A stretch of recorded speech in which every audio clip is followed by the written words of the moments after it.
Good morning and welcome to the Hope Stadium down here in Dunedin, where we are bringing you for the next 3 days the Bowls New Zealand Somerset Champion and Champion men's and women's pairs. Round 1 is underway of section play both today and tomorrow.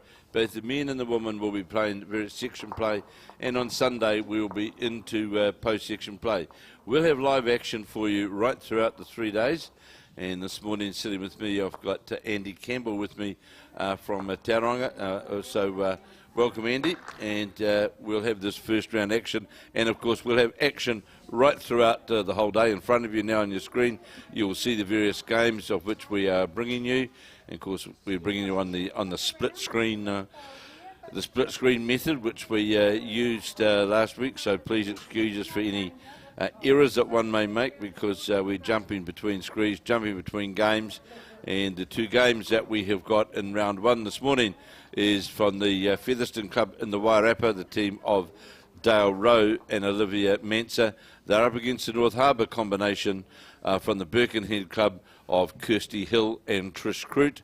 And in the other match, we're bringing you the Hawke's Bay representatives, the Kiatoa Club, Natarsha Grimshaw and her lead Henrietta Scott, and from Capill, from the Waitarere Beach Club, Collis and Jen Watt. So those are the two matches that we'll be featuring. You'll see at this stage that Trish Croot from North Harbour with Hill, in fact, is skipping the side. Kirsty Hill is skipping. They're leading 11 shots to 5 over Dale Rowe.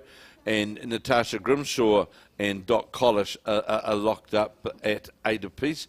And, of course, we play 15 ends in these, or both round robin and post-section play. So we're live now. You'll see it all in front of you. So good morning, Andy. Great to have you along here for this first game of the champion pairs. And good morning, Kevin. How are you? And, of course, for those who know, Andy's wife is out here as well playing with Gayle Melrose and presently playing Joe Edwards further down on one of the rinks down here. And I think it's fairly tight, isn't it? Last report, Andy? I think Joe's just got ahead in front now, so it's probably 3 or 4 ahead. So we just see Kirsty Hill from Birkenhead drawing to the head. Of course, Kirsty comes from a dynasty of bowlers. Both her father, Neville, and brother, Jamie, have represented New Zealand at various international events. And we've also got Kirsty's young fella, who also is a very prominent bowler in the Auckland region. So bowls has been part of the Hill family for a number of years, and I see it as the Birkenhead combination that scored. We'll see Trish Croot got the mat. We'll see that score change in about a moment. There it is, a 114-5 now. The North Harbour side leading, got away to a good start, and so it's a great complex here, Andy, isn't it, here at this Hope Stadium in Dunedin. Lovely. It's a new, relatively new, I think, blue surface which we're playing on, and great viewing, and it's a great facility, isn't it? Oh, it's perfect, absolutely perfect. Something we need in Tauranga, I think, even though we have sunshine most of the time. But yeah, magnificent. Well, there has been talk, hasn't there, of something being built in Tauranga. Is that correct? There's been rumours around the place. There are a lot of rumours, but at this stage, I think one or two of the clubs are looking at maybe amalgamating or getting some sort of carpet surface up there and possibly putting a roof on so we can benefit from the inclement weather that we occasionally have there. Yeah. So, of course, last weekend we brought you the singles from Hastings, another very, very good complex. And next weekend it will be in Wellington for the Somerset National Champion Triples. And then the last week we will be back in the Hawke's Bay, back in Hastings, where we're bringing you the Champion Fours. So we're bringing you all of the live action as much as we possibly can from all of these events, and we trust that you enjoy our coverage over the next 3 days. And please, you can go on to the Bowls New Zealand website, and you can find a link to where people can go on either Facebook or on the Bowls New Zealand YouTube channel. And please just share it, like it, because the more that we can get it out there over the weekend, the better it is. And we know last weekend there were a number of the clubs. It's becoming a watch now within bowling clubs, Andy, isn't it? Now we've got all this live coverage. Oh, absolutely. Yeah, it's great. It's working very well. So this is your first time in this scenario, Andy, and you can see now from the years of the past we've moved to a pretty sophisticated coverage unit, isn't it? Yes, it is. It's the screens everywhere, and yeah, most accomplished. Yes, TV got a TV set up really. So we just see now in the Collis match, that's Dot Collis up against Natarsha Grimshaw. Dot Collis of the Capill Coast up against Natarsha Grimshaw. We saw Collis score a 2 on the last end, but repeated now. We've seen the Henrietta Scott with the dynamic purple bowls, got 2 right on the jack there, and still at school. Natarsha was telling me last weekend and we're there that Henrietta. So here's Collis playing down through the bowls and rest right on top of the bowl. Well played by the Capill skip. And there's a few young players here looking around, isn't there? There is, yes. It's pleasing to see. We don't have that many younger ones in the Tauranga and Bay of Plenty area, but yeah, it's certainly a sport that can benefit from the new players coming through. Yeah. So we saw, well, we didn't see what actually happened. We said Natarsha Grimshaw attacked the head there with weight. Just a wee bit difficult when the players obscure the vision, so I'm not sure where the jack's gone to there, but Collis is... so we'll go back to the other match because really we can't really tell you what's going on. I don't know where that jack's gone to. Did you see where it went to, Andy? We can't see it on the cameras. So in the Kirsty Hill match, that's Waitarere Featherston. Of course, last weekend we saw Tania Wheeler win the champion singles from the Waitarere, and a great thrill for them to win, to get that win. And she played exceptionally well, did Tania Wheeler, and we'll see how these players can go throughout the pairs. But 14-5, it's a good opening start for the North Harbour combination. Kirsty Hill, you see, has got shot. This looks like another shot. Has got the weight to get all the way down. Still running. It would count, I would say. I see the applause from Trish Croot. And we'll be bringing you score updates throughout. Stephen Beale will be out getting score updates that we can bring you right up to date with the live action. 10-8 Collis leading Grimshaw and 14-5 Croot of North Harbour leading Rowe of the Waitarere.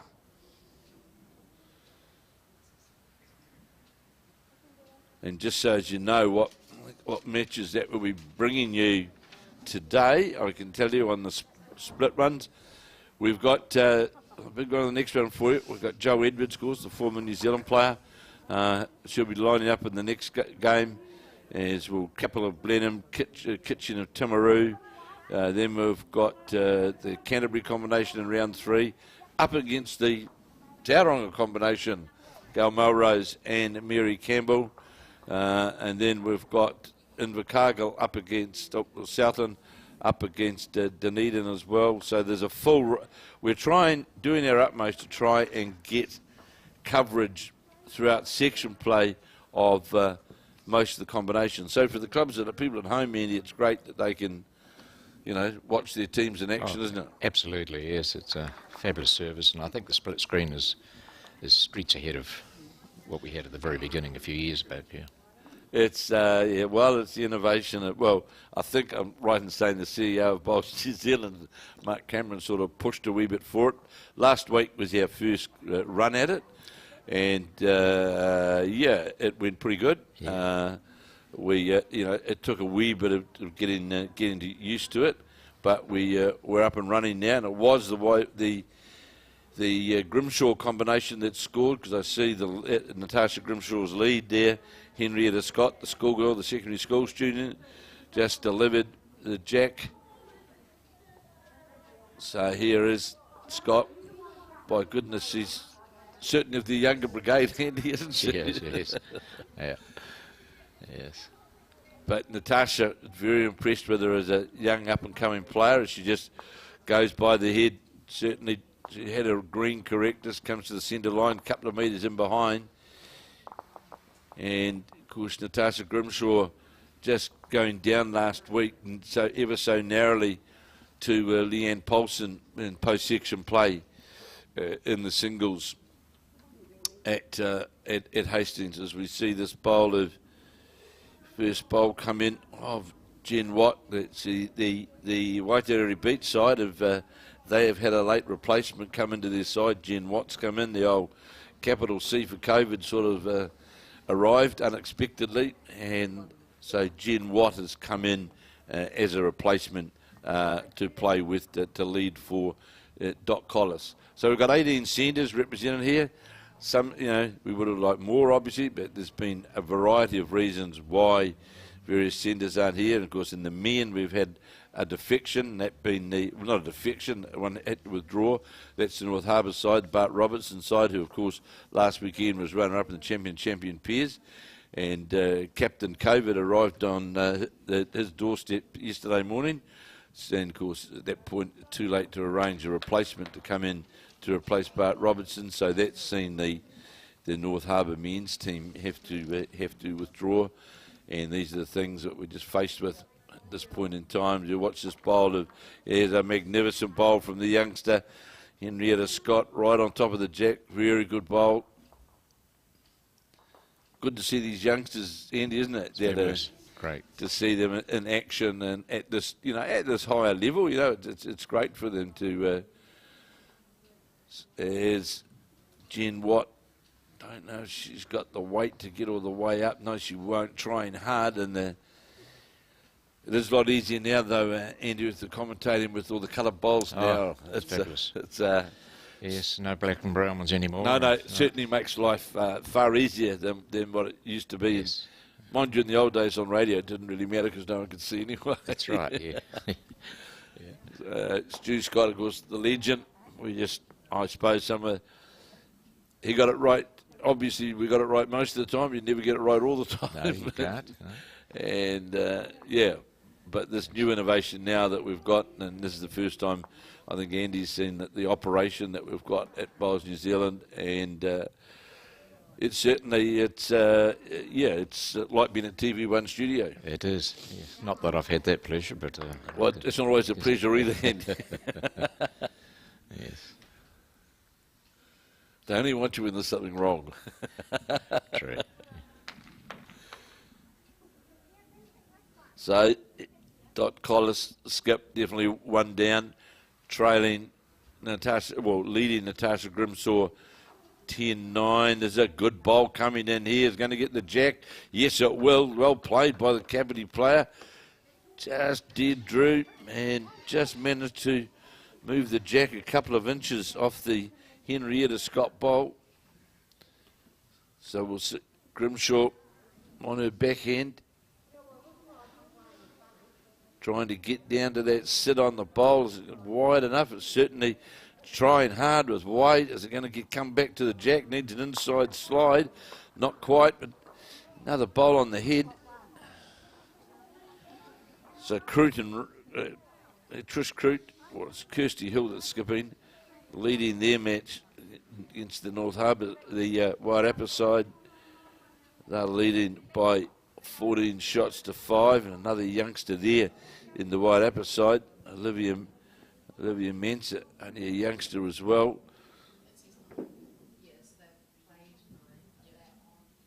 So 15 ends, of course. Last week in the singles, we had the race to 21. Now we're playing 15 ends. So you get through that pretty quick, don't you, Andy? They do. There is a time limit, and I think the ladies are quite aware of that. It's just gone past the hour, and well, they're getting well down the board, aren't they? Well through, yes. So here's Natarsha Grimshaw searching on the backhand, trying to search down to that, what is the shot bowl. We'll get that camera angle in a minute. Went by. We'll see where that bowl went to, but I'm sure it didn't get the target. No, it didn't. It's still sitting there, the shot bowl of Doc Collis. And I might be mistaken, Andy, but those bowls of Doc Collis is maybe of, let's say, an older realm, because they've certainly got a big draw on them, haven't they? Have. You saw that bowl then was right way outside and was not that far away from drawing all the way in. So I'll have an update around the boards. Stephen Beale's been out around the boards. 6 to Blenheim. So in Marlborough, the Blenheim side leading 12-6 from Hikarangi from Northland after 8 of 15 ends. Then we've got the Carlton Cornwall side that locked up 8 apiece against the Oamaru Phoenix side, 8 apiece after 8 of 15. The Joe Edwards game against Gayle Melrose, the New Zealand type game really. It's the Joe Edwards side. Joe Edwards leading 8-6 after 9 of 15. Then we've got Outram up against Victoria of Wellington. After 9 ends, it's Outram who are leading 9 shots to 3. And Timaru Town and Country up against Bowls Papanui. And it is 7 apiece. So we've got Wanganui versus Queenstown, 5-7. And we've got Wanganui up against Queenstown. 8 ends gone, and it's Queenstown leading 7 shots to 5, and there's 15 end games all to our time limit. And Leslie Burke wants a message to her husband, Kerry, to do the lawns, please. Well, it wouldn't be doing. Kerry Burke's got to do the lawns, but I don't think around the country we'll be doing the lawns today. It's a pretty dampish day around the country today. It's certainly, I look out the window here at where we are, somewhere in Dunedin, and it's definitely raining, and daylight has just arrived. Certainly a different daylight hours here, and Leslie's real keen for Kerry to do the lawns. so it was the North Harbour side on the end.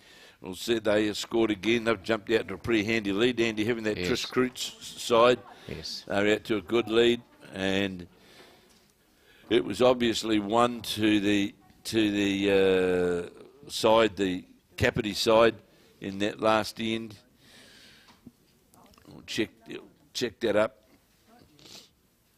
It would take them to 11-9, perhaps another good opening bowl from Henrietta Scott, just in behind the head.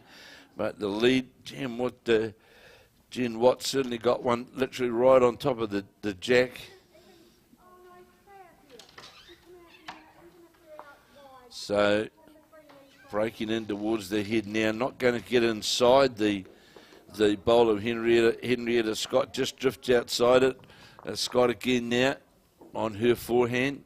She had good weight with the first bowl. Got this new surface, Andy, here certainly seems to be running very, very, it seems to have a good finisher. I'm watching that bowl of Henrietta's Scott's coming into the head now, and it's certainly just, all it lacked was a wee bit of weight, but it certainly rewards you with a good draw at the finish, doesn't it? Fabulous. I had an hour or so down here on Thursday and yesterday with practising with Gayle and Mary, and it's certainly a very true surface, and yeah, absolute credit to the bowls Dunedin having a facility like this, and I believe there's 500 plus members belong here. Really? Is there? It's really that use the facility? Yep. From around the area? Around the Otago area, yeah. Oh, it's what a great asset to have, isn't it? Because in the early days when it first started, there was a few struggles. I remember, I can remember. Yes. There was a few struggles early days, but obviously they've had a good group of workers getting behind it now. Wonderful. Great and so all of the bowlers. So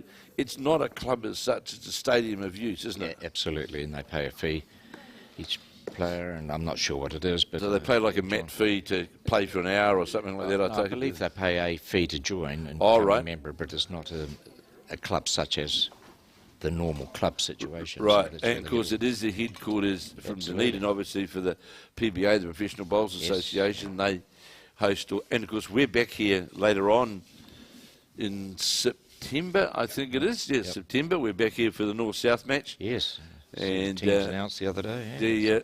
Dave Edwards, ready to be announced. Dave Edwards will be the manager of the South Island team, and Sharon Sims the North Island team. Right. So two well-known identities. Absolutely. Some of us let a kerosene bomb go or something. Way too heavy for Sprayed the doors. Okay. So Natarsha Grimshaw just going through with weight. There's a few bowls sitting there of advantageous to reach that bowl, really, and isn't it? Because young Henrietta Scott's got 3 bowls sitting all around it, and Collis is not going to do it. She's going to be under the head. We remarked about it last weekend in Hastings as well, that on these surfaces, that if you don't take your green, you're punished, you're going to, you got problems, haven't you? Yes. Even with the narrow bias newer bowls, which everyone's playing with now, they still take the green. And no, you'll see here the bowl, So, Natarsha cut Grimshaw, across, she played with weight, but still just skimped that green fractionally, and you'll just see, and the last 6 feet, the bowl will just disappear on you, won't it? Or just take away, yep. So it's imperative here, though, for Doc Collis to get another bowl on the head, and she's playing. We'll see how far this one comes back. Needs to get inside the Henrietta Scott bowl's going to sit outside them. Well, there's a big scoring chance here for the Hawke's Bay combination for Natarsha Grimshaw. How many? I can't hear. So I'm going to go the bowl. If I get Kitty, we're all the way at the back anyway. Yes, so Natarsha Grimshaw saying she's going to play the bowl with a lot of weight, try and dislodge the shot bowl, or she'll get the jack. That's going to be under the head, I would think, although playing with a lot more weight. Will it hold up long enough? Don't think it will. Just going to go by, and you can see there, Andy, even you play with weight, you still got to let the bowl do some work, don't you? Absolutely, yep. And of course the danger is 12-9 after 12 or 15 ends. And of course the other danger is, Andy, what you can tend to do is that you literally steer the bowl to the head, and that's the last thing you want to do, because absolutely, you've got to let the bowl do the work out there, and it's it's a very true green, this one. Certainly is. I've played on a few dodgy ones throughout the country, but this one here is hats off to them. It's one of the great things about being in the commentaries, watching this as well. You can literally see out of the bowler's hand whether it's going to be on a line of success or and you can tell by their actions too whether they turn their back and walk away or Started sideways, hoping to draw it in themselves. Yeah. 17-5, the North Harbour combination with Kirsty Hills coming in with Trish. They're playing, of course, the Dale Rowe of the Featherston Club out of the Waitarere. And, of course, Tony Wheeler last week out of the Martinborough Club gave them that title. So this first bowler, Jen Watts, you see there, the bowl put the bowl out on a fairly good line, and you get rewarded accordingly. Just going to finish lower the jack, but certainly really on line to get to the jack. Whilst we're doing this, big congratulations to Alan Bryce of the Burnside Club, who last night was awarded from the Christchurch City Council with one of his community service award for the outstanding work that Alan's done, not just at the Burnside Club, but around the bowls events in Christchurch. A real stalwart and absolutely fantastic worker for all of the events, along with many other people as well at Burnside.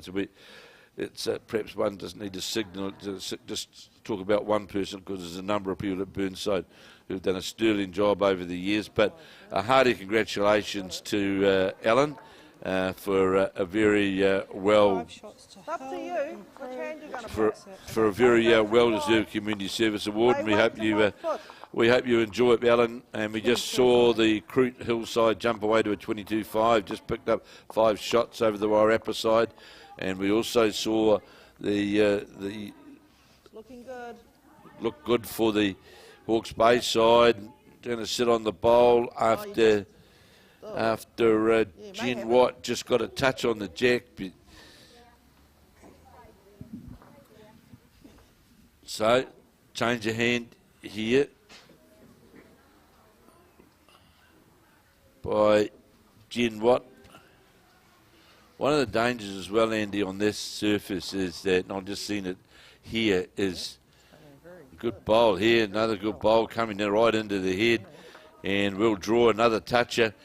Of people trying to swap and change their hands around. When you're playing on this surface, you just got to back yourself, because the bowl will draw, won't it? Oh, absolutely, yes. Yeah. So there's no sense in trying to play shots down under the head or go searching for shots, because if you take your green, you'll be rewarded, or you'll get bowls in around the head, won't you? Yes, not necessarily the shot, but you get a couple of good seconds in it, especially in pairs. We all know it's a leads game, and they dictate who wins the game, and the skip dictates how much they win by. So I was told. So that's right. Yeah. So Natarsha Grimshaw just commenting on the way over the lead, then to Henrietta Scott. She'll just try and play up to the bluey dappled bowl, the shot bowl of Jen Watt, the lead for Collis out of the Capill Centre. By gee, looking at that North Harbour school, just look at those lead bowls of Trish Croot's end after end. Yes. They've been pretty consistent, haven't they, in and around the jack. They are.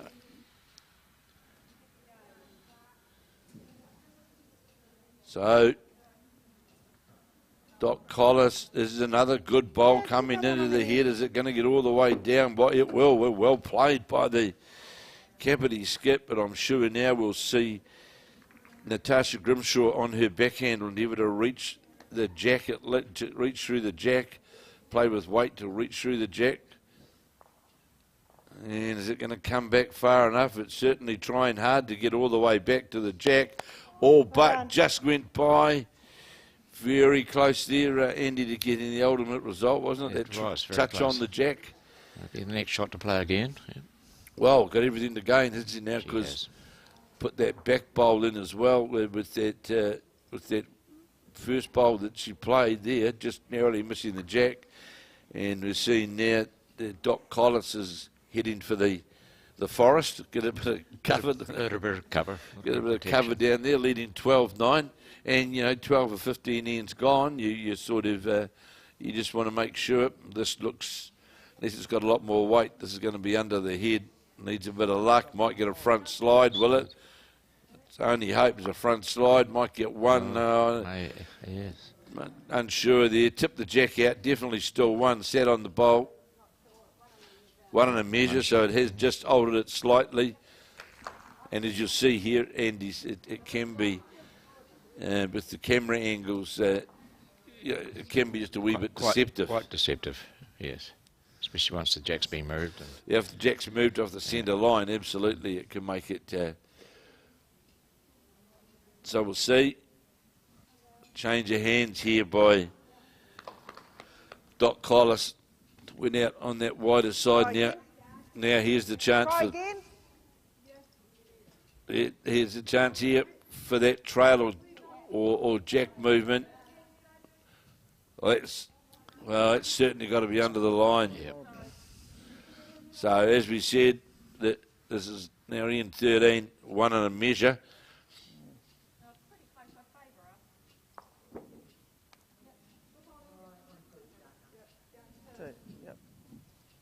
So It is 2. Collis, that's 15-9 to Collis. 14-9 to Collis. 14-9 to Collis, Doc Collis of the Capill Coast.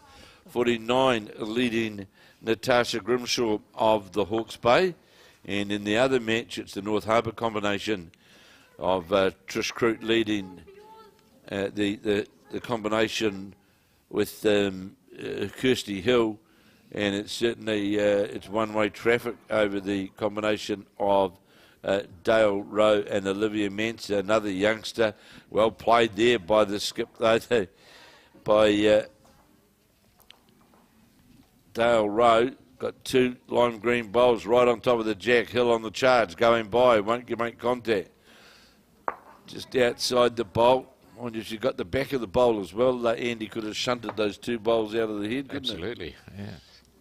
There's a shot to play. So Dale Rowe will certainly be endeavouring to get another bowl, because Hill will have none left to get 3, and that's on a good track, this bowl as well.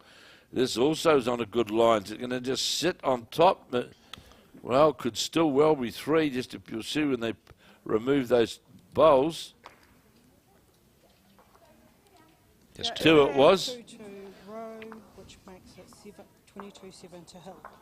22-7 it is, the North Harbour combination leading 22-7 after 13 of the 15 ends, and after 12 of the 15 ends in the Grimshaw Collis game.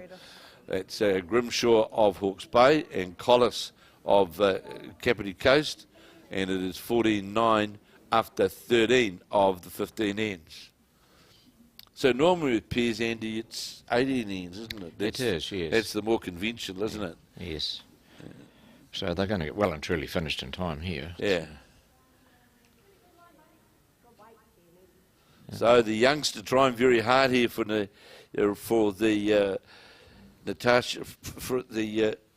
Natarsha Grimshaw, trying very, very hard, and you know, although they're behind on the board, Andy, she's getting the bowls around the. Oh, yes. Henrietta's getting the bowls around the head, but the lead here has been pretty relentless. Jen Watt, who's actually coming as a replacement because they had someone went down. I believe that, yes. So she's coming as a replacement. So, you know, and may well have now turned that into 2 because got a touch on the jack. Oh no, it's right under the head here. That's not going to. It's just moving away slightly, yeah. Yeah. And again, same bowl. The other thing as well on this carpet as well, and you really have to have a good delivery, don't you? You do, yes. You know, if you're have got one of those all connecting onto the blue bowl of still one. Yes, if you can. Well, you're just getting. You're not going to draw shots. No, are you? you're not. No, it's got to be consistent. You've got delivery, timing. Timing's a crucial one. If it starts to bounce around, you'll lose the speed. It's not very forgiving, that.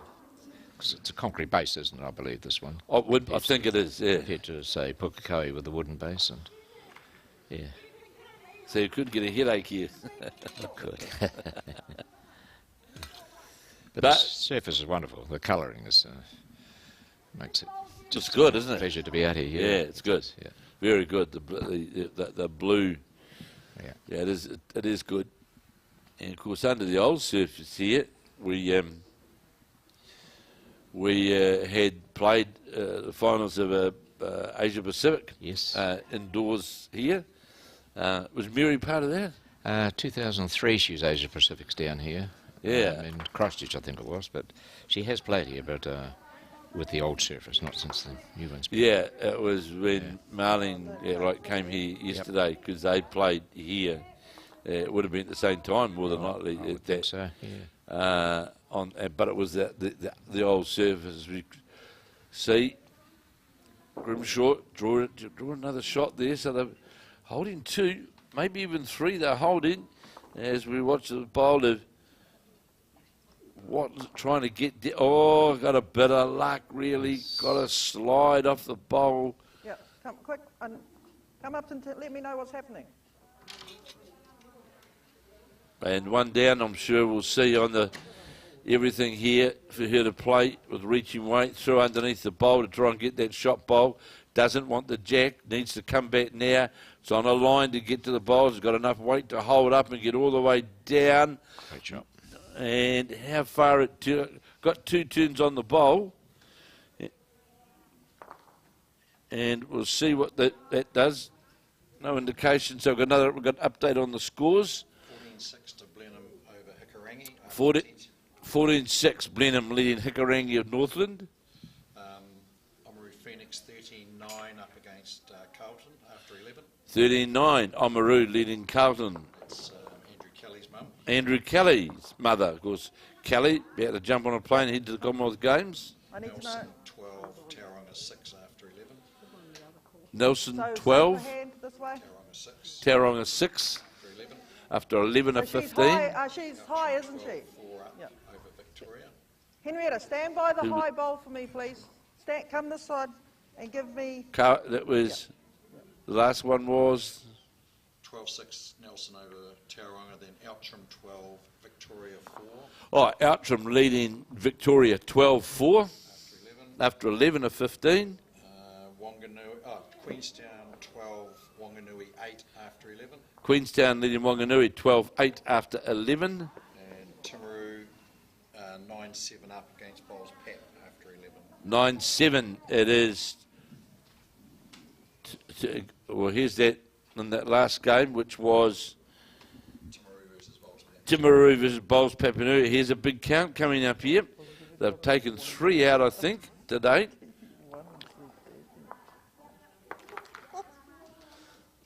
See whether it's 4 or not. 3 it was. So that became a big end, Andy, didn't it? Now 14-12. Changed a lot, that.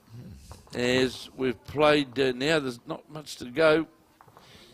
2 more ends to go. Or is it 1 more to go? We'll see whether that changes or not. Whether that's played 14, is it? 22-7 North Harbour. 22-7 North Harbour leading Waitarere as we wind the clock down. And I presume, I just see Kirsty. Should be apologising for that one because it was half a rink off target actually, and it could result in 3 or 4. 3 shots to Hill, which makes it 25-7. 25-7. Now you heard that's North Harbour. Well, I was just wondering that, but of course, does it come to differential? I believe not, but it's a win, isn't it? Yeah, because it's the top 8. Top 8, yeah. So You win 3 out of 4, I Good believe. start, no matter where it lands. yeah, so correct. Yeah. So it's straight wins, isn't it? Yes. So, well, been impressive the last few ends. Has the young lead, Henrietta Scott, is 14-12 now as we play end 14 of 15. Yeah. She's certainly doing her job in these last few ends, but Jen Watt's been equal to the occasion. It might not be with all 3 of her bowls, but certainly with one going by with her first bowl. And you might have heard Natarsha Grimshaw saying to her lead, Henrietta Scott, don't hold her much at all because it was only a yard away, but I just question how much she's brought a line in though, whether it's going to finish under the jack or... she's getting applause here from her skip. Just going to get right to the jack, just on the other side. 2 shots. So she's certainly the youngster, Henrietta, and is doing her bit, isn't she? She certainly is, yeah. Very impressed, yeah. Especially as we come to, it's safe to say that North Harbour will be winning their first game. And here's Jen White, not quite going to, so here's a big chance now. Yep, ignore it. Same bowls. Because as you and I both know, Andy, if your lead can set you up pretty well in pairs, it makes it... yes. You can't waste any bowls then when you change over, can you? If you're like 3 down. Yes. And this may well be 3 down at the changeover. Yeah. 3 good bowls. 3 very good bowls, all in the triangle, aren't they? All around the head. They are. Yeah, good again, Trish. Yeah, one on each hand and one just behind. I've been very impressed just watching those as well. Trish Croot from North Harbour with the whitey sort of coloured bowls. She's certainly been impressive. This is going to be right under the line. This bowl of Jen White might go through, though. You'll see how far it runs through. I'm sure it's going to still be 3 shots to... High five for those 3, yeah? There we go. You heard that. High five for those 3. And they certainly were. 3 wonderful bowls from the youngster. Now, from Trish Croot, well, from the Hawke's Bay, Natarsha Grimshaw. Literally, I would say, holding the game now. So, do you draw any more to, fatten it up or leave it for the other opponent to have to play a shot? Mind you, it is not... The opponent, of course, only got to get 1 shot, doesn't because they're the ones that are in front. So here's the Grimshaw bowls out on a good line, coming down towards the jack now. And if it gets down to this blue bowl or inside the pink, it's going to count as well. Bring that one to the side. So just a problem with that. It just leaves a bit of a lean on those 2 bowls, doesn't it, yes. Andy? If you get down to that, you can... That one with the metre through shot sort of thing. Yeah, you can sit on those and out on how's this line, though? Might be a bit on the narrow side, but look at that. It just depends how much it'll hold up with weight. You don't want to slide, not going to get so fat. So, Natarsha Grimshaw now doesn't really want any more bowls on the head, does she? I think she's probably looking at maybe... Yeah. She's definitely got 3, hasn't she? She has. This is going to be under the head, this bowl. Oh, that's not... No, Natarsha, she knew 3/4 of the way up. Of course, the danger is for the Capill side is that they just try and steer that bowl on the narrow line, which is exactly what's happened. 2 gone. 2 of the 3 gone. And, that's a danger on this, Andy, when you try and steer the bowl to a finishing spot. You've got to forget about that. So You've got to get the bowl. bowl. Or a metre? Yep. That's it, let the bowl do the work. Yeah, because you'll certainly pay for it on this surface if you... well, that also out of the hand was certainly narrow, isn't it? And it will be. It's not going to do anything at all. So that's the 3 bowls gone from the Hawke's Bay skip. So out comes the foot Couldn't remember where it was. of Jen Watt, indicating to Doc Collis where to go. She's certainly got a better line with this bowl. Certainly got a better line, has the Capill skip. How's the weight? Is it going to go through or get to sit? Is it going to go through? It goes through. And brushed aside, yeah. And let's have the count up. I think it's enough for the...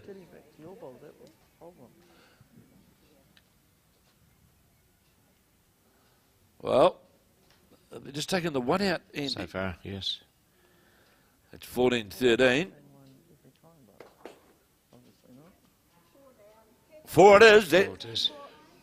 What an amazing head for the Hawke's Bay combination. They now jump out to a 16-14 lead. And just highlights, doesn't it? Your bowl, your lead gets the bowls around the head. Yes, well as set we up just already. saw then. And the youngster, Henrietta Scott, she set that up from her first bowl, didn't she? Absolutely. 3 perfect bowls. And looking over at the other match, the Rowe Croot game or Hill game, and I see again Trish Croot leading for Kirsty Hill. The familiar side is that bowl of hers on top of the jack. Been been pretty consistent, and always good to get that first one under your belt, isn't it, is. Andy? Yeah, You know, it makes it. Really? Not that you can take the foot off the pedal, but on the it's dot. it does. It saves that Maybe chase, the mat doesn't it? needs to Yeah. go over. I'm Yeah. not too sure, but yeah. a bit wide, So that that, speed. I think it's, yeah, it should. so the North Harbour side, as we go into the last end now, they're home, and it's actually been in the main brought about, I think, from the lead-in Yes. of Trish. Now it's interesting here, Andy, that I don't know if that was on purpose. All of a sudden, they've lengthened it up. Lengthen it up and drops Is Natarsha? well short. I don't think it was. I'm sure she didn't want the jack there, and Henrietta Scott, unfortunately, is dropped very, very short. So the big bowl here for Jen Watt, the lead for the Capill side, put the pressure on from bowl Try to one. land, Henrietta. You don't have to take much green, even if you're landing here. Dangerous Good statement. bowl. You don't have to take much green. It's dangerous. And you'll see the bowl of the Capill bowl of Jen Watts. It's gone. Oh, how's that weight? How far is it going to run? There's a good correction by the youngster right in behind the jack. Well, that's a change of hands, and that's a great correction, isn't it? It's wonderful. Yep, That's a really good correction from the youngster, who last week, in fact, Natarsha Grimshaw introduced her to me. So this is the girl the school girl that I'm bringing down next week. Good attempt here from Jen White, going to get close to it. Pull that hand. Looks to be that's the shot now. It would look as though it's shot for the Collis side, but of course they're trailing 14-12, and that bowl really of Henrietta Scott is a great way to start the head off, and she's got another good one here. As this is breaking down towards, you'll see it finish in a moment, and that sits right in alongside the jack. Well, you can't get much better than that on the last end from the youngster, can you, Andy? one on and one behind. Yeah. Difficult to drop two shots. It's a trick question. It's actually 18 minutes, not 15. Hold all tickets, everybody. Siren's just gone up because it's actually 18 it's not 15. We did think it was a bit quick, Andy, didn't we? We did. Wow. Good bowl. It was just a test. It was just a test to see whether what's going on. Well, perhaps that's the reason why they're playing a couple more ends and this other 18's up there now. It just changed it there.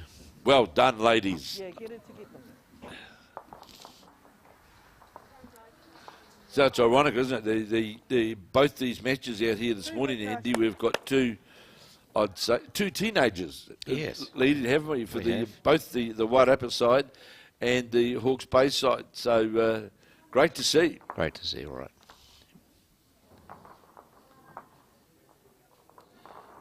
I see the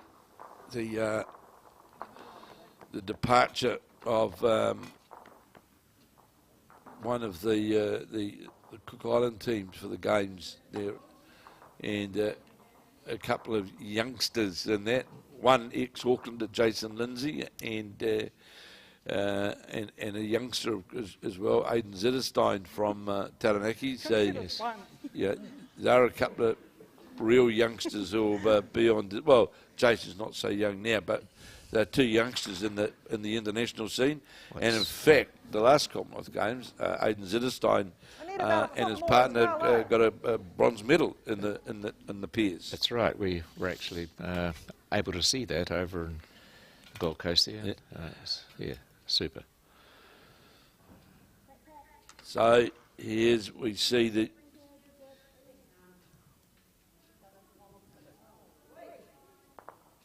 Oh, this is. Well, it's starting to put some pressure on the Capill side now, really, isn't it? Although they've got that front bowl there, I'd say there'd be a couple of shots there, Andy. Two shots. Yeah, the bowl of Grimshaw and the Leeds bowl, of course, Henrietta's bowl, which is there. And just to reconfirm, it's. Wow, really, what a result. So how Got- many down is it? Got the jack. Toucher. How many down? Oh, yeah. One down. There's no So- way I can see that. Just stand where I've got a draw. Just one down in the ditch. It's a bit hard to draw, but yeah. And really, that seemed to come from a funny direction, how they got to that, to It the did. jack. Had the ditch weight to draw it through, and 2 down to 1 up. Crucial time of the end. Oh, there it is. Look at that, sitting right on Right top. on top. Well, you're not going to beat that, are you? No. It's safe to put one up. At least. At least, At yes. least one. Dot's got another bowl to come.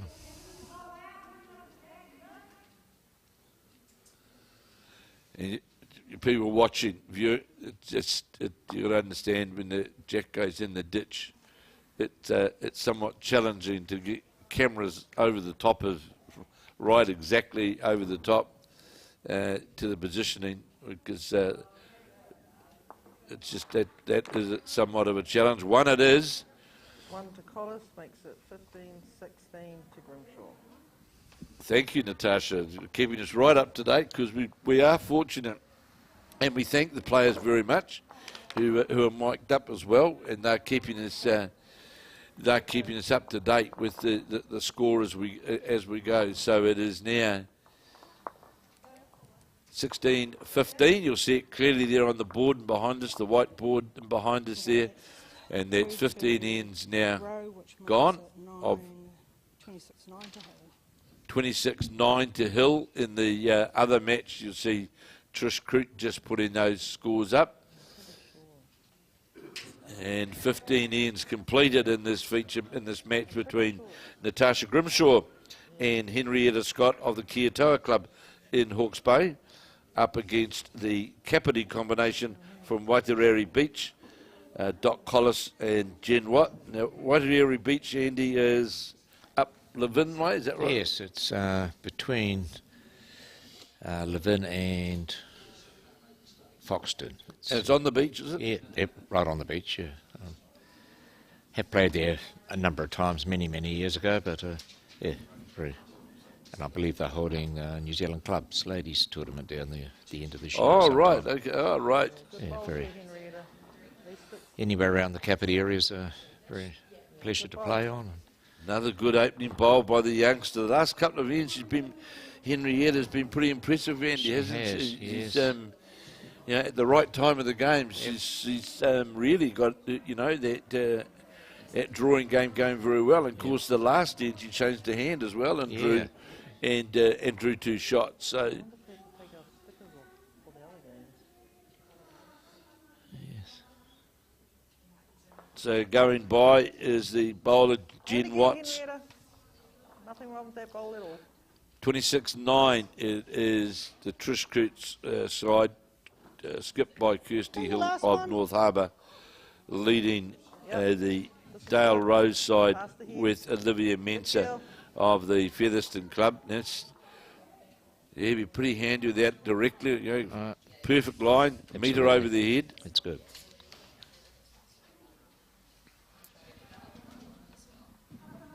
Yeah, well done, Trish. So of course we've got section play today and tomorrow, with 3 out of 4 to qualify. Yes. And Laura. last weekend at Hawke's Bay in the singles, singles last week, it worked out pretty good, because I think we had 7 in the women's that qualified, and I think it was a few more than that in the men, men's, but yeah. which just meant we had another round. Well, yeah, and the bye was just taken out of the first round, of course. Yeah, Yeah, may I say the long day sitting here. I'd imagine. Yeah. It was just as long as we had second, but But tomorrow evening at about just after 7ish, there's an event down here, indoors. Indoors, yes, Which- yes.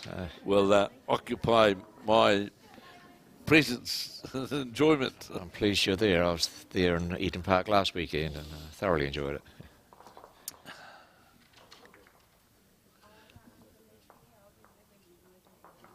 Well, Dunedin you know, and no disrespect to Dunedin whatsoever, but and both with rugby and with bowls, and I know with cricket as well, they've certainly had a sensible approach towards the weather, which the challenging weather with, you know, the facilities, and you know, I know cricket have got, you know, like indoor facilities down here for practice, which all year round, practice. Doesn't want to get the front bowl, going to get past. Look at that, Grimshaw, whether it counted or not. It's a measure because it's got a bit of a contact on that bowl, but it's pretty safe though, isn't it, for Natarsha Grimshaw to just try and get past that front bowl. Absolutely. Gets a touch on the jack, certainly. You know, they've got the advantage of having like both, the closest bowls are both over the head. Over the head, most important. Well, that out of the hand, I don't know, look narrow out of the hand, and Julie is. It's going to disappear under the head. And as you know, Andy, you've played long enough. In pairs, you just can't waste bowls. If I play the same bowl, I'll touch Kitty, won't I? You just would have heard Natarsha Grimshaw just make the exact comment that we just spoke about. For her, the opportunity, got that away with a real bounce, by goodness. Yes, and she let us know about that. Yeah, but it's just going to, well, there it is. It's actually the bounce that killed the weight, isn't it? Yeah. Because she was on a really, really good track. Perfect track. Perfect track, but got the bounce. And 4 more rolls would have brought it in. Yeah, and it was certainly, Andy, on that target to get into that area, wasn't it? Absolutely, yeah. So it's imperative here for Doc Collis, and that's not going to get that bowl on the outer side of the head, not the underside of the head, because it's good speed too. There's good speed. Is that a shot that come in? So I just need a fraction more weight, eh? Yeah, that's, you would have heard there, Natarsha Grimshaw said, I need a fraction more weight. And she did, she had the green. So here's Grimshaw now, leading by that one shot, trying to get around the bowls, the touch on the jack. Not going to, doesn't have the weight. Rather dainty, yes. And they said it was a measure all the way, didn't they? There was nothing given away. That black bowl, and it might actually be closer than we thought, the one that got the roll, actually. Right. So going to the, firstly, now we'll come around the corner, which is the closest bowl of the Capill combination.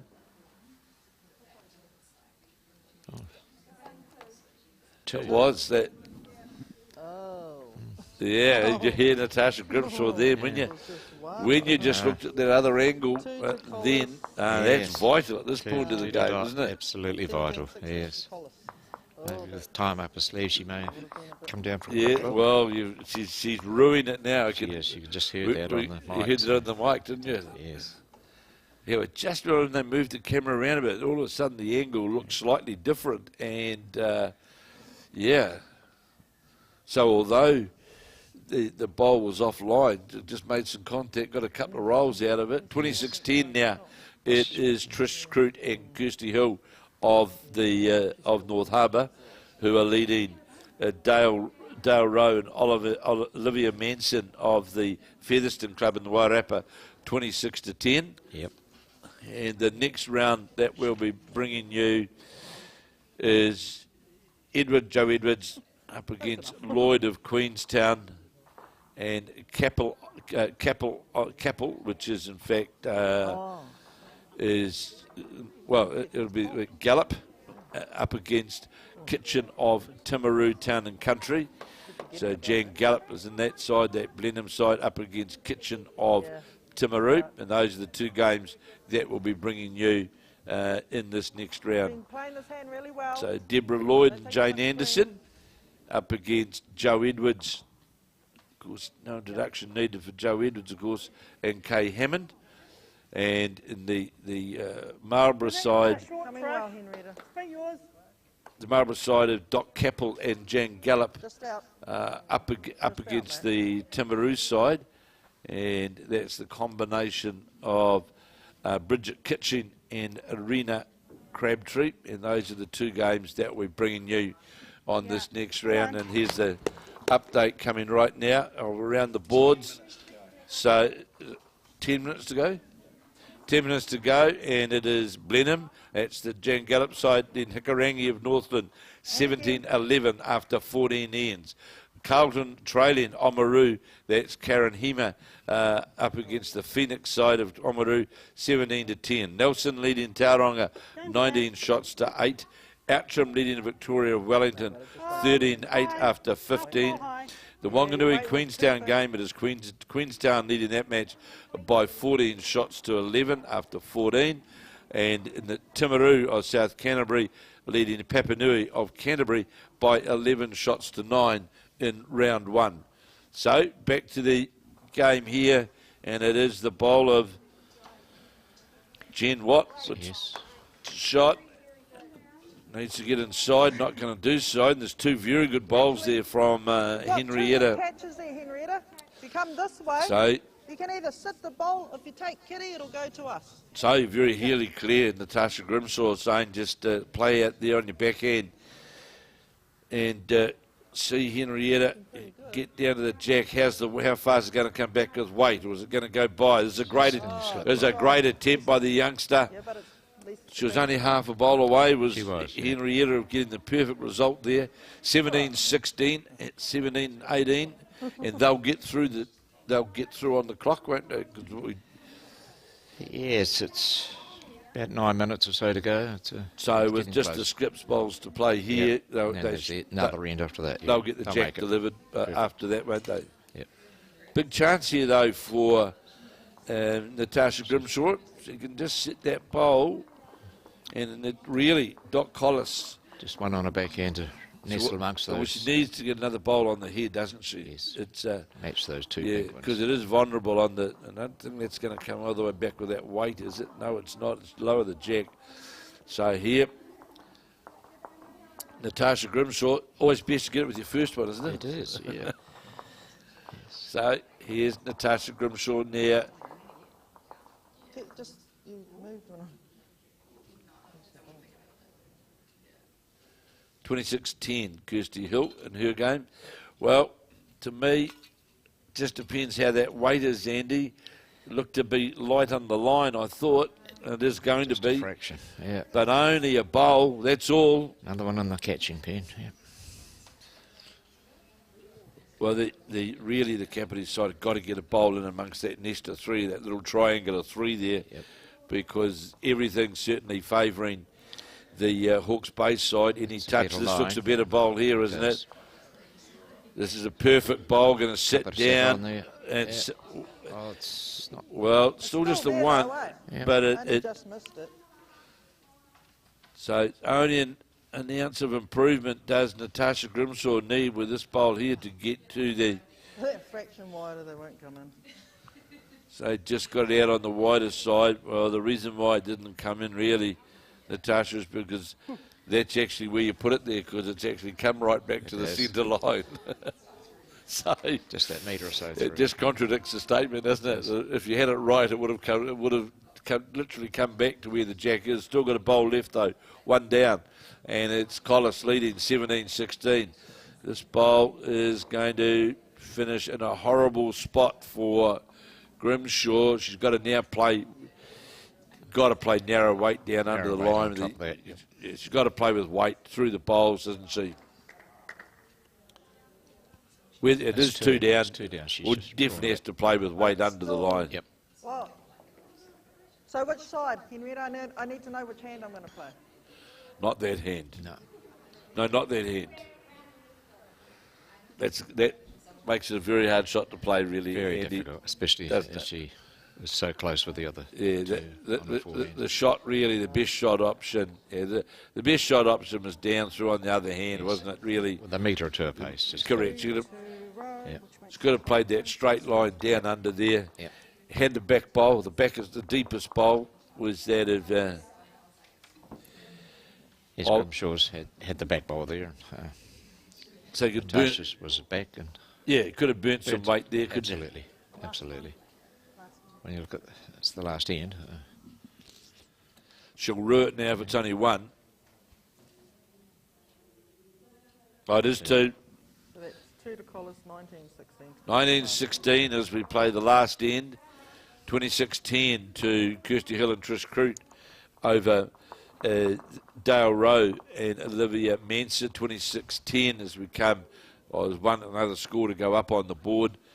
They played their last end as well. Yeah, that was really, I thought Natarsha Grimshaw really would have been more determined in her own mind there. Absolutely. Because the shot was definitely on the other hand, wasn't it? She was close on the first one, so she just needed that extra yard of pace to come under that front bowl that was counting. The other challenge, of course, is you're playing really, on the other hand, you were playing to a bare jack to get a result. Absolutely. Whereas, on the other hand, you were playing to counting bowls, weren't you? There were 2 bowls. Yeah. And you had played 2 on that hand. Yep. And there was 2 wonderful catches plus the backers, so...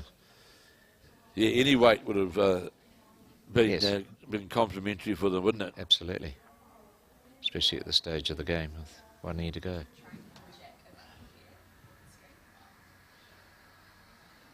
So we'll have section play, of course, today, and we'll be featuring 2 matches every round. And then, of course, later on today, of course, as well, the men come into action. They'll play later on today. They get underway mid-late afternoon. Their section play starts. Oh, great opening bowl here from the youngster. Oh, what a magnificent bowl from the young Hawke's Bay player. Well, she's certainly pulled her weight, Andy, hasn't she? Yeah, she certainly has. She's been, been pretty consistent. And it's only going to improve game by game, isn't it? Absolutely. And you don't have to win every game. No. She's done very well. And the good thing about it is, and no disrespect to Jen Watt, who's going to be short of weight here, but what I've liked about young Henrietta is that she's, the bowls that we've been watching, has been pretty consistent with the line, hasn't she, coming back to the jack, which is really, that's so important. Got this bowl out wider, though, this time. How far is it going to come back with the weight? Yeah, looked light halfway down, really.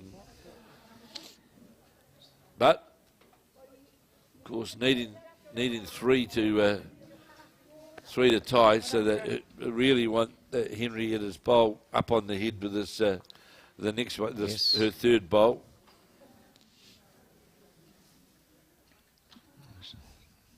Not a bad line here. It's just going to get on to Might get the hole clean, does it? Turns the bowl over. Well, What's the draw over here?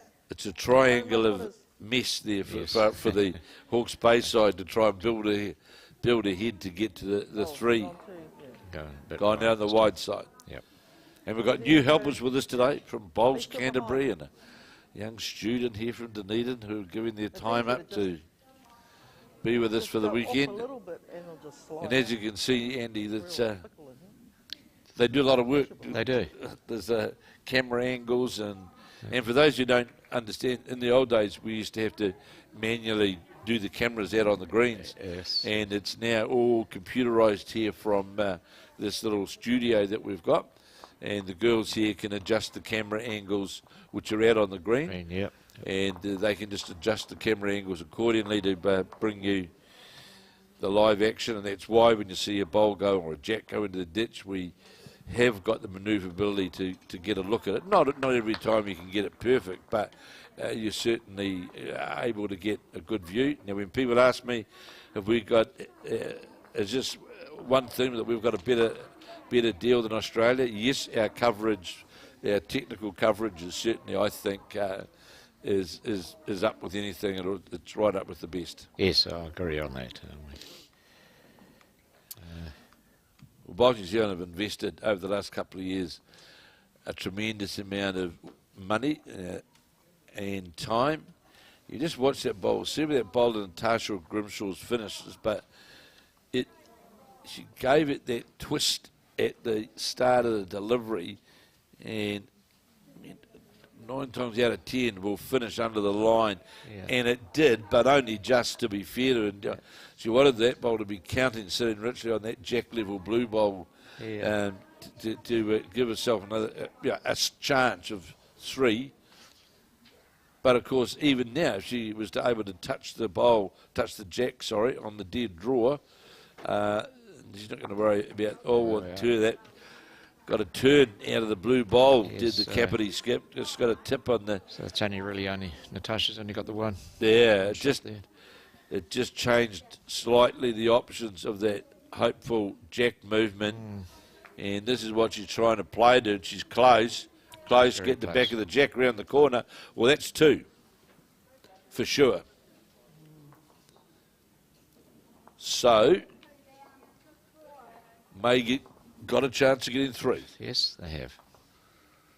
Of course, Collis she can stop all those thoughts, of course, though, with her bowl.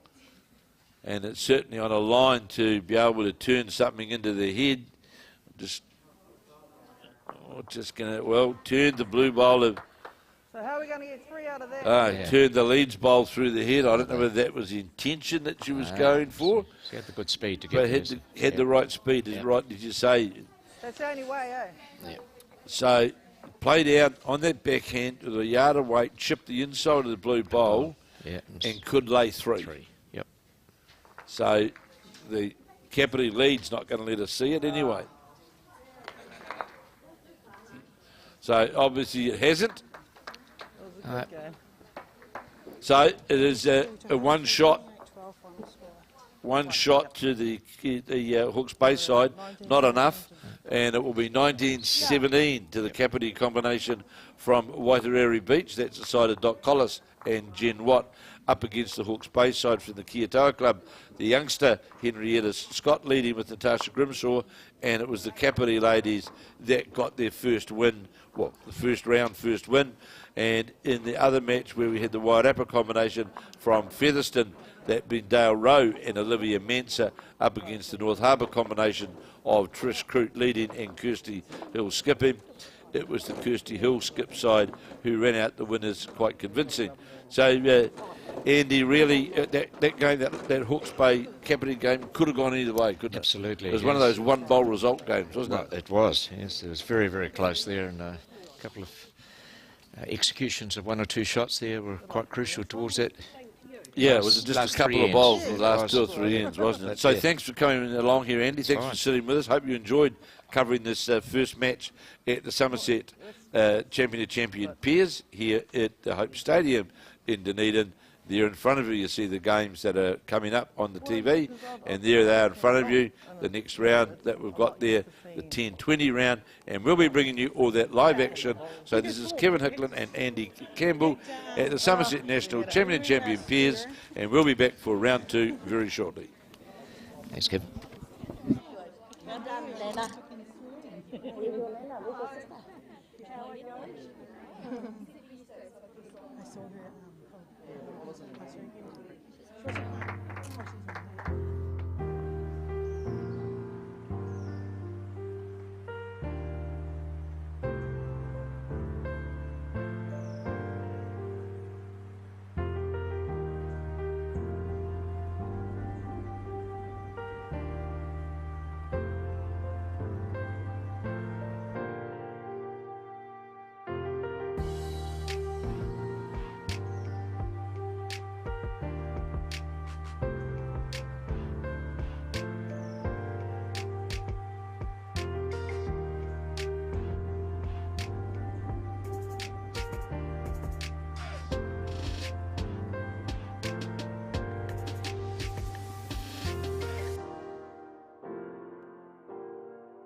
So, good morning and back to the Dunedin Centre, the Hope Dunedin Indoor Stadium. We're about to start, or just starting in fact, round 2 of the Somerset National Champion of Champions pairs. This morning we've got the women in action. And this afternoon, of course, we will have the men lining up here for the Somerset National Champion of Champion pairs. Section play today and section play again tomorrow. Then into post-section play on Sunday morning. And just so as you know, from an error that I made in the first round about the number of ends, well, in fact, it is 18 ends, 2 hours, not 15 ends. 18 ends are the matches.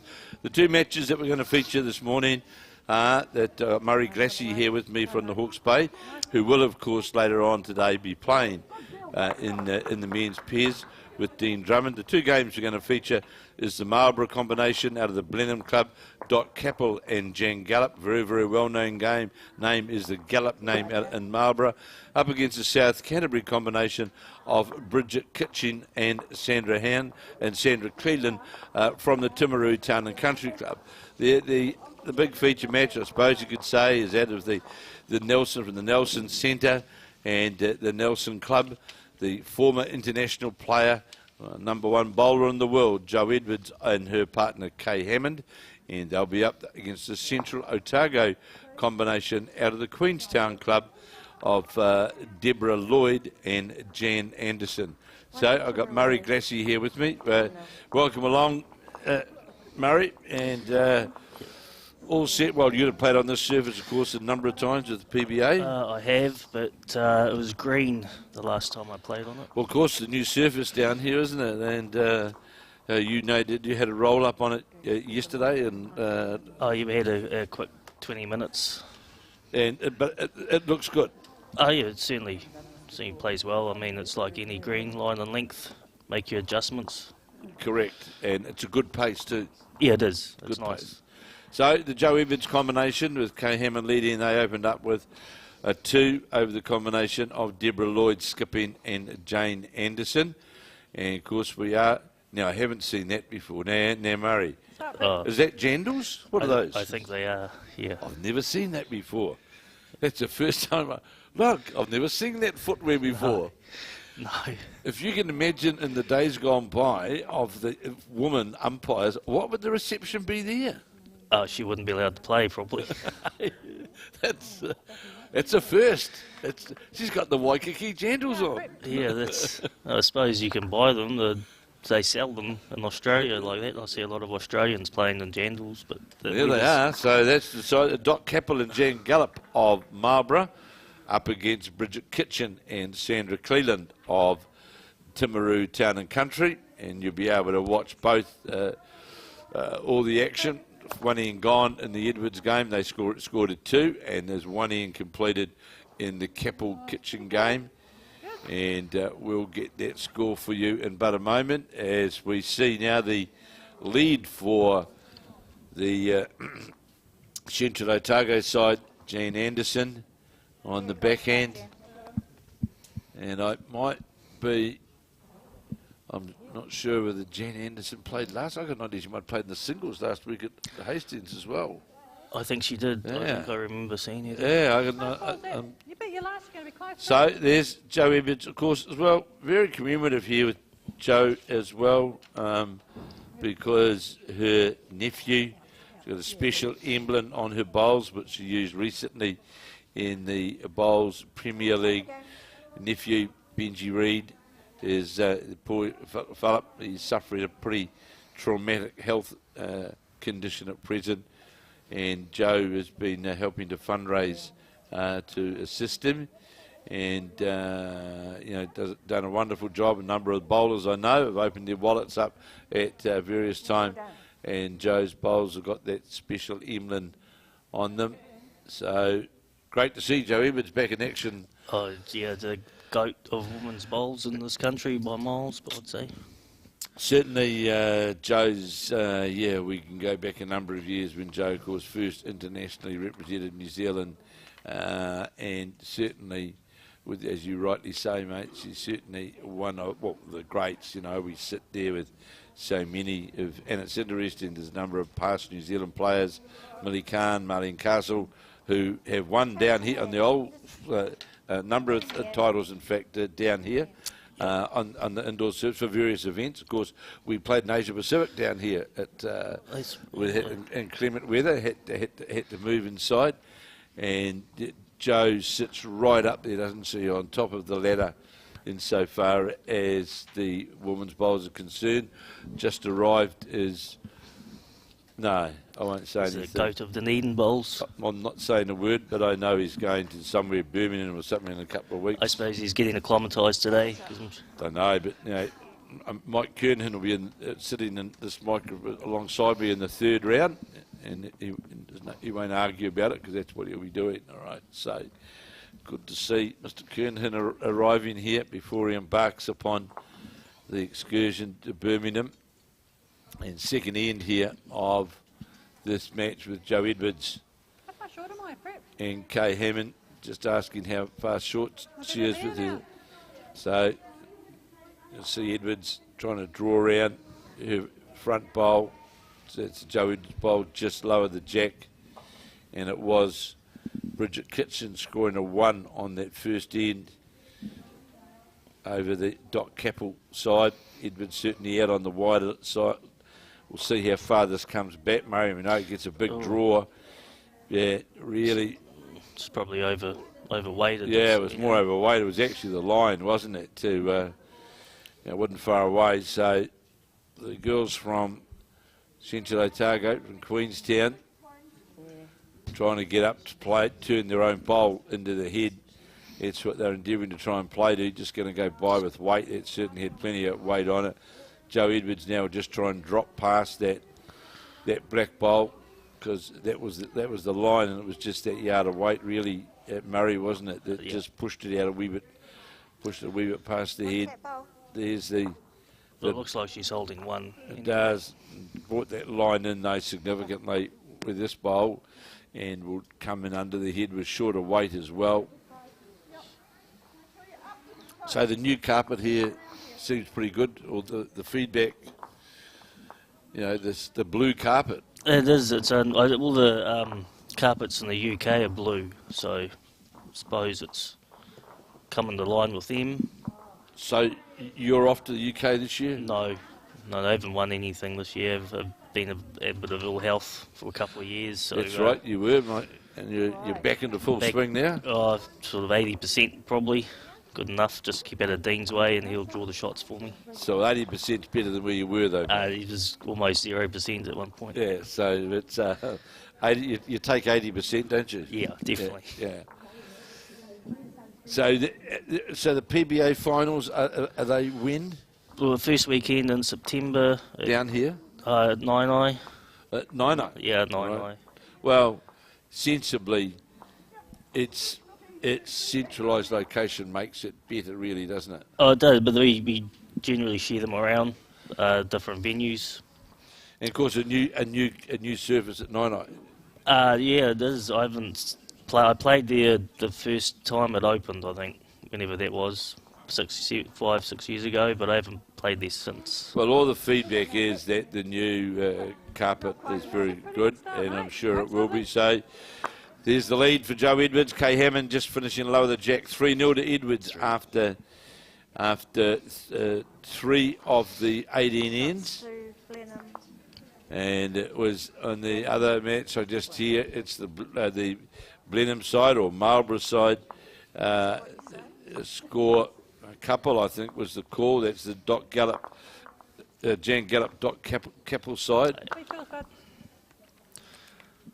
Kind of hard watching 2 screens at once, isn't it? Yeah, well, it's hope you get paid twice, double time, is it? Well, we won't do it. I've got no complaints with my arrangements with Bowl New Zealand. That's all I'll say. And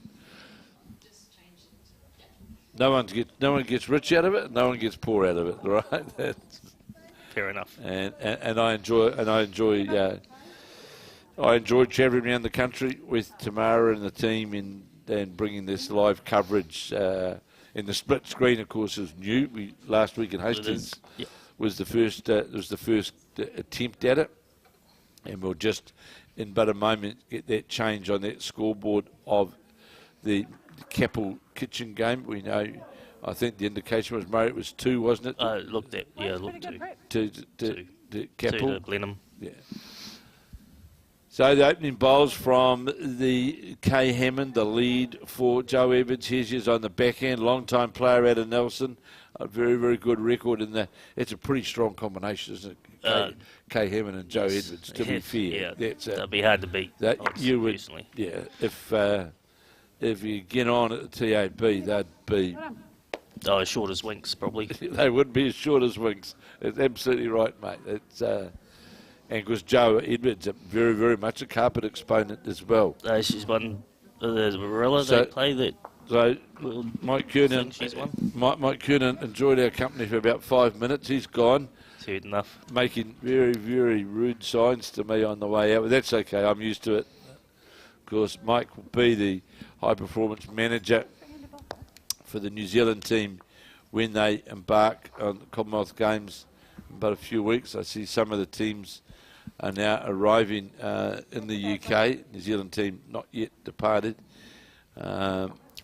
But that's going to be a big challenge, mate. I can't explain the difference in green speeds. I've never played in the UK outside, only inside, and to play on something that runs at 10 seconds is foreign, completely foreign. So, Well, we were at Leamington on Spa not long before lockdown, in fact, and we're with Sian Honor, who, of course, is in the English side.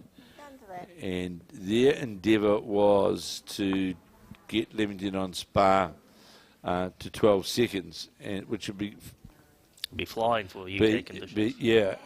But of course, one of the challenges over there in doing that, Murray, is somewhat internally political as well, because the English organisers, as I'll call them, or the ties of England, like about 9 seconds, and 3 seconds mightn't sound very much, but at that low speed, it is significant.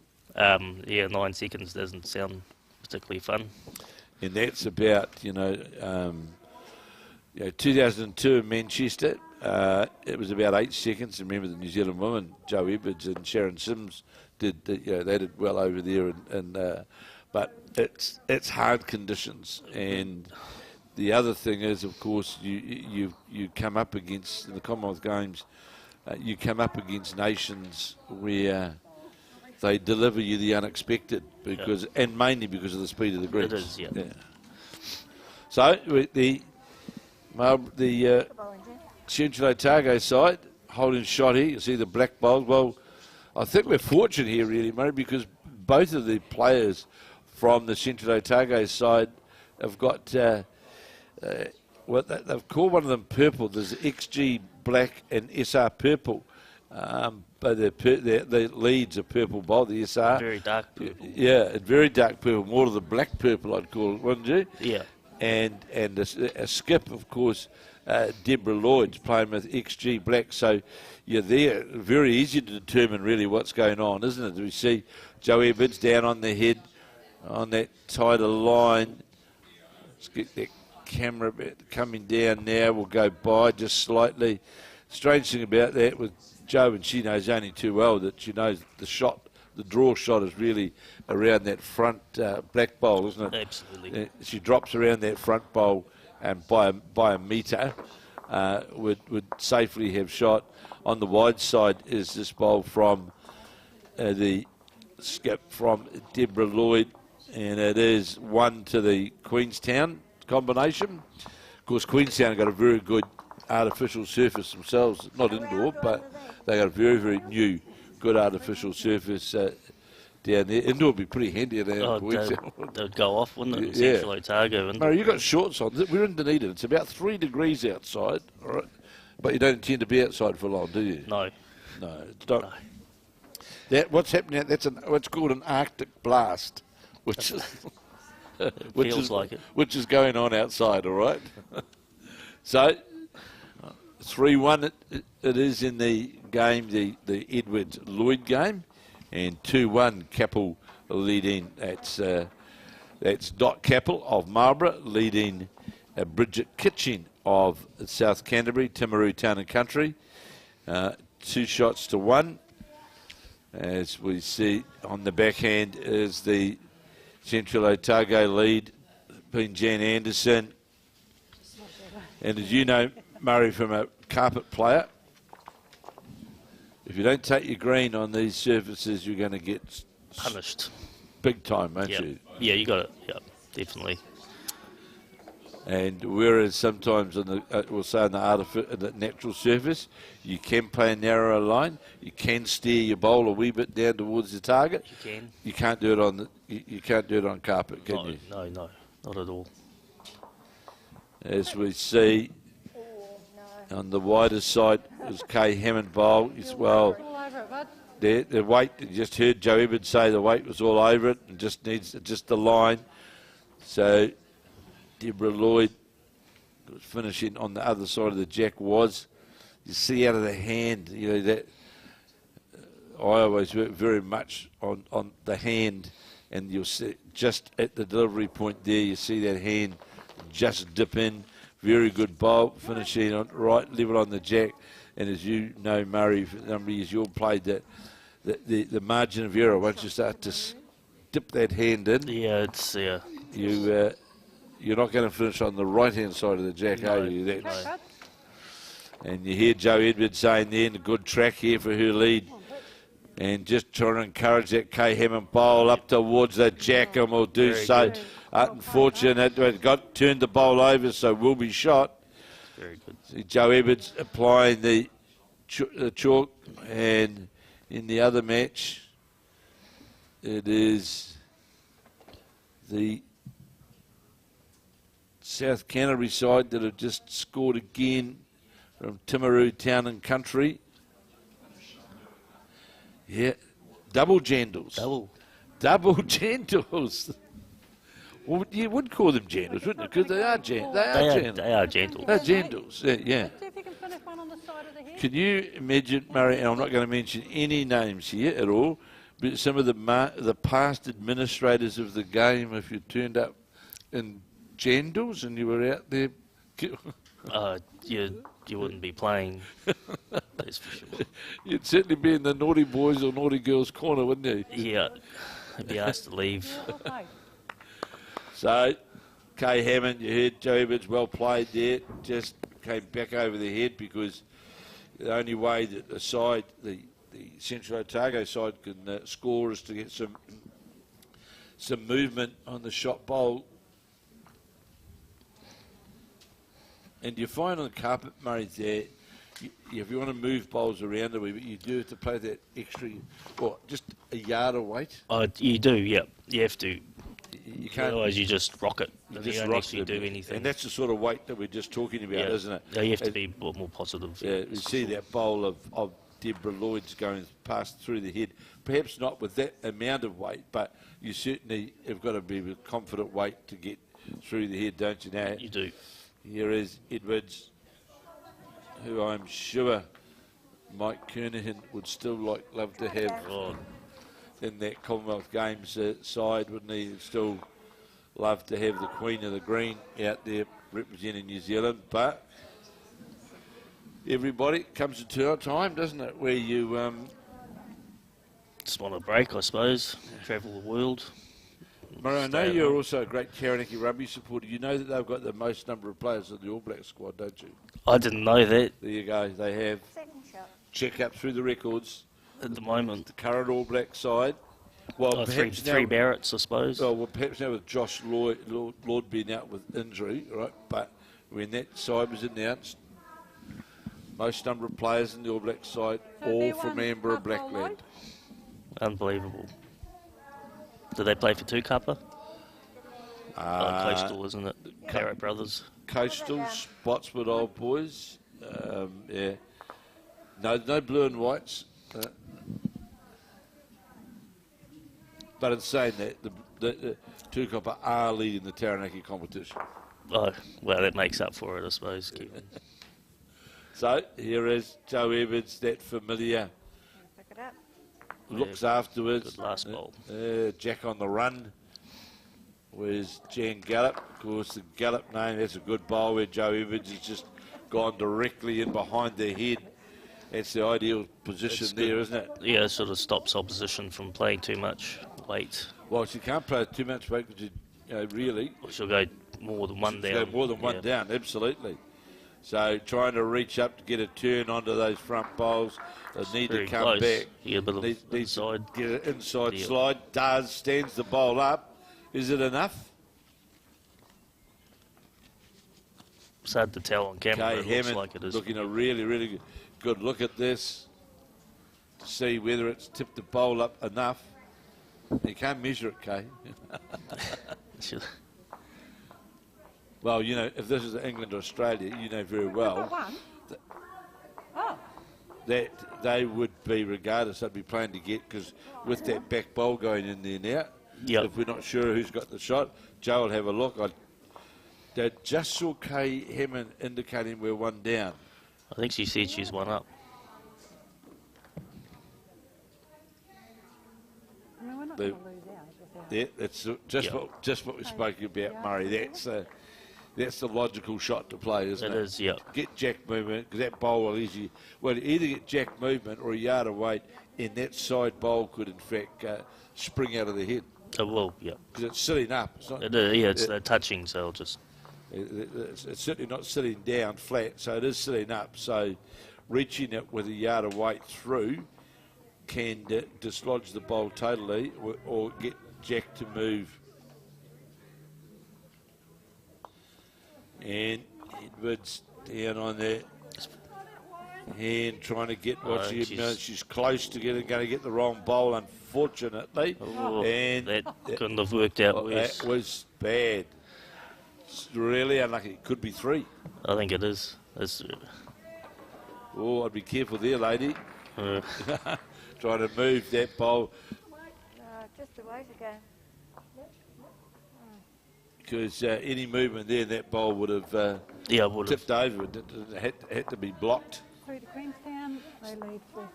So it is. 3, she said. Joe said 3. It was the 3. Yeah. Yeah, it was 3, as you said. So there, thank you, Joe. So it is the Debra Lloyd skip side now leading the Nelson skip side by Joe Evans. 5 ends gone, and it is 4-3 to the Lloyd combination. Debra Lloyd, long way to go, of course. And the other match, it is the Blenheim combination. Capill and Jan Gallop, and Bridget Kitching and Sarndra Cleland of the Timaru Town and Country Club out of the South Canterbury Centre. And it is the Blenheim side who've just got their just one shot advantage. And the Gallop name, of course, Murray, very, very much a part of Marlborough Bowls for a number of years, isn't it? It is, definitely is. And Jan and of course, Matt and Lloyd. the late Kevin, certainly, the Gallop name has been synonymous with Marlborough Bowls for a long time, hasn't it?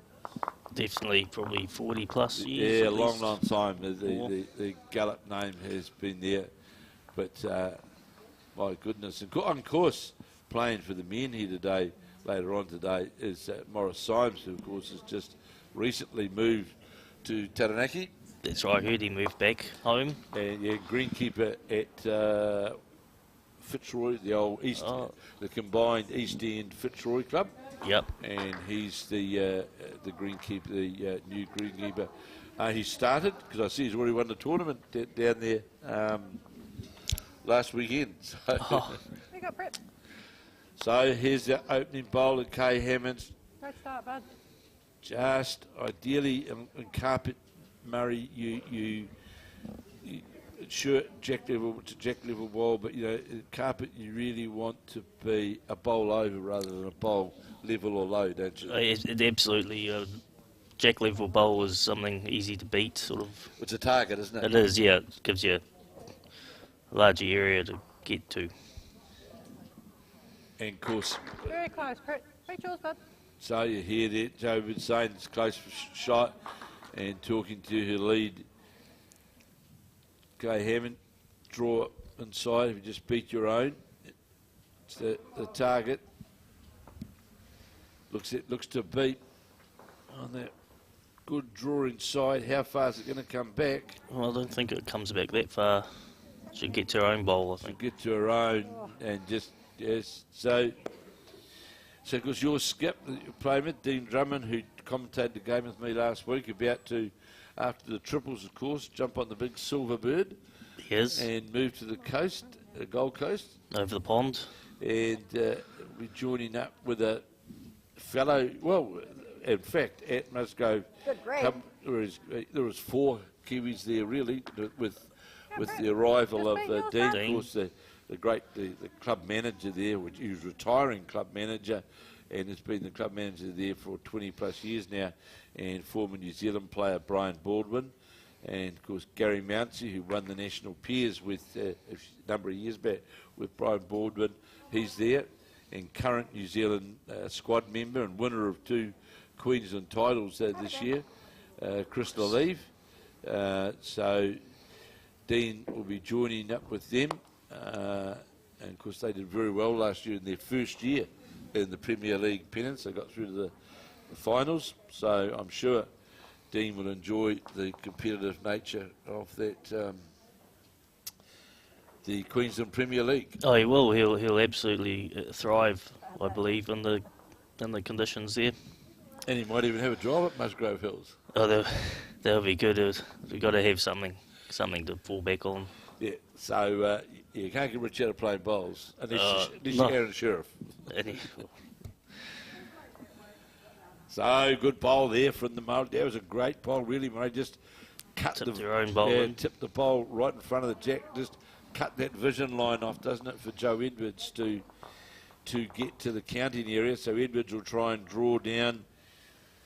Anyone watching at home, you watch the delivery of this person there. Nothing changes. No. And never has. Never has. Always looks down to the ground after she lets it go. And you'll see the reward, nearly the reward. And there is the reward, really. A perfect bowl, really, Murray, isn't it? You know, everything was right about it.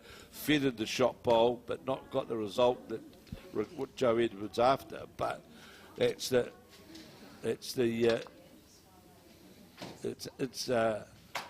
one of the great attributes that Joe's got, isn't it? That her weight control and shot selection all comes down really to her delivery.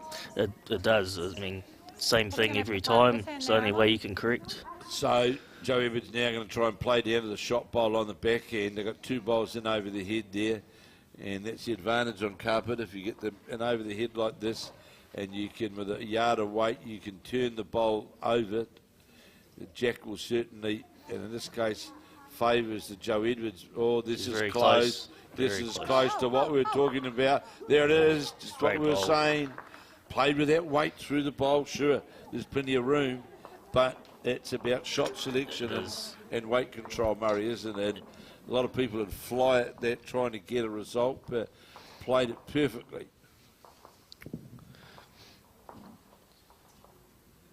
There's a good response here, though, from the Central Otago skip. Has it got the well? No, he's dropped short. Dropped short, would count.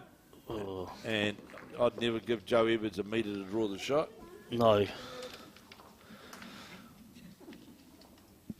So Edwards now on her forehand, trailing 4-3. Indicated not sure who's got shot on her forehand. Knows she's just got to draw around that front bowl. It's great here, Murray. I see the spectators sitting there. That glassed in. It's well designed, isn't it? It is very well designed, purpose-built bowl facility, really. And Joe Edwards got that touch rub. slide. That was any slide from there was always going to give you a shot, wasn't it? It was. Just the one that was that. So Joe Edwards was more than likely, I'm not saying a bowl off target, but a bowl under the line, but got the outside, just got that slide off that bowl and rewarded because it had good weight. It was perfect. 4 apiece now. You'd have heard Joe Edwards there in the microphone. It's great to have the players mic'd up just on the way through. It makes such a big difference. The Capill match, the Blenheim game, that's the Capill with Jan Gallop. It is Capill and Gallop leading 3 shots to 2 over the South Canterbury combination of Bridget, Kitching and Sarndra. Cleland, and there's 2. That's the Timaru side. There's a bit of room in that head just then, Murray, wasn't there? And it's the difference of what it really comes down to. How you get those tighter heads is what the leads, how the leads start to head off, really, isn't it? It is. Yeah, lead's important, especially on the carpet. 2 shots to Timaru. So Timaru now scoring 2 shots. They'll go to a 4-3 lead after 5 of 18. As we see Jan Anderson on the mat on that backhand. How's that line of weight? Looks to be under the line. She's going to pull it. Oh, she's running quick, so moves the jack way off the centre line. That more than likely had 2 yards of extra weight on it, really, on the way at least, on the way through, Murray, didn't it? So Kay Hammond is going to change. No, staying on it. It's good staying on that backhand. And if Joe Ever just telling you to stay on the backhand, that's what you do, don't you? It is, yeah, you listen. Yeah. You don't say, oh, I think I can get it there. So just needs to be under the line of her own first bowl. It's all going to depend on the weight. Not going to have the weight, but it was certainly the line, Murray, down that Joe Edwards was talking about.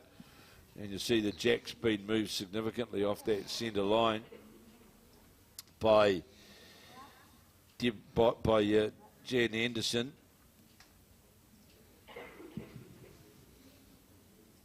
What's he doing? I was just going to say, looked like she was going to play it wrong by us. Looking at the, were you looking at the... Yeah, the big circle is on the inside. Yeah, doesn't help.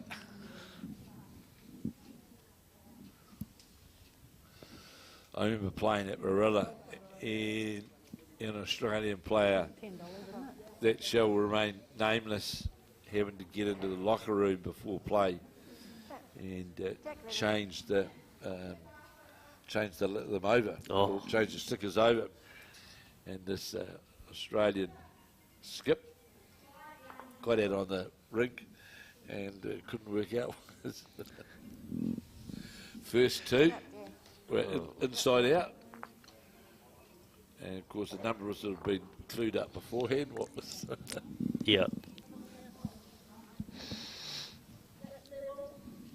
And it can easily happen.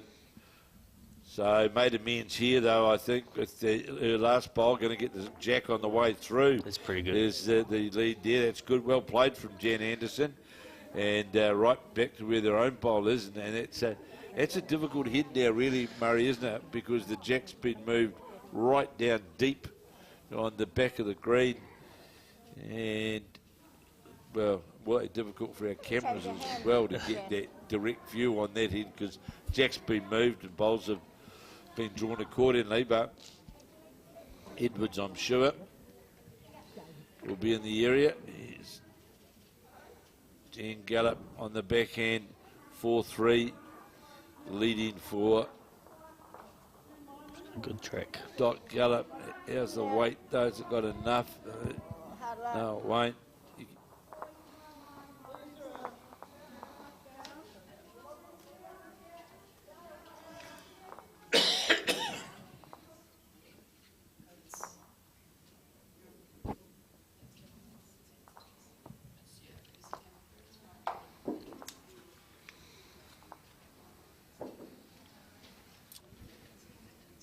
So, well, we can't see much now in that other game because the Jandals has taken over the head.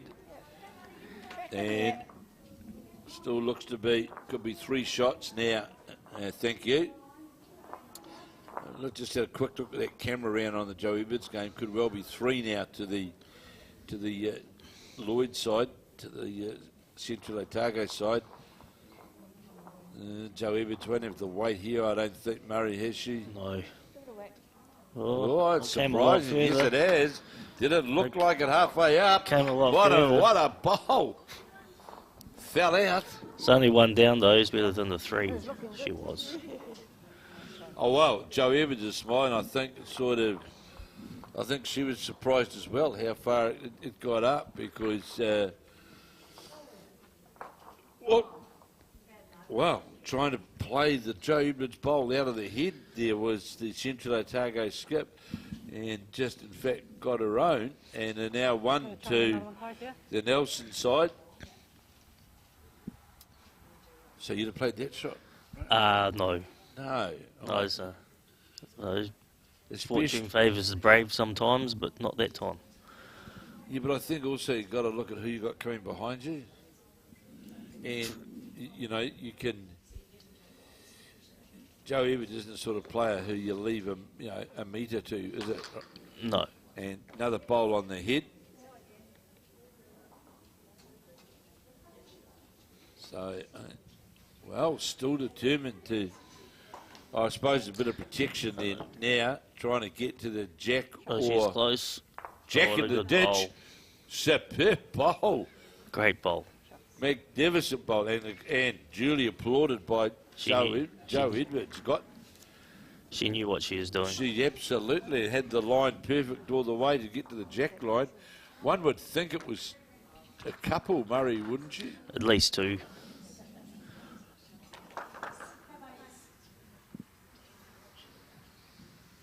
There's the jack. There's 2 sitting there I can see out on the side. And in the other game over there, well, the worst thing about the head over there now, Murray, I don't think there's one bowl over the head. There, that's... So you're playing against the Spanish wall, aren't you? Makes it very hard. Very, very hard. So that's a horrible head to play to. Well, and if you get the bowler over the bounce as well, doesn't... Well, going to get the side. I don't know who the blue belongs... It's Blenheim bowl. Yeah, well, that you can literally put that score on the board now, can't you? Yeah, it's all... Because to try and get to that now... Oh, asking there was the lead for her skip for Bridget Kitching to try and draw all around those bowls to come all the way back. I don't think it's enough. It would take a special bowl to get the shot. You're not going to get all the way back neat through to the jack, are you? There, no. Just.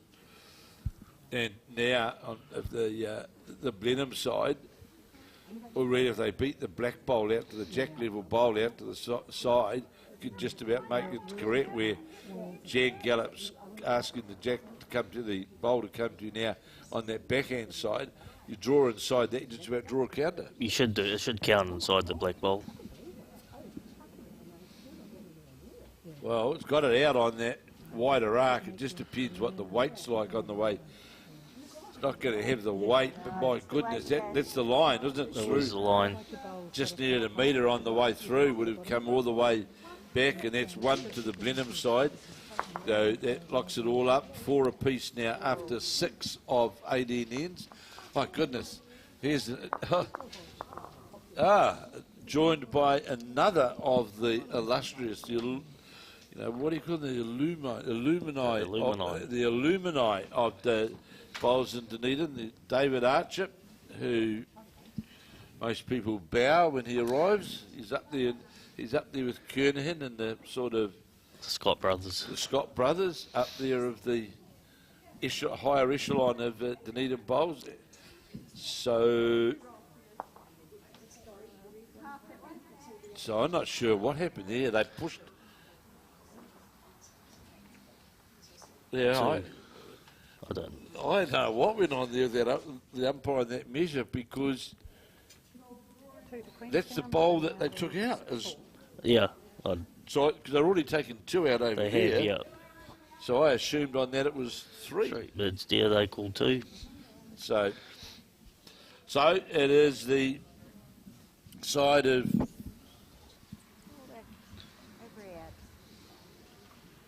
it's the Debra Lloyd skip side. Scored a couple. And they'll be leading now 6-4, and it is Bridget Kitching leading Capill 4-3. After 5, well, there might be an end not gone up there. I think the last end Was it one to Blenheim? One to Blenheim, wasn't it? Yes.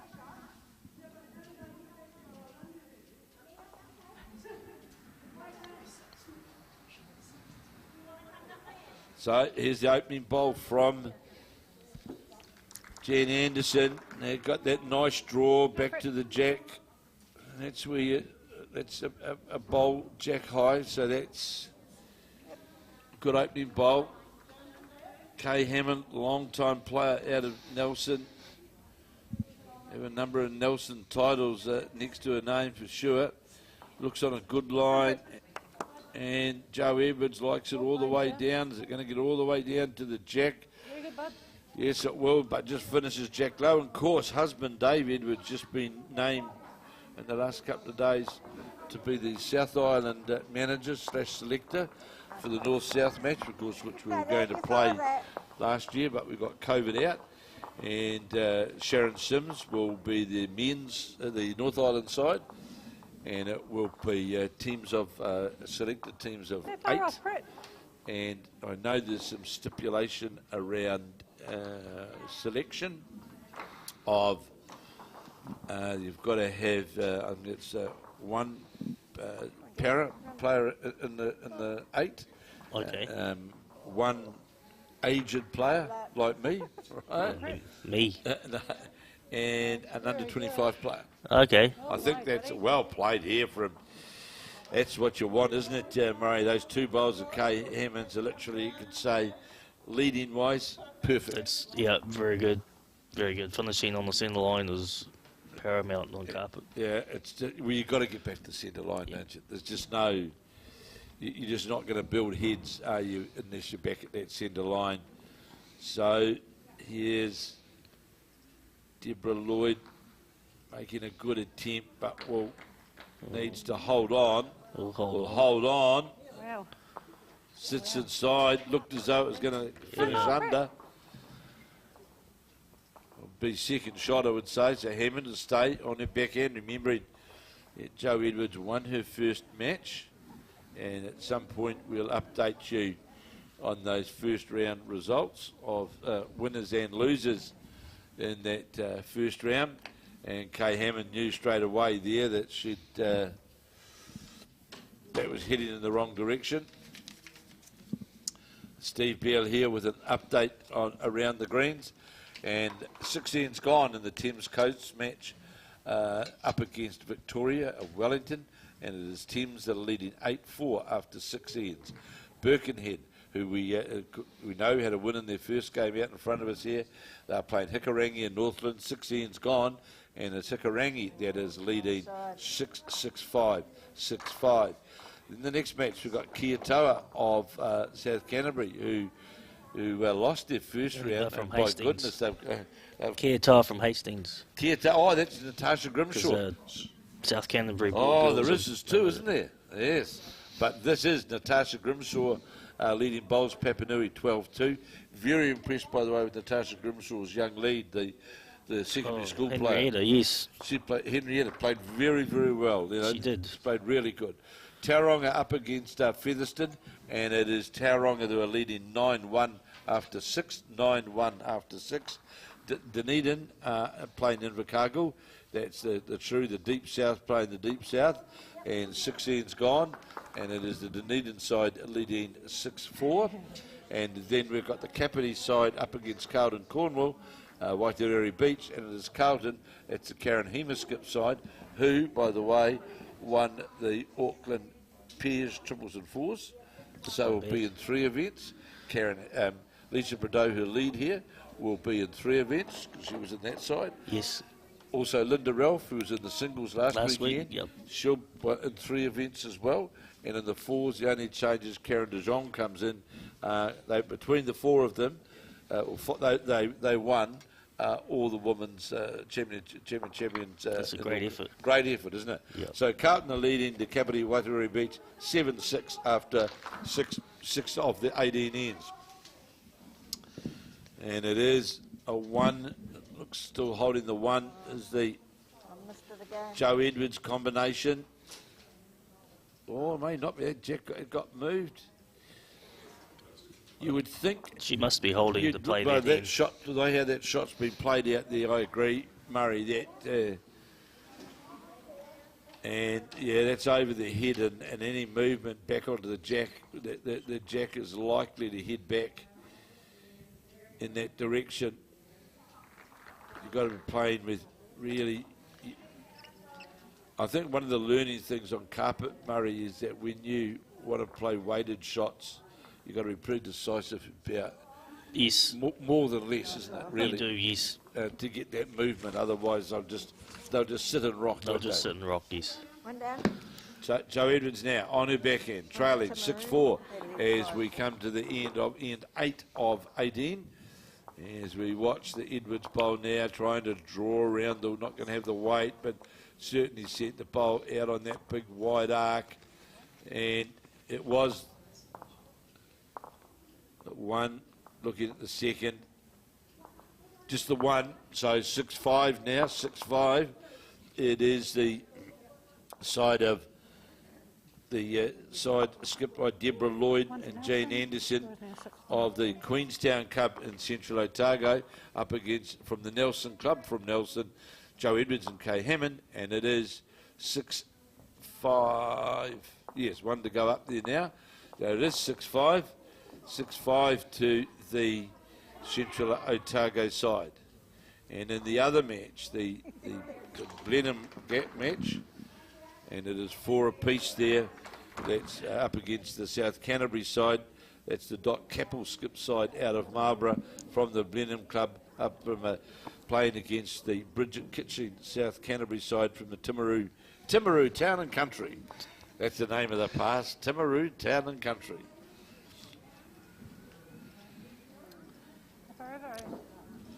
Jack looks short here, Murray, would you agree? Struggle. Yeah, I think, and rightly so, as Murray said, not up to the required distance. So you today yourself, you play 3 or 2 tonight? Two. 2. Yep. So you start at what? 3. 3. And then we have a bye, and then 20 to 8. Oh, so there's 3 rounds played though? Yes. Yeah, 3 rounds played. 3 rounds played, but we play 2. Right, okay. And then tomorrow you play 3. 2. 2 again? Yeah, 3 out of 4. So there's 3 rounds each day. Each day, so 6 rounds all over, but we have 2 byes in the... Right, that's right, yeah. And of course we had, sadly, the North Harbour defection at the last minute. Yes. Because Bart. Bart, who runner-up last week in the singles, well, he's Pretty handy start, Prick. Well done, mate. the day of, or the fly-out day. Yesterday. Yeah, yesterday, yeah. They tested for COVID. Yep.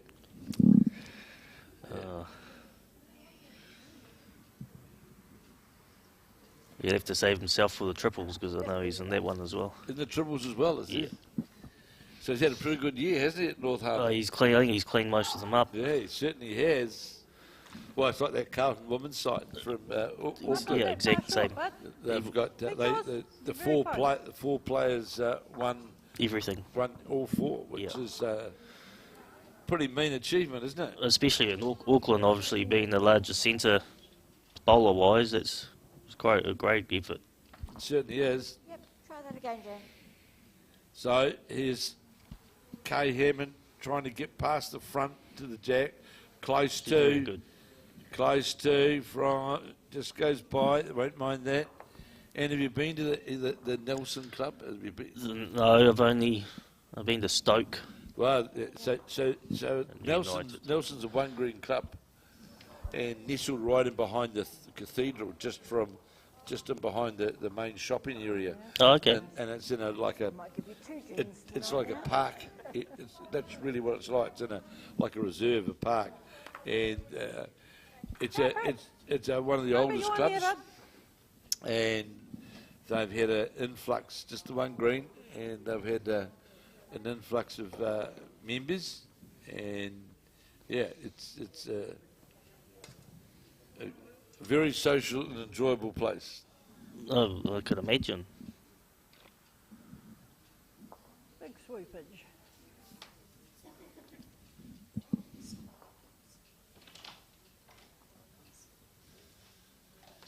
So, two shots clearly to. Through the hole. So, on the backhand is the South Canterbury player. Oh, so here's the board after the first round. As we know, Trish, Croot and Kirsty Hill of Birkenhead had a good, convincing win.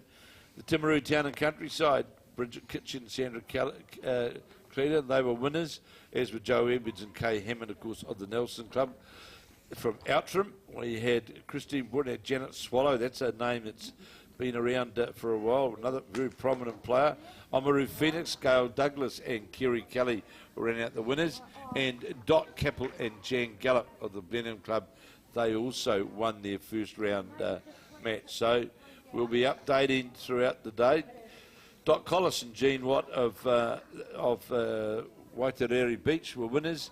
Debra, Lloyd and Jane Anderson of Queenstown, and then we saw Diane Patterson, Leslie Burke of Wanganui go down. Natarsha Grimshaw and Henrietta Scott in a very good match also lost their first, as did Karen Hema and Lisa Prideaux of Carlton, and Diane Lawrence and Leanne Scott, along with Sarah Tokomo and Marianne Wilson of Victoria, Gayle Melrose and Mary Campbell of Tauranga, Val Clements and Dale Fitzgerald of Bowls Papanui also lost their first round, as did Dale Rowe and Olivia Mancer of Featherston out of the Waitarere. But I'm sure we'll see some changes in this second round, and as the rounds go hit, and not sure there who's got shot. Edwards now on the backhand, whether it's that front bowl that shot Murray. There's that black bowl there in the, I think the front bowl. so that's the Guess. there's another counter coming That's in number here. one, though. That's certainly, that takes any movement away. Oh, she probably made it front one count. Yeah. But she fell back. Turned the jack around the corner as well, so that'll definitely be two to the Nelson side. Only shot now for the Central Otago combination to follow that on the back end with a yard of weight through the two bowls. We've got the bowl away with, I was going to say as well, Murray, one of the other crucial things on carpet is getting the bowl away with a good delivery, isn't it? Yeah, you want to get it on its running surface Straight away. straight away. You don't want it to be trying to find its running surface No, halfway up the green, do you? No. Because you'll you pay the price, won't you? will definitely pay the price. The last bowl that... So Joe the Edwards last bowl's really, Jack Lowe. well, Joe Edwards, you're here asking whether that last black bowl is Jack Lowe or not. Now, the won't really matter. There's a number coming out here for the black one. Blenheim side, 4 shots. Yeah. To see Where's the indication Jack? there, 4 shots indicated clearly by Jan Gallop. So that'll take got the one shot. Blenheim side Oh, right. out to an 8-5 lead now.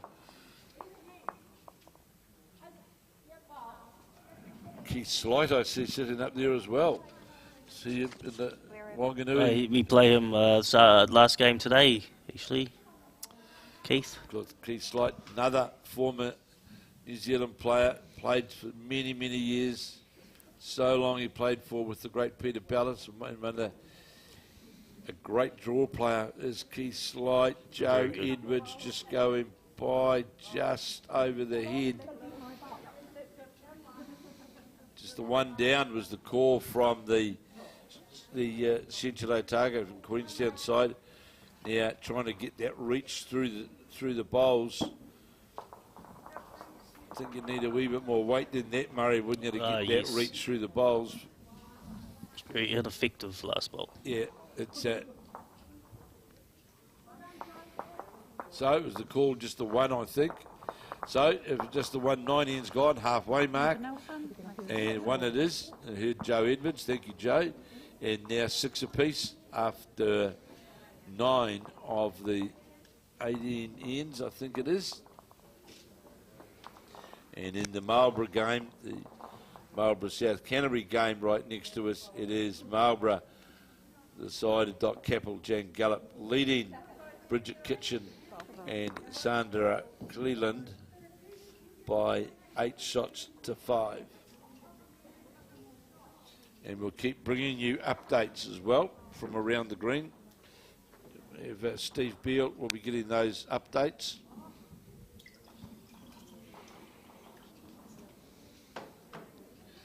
So last week, of course, we were in Murray's club, Hastings. Oh, great bowl. Well done. Oh, great bowl there by 2 wonderful bowls sitting in front of the jack there. And the club were pretty happy with the last weekend, Murray, I imagine. Yeah, it was a fantastic weekend. Looking forward to the 4s in 2 weeks' time as well. We had a good crowd there watching, wasn't there? Yeah, there was, yeah. It was, and I think, well, I don't think, there's no doubt, this format is certainly, I think, is great for the game because, you know, in the old days we had, champion and champion sort of disappeared for a few years, but there's no doubt now it's very, very much it's a strong part of the calendar, isn't it? It is. It's great. I mean, bowls now is 12 months of the year, not 6 months like it used to be. So you might as well utilise all the facilities. Well, we owe it to the people as well who have built those indoor facilities that they, that they do have events, that they do have the opportunity, and I know I can say categorically that we, as far as the Hastings, the Hastings venue is concerned, like this year the North-South match is in the South Island. We're here, isn't it? Yeah, I think right here we are. Yeah, so that means next year, of course, that we'll be back to the North Island. Great bowl there from the Central Otago side, and so there's every possibility that for the north-south move to the North Island, that the Hastings venue, it's a fantastic venue all round, isn't it? It is, yeah. That's great. Would certainly be a strong consideration. We've got in the north, we've got Nainai, which is very good, and now of course we've got the added. We've got here, of course, now we've got sort of a few more of the indoor environments around the countryside and a couple more on the way. Yes. And it's all good, but we're still going to be, in my view, Murray, we still don't want to take everything, so don't want to lose the natural surface, do we? It's no, you don't. I mean, our centre doesn't have, maybe we have 3 or 4 grass greens, natural surface greens. It's just that there's no one with the knowledge how to look after them. That's the only problem. And that's correct. And I'm sure when you travelled, you still like to be able to play in the summertime out on a good natural surface. Oh, yes. Don't you? Yes. The weight was good, wasn't it? Just the green. And it's unlikely we're going to be playing Commonwealth games and world bowls on artificial. Oh, no, probably never. No. So here is the great Jo Edwards on her backhand. All locked up, 6 apiece here. And it is Central Otago holding the shot with the Jack Low bowl. Edwards riding this bowl. Needs to get a turn onto the bowl and move the jack. Turned the bowl over, but literally turned it to be jack level. And in the other match, of course, it is the Marlborough combination.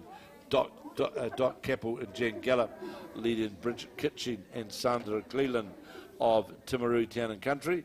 And it is the Marlborough side leading 8-5. And as you said, we're all locked up, 6 apiece in this Edwards match out in front of us here. Edwards, Lloyd, and this lady's got a phobia about standing right in front of the camera, isn't she?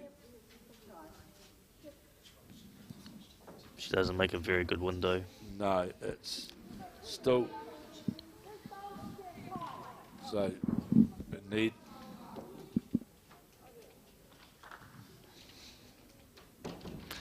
So it's definitely one shot to Central Otago, but I'm picking Jo Edwards would love to be able to reach that with a yard of weight through the Yes. bowl with a jack.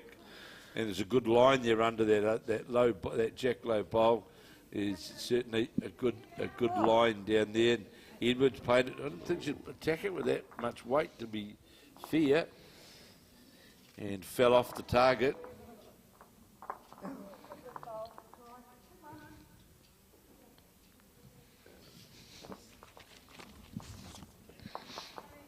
So at the halfway mark, 6 each, 6 all. And now a jump for the Blenheim combination. Now leading 9-5, a single there. 10 of 18 ends gone. That's the side of Dot Capill and Jan Gallop. And we'll see here, Joe Edwards is somewhere down there on the mat. She'll endeavour to reach through that bowl with weight. There it is, it's gone. Tips it out of the head clean. Great bowl. Magnificent bowl. It's that weight control, weight and line, isn't it, Murray? It is. Well, there's only one shot on here for the Shedule Target side, and play down there and don't and on that back end, make sure you're not trying to dead draw it. Yeah, you're going to be playing through the bowls, Murray, don't Yeah, you? You know? she's into it. Well, it's got a chance here. Well played. Well played. Great bowl there from the skip. Debra Lloyd played with that reaching weight right through the head, sat through the 2 counting bowls of the Nelson side and sat inside for shot. So well played there from the Central Otago side. In the target zone. Yeah, it was.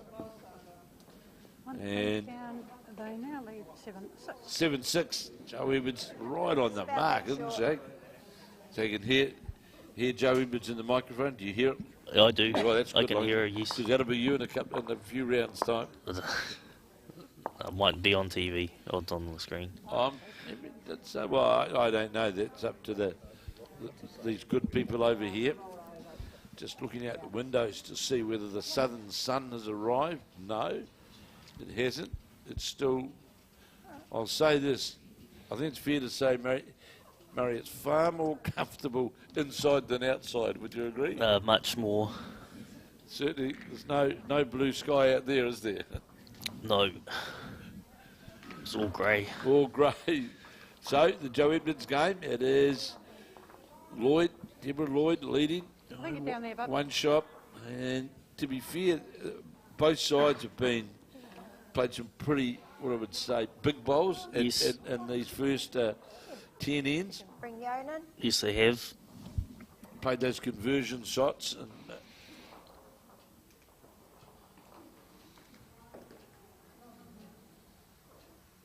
That's a pretty good turnover, Croot. Well played, bud. so they were telling me earlier on here, that great opening bowl here, though, from Kay Hammond, that the membership they got down here now is really, it's big. Oh, really? At the stadium here. And although, of course, not as a club as such, but the number of people from around the Dunedin and outlying areas who have all paid a sub to be able to come here and play and events. And I presume, I don't know, whether some of the, say, the summer clubs, they might host various events here. I don't know. Well, you'd be mad not to. I mean, there's not much you can do in winter time. No, I mean, there's a golf outside. course. There's a golf course right next to us. I don't think many people are playing golf out there today. They could be practicing for the British Open. There's similar sort of weather they It's have. very similar. You're right there, Murray. It's and the course actually out the one out here. It's like a British Open course. One of those. That would be on the coast, links like. Yeah, on the coast type environment. And I'm pleased she just looked at the bowl then. Don't want to do too. And No, because that bowl was certainly the bowl of against the lead there. Jean Anderson, it was definitely headed in the wrong direction, and she just the last minute checked to see that no, it was on the ring on the wrong side. 3 bowls there, all in the line from the Central Otago lead. You hear, and that's good instructions you hear from Joe Edwards.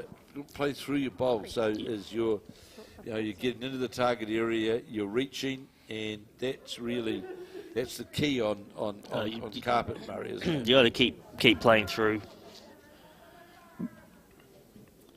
And Julie going to do just that, comes over and behind the jack, may not be shot, but certainly it's another second, I just heard Joe Edwards say, but it's over the head, so it just gives you a greater shot variety that you're able to play, isn't it? Yeah, you get crucified on the carpet when you're short.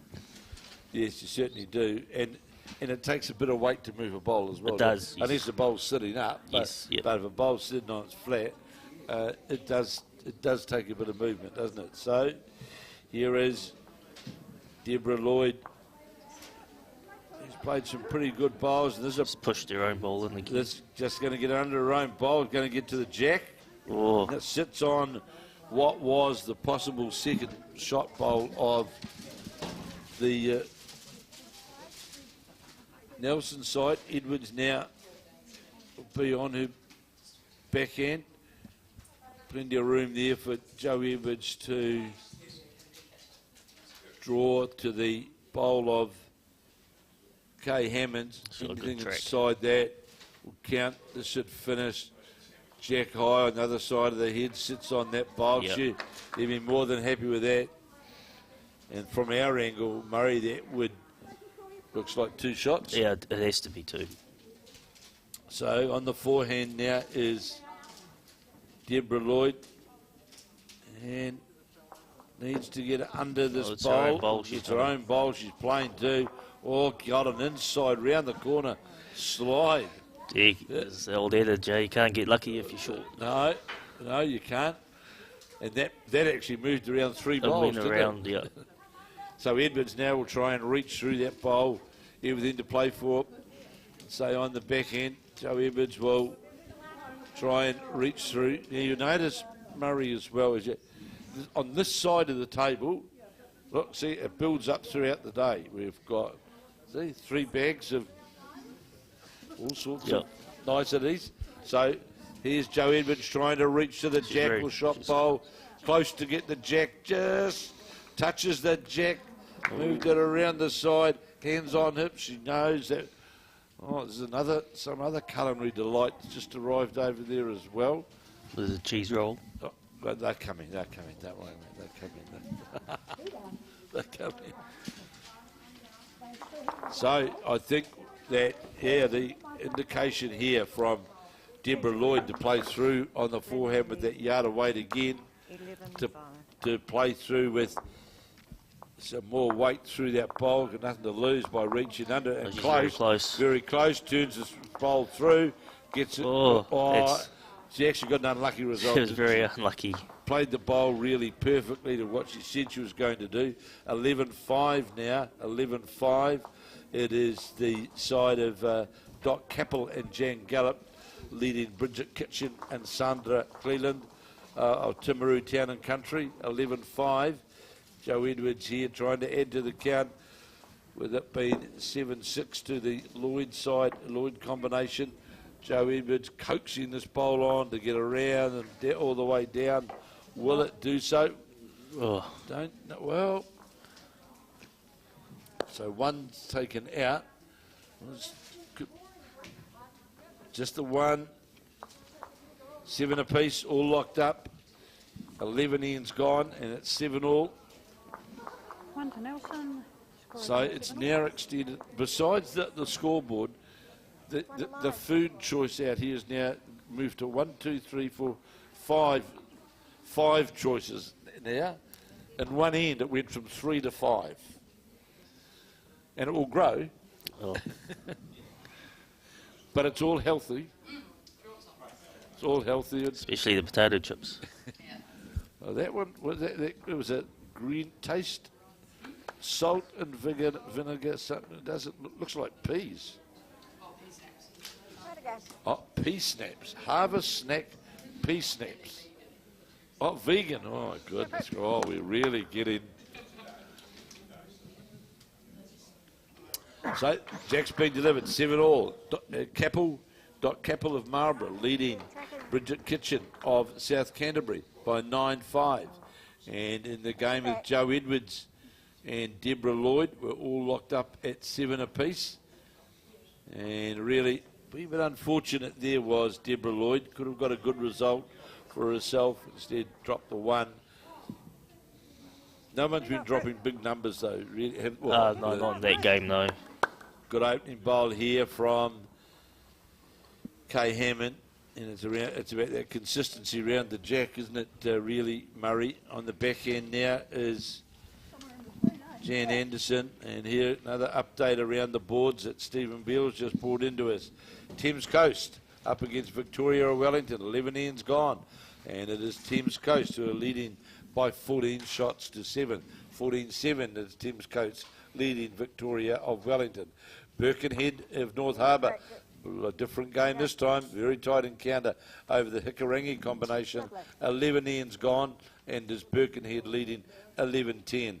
Kiatoa up against Bowls Papanui, and that will go back is from Hastings. Yes, we've got that right now. And after losing their first round, a good start here for the Kiatoa combination, leading 17-6 over Bowls Papanui of Christchurch. 17-6 after 11.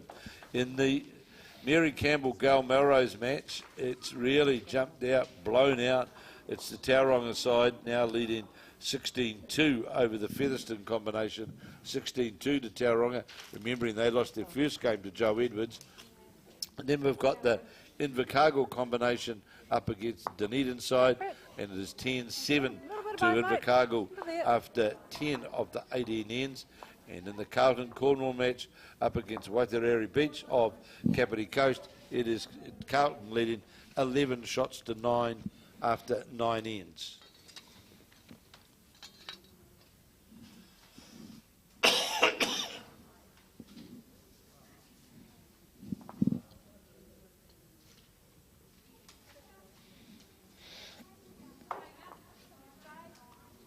So the Joe Edwards match, 7 apiece.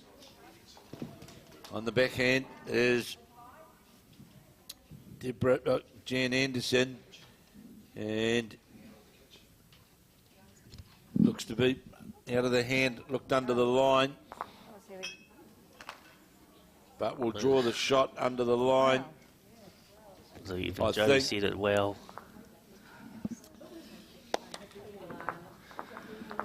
So the change over, and in the other match, it's the Blenheim side from the Blenheim club from the Marlborough Centre, now leading 11-5.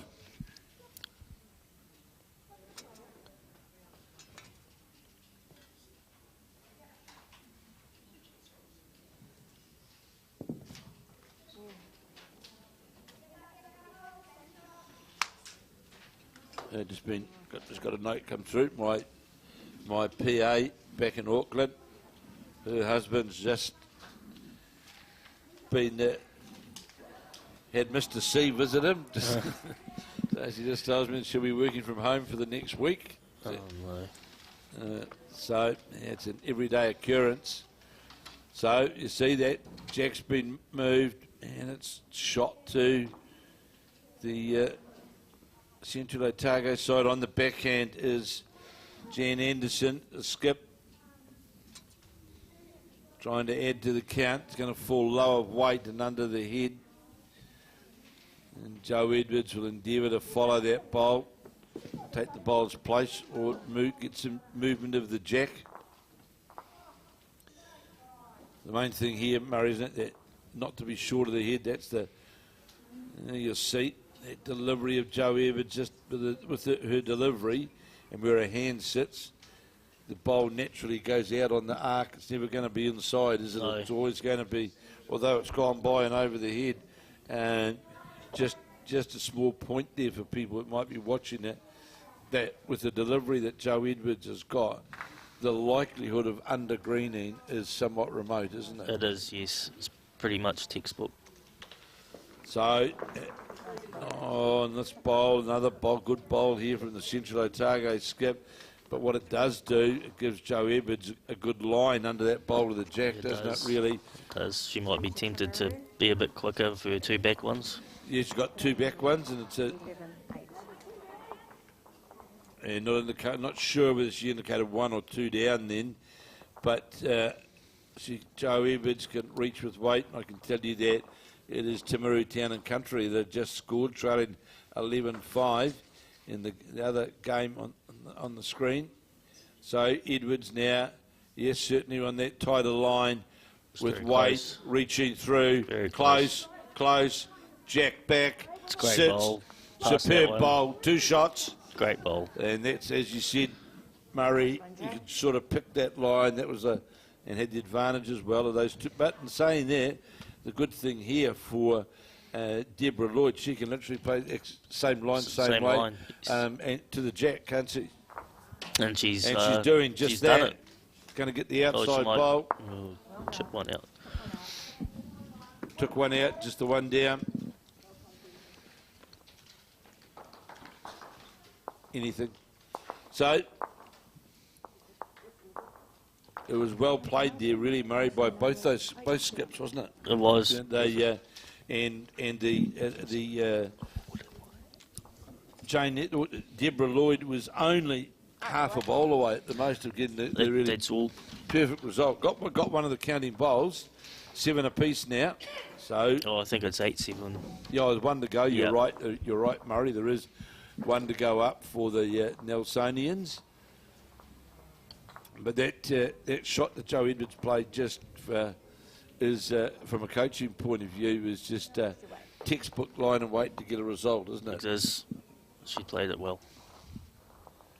So Jack's been. I noticed that we've seen here Kay Hammond is 12-8, 11-8.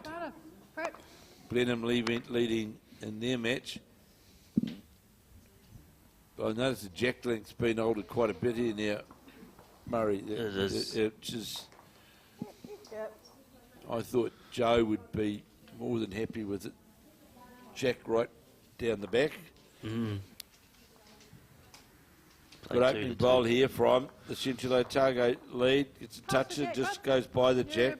Everything's jack high, so you'd have heard Joe Edwards saying to Kay Hammond, you can reach down there.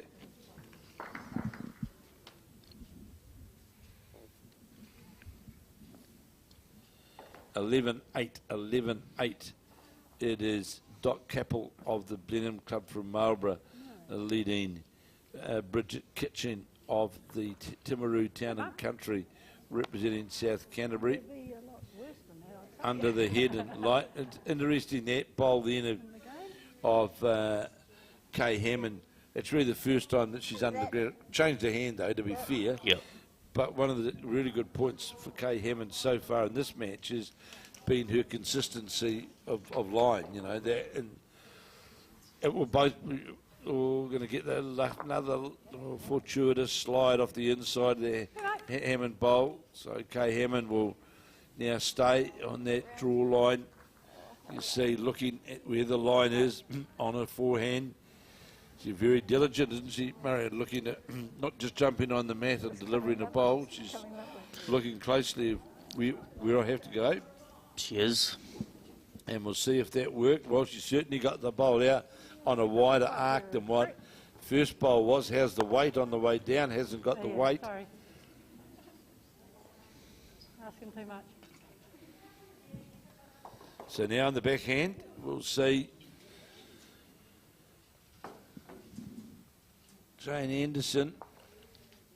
And it's one of these matches really, Murray, isn't it? If someone can pick up a 3 or something, Get a little mini break. Get a mini break, it sort of changes the game because it's all ones and ones, isn't it? They'd be more than happy with that bowl with the Central Otago side in over their head. Joe Edwards, I'm sure, you know, her target will be out to the outside black bowl on the draw. It will be. That's the line she'll be looking for once she. And the good thing about a player like Joe Edwards, when you're on the draw like this, is never looking where the jack is. It's about looking to where I need to be. Yep. So here's Edwards, of course, one of the greats without doubt of not only bowls here in New Zealand but globally around the world, everywhere. She This is. very good. And just what we spoke about. There it is, Murray. Yeah, that's Exactly what we spoke about, very isn't good. it? Now, may not be shot, not sure, with the front bowl, but really, the other thing which it does, regardless of, that's the shot from the indication from the Jan Anderson, just indicated to her skip, Debra Lloyd, that was the shot. The other thing which the Joe Edwards bowl does is, if you finish in that area, is you make it difficult for the other side to score a number, isn't it? It does. Definitely. That's what you don't want. Yeah, Joe Edwards will stay on her forehand, same with Jack Level is. Beat mine and I'll have it. There's the call, beat my bowl. So Joe Edwards again will come, knowing is that bowled out to the side on that Jack Level line, being the courteous lady she is, telling the rink next door, you play. And it is Marlborough leading 11-8. Down on the head here is Jan Gallop. Is Kitching, the side from South Canterbury. And Joe Edwards immediately out to that line that we were talking about, Murray. Yep. And how far is it going to come back? Gets inside her own, turns it over. That must make shot. That must be the shot now. Oh, it has to be. Because I said it was a... Yes, it is. Yes. There's the indication. And there's the art of just working out where that line is, isn't it? That's exactly what she did. And played out to the line, not trying to play inside to the line. Good response coming here, but more than not, got too much weight on it to go through. Has the Central Otago player. Edwards again will just stay out on that line here. Same was the call from Joe Edwards. That's exactly what she'll be doing.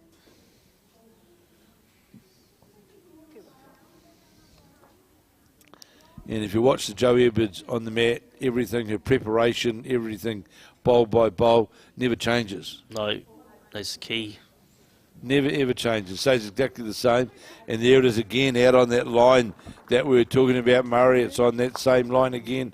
Has it got the weight to get all the way back? It's coming now. Is it going to get all the way up? No, it won't. Now, the challenge here, of course, as well, for the Central Otago side, they'd love to be able to attack that, to try and play through the bowl to get some jack. Can't afford to do so because they lose the front bowl. They're in a big number down, aren't they? Yes. At least 3 or 4. So really trying to get a turn on the bowl, and will sit inside it more than likely. Oh well, It's a great attempt. It was a great attempt. Was really on line, and out comes the one, and just the one it is. So those ones, they all count, don't they? Now 9-7 and. Thank you, Joe. And of course, every year, and it's an end gone by, isn't it? Yes. 11-8 now, 11-8 in the match between the Marlborough combination from the Blenheim club. That's Doc Gallop skipping and Jan Gallop leading. They're now leading 11-8 over the South Canterbury side from Timaru Town and Country. It's the Bridget Kitching, Sarndra Cleland side, and it is 11-8 to the top of the south, to the Marlborough side. And I see, as we look, Jan Gallop just opens with a very handy bowl. And of course, I mentioned Maddie Gallop before, but of course the other brother as well, also a good player, Maddie Gallop's brother, won a number of titles down there as well. Okay. Yeah, there's certainly a famous family from Marlborough. So great opening bowl there from Kay Hammond, and I suppose as well in a tight encounter like this, Murray, when you can literally cut that vision line off to the jack, it just, when it's a bowl or so in front, but straight away you can see it's just a tendency, isn't it, that it's just more challenging to try and get to where the line is. It is I always find it more easier if I can see the kitty. See the jack, just make it. I know it's a psychological thing, but it's true, isn't it? That if you can see the jack on the backhand is Kay Hammond after a good opening first bowl on this, the 14th end of 18. Come on. And here Joe Edwards there coaxing this bowl on of Kay Hammonds. Has it got all the weight, trying to get it past the jack? Well, literally, I'd say be half a bowl jack high. And that's the sort of leading that, you know, no disrespect to other leads at all, Murray, but those are the sorts of heads that you know you're not going to get into trouble, aren't you? Exactly, you know, you got to be very unlucky to lose Under the line straight away, you can see there. And, you know, literally you could say that unfortunately for the Central Otago side, and the way the head's sitting, literally two sort of ineffective bowls because you're going to be on the draw, so the chances of moving the jack like across there is somewhat of a challenge, isn't it? It is.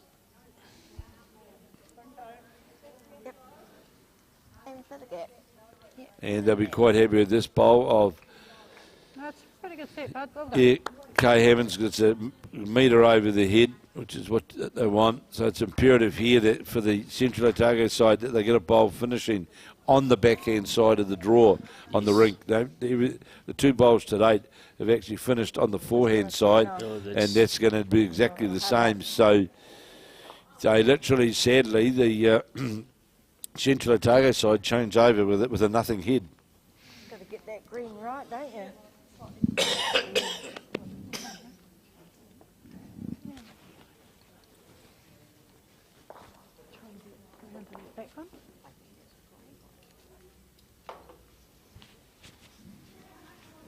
You'd have heard Joe Edwards just saying there, and because of how the lead hasn't been able to capitalise on it for the Central Otago side, Joe Edwards will change a hand to where the lead played, and really it starts to nullify options, really, doesn't it, Murray, for the Central Otago side. And at this stage of the game, 9-7, you really want those bowls on the head, and I can see it's Marlborough holding the shot in that other rink. So here's Edwards now, wants to be inside these bowls. Well, she'll get the port, might tip that one through, doesn't really... That's not what you wanted, and it does open the score, opens on the backhand side. Still two, but it opens up the backhand it gives, draw. Gives her a draw option now. It's much easier for her.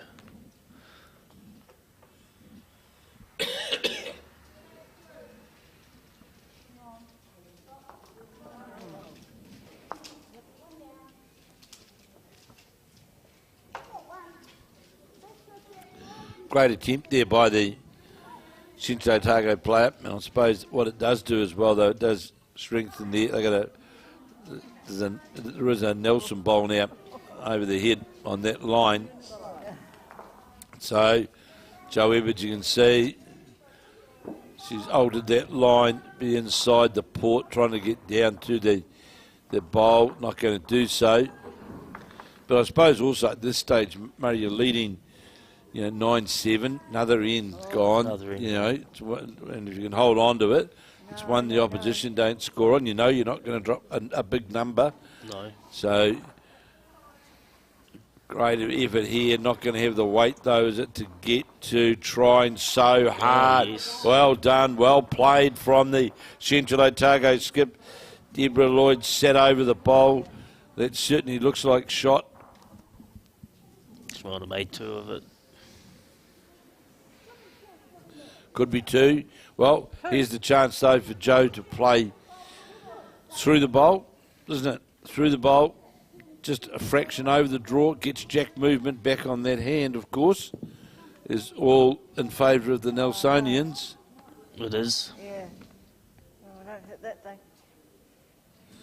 So we'll see what Joe Edwards now, here she is on the mat. Put it back, mate.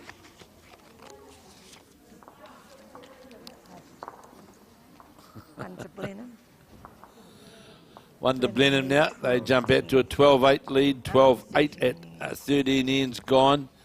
And there's Blenheim leading 12-8. Here is Joe Edwards now on the mat. And trying to play down to... Well, I'm surprised at that shot, actually, Murray, to be Quite fair. wide. It's wide all the way. Weight was pretty good. I thought she might have played it a wee bit tighter line. I think that's what she wanted to do. She just to either get a turn of the bowl in front, and that's not going to do anything. So we'll see whether it's 2, definitely 1. And that really, from one bowl rolling back into the head, altered everything around it, really, because it was looking good for the Nelson combination, wasn't it? It was set up really nicely. So we'll see whether that front bowl, there's 2. That is 2. So we're all locked up again at 9 apiece. Queenstown. Anybody's game. Do the Penguins get up here? Oh, no idea. They get blown up today, probably. They'd get blown over if that win. But yeah, it certainly looks pretty gnarly out there, doesn't it? It's probably horrible outside. You're a good yard in it over.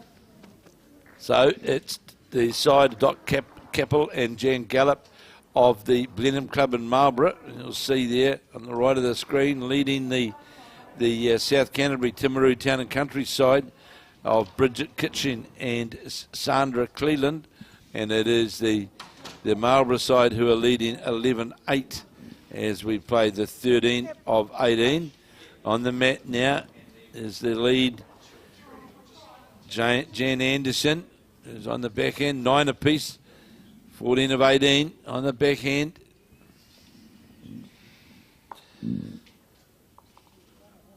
The other thing you just notice that delivery there, Murray, sometimes you can see straight off the mat that where a bowl's going to struggle to get back just at the where that hand is at the delivery point.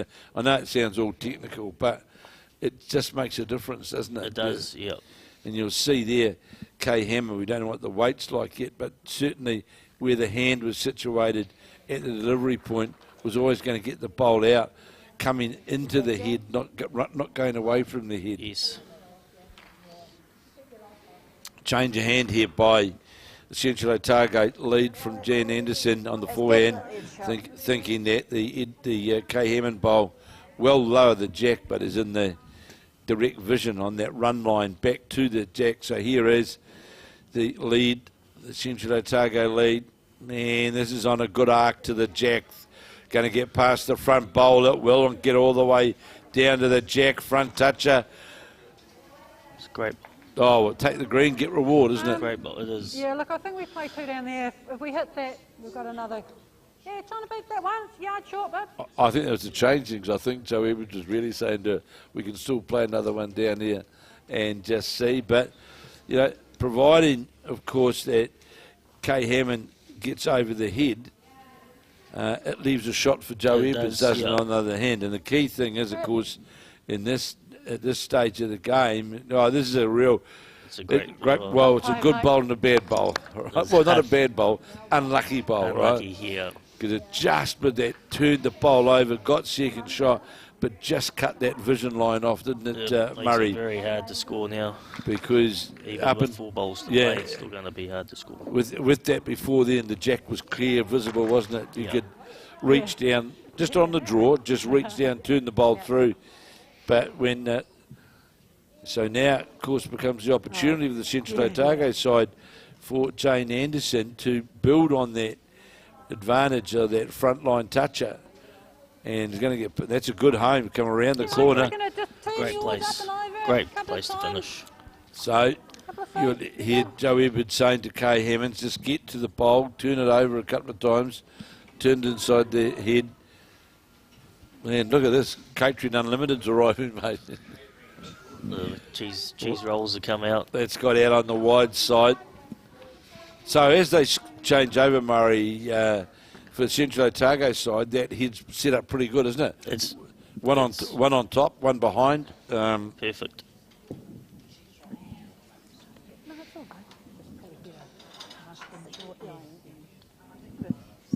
You know what? There's some things here on Tamara's bit of paper there. Those are some other healthy blend of. What are those ones, Tamara? What bag are they out of? Oh, the Joy Mix. Joy Mix, what is it? Tomato and herb, is it? Oh dear. Another. It's another omen of good health there, mate, right? So, 9 apiece. That's going to be a costly night for you. It's a hard head to Gotta play try with and the get back one just box. past somewhere. Yeah, there's so She has to get past. you heard Joe Edwards saying then I need to let me try and get a bowl pass because then one's got something to play to. Absolutely. So on the forehand is Edwards endeavouring to get over the head so with her second or third bowl Joe can attack it with some weight. Needs to finish down towards this black bowl on that line. Yeah. So that's a good spot to meet her over the head. And Joe Edwards can now change her hand really and try and play to turn through the bowl, would you say? Yes, yeah. It's the shot. And playing right onto that shot bowl, you're certainly going to get jack movement, and you're not going to put yourself in a too much of a dangerous position on the head, are you? No. So Debra Lloyd endeavouring to get up in amongst these bowls, not going to do so. Doesn't alter the vision line for Joe Edwards though. Down there with the yard. Yeah, that's just what we said, Murray, isn't it? Why, gee, we're good, aren't we? She must be reading our minds. Yeah, down there with the yard of weight is the call from Joe Edwards. Now that she's got that back bowl in, on its way, on the backhand, that's what Edwards is playing. Down goes the head, looking at it. Needs a bit of luck, needs to be on the wide side, and it's going to be. But a lesson there for everybody watching.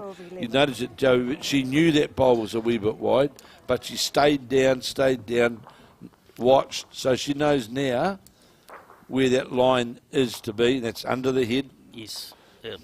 That bowl of Debra Lloyd didn't take the advantage of that opportunity to finish on the other side of the head and draw to it, to draw a counter. So Edwards now will play that shot again.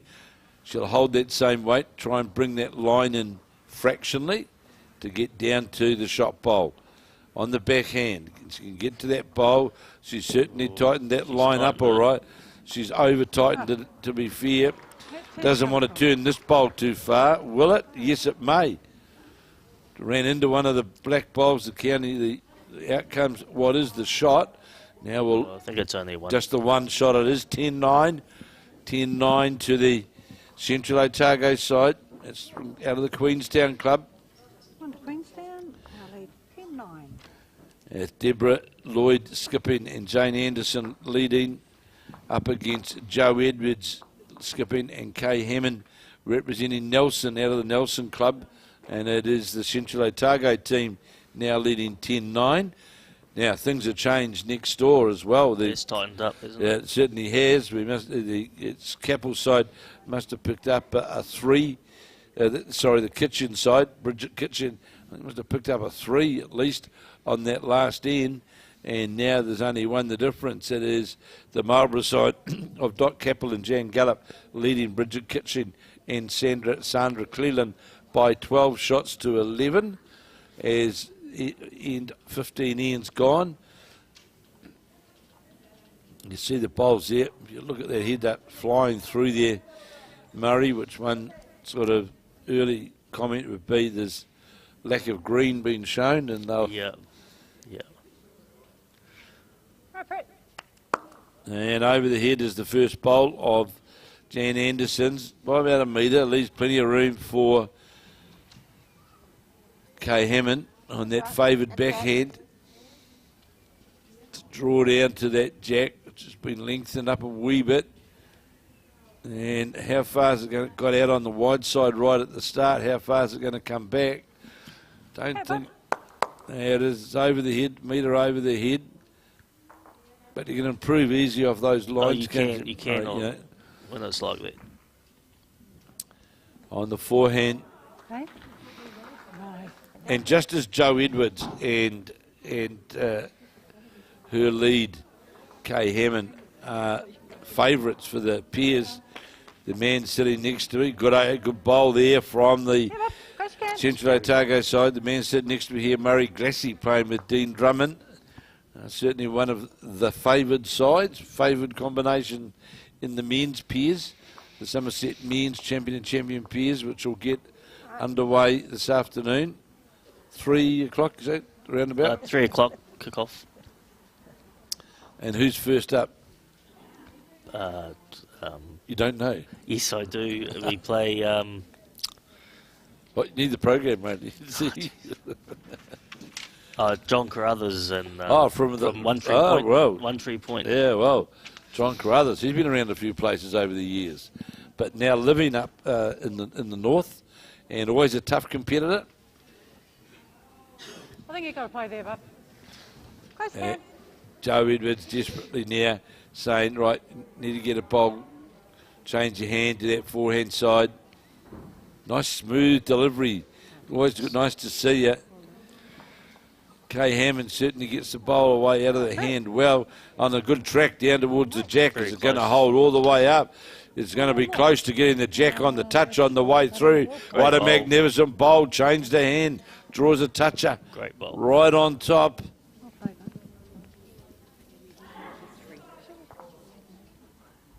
So lunch has just arrived, and we've got an array here of tomato sandwiches and all those other things up there.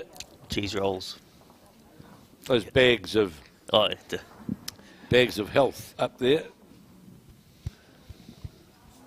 So this is the first time you've been in and seen Control Room X. It's a pretty good operation, isn't it? A great setup. Absolutely fantastic. So bowlers certainly can't say now we don't get bowls on TV, can they? No, they can't. They can't. It's toucher next door from the Kitchen side.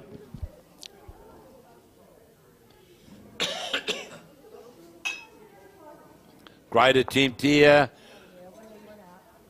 Great attempt from one in, one out. You'd have heard Jan Anderson saying Joe Edwards now can draw with confidence to that. That's literally jack level, the second shot bowl. But of course, just doesn't want to fatten that target up too wide. That will enable Debra Lloyd to attack. Good bowl coming here from Edwards. And perfect. That's great. Perfect. That's real good.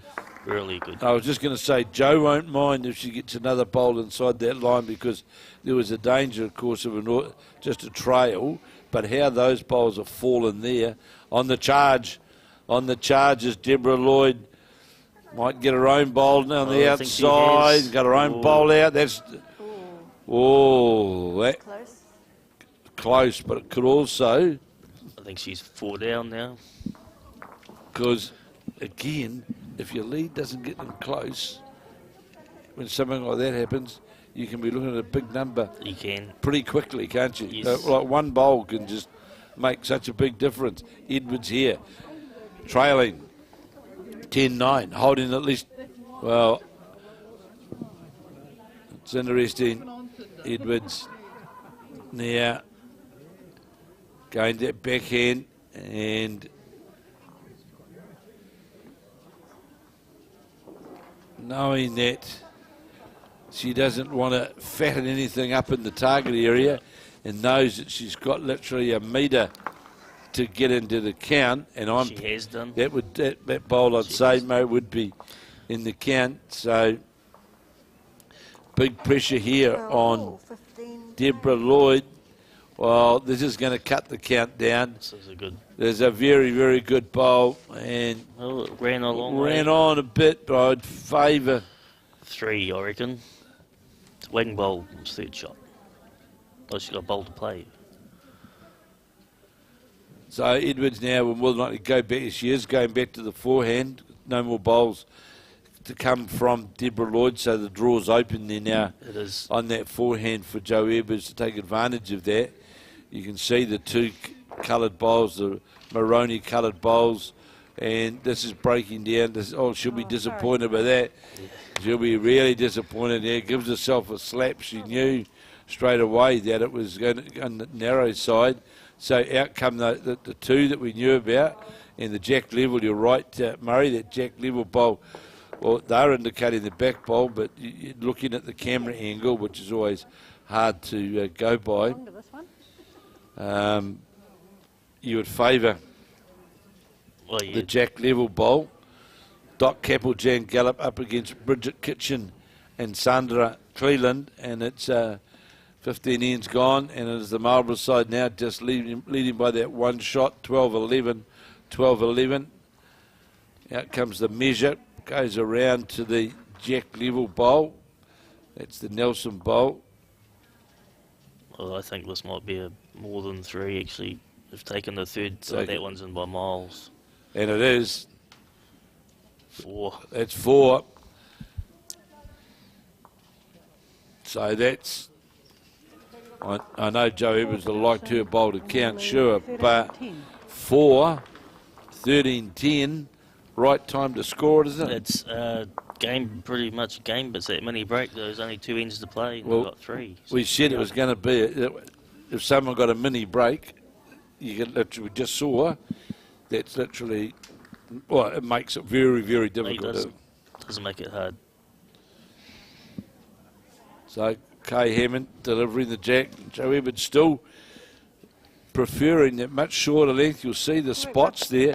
Now, those are the PBA spots there, are they, mate? The 3 jack. Yes, they are, yep. Yeah. They're metre up from the 2 metre mark. Yeah, so you can see that's the where you play on a like the bowls 3-5, where you play on a designated length. Can't go past it. Yeah. Yep. It's very nice. So Yep. 12 apiece now. 16 ends gone. 12 apiece. Doc Capill and Jan Gallop of the Blenheim Club in Marlborough. They've been a comeback stage by the South Canterbury side from Timaru Town and Country. Great opening bowl. Bridget Bridget Kitching and Sarndra, Cleland, and Rowe locked up with 12 apiece there. Superb opening bowl there from Kay Hammond, the Joe Edwards lead. And when you just picked up a 3, This is ideal. Only one down now. that's what you want, isn't it? Go the other way. And you'd know, Murray, that especially in pairs, that first one home to the jack, it makes it very hard. Well, you know, they can play now, you know, bowl half a metre over the head. Litteridge as good as a shot, isn't it? Oh, Kay Hammond didn't like that one. She's gone out. She's gone out on the 3rd green out here at this golf course just out here, mate. The wind might bring it back, though. Well, it would need. Well, there's plenty of wind out there, but not quite. Not a northern hemisphere hurricane to bring it back. And of course, British Open golf will be into that next week. Was it next week? I think so. The Scottish Open this week is usually before it. Ryan Fox, of course, a New Zealander. He'll be there, having a good run of form at present. Is the Just inside, outside son that of the bowl, legendary All Black. if you can, just back there is really good. Grant Fox is from Taranaki, by the way, too, just in case you did not know that, mate. Just wanted to... Taranaki. Whoops, Daisy. I thought he was from Taroru. I know that's Wayne Smith, isn't it? Taroru. Taranaki, you know. Fox's Garage at Okado. Oh. Oh, give a little. There's not quite Very perfect. well played, One bowl from... That's very good. One bowl from being perfect, but very, very good. And, you know, the target area now for the Central Otago side is to sit on that, really. They can sit on the back bowl. That'd be close to, but it's under the head. The green, under the line again. And it's interesting, you'd agree, mate, that one of the reasons why this match is ones and lower scoring, you know, got the 3 last time, obviously, you know, but it's about effective bowls, isn't it? It is, yeah, there's a lot of ineffective bowls. Yeah, if you've got effective bowls in there, you're not going to have 4s and 5s and other big numbers, are you? So, Joe Edwards makes her way back to the mat, 12 all, Capill with Kitching, after playing ends 17, and the same number of ends here with that Edwards in front. That's from the Nelson Club.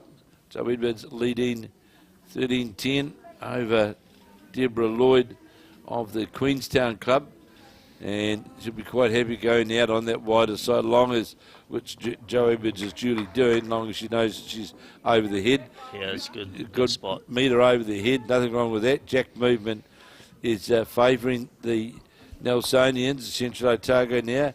To be fair, though, Debra Lloyd's pulled off some really big bowls, and just going to go by, sit on the. She was only really, Debra Lloyd, half a bowl away or bowl away from getting. She landed on the back bowl. She would have stayed for shot. Absolutely. So Joe Edwards not worrying about adding to the head now, just saying, well, where do I need to get out on that backhand side to give ourselves a wee bit of cover, I suppose, after seeing the weight that was played on the first bowl by Debra Lloyd. And there's no sense in Debra Lloyd trying to be short. Now, I think you might have got to change a lead with one to go in the Capill Kitching game. 16 gone. So you heard then 16 gone. And here's that shot we were talking about, Murray. Well, got the inside of the bowl, but extremely unlucky. Very, very unlucky. But Joe Edwards will be more than happy with that, because it's now become a one bowl target. She can change her. Is she going to change her hand? And, well, she can draw just slightly over the head and still count it fair. First and third. Yeah. First and third. So that's good skipping, isn't it? That's what we know, that we're not going to be in grave trouble. On the backhand now is Edwards looking at the scoreboard. It's always a sign. Debra Lloyd, knowing we run out of ends or running out of ends, looking at the scoreboard. First bowl I've seen in this match where Joe Edwards is slightly under green, but she actually won't mind because she's sort of in the way. Yeah, because it cuts the other hand off, doesn't it, for Debra Lloyd? And she's a smile, right smile there from Joe Edwards, knowing that she'd cut off that forehand line. Out on the backhand now is Debra Lloyd, trying to get all the way back. Great attempt, but not going to have the weight. And it was indicated by Hammond, definitely the shot. And I note that it hasn't changed on that other board, but I'm sure it was I think it was one to South Canterbury. Yeah, I think it's the one to South Canterbury, which would take them to 13-12, wouldn't it? Nelson, yes. 14-10. 14-10, Joe Edwards leading. Joe Edwards and Kay Hammond leading the Central Otago combination from the Queenstown club of Debra Lloyd and Jane Anderson, both 14 shots to 10. We think in the other game it is the side of Doc Capill and Jane Gallop who may be trailing the Bridget Kitching, Sarndra Cleland side by 13 shots to 12. Not 100% sure of that, but we think that may well be the case. So, Hammond. It's a pretty good start, Pratt. Weight was Well good. played, bud.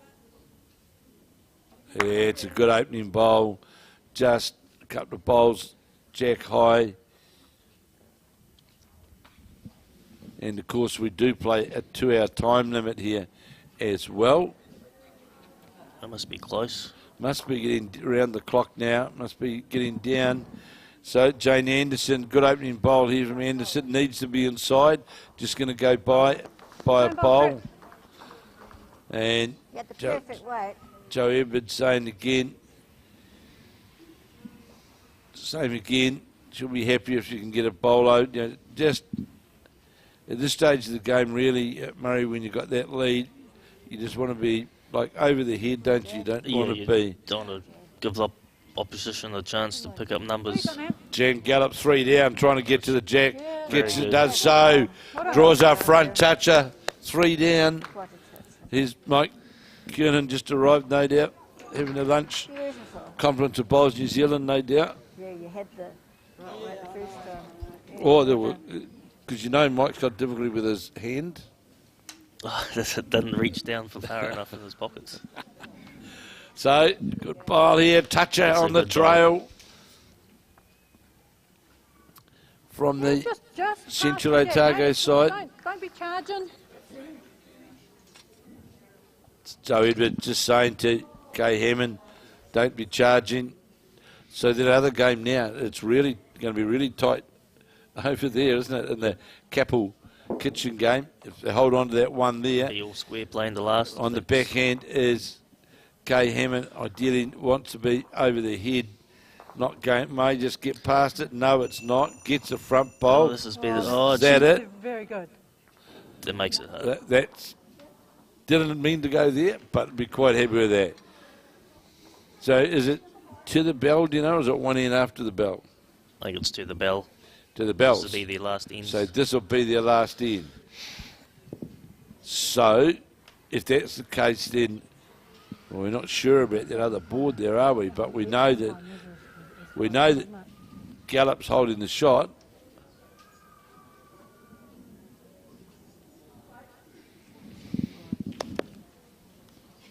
Yeah, no, it was good. It was good. Let's go try and get past. I'm afraid I don't know. Yeah. Mike Kernahan is. We're honoured to have the boss of the New Zealand Commonwealth Games side here this afternoon. He, I think he's going to do. I think he's doing the next game. No. So we're not sure really, are we, about that other game, Nick? Yeah, they haven't updated because I'm sure they haven't. There's one end, I'm sure that they haven't up. Can we? Oh, there we can see. I thought we nearly saw the board there, mate. The bell's gone regardless. Doesn't matter.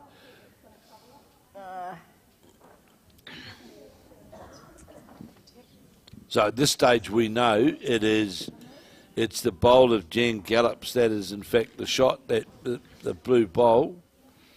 So coming up to have a look at the head is Bridget. You don't have to run, lady, because the bell's gone. Trying to get to contact here. Or George. Or it could have. Well, what needs to be careful. Drop a yard or? So that's in there because the back of that could make 3 if got that, which is not enough, of course, for the. No. They try and get 4. But it's pretty hard. Well, Joe Edwards just trying to get inside that port to cover those up.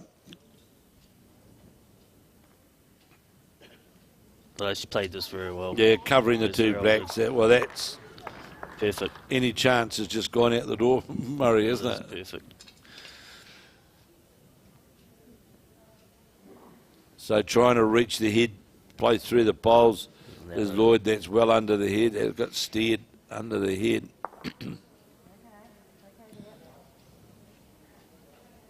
And there's no danger at the back as well now for the Joe Edwards combination because they mix one another up. See that Capill side there, the Doc Capill charging at the head.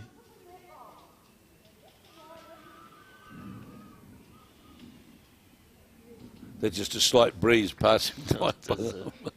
That Arctic breeze that just passes through from time to time. Still not enough. So that's under the head, I'm sure. All over, there it is, the winner. We can tell you that the so and the play extra in, would they? If it's tie. I'm not sure what we'll see here. I think we're going to an extra end. It is. Or is it draw a draw? Play 3 out of 4, you'd hope. You've got to have it. So there's an extra in.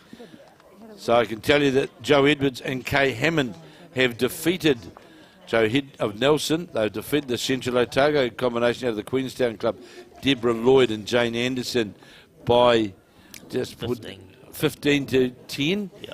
But pretty good game all around, Murray, wasn't it? It was tight. It was like I said, that little 4 that they picked up 3. It was a one-end break, wasn't it? That was it. There was difference in the game, pretty much. So in the other match between Marlborough and South Canterbury, out of the Blenheim club, we've got Dot Capill skipping with Jan Gallop, and from South Canterbury, Timaru Town and Country Bridget Kitching and Sarndra Cleland, and all locked up 14 apiece after the when the bell went. So now here we go to an extra end. So Joe Edwards now with 2 wins, looking good to qualify. Yes. So we see that first bowl delivered there by the lead for the South Canterbury side. Sarndra Cleland was short. Yeah, I know. Yeah. And here's Jan Gallop. It's going to be under the head. And of course also Jan Gallop besides the bowls link, of course, in Marlborough. Jan Gallop, one of the legends of netball in the Marlborough area. In fact, only about a couple of years ago, got a Netball New Zealand award for her services to netball over many years in the Marlborough area. And we'll be desperate here now to draw one pretty close because, well, there's a clothesline out there at the moment. It's the Murray, isn't it? There's get one handy, it makes it hard. It'll make it hard, I'd say. So we'll be back, of course, with this. We'll have another round of the ladies, and then we're swinging into action in the men's, and we'll be bringing you live action, of course, after we've had a lunch break. So Jan Gallop just drew the shot. So on the back end here is Sarndra Cleland, who's certainly struggled with her line so far on this end, and we might be doing a bit of guesswork here. Well, they're wide. Right. There's one bowl close, and the rest is between.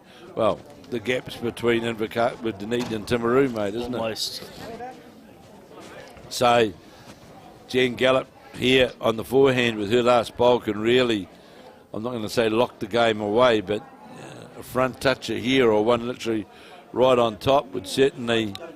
Sort of wonder why she changed her hand when she was playing the backhand. Well, needs to get past this clean, not going to do so. Turns the ball in. Well,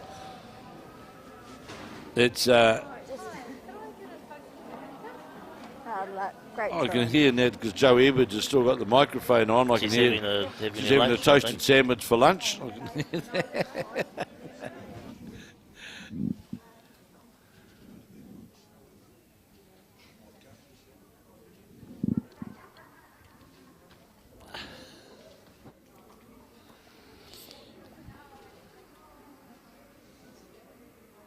So 3:30, 3 o'clock you get underway. 3 o'clock, yes, men start 3.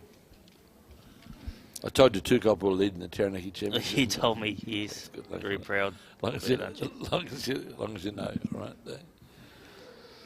The number one club.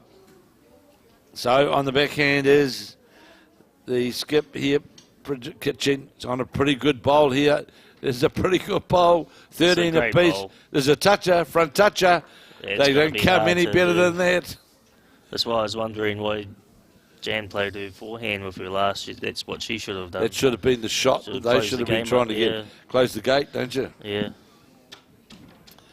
Yeah, Murray's so true there. It's about that game management at the crucial times, isn't it? And, you know, the gate was sort of left ajar, wasn't it? And Bridget Kitching certainly took advantage of that. So what can Capill do? We're all locked up, 13 apiece. Trying to get a touch on the jack, on the bowl, hasn't got the weight. And that's really her only chance, I think. It is, yes. Because there is a bowl in behind there of Jan Gallop's. If to get a touch on there, Jack may, as long as it gets past the blue bowl, it's shot. So change the hands here from Bridget Kitching. That's certainly gone out on the wide side, but it's going to come in behind the head. So she'll be pretty happy. She'll be happy with that. That's gone over the head. So.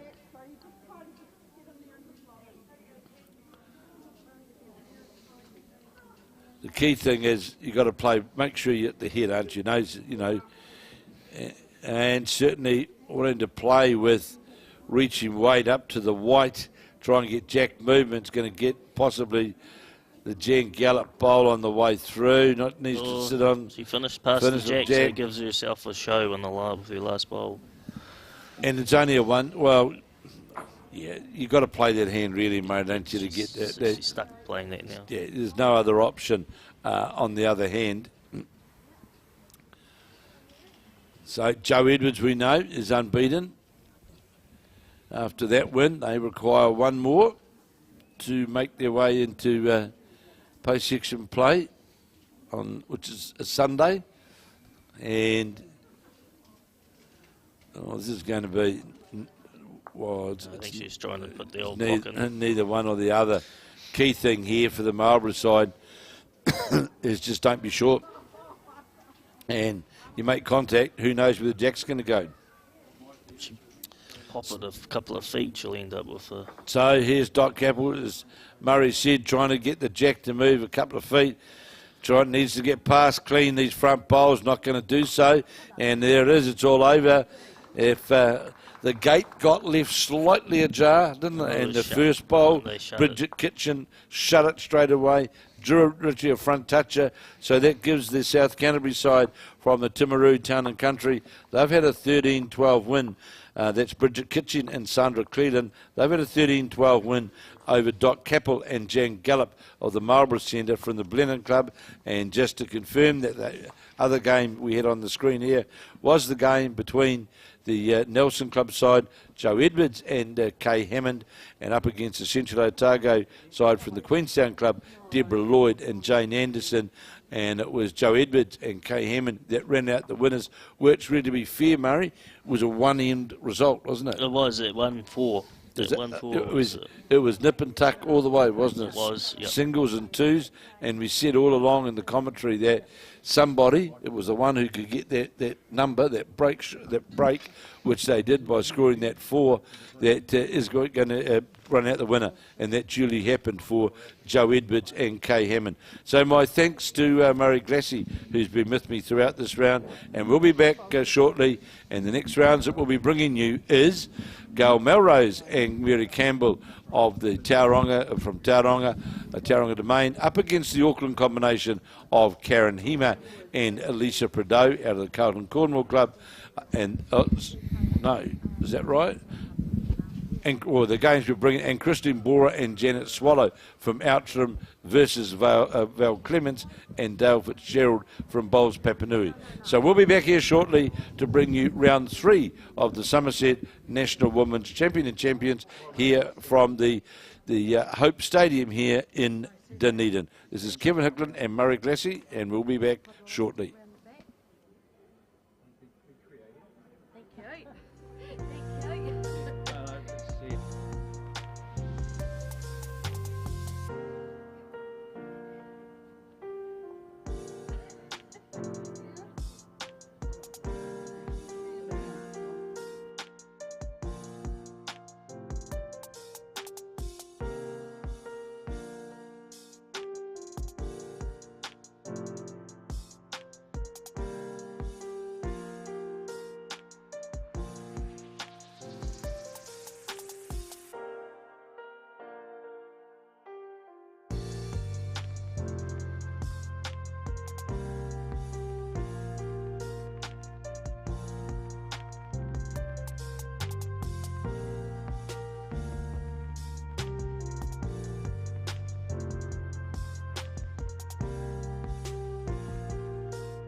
Good afternoon and welcome back here to the Hope Stadium here in Dunedin, where we're about to have round 3 now of the Somerset Women's Champion and Champion pairs. And we've, of course, completed 2 rounds of section play and another round of section play now, and because the women will finish, and they will then, the men will move on in this afternoon. And they'll have section played today and tomorrow, and of course then through to Sunday, where we'll have quarterfinals and a final, well, right through to the finals. And I've got with me one of the legends of Jim Scott, not the guy that just walked past, by the way, Jim, that fella that's just walking out the door, who keeps avoiding. I think he's more past than I am as a player. Yeah, I would. Jim, I'd go along with you there. See you later, Mr. Kernahan. Have a nice day. He doesn't change. He likes throwing it. He runs away, doesn't he? That's all right. We'll get him. We'll get him. We will, yeah. So the games are going to feature this afternoon in this round we've got underway. We've got, of course, the 2 rounds. We've got from Dunedin, from the Outram Club, Janet Swallow and Christine Boorer up against the Canterbury side from Bowls Papanui, Val Clements and Dale Fitzgerald. And in the other games we've got, of course, the Bay of Plenty side from Tauranga Domain, Gayle Melrose and Mary Campbell up against the Auckland combination, Karen Hema and Lisa Prideaux leading. So, Jim, this Dunedin side from Outram, Janet Swallow, it's been around quite a very prominent player in Dunedin for a number of years. Oh, yes, yeah, and then Janet's won national titles. I haven't got a record in front of me, but Janet's certainly been in the national scene for quite a long time. Very good bowler, and playing with Christine Boorer, and Christine, I think it's in about her 3rd year or something like really? that. She's been relatively young at it, and so it's good to see Janet bringing somebody through, and of course they won the Dunedin Peers title, so a good effort there. So Janet Swallow, has she always been at Outram? No, not always at Outram. Mostly played at the Tyree Club. Thought she was at Tyree at one stage. Yeah, and I think might have moved out that way in the last couple of years to Outram. It's not that far apart between the two. Not. No, very pleasant little place out there. Oh, it's a wonderful little facility out at the Outram Bowling Club. Wonderful green and a good bunch, friendly bunch of people. So it's good. Yeah, I had the pleasure a long time ago playing out the one year in the Nationals, and I remember they had a corrugated iron fence that ran around the green. What may well have gone by now, but it was a absolutely scorching hot day, and they brought out a couple of buckets, and because the bowls, everything was just getting that hot. It was just absolutely, because it was just this one green, had this corrugated iron fence around it, and I was playing with Jim Kirsty, and it was just, I didn't realise we had heat like that down here, but it really, really came out. So well, it's right out on the edge, and it's tucked under the hills there, and it's a wonderful little spot to play bowls. And as I said, it's a good, friendly bunch of people. A number of the people actually live in Mosgiel that actually play bowls out. It's not that far out there, is it? It's about quarter of an hour, something like that. Yeah, it's not too far. You could be in Auckland and go through 2 sets of traffic lights in quarter of an hour. So great to have you here, Jim. And of course, this complex now in Dunedin, it's certainly it's an asset for the sport, isn't it? Oh, it's been great. We were just talking about it before. It was established in 1996. I guess the foresight of the leader of the pack was Pat O'Day, the late Pat O'Day. Pat O'Day, yes. Yeah, and he put a huge amount of effort into getting this established. It was in the early stages. It's gone through a lot of difficulties because it had quite a considerable amount of debt around it when they got it established. But it's good. The good news is they've actually paid off all the debt. They paid off to the city council and other creditors, and so the whole facility now is freehold. And that's fantastic, isn't it? Yes, it's still on the council land, but that's just a leasehold land, and it pays a lease for that. So. And the council are accommodating with that, are they? You know, they don't sort of... I don't think they've got any choice or any... they won't want to close it down anyway, because it's a great facility for the city. And I mean, it's kept going right throughout the winter months in particular. It provides a great opportunity for the bowlers. It's... And they've kept the maintenance up on the facility because it does require quite a lot, and particularly with your replacement, you'll notice that the green colour is not green. Yeah, correct, absolutely. The change to the... Yeah, and it's so true because there's been a number of the surfaces and even artificial surfaces, not just carpeted, that whereby the one big mistake that's been made is making sure that you put yourself in a financial position that you maintain the asset and the quality of the asset, because as soon as it doesn't do that, you lose the income, don't you? Yes, well, I mean, the key to it is you've got to have a good base on any artificial green. It's so this has got a laser level concrete base. There are some around that have a wooden base, but this one's a concrete one. So the base is very level, but then you've got to keep the maintenance up on your carpet. But the carpet does last quite a long time. Yes, it does. I know the first lot of carpet, they didn't understand that after a certain number of years, and I think it's something like about 8 or 9 years, they can actually turn the carpet over. And can they? They turn it over and you can use it on the other side. Really? So they actually had a team come out from England where the carpet came from, and changed it over after I think that by that stage they'd gone about 10 or 11 years. So so that carpet has lasted quite a long time, and this is the second lot of carpet, which is they've gone to the blue colour.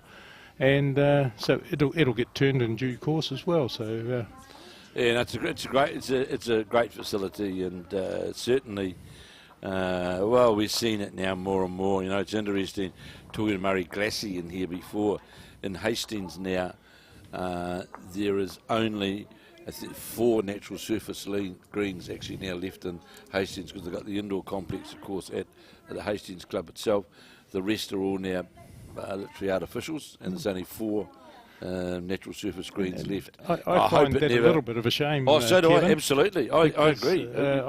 I just find a natural surface to play on, and one of the challenges of playing it is actually finding the surface and finding the green. And I agree. And handling the wind conditions and what have you, that's part of the game. So it is a touch of a shame. I agree entirely. The reality is that we just don't have the same number of greenkeepers around. Well, that's been their biggest thing in Hawke's Bay. To be fair, they just can't get greenkeepers. I think it's a nationwide problem. It is. But and one of the difficulties is, of course, that a lot of greenkeepers don't get paid a whole lot of money. Well, so. and look, down here as a classic example, in the let's say Dunedin, Central Otago, all around this whole basin here, there's a lot of one green sort of clubs, isn't there? And you know, how do you make it work? And you know, you've got to have a good service, and you've got to afford to pay greenkeepers. And gone are the days now where every club had a greenkeeper. Yes, well, you know, I'll be honest with you, most of the ones down here still have just got the one greenkeeper, and that's the way they operate. But it's and it's all to do with cost, but somebody wants to give their time, and so I guess it works in that way.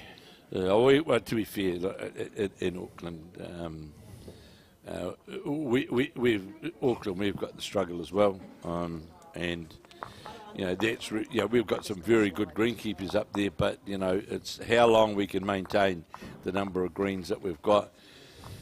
With some of the declining memberships, as an example, it just it's a challenge. Yes, it's a real challenge. And in some ways, Kevin, we've got that declining membership, but then we've got some other clubs that are actually doing some good programs within their absolutely. Clubs, and they're going ahead. And I think it's just like anything in life. There'll be some that will tip over because they don't have the expertise there, and others will succeed because they have people with innovative ideas to promote the sport and to provide a facility which is available for a whole lot of people at different times. And the key thing, you're right, Jim, it's about that facility, isn't it? So here we are now, Gayle Melrose and Karen Hema, and this other match over here, and you'll see, hopefully we'll get updated as they go. We're just with the Melrose game, just finished the first end, and very good weight. so it's the the side, the Outram side, who have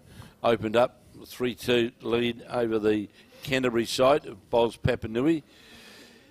So I'm pleased we're inside today, Jim. Yes, well, that's what it is. It's winter time in South. Absolutely. It is rugby weather, and that's why they've got a test match here tomorrow. It is. But that's inside as well. It is. Well, yeah. it's undercover anyway. Yeah. So those Canterbury people like hearing that, don't they? They're quite jealous, I think, of our stadium that we have here, and I know they're going through some difficulties there of getting a stadium established in Christchurch, but that can be covered, and it's the cost of the things, but I like the foresight of the people that we had here a number of years ago, and took the bull by the horns and said, we need to have one of these. So it's fantastic, and it's getting more and more popular, and it's I presume to sell out tomorrow night, I imagine. Oh, it's a sellout, and I just find I think it's a wonderful facility because the quality of the rugby that's played in there is outstanding. Because the surface, you don't slip on it much. It's it's very good. And I think just the speed of the game is quite a lot higher, and I think teams that have come here have noticed that. They have. Yeah, they have. No, it's a great.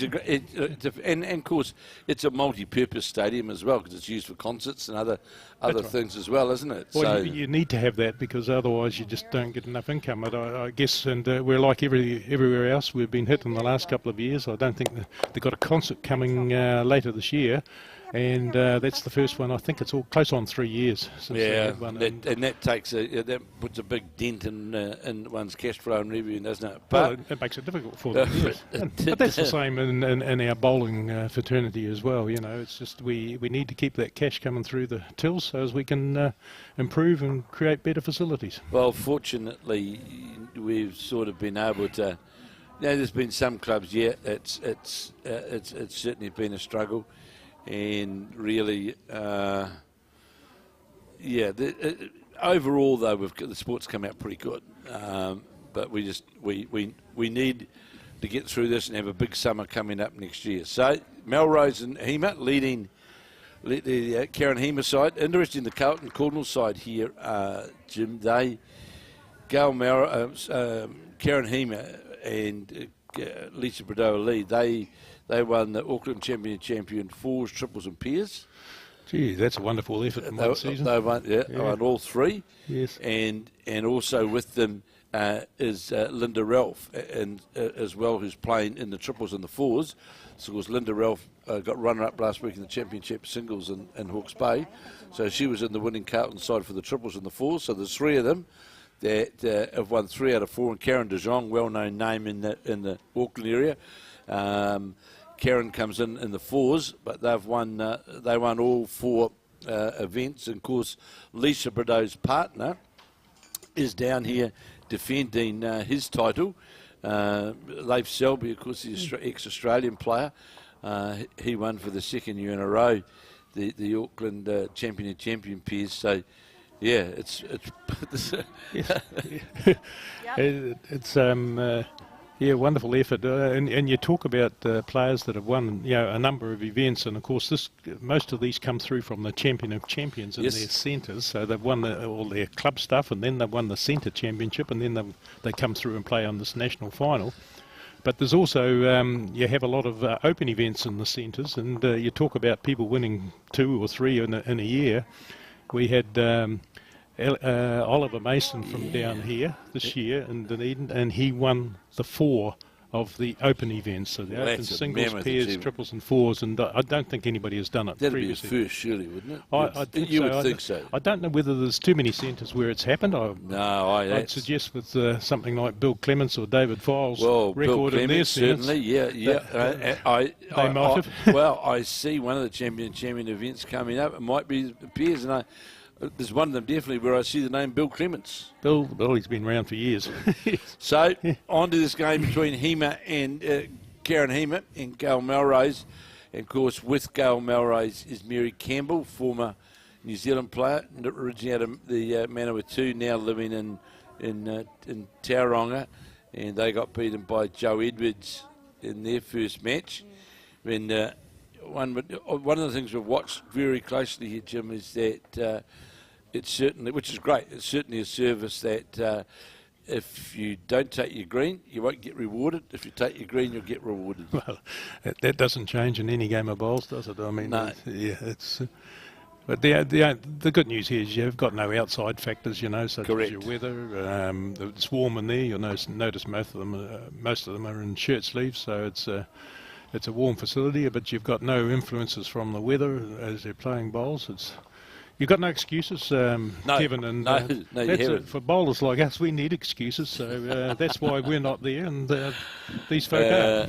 So the Hema side, the Carlton Cornwall side, 3 ends gone to see Lisa Prideaux. Of course, Lisa Prideaux has won the national pairs now, playing with Val Smith, won the national pairs on 2 occasions, and a beaten semi-finalist in the third attempt. So very, very good lead, and has been part of the New Zealand high performance program, and of course the partner of Leif Selby, so he's got a pretty good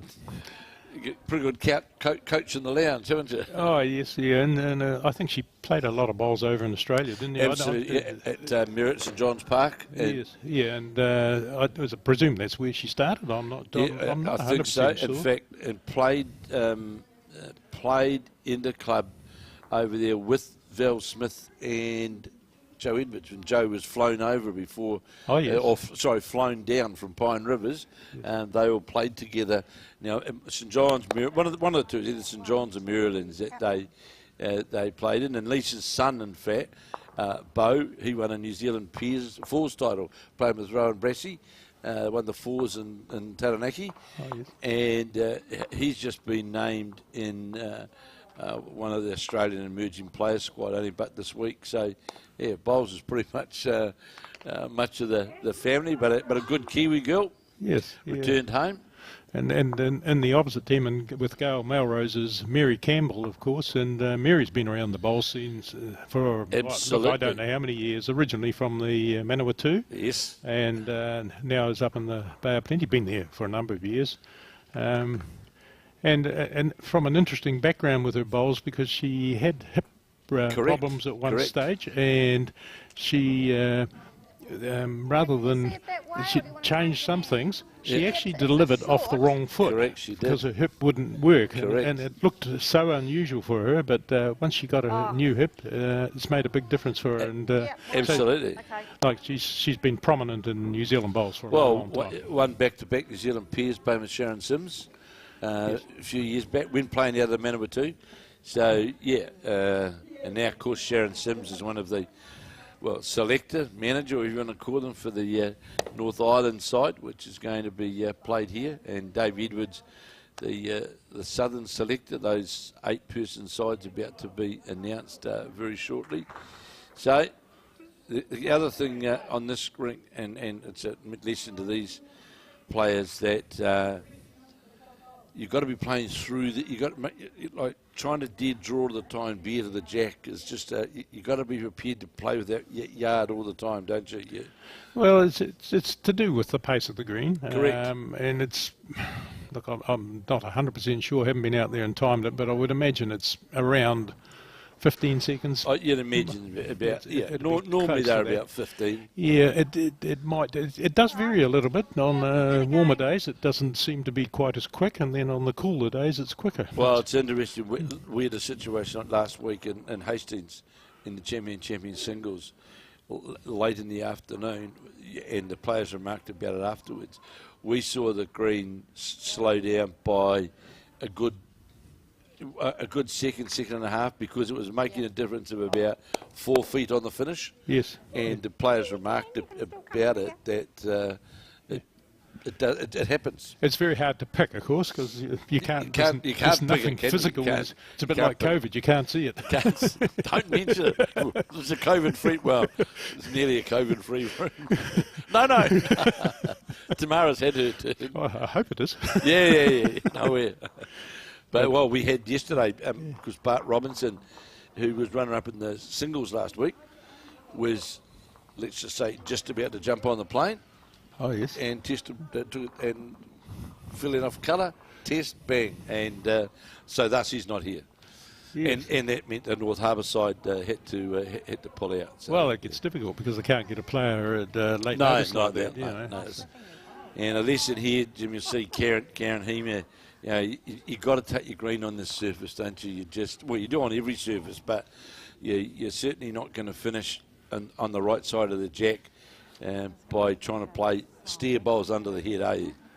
No, you won't get away with it. It's you've got to take your green, but it's just like that's like the same on any surface. It's all about getting two things right. So Karen Heeman now will try and get past the two Lisa Bordeaux bowls short of the jack, or get a turn onto the bowls, and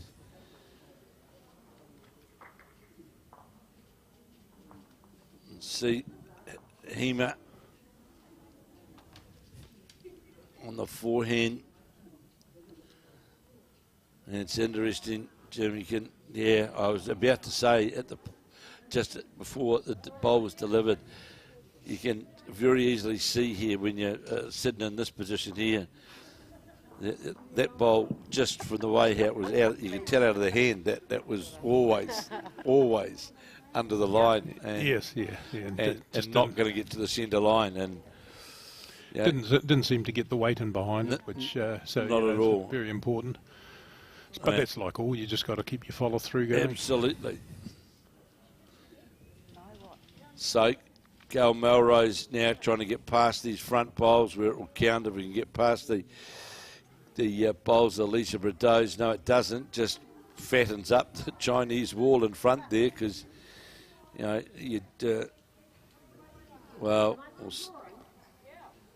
absolutely.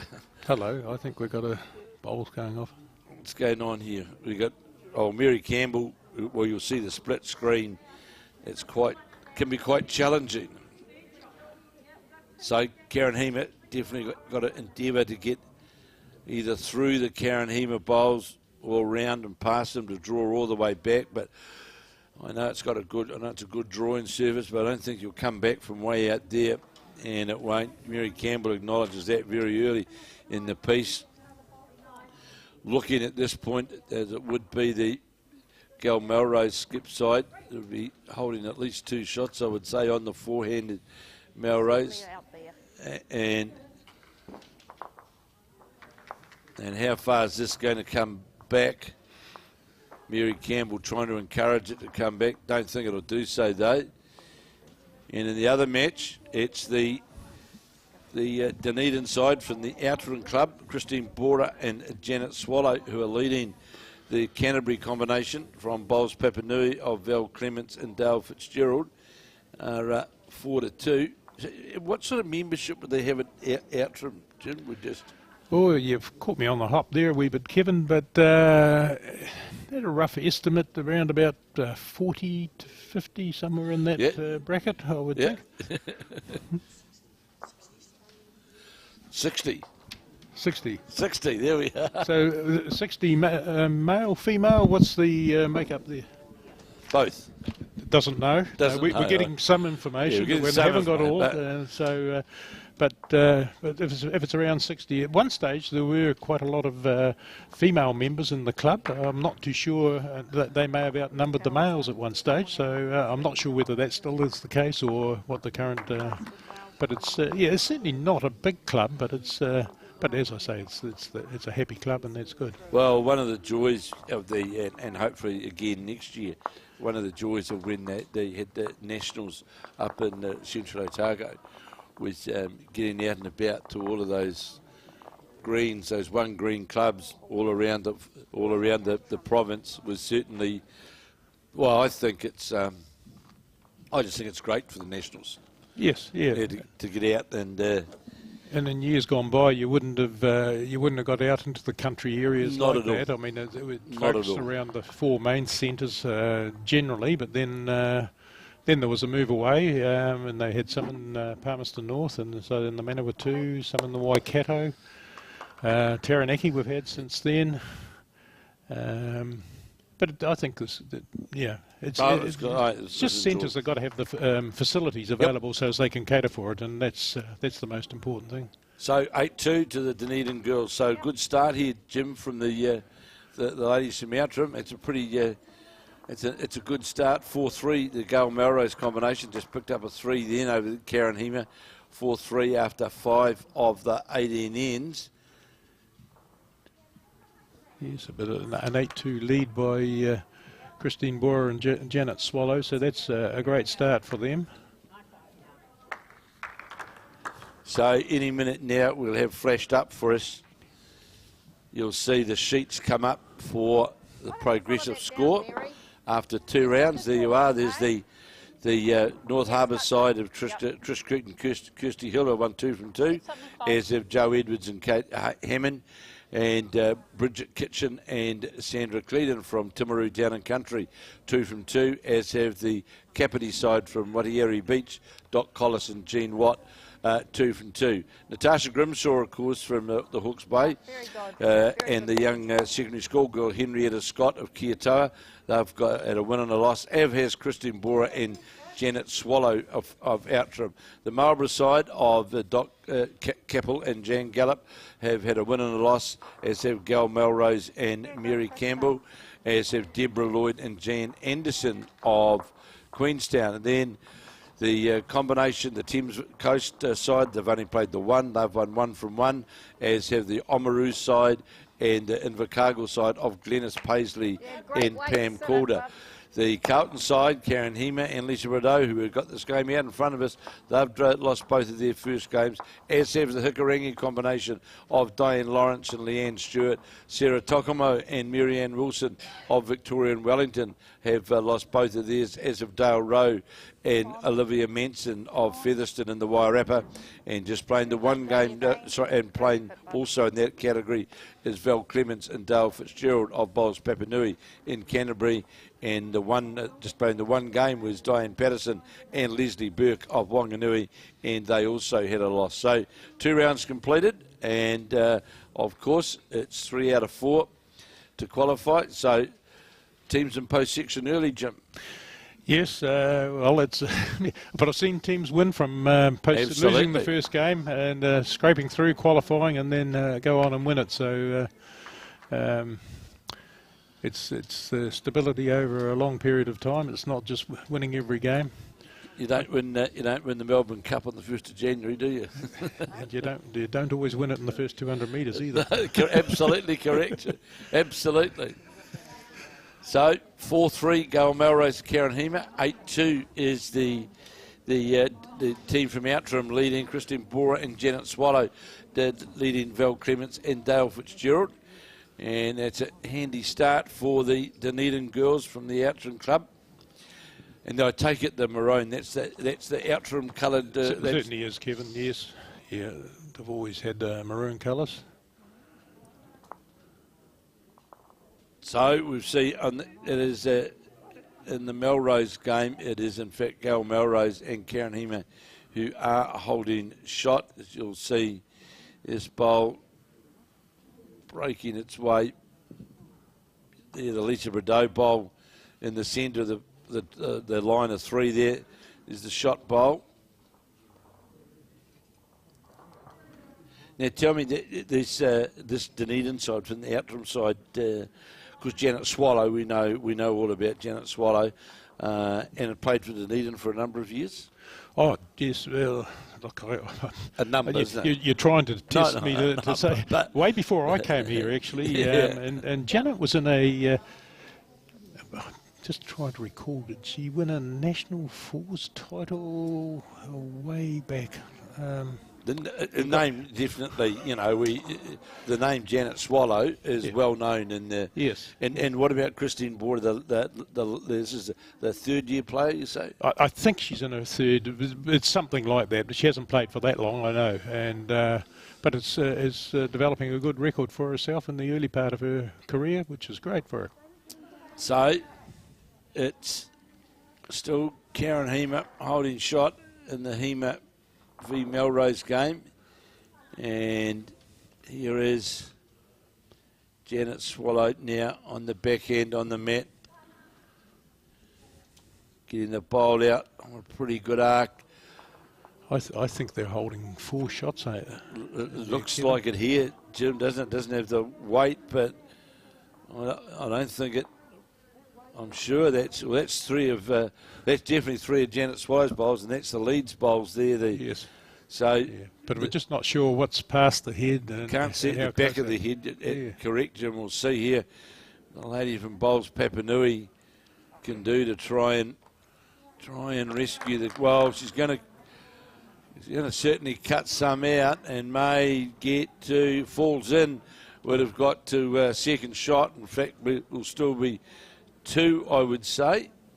What a wonderful effort, because she was down a lot of shots. She was certainly down a big number, wasn't she, the Canterbury lady? And still the 1 shot to Karen Hema bowl. And it is, so 4 apiece after 6 of the 18 ends. So they are measuring for second shot. They are, yeah. So, that's well played. Clements' last bowl, so that's a good effort from her. Absolutely. Because you're certainly looking at a chunky number prior to that. Just by the way, Christine Boorer is measuring that, I think she favours her own bowl, so yes, 2 shots. 2 it is. Yep. So the Dunedin girls got away to a great start. And there was the other game with the net 1 to go up yet. I think for the Karen Hema game, it'd be 4 apiece. So the one good, well, not one good thing, Jim, but with the champions now, with having the indoor complexes, it certainly is great now that we can. Where it was always a struggle at the end of the season to try and get the champion events in. Now with having these complexes around the country, it certainly makes sure that everybody's events can be completed. Makes a big difference for the administrators of the game, because they can don't have to rely on weather conditions. So yeah, it makes a massive difference in there. But and I guess there's the only interruption that we're having really is that somebody can't get here because of health reasons. And, yeah, well, we've had a bit of that, haven't we? But we just. Well, let's hope that we're getting now. Well, you never know when you get into the back of it or not. But let's just hope that we're starting to see some subsiding of it. But it certainly affected a number of the champions last week as well. Affected everything. But it is great to get these events through. Next week, of course, will be a 9-9 for the triples, who also have got a new surface down there as well. Yes. And it's just been relayed, and the feedback to date. Good bowl here from Mary Campbell, going to sit on the Lisa Rideau shot bowl. All the feedback that I've had so far from Wellington, and we were down there, of course, for the Bowls 3-5 playoffs a few weeks back, and the feedback has been very, very positive for the new surface there. New surface, yes, yeah. It was a shame what happened, but anyway, it's been resolved, and I thought the wrong bowl had been played there, because that's a Gayle Melrose bowl that just Mary Campbell's is the blue bowl. You'd think after this amount of time that they might get to know their own bowls. You'd think, but yeah. Oh, I see. Are they both playing with a blue bowl? See, that's a different coloured blue to the. I think we've all made that mistake. Oh, before. Absolutely, Jim. Absolutely, totally. Picked up the wrong one. It used to be different, of course, when they all used to be either black and there was a few brown ones. Correct. But we actually did look at the monograms on the bowl before you actually delivered them. Absolutely. So. It was, it was unfortunate what happened with the surface at Wellington, but the definitely a vast improvement, and an ex-South Island man now is the manager of the well-known name in Invercargill. Barry Morrison is now managing the Nainai complex. Has Barry gone back up to Nainai? Yes, that's interesting. Yeah, he's in Nainai, and he's the manager of the complex. Going to get the back of the bowl is Prado, bit lucky under the line. So, just a nice draw up here. So we waved goodbye. I don't know how many times we waved goodbye to Mike Kernahan today. As he sort of, I don't know whether he comes in and try and pick a paycheck up, I'm not sure. But no, Michael, he's probably on the payroll somewhere. he is. So good reply. Set bowl here for Mary Campbell. Going to sit right alongside the jack, 4 apiece. But it's interesting though, Jim, watching that head, that 4 of those bowls have all finished on the other side of the jack. And it's you on the surface you get rewarded, don't you? For the, you get that green and line right, and you'll get rewarded. Yes, yeah. But I'd be happy to get one that close, Kevin. I think you would too. As I said, that's why we're here. Yeah. And they're out there playing. So, we've got more helpers arriving. That's good. So she's quite a big production now putting all this together. Timaru and the girls do a wonderful job getting all of this up and running and keeping it going. Certainly a little bit different to the equipment that we've had in the past. Oh, absolutely. A couple of cameras and absolutely. A couple of phones, to be quite honest, rather than cameras. And good attempt here from Karen Hemer. Is it going to hold on long enough? Just might have rolled one too many, but a great attempt from the Carlton Cornwall skip. Underneath the white. Pardon? Okay. One on the looks, a call from Mary Campbell. Oh, you just hear it. First time I picked it up, Jim, but yeah, I just heard it bowl then, but it get delivered with a bit of a dump, and got the jack on the way through. Yeah, and must have got the right sort of dump coming out because it's what a good bowl. But you could hear that floor, so it's obviously, but great surface. So Heeman out, trying to turn over the front bowl of Lisa Rideau's. Well, as they said, she's 2 down, isn't she? So they indicated.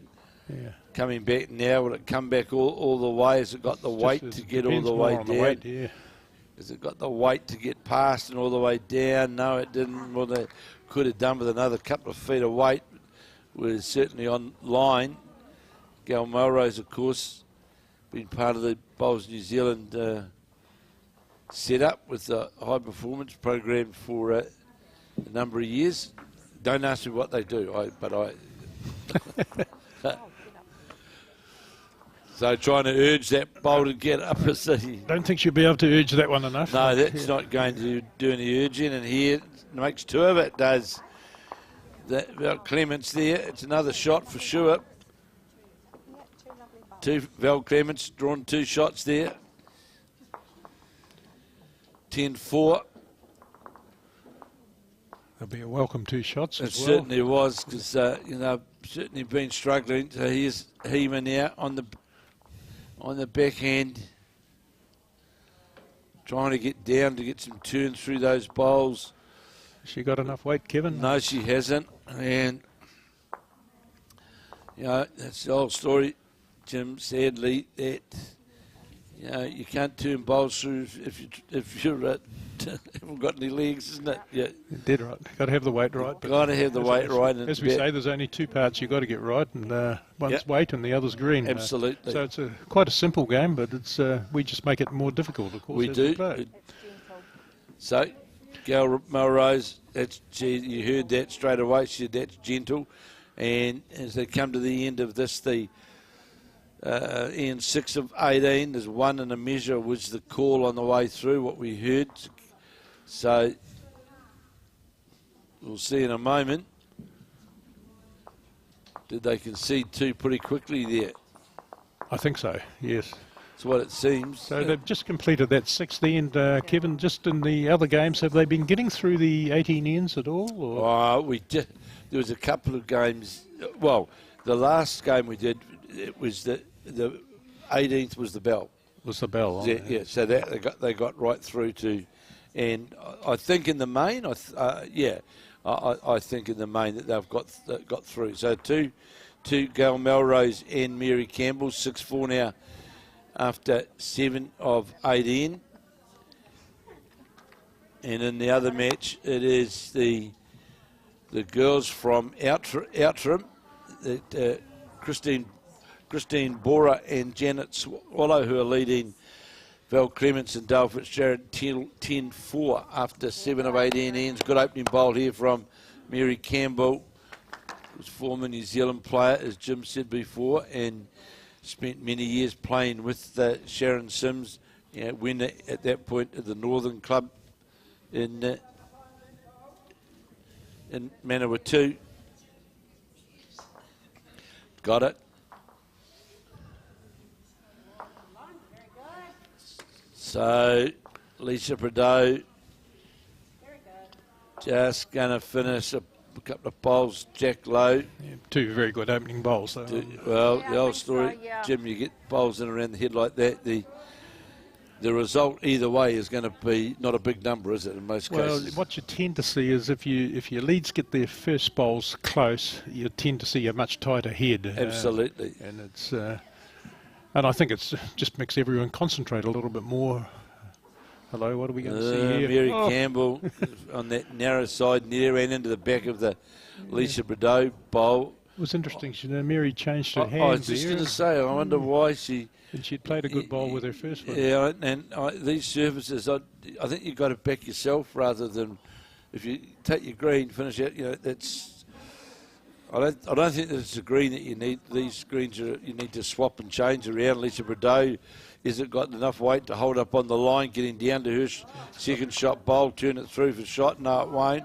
But gives 2 bowls. Back to that hand now. 2 bowls around the head, which is very handy for the Carlton Cornwall side. Absolutely. You set the platform to build on the head, and it's probably important now for Mary Campbell to get another bowl in on the head. Absolutely. It's on a good line, this bowl of Campbell's. Might have to wait to turn the bowl over, but doesn't actually matter because it does give them another bowl on the head, but fell out. May have taken her own shot bowl out. She was just a bit touch heavy there. And before it was clean to get to the counting bowl, because now that what was now the measure bowl that set is locked in behind the front bowl of Lisa Prideaux. And looks to have this bowl out on a wider arc. This looks to be on a better turn to the jack, Jim, coming past now. Played 3 very good bowls on and stayed on the same hand with all the bowls. So interesting. I think there's always there's a plus for sticking to one hand as much as possible, as long as they haven't got bowls in the way. Absolutely. I think you just get the consistency. You start to pick the line, and in Lisa Prideaux's case, on this end, she's got 3 very good bowls around the head. And it does give you, Skip, the opportunity then, of course, to play with a greater variety of shots or different weight selection to be able to put yourself into a scoring get options, position. Kevin. Yes. That's correct. Yeah, and the options create a lot of opportunities to find out which is the best. So, we saw in this game on the other side here where, it was the 2 shots, the last 2 ends, at the last end that they scored the 2 on, but it was about saving shots, really, wasn't it? And well done. It was well played. Turned the bowl over. No, just rocks the bowl, does Melrose, but playing under the line. Yeah, here's Karen Hema. She's got a great head to play to here for the Carlton Cornwall Skip. We're just not too sure who's got the shot at this stage. Not at all. They haven't indicated from the leads or the skips who was holding. Just looks like the blue bowl, but we've been wrong before looking here. Absolutely. The biggest thing for Karen Hema is to be up and through that, to be up to the head to give the bowl a chance to get a result if that is the shot bowl. And when you're playing 5 feet short, you're not giving yourself any chance at all. And you can play with weight through that bowl. So Gayle Melrose. It's on a better line this time. This bowl is Melrose going to get to the jack. Yes, it will. And then, unfortunate again as well, but what it has done, it has confirmed a shot for the Lisa Prideaux Karen Hema side, but does reduce the chance of a a count, doesn't it? You know. Oh yes, that's a very good bowl because it's tightened the head up, and she possibly could have been one down beforehand. So, but a 3-shot chance has been taken away, hasn't it? Absolutely, yes. So Karen Heeman out trying to get down into this port to where that drawing area is. Looks like it's on a pretty good line. Just needs to go underneath that. Clean was on the line to do so. She was only more than likely half a bowl away from getting down on the draw. You hear Mary Campbell say to draw through there. There's a triangle of bowls through there. So I'm looking, trying to touch that white bowl. And this is the time, Jim, really where you're playing with that yard of weight to make sure that that to dead draw it. Good chance you're going to finish short, but looks as though that shot to play up there, which Mary Campbell indicated. I can tell you the ladies from Outram have scored again in the other match. Yes, they're getting commanding lead there. So as we can see, bowl just going to get the wrong side of the front. No, wow. Well, yeah. Bowls can do funny things, Jim, can't they? Not sure what's happened there. Still one. Yeah, still one. Still the one. Yes. So key thing here for Hema. Yeah, that's the right call. Lisa Rideau, there's a port down through there to that bowl in behind the head down on that backhand side. 12-4 now. It is the ladies from Outram. 12-4, they're leading over the Canterbury side. Getting towards the halfway stage of the game. That's a significant lead and should take some catching from there. Pretty handy. And again, Gal Melrose trying to get, Karen Hema had the weight to play that shot, but just a bowl wide, scores a 1. So 6-5 now after 8 of the 18 ends. And as Jim said in the other match, well, I suppose when you're looking at the opening bowls of which that Christine Boorer is giving to Janet Swallow, it certainly puts you in a good position, doesn't it? Oh, absolutely. You're sort of dictating the game from here. It's a matter of controlling the ends rather than having to score. Dropping a single here and there, it doesn't matter. Doesn't hurt anybody, does it? Yes. So Lisa Rideau delivered the jack. So Lisa had to be here at 8 o'clock, and Leif very kindly dropped her off and then said, well, I'm going back to bed now. I'll see you. You can't blame them.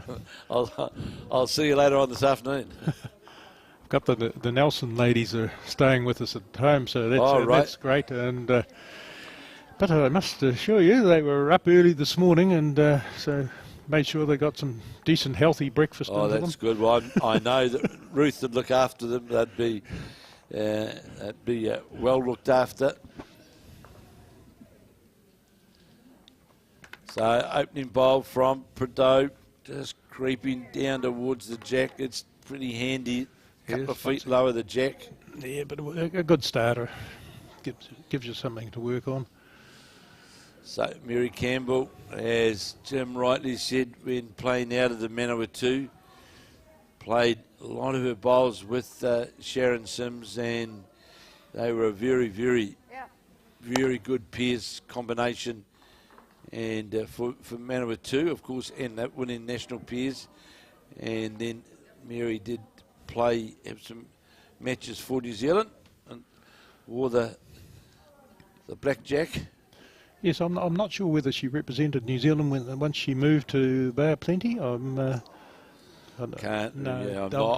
sure, Jim, but because I do know that even after they moved to from the Manawatu to Nelson to Tauranga, Mary did still play some bowls with Sharon Sims and at various events, but dates and years and what? No, I'll leave that to the guys like Grant Hassler and those other geniuses that know. got all the facts. They've got all the facts and figures, mate. They've got all of them. So just going to see Mary Campbell just come up low of the jack, and here Prideaux now just endeavour to draw past her own bowl on the backhand. the Parks and Reserves manager.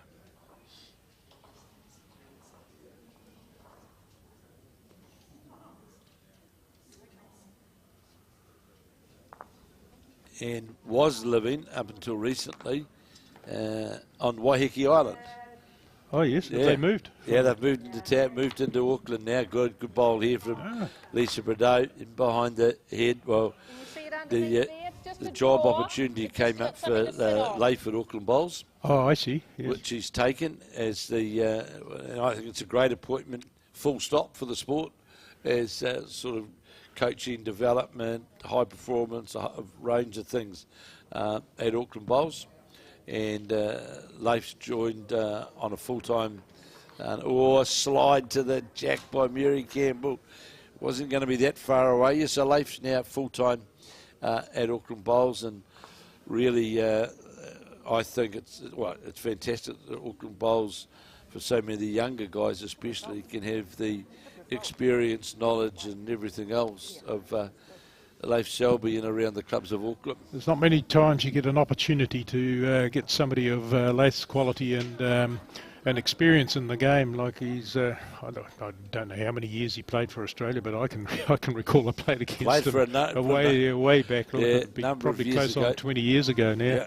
And very good bowler and over a long period of time. So it's got a wonderful wealth of experience in the game. He has. That will be invaluable to the Auckland Bowling Centre. Oh, Karen Hema trying to get that touch turn to the bowl. That was well played. Just played that line under the head with that reaching weight. Got a turn on the bowl. At least a couple. Melrose now trying to follow that bowl. It's got to be tight. See out of the hand. That was always going to be well under the head. So Karen Hema now can safely change her hand and draw. Well, can draw really to those blue bowls in behind the head, Jim, and be close to counting. Yes, yeah, got a wonderful opportunity. So that move saw Auckland Bowls saw them move from the island into Auckland, and and Lisa works the Parks and Reserves, or some do the Parks and Reserves, and she's well played here. But well, I suppose the one thing that bowl did finish on that cover line, 4 down. You heard Mary Campbell say so. Yes, it's imperative here that Gayle Melrose doesn't need to be trying to rush to the head. It's really about getting around to the front bowl and endeavouring to get second shot. But when you play under the line, he's in the area. In the slide again. Off the front ball. I guess the angles were there though. The angles to work on. The old billiards shot. Yes, yeah. So there is a chance. It was Karen Hema's Lisa Bordeaux's got a bowl in behind the head. So there is a chance for Karen Hema to play under there with a yard of weight, searching through for that bowl. Got away with a bit of a wobble. I don't think it'll come back from there. And that was a very good head that they were holding, and fortuitous slide. But of course, the old story, if you had the weight to be there, so certainly had the weight, and I think it was a good example there when Karen Hema played that last bowl. You've got to get your bowl out smooth on the artificial surface. You saw that out of the hand, didn't you? Yes, and it does have an effect on the bowl if it doesn't come out smoothly. I think she's a bit shy on this one. Well, I think she's probably saying, natural. I think she's saying to herself, well, we got it. So, another wonder, Gayle Melrose, they jump out to 7-5 now. 7-5. And we've got, right, in the Wanganui, playing the Phoenix from South Canterbury, and it is the Phoenix leading 6-5 after 7 ends. The Invercargill combination up against the combination from,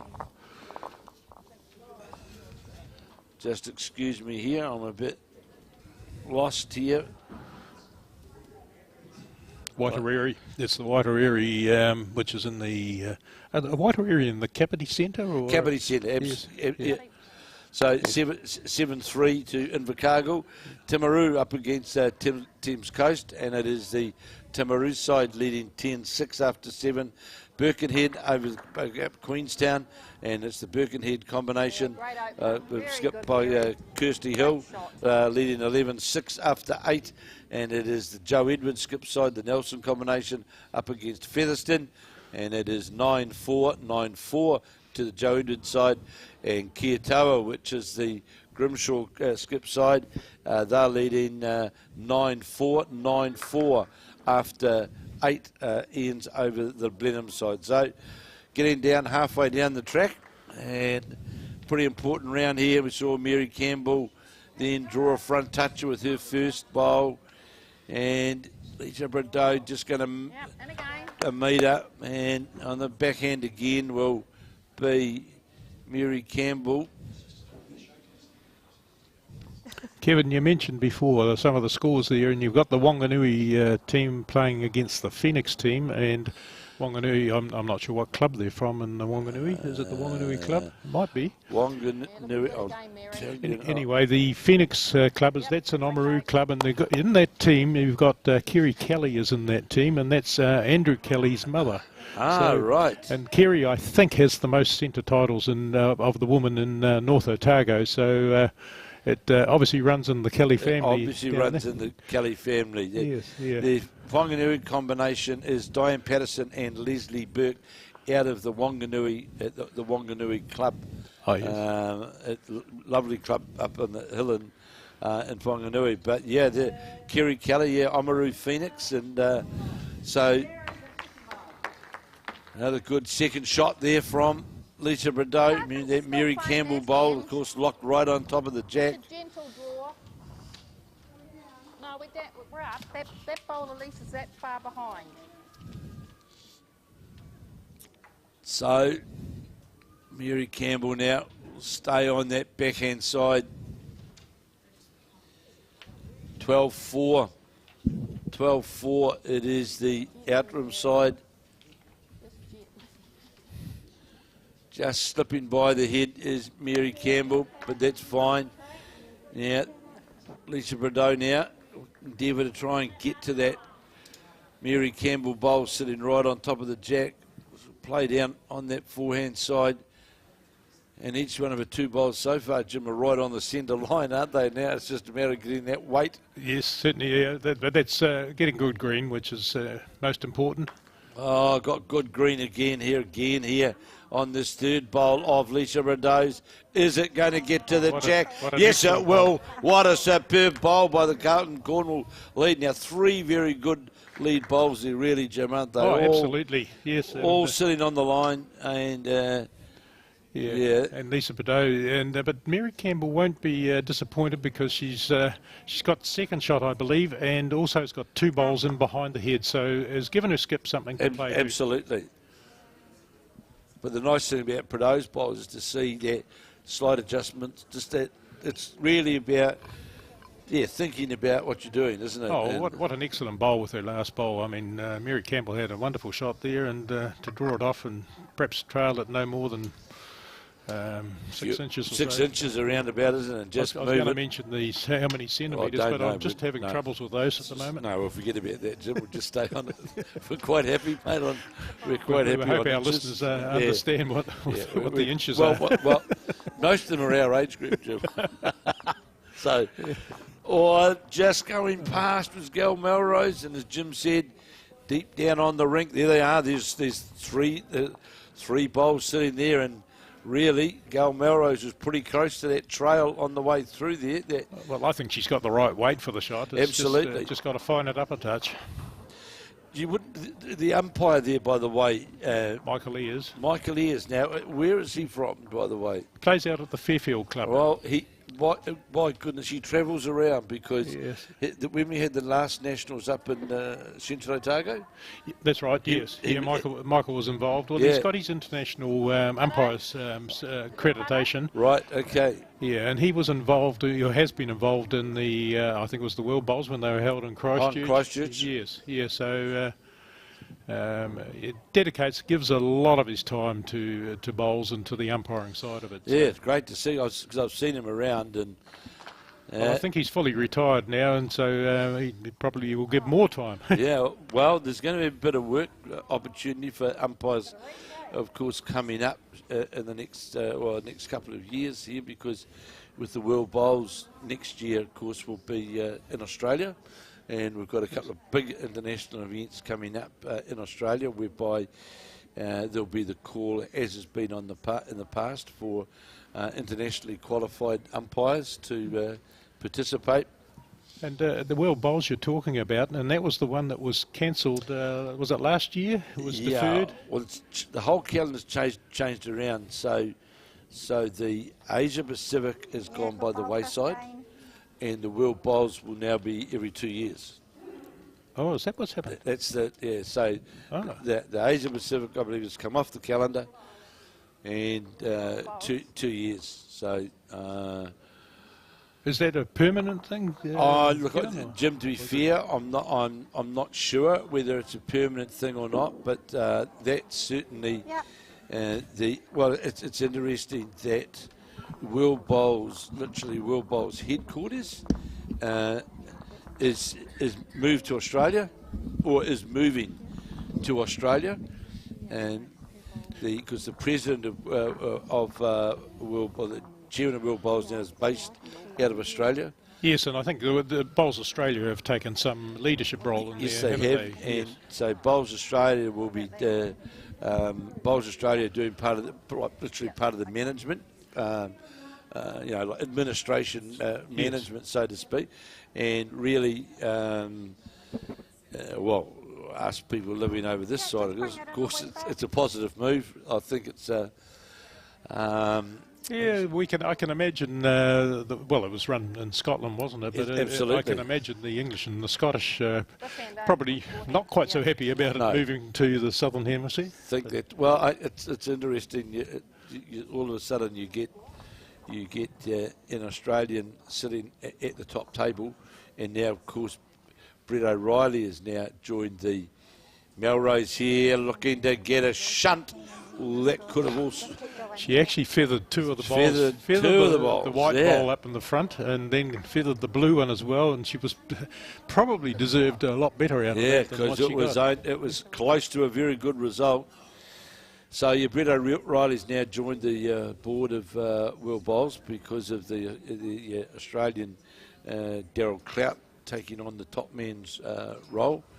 So all of a sudden we've got a wee bit more of our corner of the world, a wee bit more dominance, persuasion around the boardroom yes, table. And perhaps persuasion, but I think it's World Bowls has been in the Northern Hemisphere for as long as I can remember, and absolutely, and that's fine. But I just think we need to have. How would you put it, more open ideas as to what we can be doing in the future to promote the sport. It's a very important part of it that there's some leadership from World Bowls for not only for that it gets down to club level, but it also gives direction for other international teams and that sort of stuff, so as they can find other ways of promoting and making the game more accessible.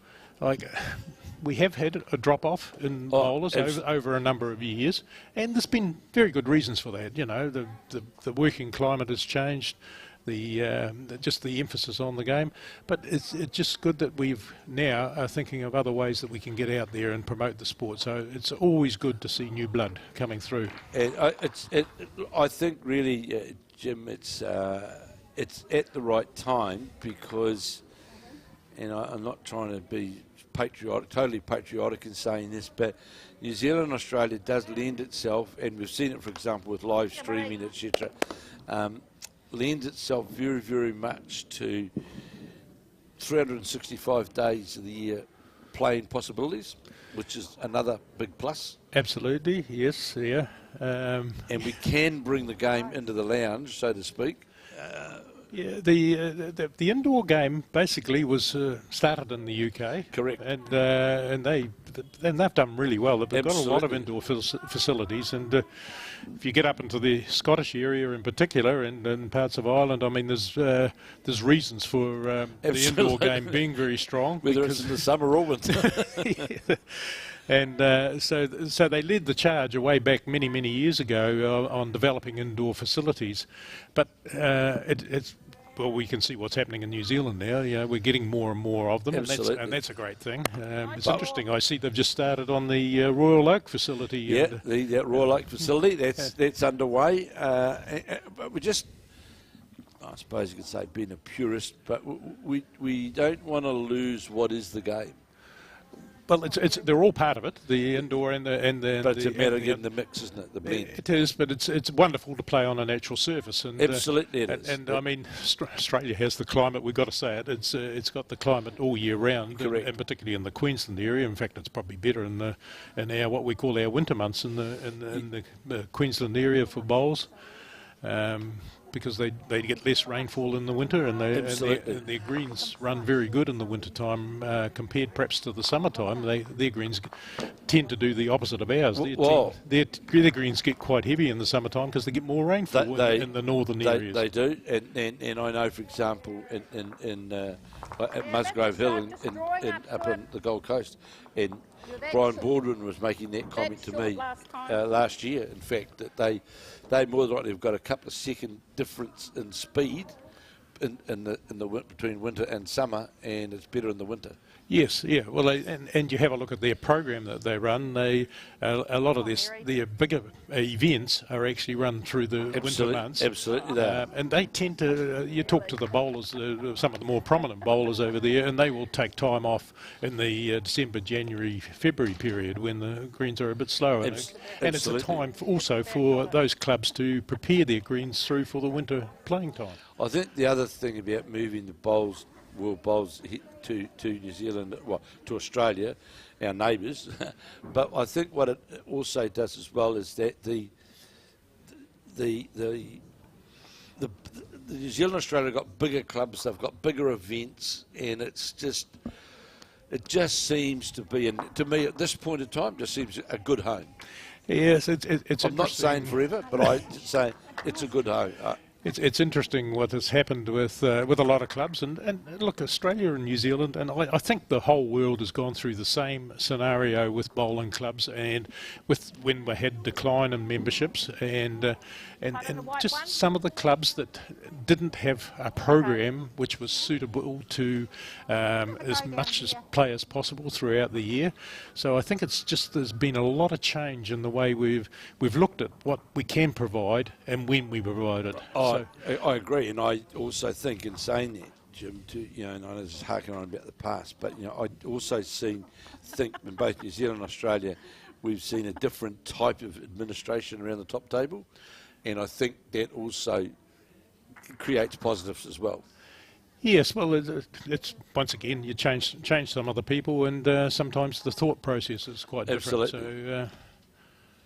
So Karen Hemat trying to add to the head just to get, and it's going to be outside, and just the disappointing thing with Karen Hemat, and she must be feeling it herself, one would think, if Mary Campbell would like to move. Thank you, Mary. The key to this game as well, Jim, is Leisure Rideau has given a good start here on a number of heads for the Cairn and Cornwall side, and Karen Hemat really has struggled to complement those and build heads to help the scoring. Yes, certainly, yes. Yeah, and we did see a couple of ends ago when Gayle Melrose played a huge saving shot. Was a bit fortunate, came off a front bowl, but and it's made a big difference in the game. Oh, absolutely. From being 2 or 3 down, and she gets the shot. Yeah, of course, the difficulty here for Karen Hemat's created, she's got to get past her own short bowls, and it'll do so, but, well, not only just get past them, and, yeah. Pardon? Yeah, she's a bit disappointed with that. Oh, you'd have to be, wouldn't you? I'm not sure whether... But however, it might have provided a wee bit of protection. Well, because Gayle Melrose definitely has to be out on the wider side, and I'm not sure whether it's the front bowl of Lisa Bordeaux's, which is still shot, or that back bowl in behind there, the very first bowl must be the Gayle Melrose's. We'll see when she. So here's Melrose on the forehand. You can see the dark bowl in there, whether it's that front bowl, and Gayle Melrose has got around those front bowls that we spoke about, but to try and get back to this, got another slide. Just looks like it's coming for sure. Yeah, it is. I feel a bit sorry for Lisa Bordeaux because, she's playing pretty well, and the last 4 ends, I think Gayle Melrose has had 3 lots of slides to get in there, and but if you're up to the head. Well, she had to be somewhere in the area. Absolutely. To get it. Yes. Yeah. Absolutely. And we all know that the sport has an element of, should I say, a touch of luck, but absolutely, a touch of fortune. So you've got to be in the area to get the fortune as well. 16-5 now. It is the Dunedin side, the Outram side of Christine Boorer leading and Janet Swallow skipping. They've jumped out to a 16-5 lead after 11 ends, and 7-6 in the Melrose Hema game. I think there's still one to go up on the board, but we'll just wait and see where that. Yeah, it's just gone up, so there it is. It's 8-6 now to Gayle Melrose and Mary Campbell over Karen Hema and Lisa Bordeaux, and 16-6 to the Outram combination, and that's a pretty 16-5. Sorry, it's a pretty handy lead, Jim. Well, particularly when you're playing the 11th end, so more than likely they'll get 16 to 17 ends in, and so they're halfway, over halfway. So it's a commanding lead. Probably should not lose the game from there, but we've said those things before. Well, yeah, but you'd be disappointed, wouldn't you, if that was to be the case? And it's interesting. You remarked about the lead, Christine Boorer, who's a 3rd, 4th year player. Her bowls are pretty consistent around the head. I'm not saying on top of the jack, but Jim, you're skipping and you're getting your bowls like that. Well played here from Swallow. Look at that back toucher, and the door's literally all closed for the ladies from the bowls Papanui. Yeah, well, most of the pairs games that we see, and particularly our style of pairs, which is a 3-bowl pairs that we play in New Zealand, it's mainly been mainly is a leads game. If your lead's on, most times you'll end up being in the team that wins. Absolutely, yeah. It's definitely a leads game. And it's an interesting game because we've had pairs in all sorts of formats over the place. I mean, the World Bowls pairs for many, many years were 4-bowl pairs. You would have played in the 4-bowl one, wouldn't you? Yes, but I didn't play pairs. And but when it was 4-bowl pairs. It was 4 bowls, wasn't it? And to be quite honest, I could never understand why we would play 4 bowls. The leads play 4 bowls, and then the skips come down and play 4 bowls. And that became very much a skip-dominated game because of the 4 bowls that the skip had. Well, you could gamble with a couple and then try and turn them around with the next 2. Yes, whereas ours have been 3-by-3 bowl pairs, and we've been like that for many, many years. I do understand, way back in the early part of bowls in New Zealand, it was 4 bowls. Oh, really? Pairs. Yeah, but that was, look, it might have been way back in the 1930s and 40s or something like that. We weren't playing then. No, I can't remember it anyway, Kevin.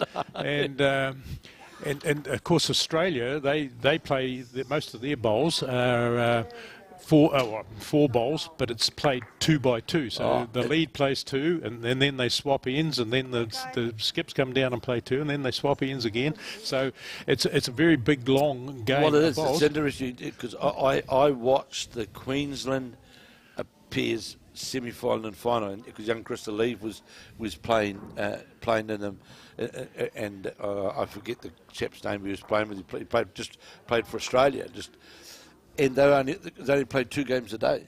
Yes, yeah. Because it was literally a 25-end game. Literally, it was a big, long game. A really, really long game. And then the other format that we had in pairs is the Hong Kong pairs. Correct. And that's with 4 bowls each as well, but once again different to the Australia game because what do they do? The leads play 2, and then the skips come down and changes every year. The first 2 players play 2 bowls each. Then the players swap over. The next 2 play 4 bowls that's each. correct. That's and correct. then you go back, and the person who's played lead goes back and plays skip and plays another 2 bowls. And that, of course, alternates every end, doesn't it? Yes, at every end. Yeah. It's a different person plays in a different position. I think they've got wonderful merit for people that are learning the game and learning to play in different positions, because they get the opportunity to play lead, number 2, number 3, and the skip. So I can't remember. I'm sure the last World Bowls that we had here, I'm sure we played 3 bowl pairs. I can't remember, but a lot of World Bowl stuff is now going to our format of the game, which is 3 bowls. Yeah, I'm sure it was 3 bowls that we went to. And you find in parts of Australia now, like the Australian Open, was 3 bowl pairs. So they picked up on our game. Well, it's because it's also the other point about that, Jim, as well, from a broadcasting point of view. The other games is too much movement. You know, it was a lot of time wasted. A lot of time wasted walking from one end to the other end. So by getting it all done, three and three, yes, it's all over, isn't it? You know, it's consistent. So and having played all the 4 different formats of the game, I think we've got the best one, which is 3x3. Bowl from Hammond just nudges the Lisa Prideaux bowl. It's definitely the shot bowl. Maybe Mary Campbell looking whether it's 1 or it's 2. Oh, Mary Campbell thinks she's still got a shot. Well, there you go. It looks like the bowl from here on the camera angle, looks like the Lisa Prideaux bowl, the front bowl is shot. And I'd still back that angle, Jim, that straight on angle. I can actually see out the window here, Kevin, and I can see it. The front bowl is a lot closer. A lot closer than what we think it is. So not quite going to get all the way is the Gayle Melrose bowl. Be disappointed in that bowl because she needed to be towards the head. 17-5 now, 17-5. It is the Outram side who are leading. And that's against the Canterbury girls from Papanui. And of course, after this round, we say goodbye to the ladies and in come the men. And Karen Hemmer, she might get it. Well, that could have been. Get the shot, but that's. Well, that could be a 3 now, Jim. It was. I'm sure it was. Oh. So there, the slide went the other way on that. Just got a touch on the bowl. Seemed to turn 2 bowls around, and we'll get that confirmed. But I'm sure it was 3. Well, I'm almost certain it was 3 shots. So, yeah, just been confirmed. It was 3. So it's the Karen Hemmer side now with Lisa Prideaux that jumped to a 9-8 lead. So it's a very tight game. Very tight game. And of course, for the Carlton Cornwall girls, they have to win this game because they've already dropped 2.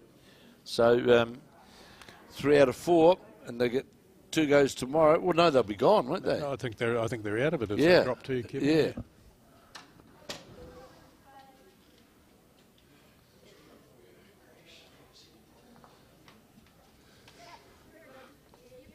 And of course, the partner of Lisa Prideaux, Leif Selby, who will be in action here this afternoon with his partner James Williams. They won the New Zealand Champion to Champion pairs last year. So going for back-to-back is the Carlton Cornwall side. And Leif Selby has been a pretty good. Not that he plays a lot of bowls in Auckland, but he's certainly got a lot of form. And it's interesting, Jim, talking to some of the players that have come under this first year under the tutelage of Leif Selby. They're really happy because of what he offers them insofar as real game experience, and just you can't beat it, can you? Oh, it's great that Auckland Bowls have been able to pick up a player with his ability. I think we talked about that before. His ability, but also his experience, and the fact that he's willing to pass on some of that experience. It's quite good at getting some experience coming from Australia over to us. And, absolutely, it doesn't happen very often. And helping our bowls, because we certainly send enough of our bowlers over to Australia. Absolutely, they get a fair crack, don't they? Yeah, well, I think we help to strengthen their bowls as well. We have. We have. Well, if you look at around a number of the clubs around, and especially New South Wales and in Queensland, there's a Kiwi somewhere. There's a lot of them there. Well, you know, I mean, you look at our World Bowls team that's been picked, and of course you got Ali Forsyth down at the. What's the club? He's in Victoria at. Oh, God, the guy can't remember the Clayton. Clayton Bowling Club. I was going to say Glenroy, but I knew I had that wrong. So it's Clayton Bowling Club. Clayton. Is it Clayton? And that's been good for Ali. It's been good for his, I think, his development through the game. Like, he's been in the game a long time now, but I think he's learnt to play the type of shots that are needed to be played on some slower greens, because he's in the Victoria area and their greens generally aren't as quick. You would think that going to England, that the adjustment for Ali, you would think, wouldn't be quite as severe as some of the others coming from those greens, those grass greens in Victoria.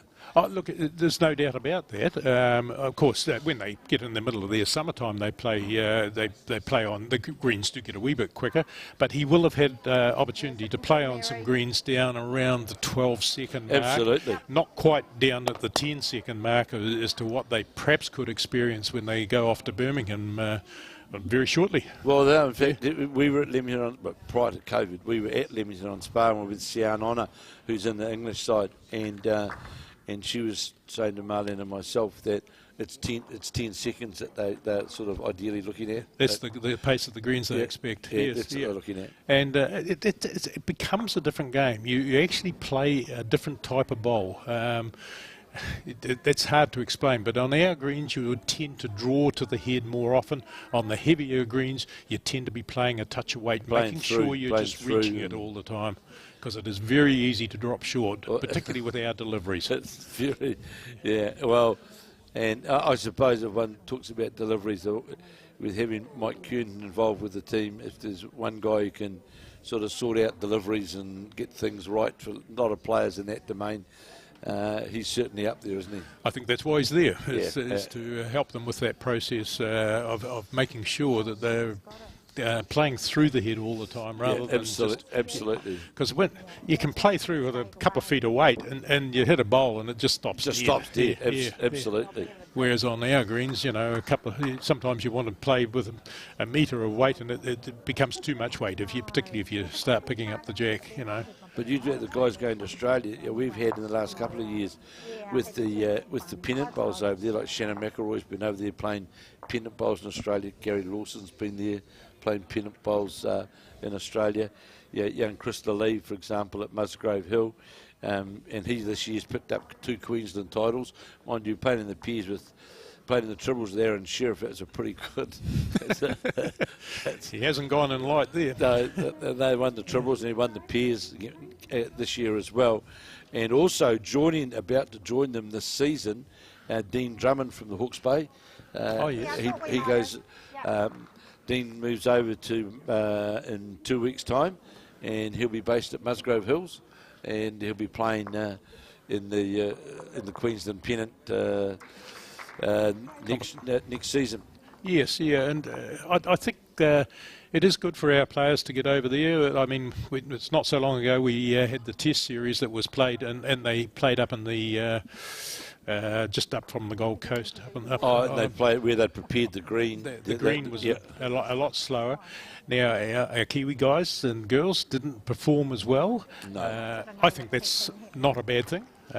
Because it's given them a chance to actually say, hey, listen, we're not good enough at the moment. We are not playing as well as we can, but we've got time to get in and get this corrected and get our deliveries right. So as by the time we hit the soil over there in the UK, we're running. We're ready to go. Well, I think the good thing is for the New Zealand team going to the Commonwealth Games is all of their, let's say, takes out the shot bowl there. There's Melrose.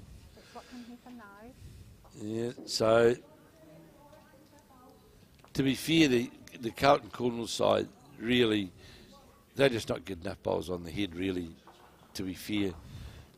Jim, you know, Karen Hemer's continuously playing short bowls. Well, What was that there? They Four. picked up a 4. Gail Melrose, and then picked up a 4 because she dislodged the one bowl which they had on the head up there, and you know it's you can't play short stuff on this because sooner or later the door's going to be open and bang, it'll happen, and there it is, a 4. Okay. The other thing too, Jim, with going to the Commonwealth Games, New Zealand, I presume, are going to be practicing at Leamington on Spa. I'm not too sure. I'm not too sure whether all the greens they play on, they've got 4 greens there, I think, haven't they? 4, yeah. Yeah, so I don't know whether all the bowls are played there, but they possibly will be. But I would imagine that they will have a host club in somewhere in the Birmingham area. They have. And well, that the host teams club, have, I should say. Yes, and they won't be able to get on the greens all the time because they've got to continue to prepare them. So they'll be out playing at some of the other clubs, and no doubt they'll be on some very heavy greens because that's what they play on. And it's just you've got to get your mindset into it's a different game. It is, Jim, but I still think that if you're there for 10 days, let's say beforehand, and you're representing your country, that's enough time to get yourself adapted to the greens. Yes, for me, I think that's a minimum. You know, that's all they've got. It's probably all the time they can afford to be away. But, you know, it does take time to just... as I said, the only difference is they've had an opportunity here to get used to the heavier greens first. So, and I guess in some ways in the past, we haven't always had that opportunity. So it then can shorten the amount of time they need in preparation just prior to the start of the game. So, well, at some stage over the next few days, I'll be asking Professor Kernahan about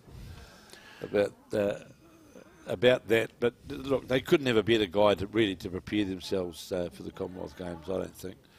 I think he's the right man at the right time.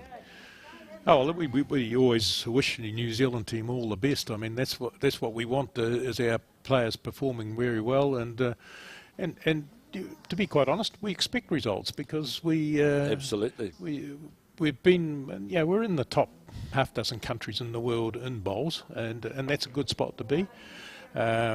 When you're over there playing on the UK greens, you get all of the home countries, you know, the Scotland in particular, English in particular as well, but the Irish, they're very good, well up there, and the Welsh, they'll all be strong on their home territory, so it becomes different.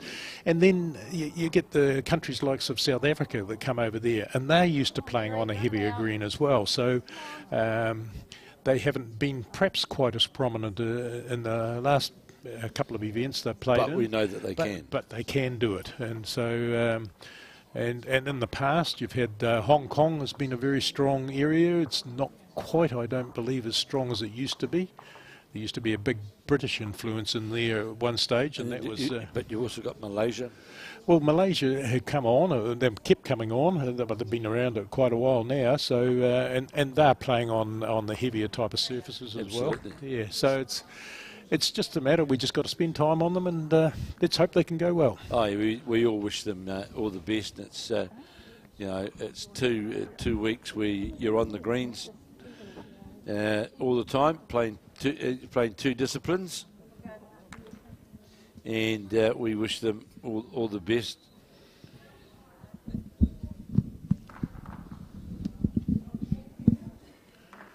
So, Gayle Melrose and Mary Campbell holding the shot, leading 10-9, 18-5. It is the Outram side who are convincing for sure. They've been, off the front, the third or fourth year player has certainly been laying that foundation for Janet Swallow. So, Gayle Melrose leading 10-9. Looks to be coming past the front bowl. Gets past the front bowl clean. Got enough. No, it hasn't. Needed.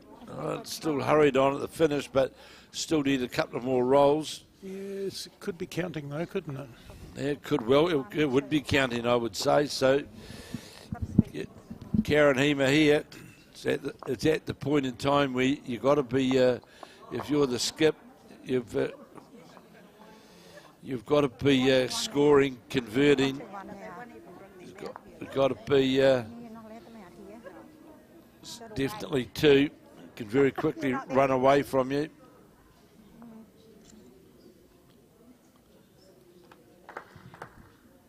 So, Gayle Melrose doesn't like that bowl. But yeah, you're right, Jim. Definitely holding two. Well, gets a slide. Won't do. Just turn the front bowl, Alicia Bordeaux's bowl over. Yeah, once again, there's another front bowl which can create some difficulties.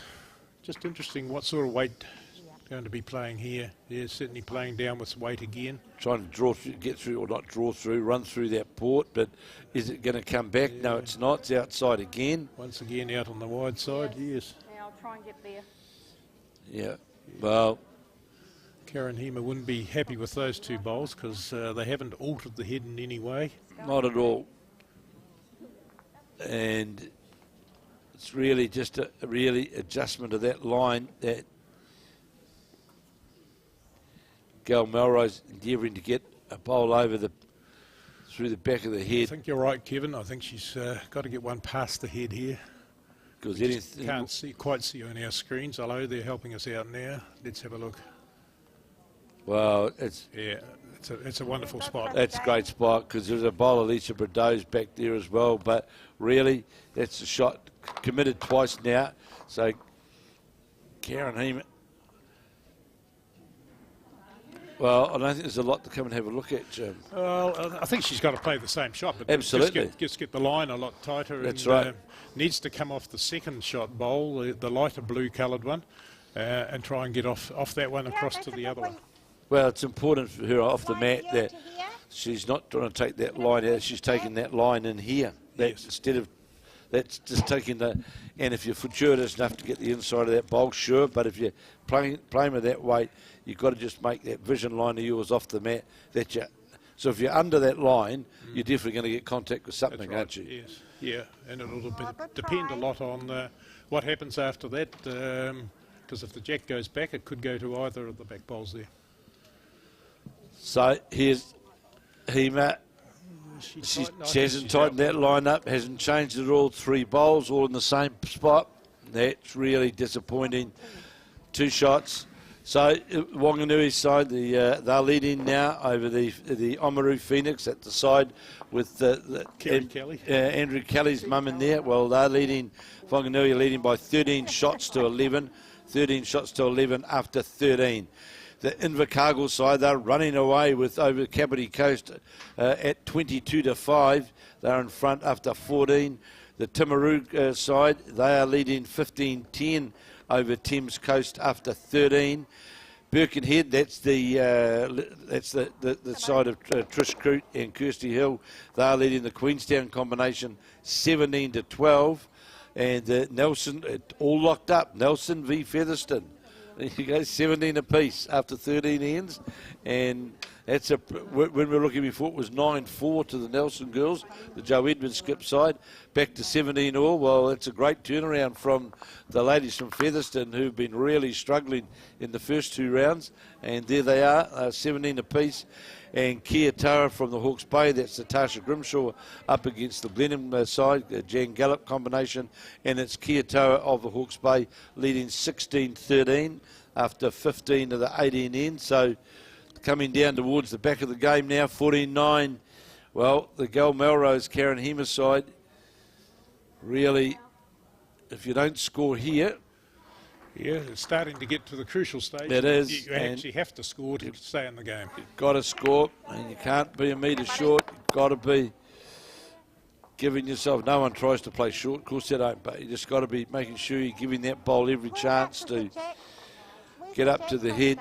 18-5, it is the ladies from Outram who are in front, and they can certainly bank a win.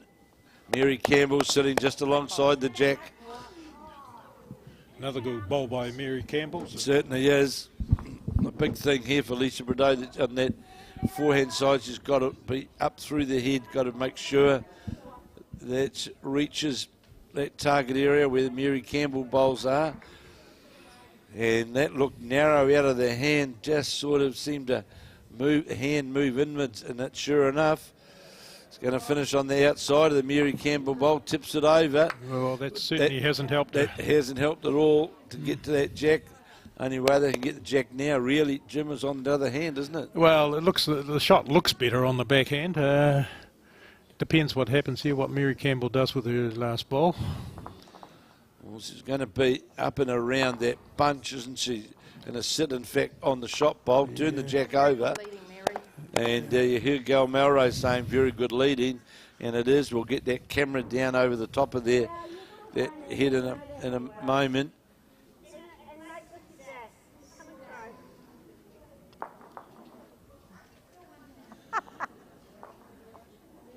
Yeah, we just can't quite pick up. Can't just quite get where that jack is. Yeah.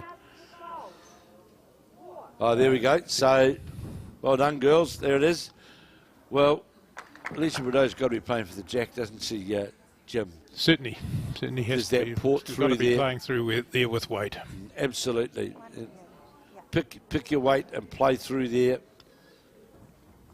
And that's danger weight, isn't it? That's just, Oh, look at this. Here we go, Jim. Another slide. Another slide, but it was her weight probably wasn't too bad in the end. It was just she was just a touch tight on her line. So, but I would think that's got to push them over onto the backhand. Absolutely.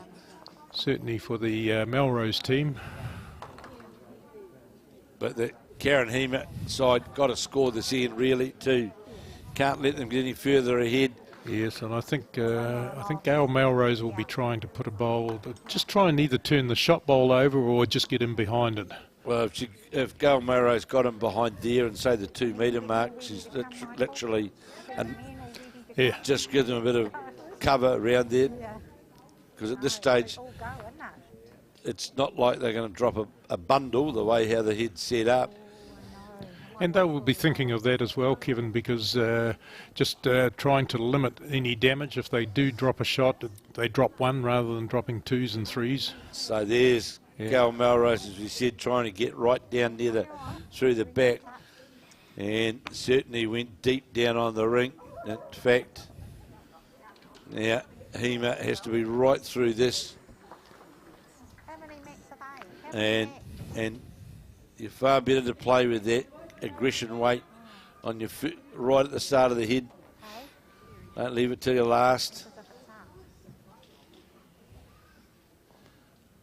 Well, I'm sorry. That red didn't even really reach the head, Jim, to be fair. She'd be disappointed with that one. Absolutely. But, one of the problems is she hasn't really got anything over the head to play to as well. So the head's all set up in favour of the Melrose team here. I think she's still trying to put another bowl over the head. Just going to hold up. Well, you're going to try and bury the jack for one then, don't you? Well, Gayle Melrose has got one bowl left after this. Yes. So, certainly got to be playing with some more weight anyway. Absolutely.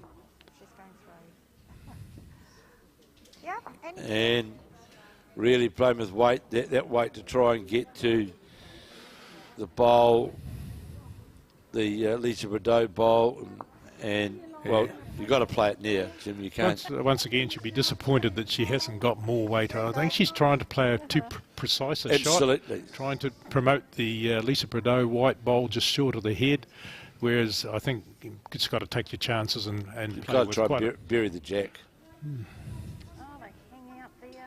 And there's nothing, there's everything to gain by playing that, Jim, isn't there? Now, well, she's got no choice. Gayle Melrose has played her 3. Got to play with weight through. You've got to play with weight, try and get the jack.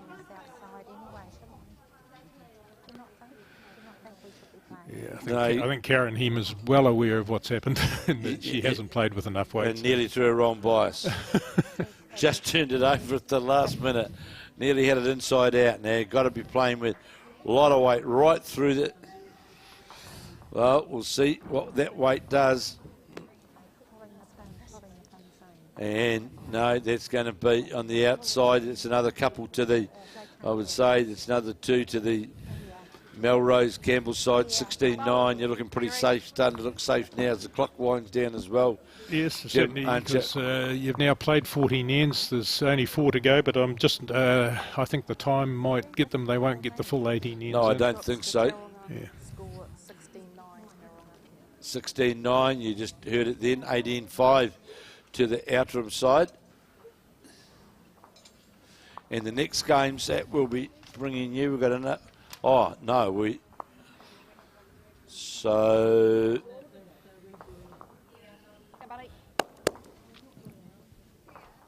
We move into the... I'm not sure what we've got here now.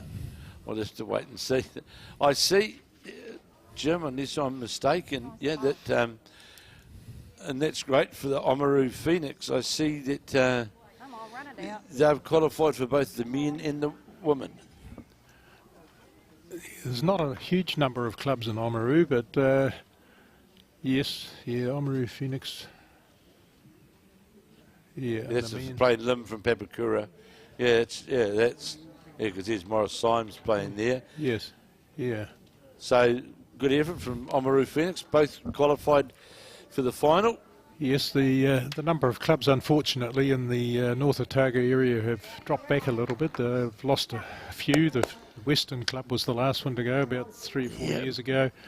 They used to have one up at Twizel, but it's no longer in existence. Well, the clubs, they're not competitive anyway from there. Back a few years, there was a club out at the freezing works at Pakuri, and that has gone. That's right. Yes, there was, wasn't there?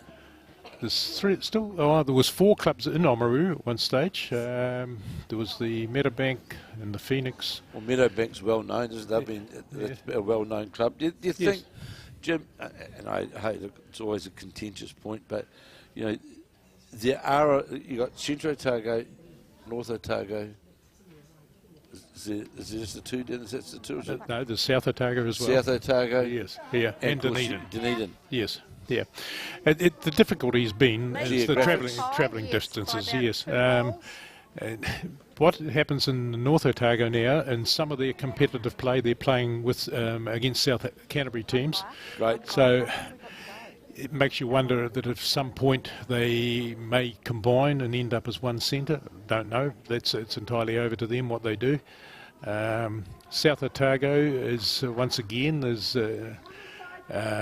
you've got a number of clubs, but they're quite well spread. Yeah. But it's once again it's travelling distances. They over the last couple of years have lost the Lawrence Bowling Club, so that's gone.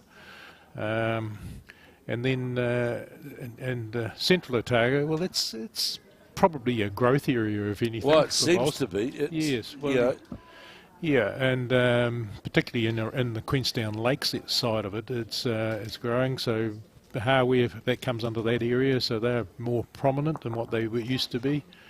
Clyde are they go right.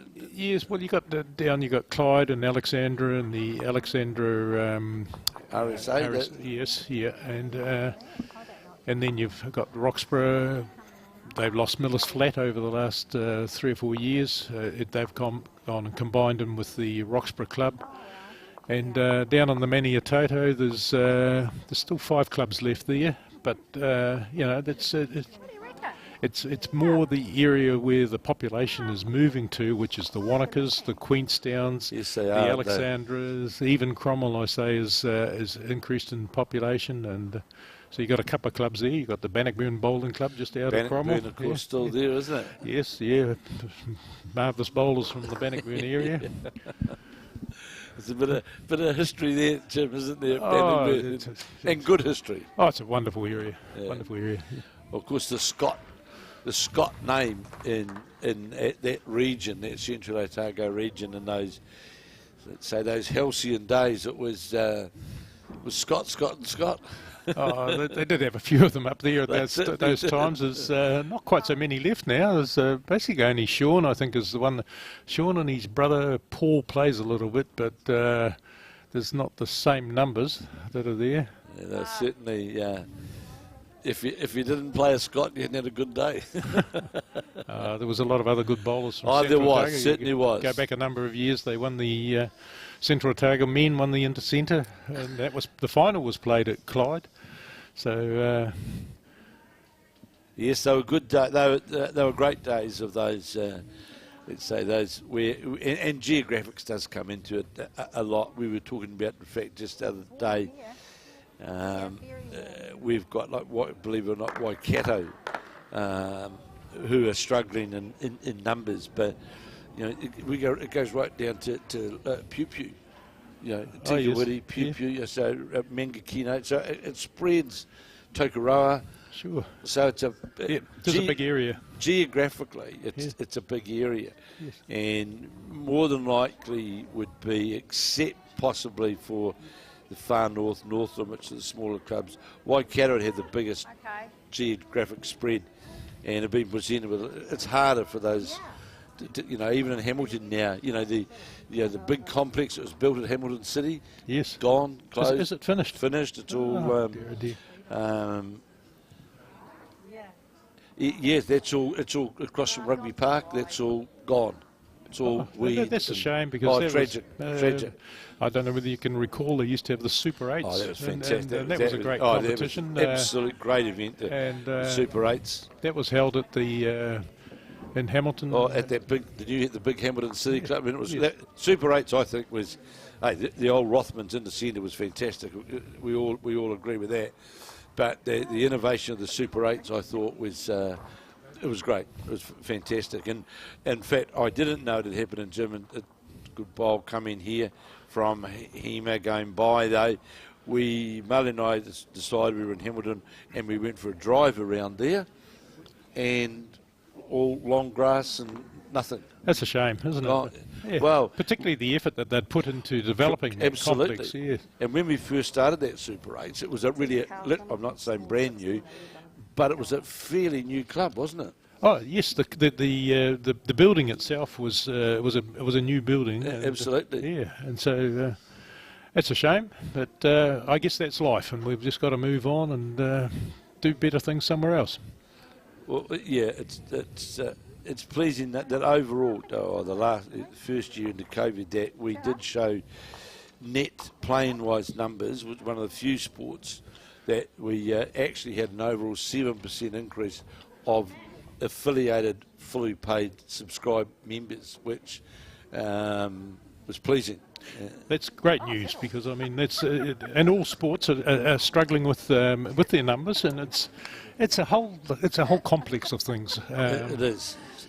And sports like ours, with bowls, where we have our a lot of infrastructure around it, a lot of buildings and that sort of stuff. So the cost of actually owning all that and establishing it is significant, and then the cost of maintaining it is significant. Well, an example is that Tutor, the HEMA combination. I think it's actually 16-9, but you remember the great Remuera Club. Yes. Who had a membership of over 300, sitting in some of the wealthiest real estate belt in New Zealand, is now down to about 70 members. Are they? Oh, yes.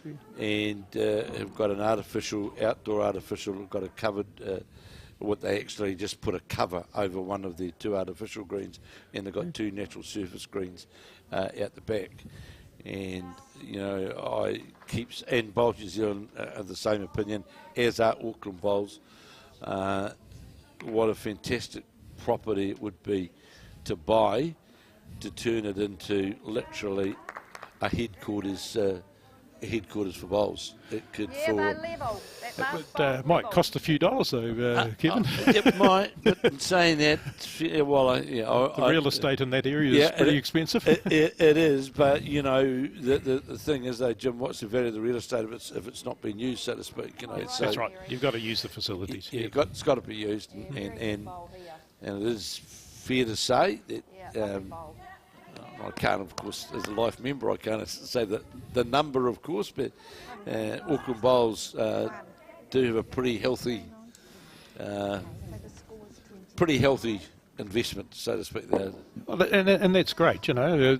Obviously, somebody in the past has looked after that, excuse me, just to make sure that they've left a legacy there, and let's hope it's used to full benefit for the future of the sport in that area. Yep, well, and that's important. The Dunedin game is finished, Jim. That's the Janet Swallow skip side, and they've recorded a healthy victory over the Canterbury Bowls Papanui side of Val Clements and Dale Fitzgerald. So Christine Boorer and Janet Swallow, they've finished this third round with a good win, and the Gayle Melrose Mary Campbell combination certainly heading towards that as well. Mary Campbell all but drawing the shot, and Lisa Prideaux holding shot. Jim, in this game, really, it's the two leads have been fairly consistent, really, but it's come to what's happened at the back end, really, isn't it? Yes, and I just think as the game progressed a little bit, perhaps Mary Campbell came on a little bit more and just provided more opportunities. More bowls for around the head. skip. Yes. And that's what we talked about earlier, is just the leads do set the pattern and make a big difference to that. So It is international. it's interesting. One of the things Leif Selby happened to say to me not long after he this is before he took the job at Auckland Bowls, and it's a history that's been developed by accident in some regard, but he couldn't get over the number of guys who'd been playing bowls for, say, 4 years and they're skipping. yes, And he just, Leif said, I just can't believe this. This is just, Yes, yeah. Oh, great bowl here from Melrose. That shot itself. And years gone by, of course, it was you had to do your apprenticeship. Absolutely, and that was many years. You didn't get out of it until you had completed that apprenticeship. Correct. So, but I do think it's good that players are learning some of the shots in the earlier stages, but never forget the most important shot in bowls is draw a shot. Absolutely, and and there's what Leif Selby was also talking about. It's really about having it's about managing the game, and you can't manage the game until you can draw the shots. That's right. So being able to draw a shot when you're under pressure is probably the most important shot you can play. But he's Take these off. someone's trying to take their microphone out there. Gayle Melrose holding shot.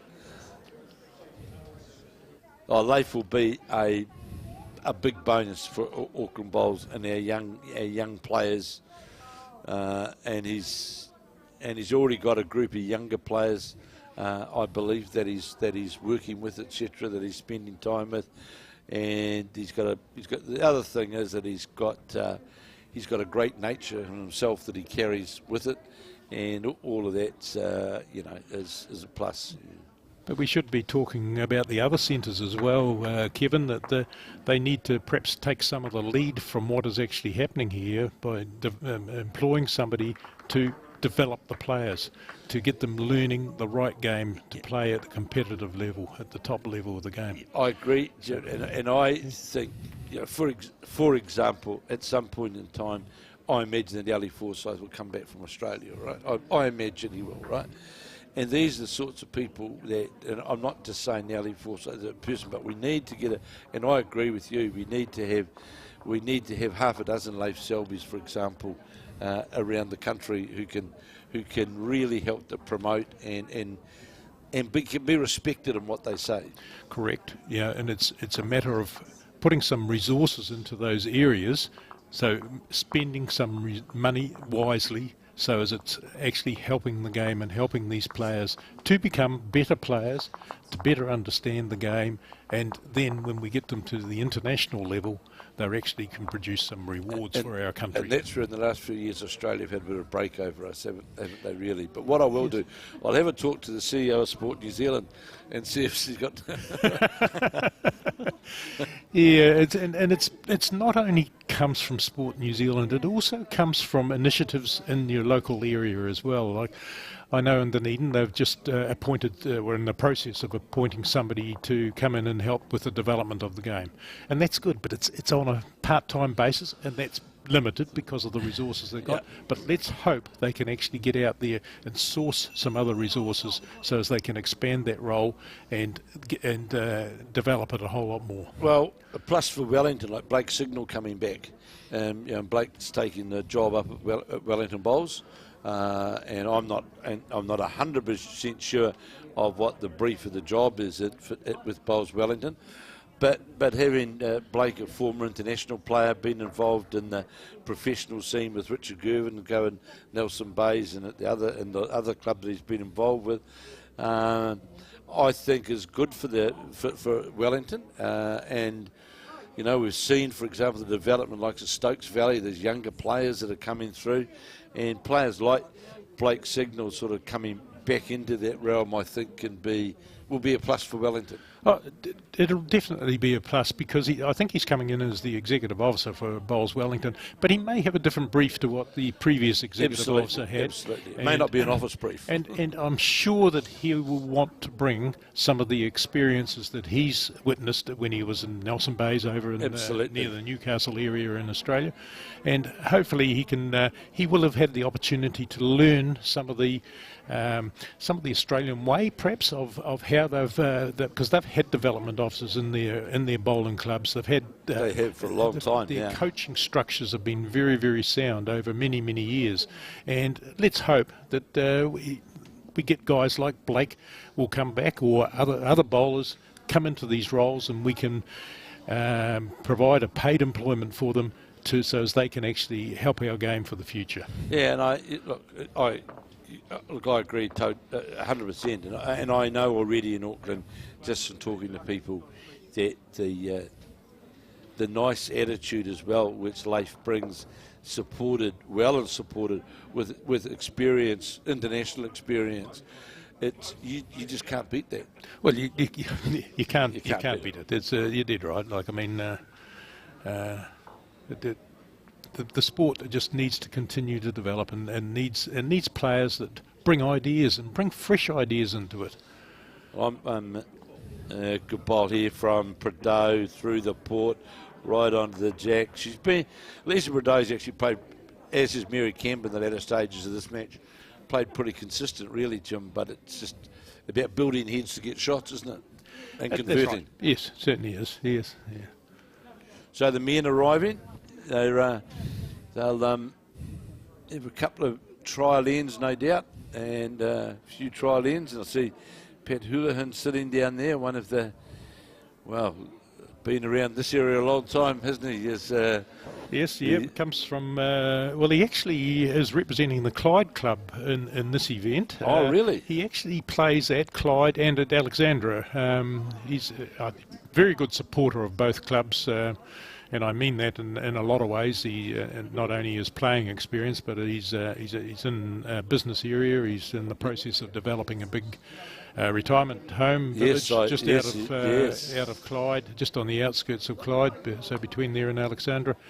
And he's already, they've come in and sponsored some of the bowls events on the scene, so his contribution to the game is quite considerable. I was just going to say, Pat's contribution, not just on the green, but in other ways as well, which perhaps people aren't aware or don't know of. He's been fairly generous in a lot of ways of, in his own quiet, nice way, of just doing a few things. Yeah, well, been very generous, and he's playing with young Connor Muir. Well, he might not be that young as what he used to be, but Connor's one of the younger up-and-coming bowlers in Central Otago. He's come through the school system, but he's well past that now, and so a good player, and Pat and him have obviously gelled and won the Central Otago pair, so they'll come on I think you'll find they might perform very well in this event. So there's the Carlton player, James Williams, the greenkeeper,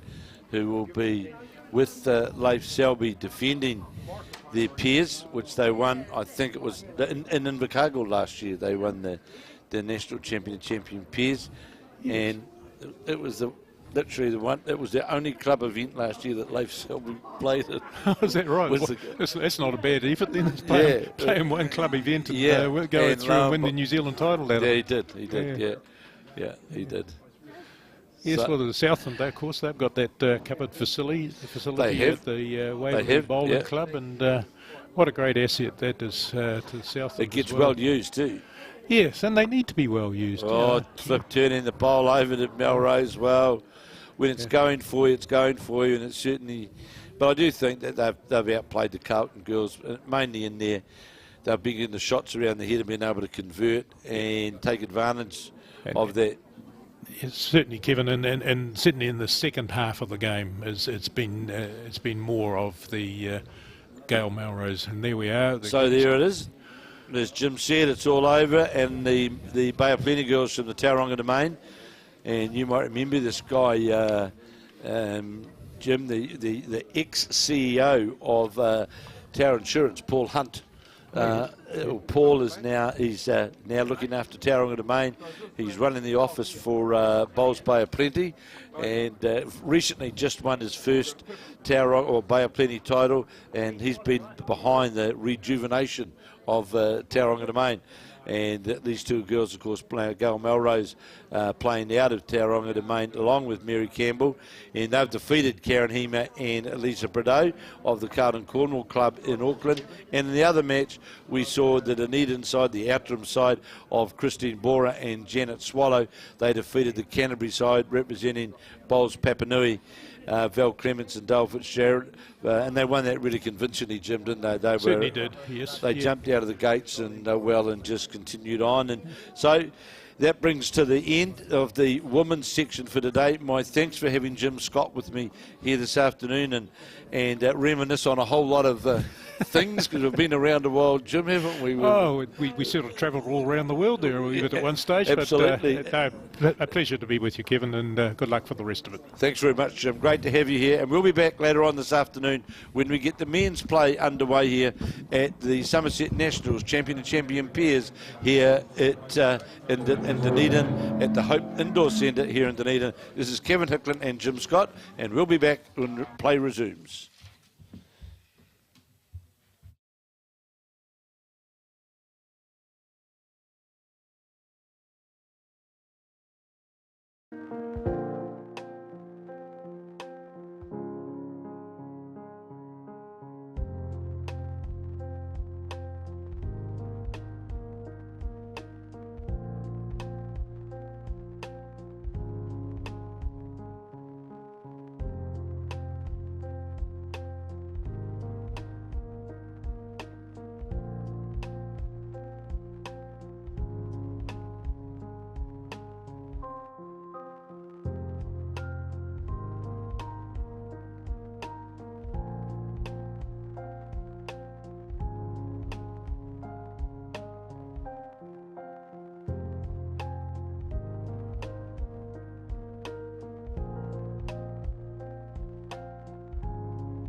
Good afternoon and welcome back here to the Hope Stadium in Dunedin, at the indoor stadium down here, where we're about to start the men's competition in the Somerset National Champion to Champion pairs. You'll see in front of you the first round draw, which is no, it's not. That's the women's. Sorry, but so the first round of the men is about to get underway. What I'll do is I can tell you right now in regards to the women. Here we've got the qualifiers already. Joe Edwards and Nelson has won her 3 from 3, as has the team from Timaru Country Club, who had just in front of us here a few moments ago. That's the Bridget Kitching side. They've won 3 from 3, so they're through to post-section play. Now also we've got the 2 winners who have to win 1 more tomorrow. They've played their 3. Those being Janet Swallow of Dunedin, Trish Croot and Kirsty Hill of Birkenhead, Natarsha Grimshaw and Henrietta Scott of Hawke's Bay, Gayle Melrose and Mary Campbell of Tauranga South, Debra Lloyd and Jan Anderson of Queenstown, and Dot Collis and Jan Watt of Waitarere Beach and Capill. And also 2 from 2 today was Glenys Paisley and Pat Calder from Invercargill. You'll see on the sheet where the players are, where they've got to get to tomorrow. With the women, again, will be back here tomorrow. There's some got a lot of work to do. Some are out of the competition. So we'll see where we go with the qualifying rounds tomorrow to get through the post-section play, which will get underway here, of course, on Sunday morning. We've got out in front of us now the men's, and we have got again, I've got Andy Campbell sitting alongside me, and we've got the split screens up again, and we have got on the rink 1, we've got the Southland combination out of the Invercargill Club, George Amos and Dave Clark leading. They're up against the Dunedin side of St Kilda of Owen Bennett and skipped by Murray Wilson. The other game which we have got is the Waitarere side of the Carrington Club, Gavin Hamlin and Roger Smeaton. Gavin Hamlin, the skipper of the side, up against Roger Smeaton, and they're up against the Canterbury side, the Horswell side of Dennis Brewster and Phil Austin.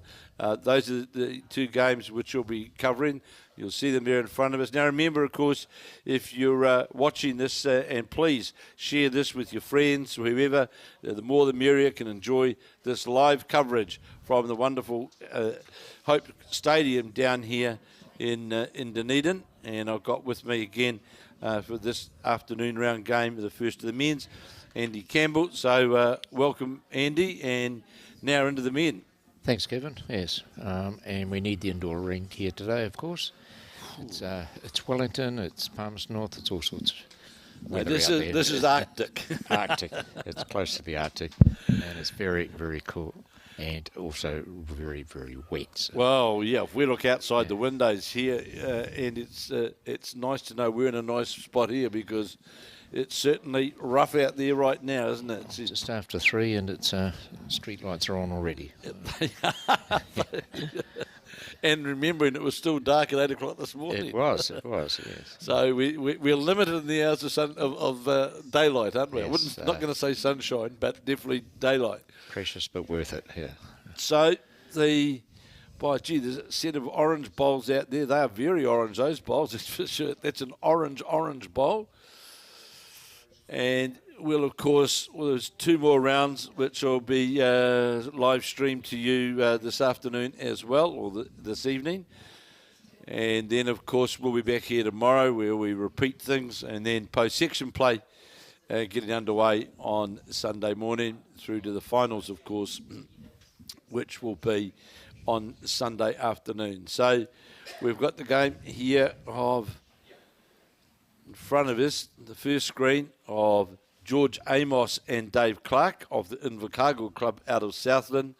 And they're playing the Dunedin St Kilda side of Owen Bennett skipping and Murray Wilson leading. And we'll just have to, a bit of instruction there to one of the players, reminding that we're on live. As the other match, the Hamlin game, Gavin Hamlin skipping and Roger Smeaton leading from the Carrington Club in the Waitarere, and they're playing out of the Horswell Club, Dennis Brewster and Phil Austin. And we've got the first end has been completed in both games, and in the Amos game, is the Southland combination up against the Dunedin side. It's the Southlanders who have picked up a 3. He was running at the head, obviously, was the skip, George Amos, to try and dislodge the shot bowls. And in the other match, the game between the Horswell side against the Wairarapa side, and it was the Cantabrian side who scored a 1 on the first end. That's the Dennis Brewster skip side. Now we'll try and watch the finish of this end. This game between George Amos and Owen Bennett. And again, I'm sure we'll see, trying to run down to the head here is trying to dislodge some bowls, playing through the head as he was with his last bowl. The blue and black coloured, the leather cap on, the beard, trying to get down to that shot bowl, and looks to be on got good connection, and I think that would be killed, I would say. Not sure. We'll wait and see. They're all looking. And in the Hamlin-Brewster game, that of course is Gavin Hamlin up against Dennis Brewster. Just seeing. Not sure if it was lucky it stayed in or not. Wow, so it has stayed in that after that shot. So we're just waiting to see what's happening. They may have called the umpire, not sure.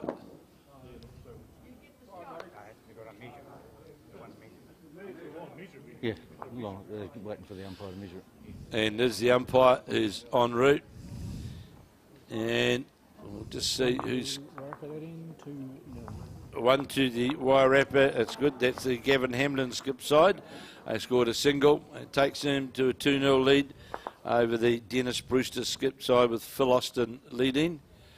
And it might be that we just concentrate on the Hamlin/Brewster game, because let's say difficulty in watching the head in the Amos Bennett game with yes. the lead. Yeah. Dave Clark pretty intent on covering the whole screen. Yes. So, short end here on this, the third of 18 ends. Good crowd in here now, and isn't it? If you have a look. Packed, yes. Yeah, you look out, you can see the windows there at the back of the green, and there's a really good crowd in the lounge here at the Hope Stadium here in Dunedin, and a good opening bowl from from Brewster. 4-1 to Invercargill. And 4-0. Phil Austin. Wishful thinking, wasn't it? So on the backhand is Roger Smeaton. Got a good line, might just have a yard too much weight and just goes through, does so. We'll see. Phil Austin, Roger Smeaton. I think Amos got the extra end there for the umpire's measure. Oh, he did he? Yes, it's 4-0. 4-0 to George Amos. He had the Invercargill club in Southland. So on the backhand is the Canterbury player, Phil Austin. Is it going to get all the way? Looks a good line. It just comes towards the jack. Well played. Just going off you. Sits literally right on top of the jack. Dave Clark opened up with a very, very good bowl, his first one. Yeah. Oh, Owen Bennett it is. Oh, those are around back to front there, I see. So Owen Bennett it is that is leading for the Dunedin side. Yeah. Really. 4 feet off that on.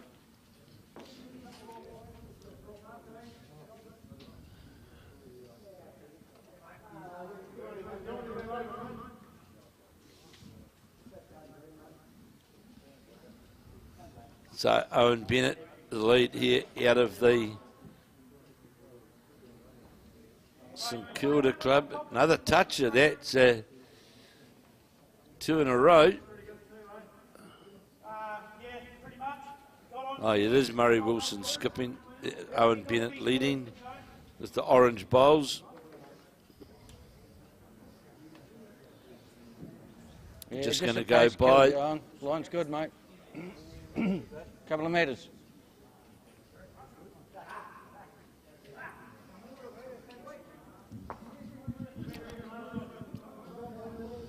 So, Amos,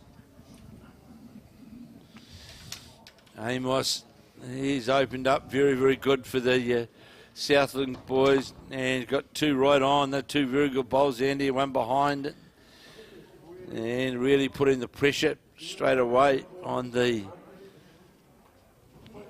Yes, perfect lead bowls for his combination. Yeah, the St Kilda boy, he's going to be underneath this. He's just going to drop away more than he had good weight to reach. Yep.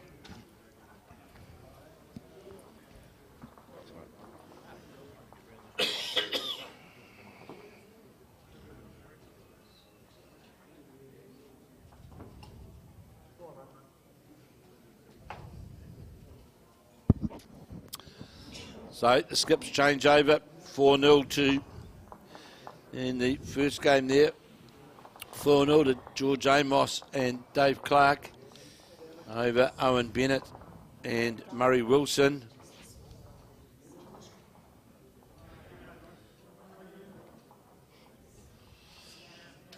It's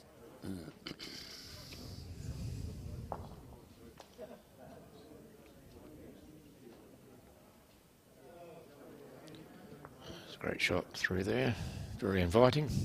Yeah, it's it.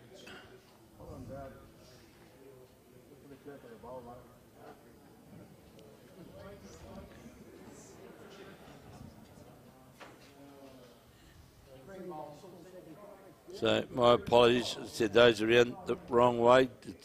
So the Southland side, who is leading 4-0, it is Dave Clark leading, George Amos skipping. And in the Dunedin side, All right, track, no weight. it is Murray Wilson skipping with Owen Bennett.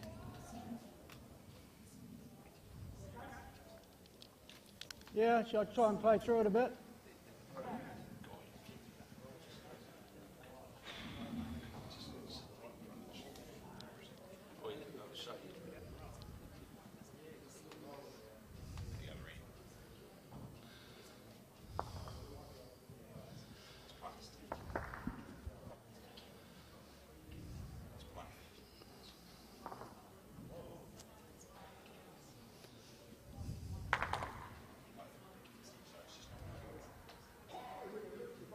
So we'll just pick all of this up in a moment, just a bit of.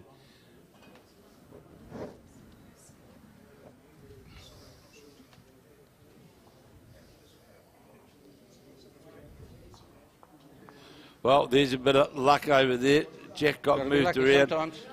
We're just trying to get a grasp of who's who here. I got a bit tangled up.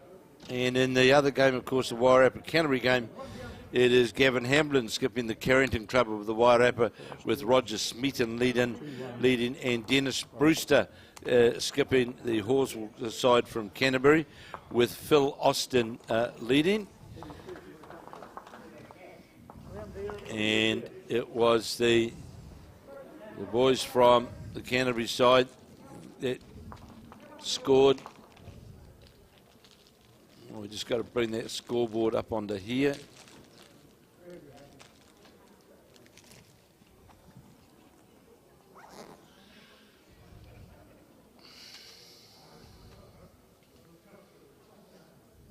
Nice gap there, George.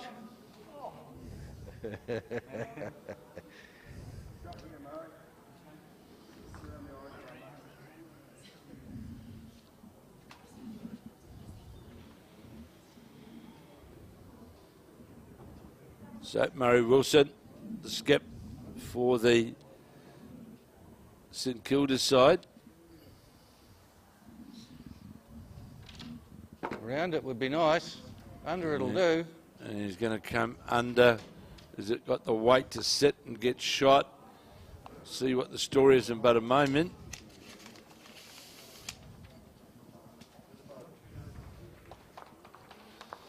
Well, it's definitely St Kilda who have scored. 4-1 this time, George. So as a single to the Dunedin side, right, if that's correct, making it 4-1 to the Invercargill side, and that's correct, it is. So it is the Southland side of the George Amos skip side who are leading the Murray Wilson skip side 4 shots to 1. And in the, I'll get you the score in but a moment of the other match, the match between Gavin Hamlin of the Waitarere, the Carrington Club, and Dennis Brewster of the Horswell Club out of Canterbury. At least I'm telling you that when I'm mic'd up.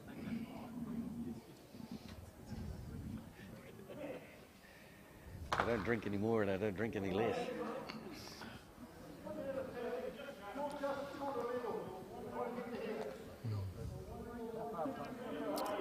So the jack got lost out of bounds by the St Kilda side, and then Ian been replayed, and now going to put the umpires going to be called out now, tape on it. So we'll come back to the game between the Waitarere side, Gavin Hamlin skip side. One with the line in the middle. The Gavin Hamlin skip side up against Dennis Brewster. Oh, it should be fine. And the jack getting trailed. Yeah, no, that's fine. Easy. Meters in it. I'm sorry to the viewers watching. There's a bit of confusion going on at the moment of who belongs to what, and it just makes it more challenging as well when they stand in front of the cameras. So here we've got leading, here we go, there's the Murray Wilson, the lead.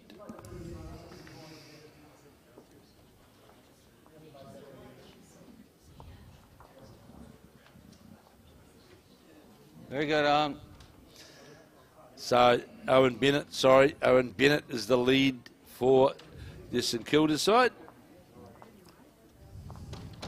And Murray Wilson, the skip. So a good opening bowl there by Owen Bennett just alongside the jack. Dave Clark with his first bowl. Going to sit on the shot bowl. Going to do so. So 2 good opening bowls there. Owen Bennett now on his backhand. My goodness, he's only just on the mat. Dennis Brewster just played a blinder. Oh, Where's the His caddy? forehand to set through for shot. trailed the jack with the yellow bowl. Cracks lovely, Owen. Drop a metre, mate.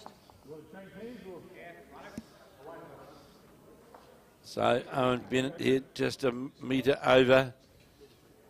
Dave Clark now with the orange bowl. And it is Hamlin of the Waitarere, the Carrington Club, who's leading the Canterbury, the representatives from the Horswell Club. It's the Dennis Brewster skip side, 2-1. So you'll see the indication there to the Horswell skip. What do you got this time?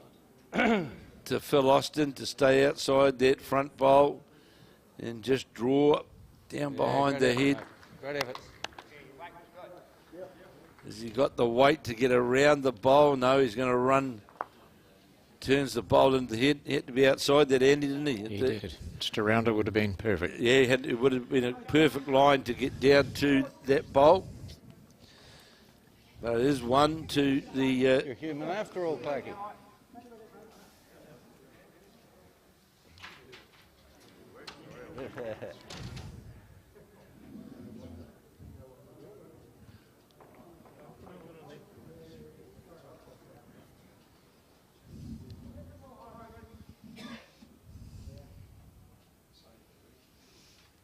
under the head.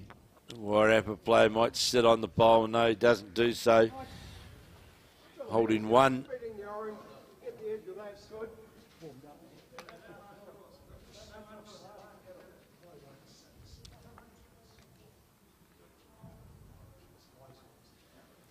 And as it looks to be under the line from here, just a matter of how long it'll hold up down to the jack line. Has to have dead weight to hold up and sit. Too wide out there.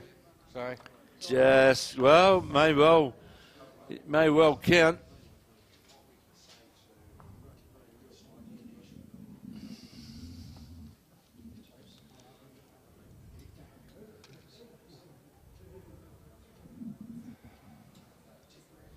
So on the mat,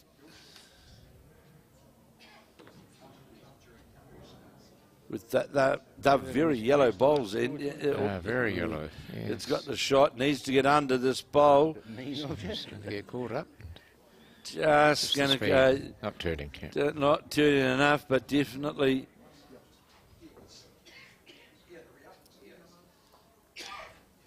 So we. Two it was.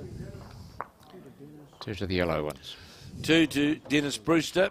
It's Brewster from the Waitarere from the Carrington Club.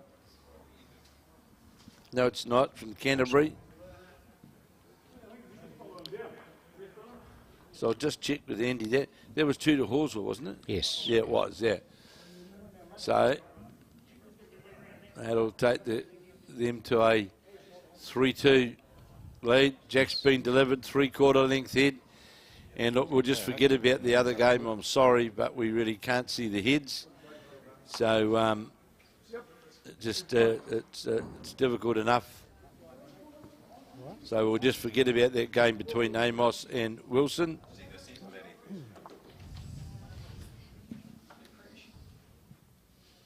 So we'll just concentrate on the game between the Waitarere side. Might be right if it had the weight.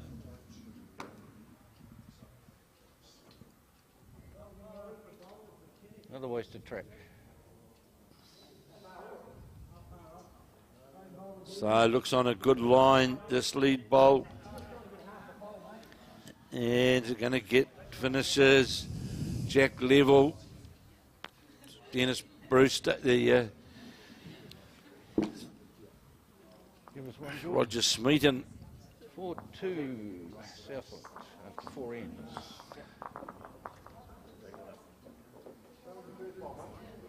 We're on the charge, George. You've had your handicap. So just going by is the bowl from. Just need to get our bearings here.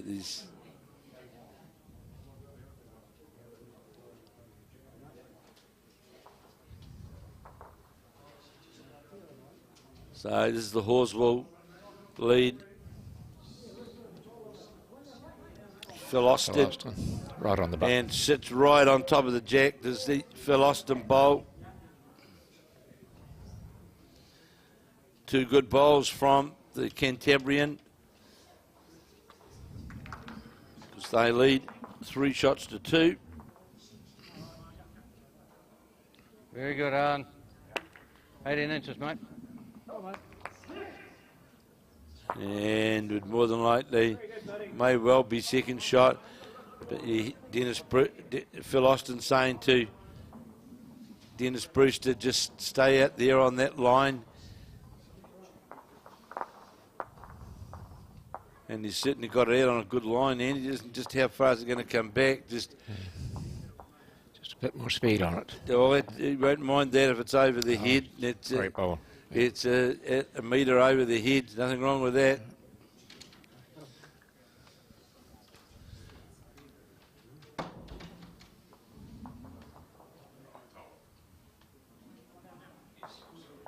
Lovely track again, Owen. Short metre.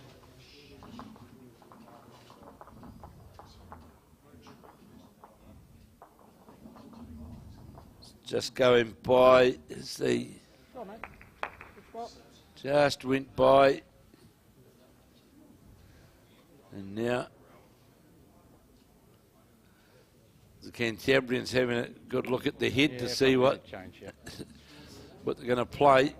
So it is George Amos of Southland from the Invercargill club, who is leading from the St Kilda club out of Dunedin. That's the Murray Wilson skip side. They're leading 4 shots to 2 and 3-2 in the Dennis Brewster Gavin Hamlin game. And really that's it, that bowl on top of the jack. It's in a really good spot there, Andy, isn't it? Yes. Just sitting right on top. And the wing bowls in a usable position. So here's the Brewster bowl going by with a couple of yards of weight.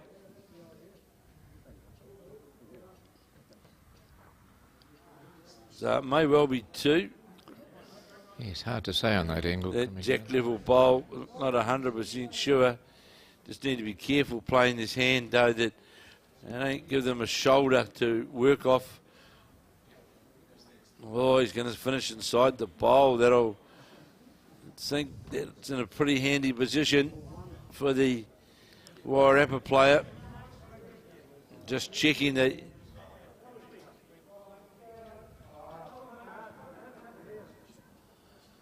so indicating just the one shot.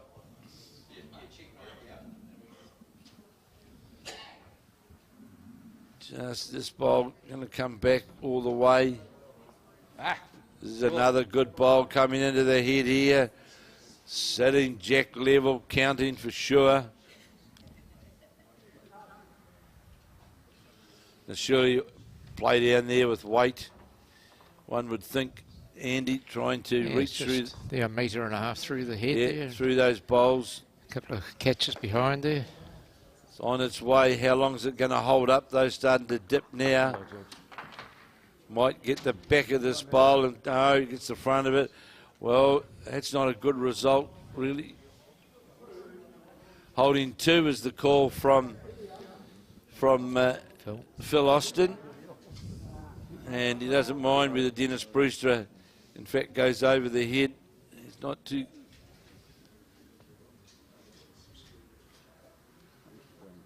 Oh, it's a bit tight. That's on a tighter line, isn't it? You can see... And get inside the orange one in front there, it's a good ball.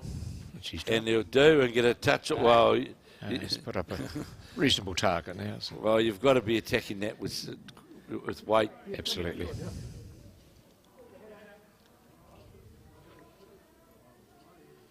So it just depends how much weight is used to reach down through those counting bowls. 4-2, Amos leading Wilson in the other match. I think you've got to be brave here, Andy, and not be frightened to really attack it with it's not drawable. So. Yeah, with quite a bit of weight. How far is it going to work now? Not going to work enough, is it? Might do. Get second shot. Well played. Past my bowl is Kitty. It's a great save. Yeah, it was fantastically played there. Great play by the Roger by Gavin Hamlin, the skip. My front one. Just the one to the Cantabrians, to the Horsell side. Now that 4-2. And 4-2 in the George Amos Owen Bennett match.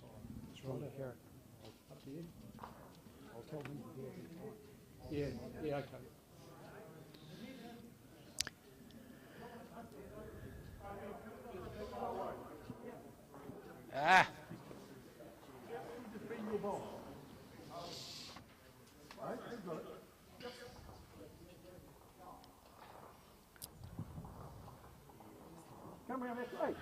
So, Phil Austin on the mat,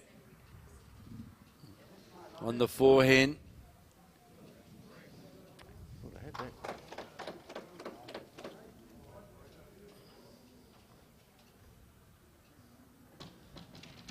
Just going to come up. Well, it's a metre lower. The jack had a good line, but missing by just missing that metre of weight. Yeah.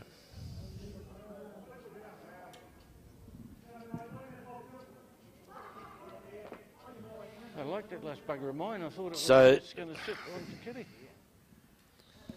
Roger Smeaton. Good opening bowl here from It's got the travel. the Waitarere player. It's over and behind there. Travel past the jack. But handy there. So, in the other match now, it is the Southlanders who have jumped out to a 6-2 lead. And 6-2 lead over the Dunedin side of Murray Wilson and Owen Bennett. And you'll see just a touch on the bowl there. Roger Smeaton now needs to just come past that front bowl. Looks to be on the wide side. Definitely it is the Canterbury side holding one with the jack level bowl. Still working as the fell in. A lot of bowls to come yet though, of course. So Georgia Amos leading. Murray Wilson 6-2 after 6 ends.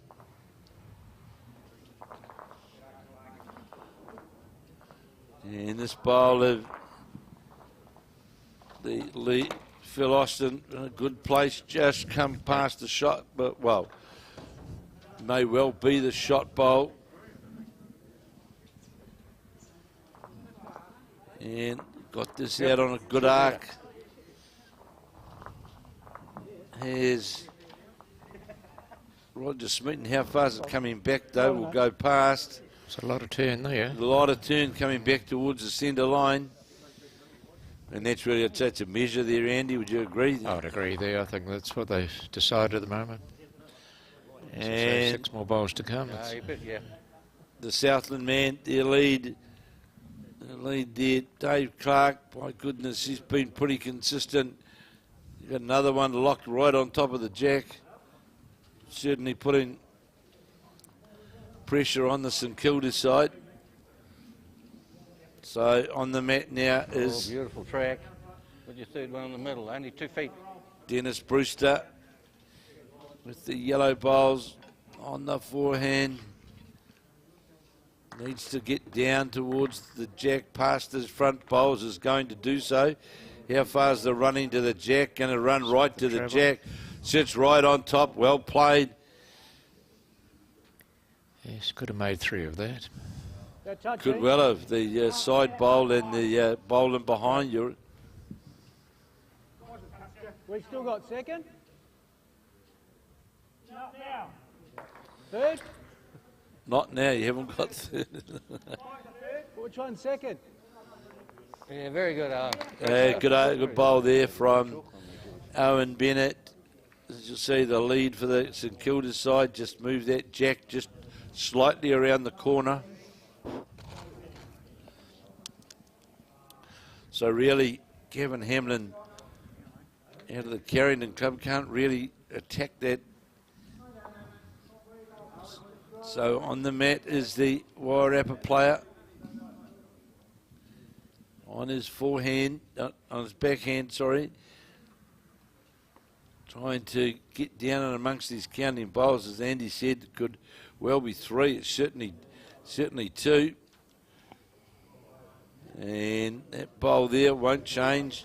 And really it's quite safe, Andy, for Dennis Brewster to continue drawing down there, isn't it? Just Absolutely. As long as he just draws inside there. Going off you already, George. That bowl. Other ball, mate. And we saw there The same shot. George Amos just dislodged the bowl. He looks a lot tighter this, but he's got the front bowl belongs to them. So he knocks it hard enough, or he's going to sit inside. Sit and stay won't do, just goes by. Just passing through it. Yep. Well, there's a chance for the Hamlin side to come off the inside of that bowl, really. Yes, yes. Andy, the metre of weight through there can get the inside of that bowl. Can Gavin Hamlin. and trying hard to do so, but more than likely there's a bowl the gap again. wide, got the gap wide, more than likely. Taking the measure out. He's taken that, it's certainly a counter that he's removed.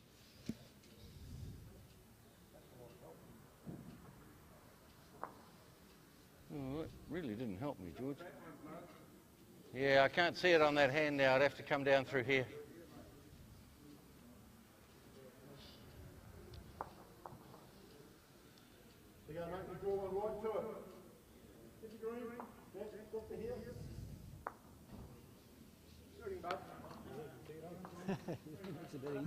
So we'll see where the bowler, That's going to turn. Dennis Brewster, well, opens up now.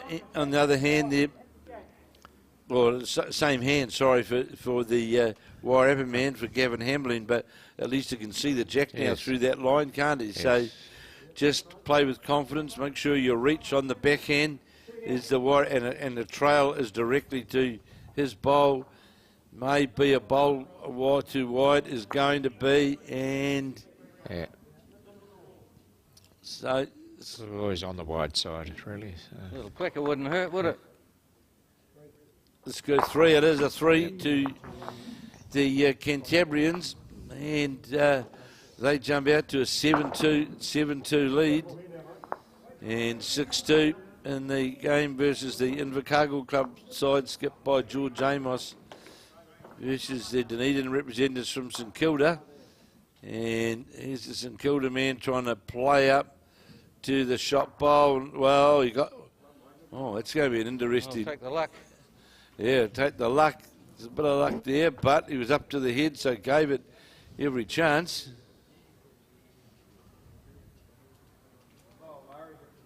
Three.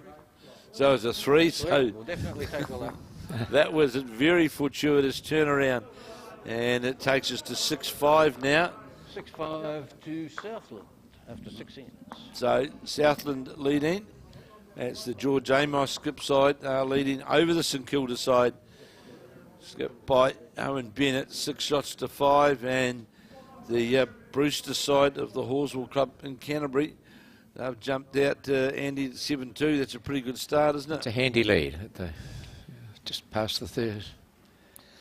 It is, and good opening bowl here from Phil Austin, just sitting low with the jack. Not quite a toucher, but certainly sitting right on top. Now, of course, there's other games, the men's peers on out here in action. Of course, the defending champions, Leif Selby and James Williams, they're out here this afternoon, and we will, at some stage shortly, we'll get you an update from around the green. Oh, great bowl there. So well played by the Roger Smeeden. Just sat on the jack and sat on the shot bowl, and Jack just moved it round the corner. Yes. Great when they come off those shots. And it didn't squirt the jack anywhere. It just moved it half a metre back. Gives Phil a chance to get one behind. So, yeah, and the other ring got the very consistent lead, the Dave Clark, the lead for it. George Amos has been very consistent. That one's got to be. I don't think that's hanging on. And Owen Bennett. Yeah, I think you're right. Very good there, mate. Just going to go by. That's well under the head on the next rink. And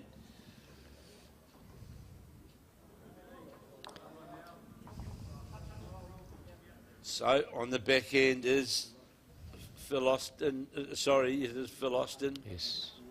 On the back end. The Waitarere guys holding the shot, just going to go by. And you'll see Dennis Brewster, the skip, applauding that. He's more than happy with that bowl, just in behind the head. 2 handy bowls. Another 2 good bowls over here by the Southland lead. Dave Clark, those orange bowls, Andy, they spend a lot of time close to the jack. They do. But Dave Clark just going to sit outside the bowl. That couple of feet. Metre away. So Roger Smeeten draws another bowl.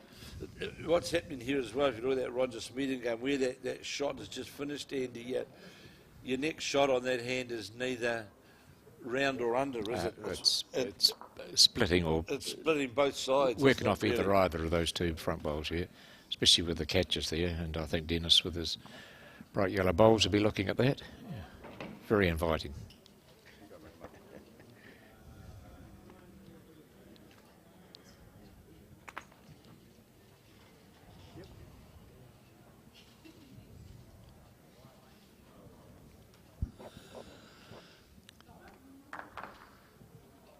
Coming down on his forehand. Well, it's a tighter line there, really, on the forehand to get that result, really, isn't it? Yes, and it's I think it's a more generous line on the backhand. Certainly, because you're really just playing to a one-bowl target, isn't it? And you're not going to get directly to the jack on the forehand, and it just really opens the door up, really, for Dennis Brewster to sort of draw away without any pressure on that backhand side, doesn't it? Yes, as long as he's behind with these orange bowls, split those two. Well, you're going to split these back two, which he'll be quite very happy with he'll be quite happy with splitting those two. Very good bowl there, especially with the weight that Dennis was playing his first one. That's a better line if he's got the same weight.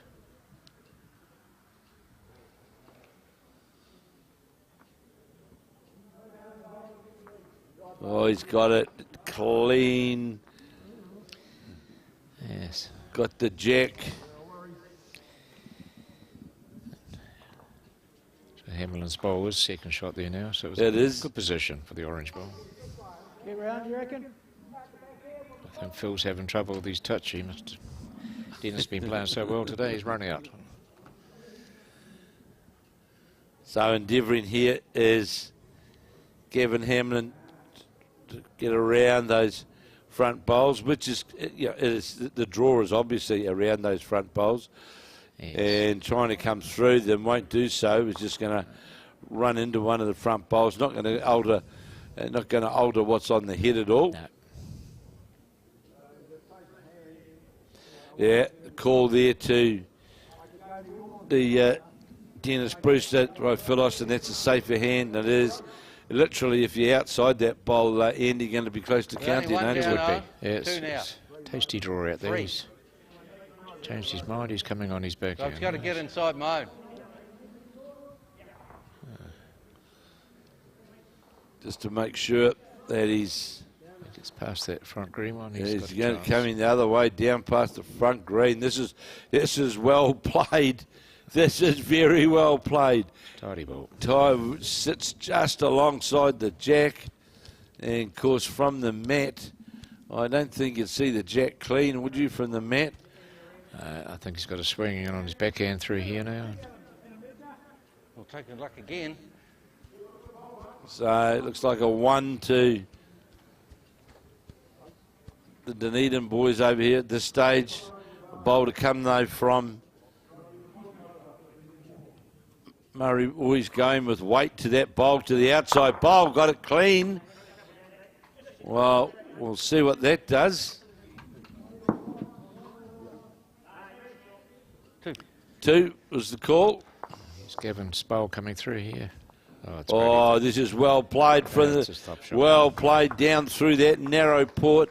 There wasn't much room for error there, Andy, was there? And got the jack clean. 2 and a measure down. They needed that. 7-3. That was well played. Great ball. And in the Invercargill game, it's the Invercargill Club out of the Southland Centre. That's skipped by George Amos, and up against the Dunedin representatives out of St Kilda. That's the side of Murray Wilson and Owen Bennett, and it is the men from the deep south up 8-5 after 8 of the 18 ends. And there'll be a 1 to go up for the Waitarere guys. 7-3. That was a big, big bowl in the context of the game, really, Andy, wasn't it? It's a 4-shot turnaround almost, and it's great. And was looking at they were holding 2, weren't they? 2 in a good measure, yes. So 8-5, Amos over Bennett, and we'll have an update from around the greens. And just to reconfirm, I've lost my bit of paper with the women's results.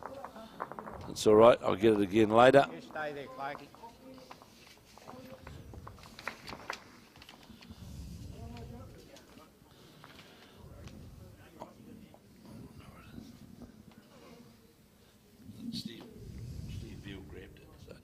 Right, great opening bowl there from the Waitarere man. Perhaps sometimes, Andy, that one shot that you score can just sort of just turn things around a wee bit, can't it? You know, back on task again, and yeah, that was the case then. Front end toucher there almost, and we had a tidy reply there to Phil though. Yes. Just jacked low, 8-5 after. Oh, they're playing 8 now, 8-5. It is George Amos of the Invercargill Club. That's George Amos and Dave Clark leading, and they're leading the Dunedin combination of St Kilda. That's the side of Murray Wilson and Owen Bennett. Now leading 8 shots to 5. Another good, well, possibly a good and bad bowl. Because there's a chance, of course, that use the inside of that jack level bowl could Phil Austin. He doesn't want to be short here. And he's trying to get to the bowl. He's close to getting the bowl clean and rolled through for shot. Well played. Turns it over for a toucher, sits right on top of it. And that was really well played. I see. Possibly made 2. He certainly did. Dave Clark in that other rink there. No good. No problem. We've got plenty of time. Got hold of the jack. St Kilda lead, sorry. Owen Bennett turned it into a good position now, holding 2 shots. As we see the bowler, Gavin Hamlin, just go by. Now can Brewster, because that's another Horswell bowl that's at the foot to the right of the jack there. You'll see that that's another Horswell bowl, but I think they'd be happy if they got amongst these 2 bowls back here, just in behind the head. It's good lead bowls to get one behind there at least. And he's just about does it. Oh, that's just about perfect, nearly. Very good.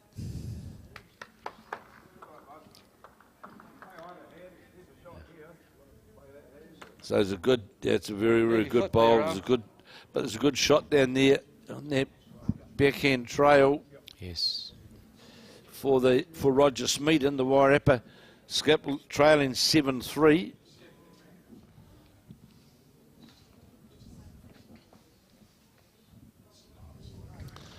Goodness, we're on our own, Andy. All our production people have left us. Only one here now. We're just Lauren's in charge by the looks, eh? So endeavour to, you'd think. Gavin Hamlin coming down now on his backhand. Well, he reaches through on his backhand, Andy. You can get to the bowl or chance. jack, can't he? And just to convert those shots and back to where they were at the end of last. Well, this is a good effort here. Is it coming down towards the jack? This is a great effort here, and moves the jack around the corner for one. That was well played, and of course got those 2 bowls there, just in behind the head. So Phil Horswell, well played. Yeah, Brewster, the Horswell skip, endeavouring to really follow that same line to get down to that counting bowl or the jack. Too wide out there. How's the weight on the way down to the jack? How's the weight here to the jack?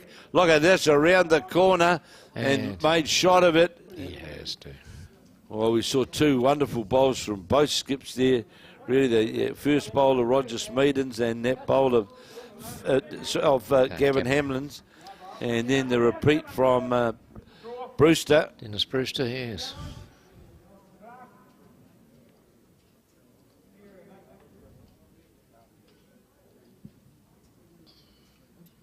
So, of course, playing out. One of those 2 heavy ones, George. Trying to reach down. There's plenty of room for the draw. And good hole here in the other rink. If you look there, there's 2 locked on there, but you'll see the orangey bowl. On that back one, am I? What's the story? Yeah, just finished lower the jack.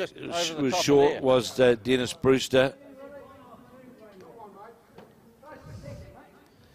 So Brewster On the forehand. It's an open draw out there if you can. Just a matter of how far it'll come back. Not sure what the line is like out there, Andy. We'll see in a moment if it comes back inside that camera split. Yes, it's obviously gone a bit wide, not in the frame. Ah, get over it. Ah.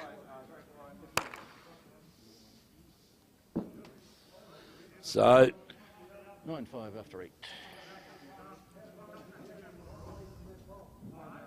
we'll see in a moment if that camera can. We've got the split screen. Or not.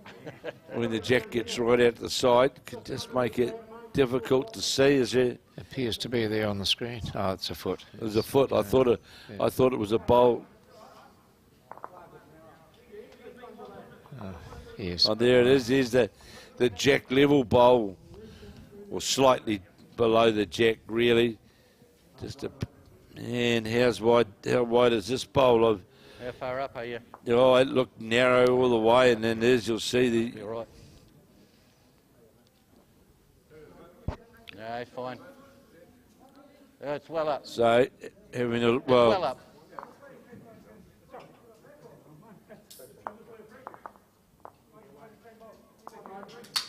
And it was the backish side of bowl of the Horsell combination, which in fact was shot. So that's a further one to the Horsell side, and they'll go to an 8-3 lead, handy lead after 9 ends at the halfway mark.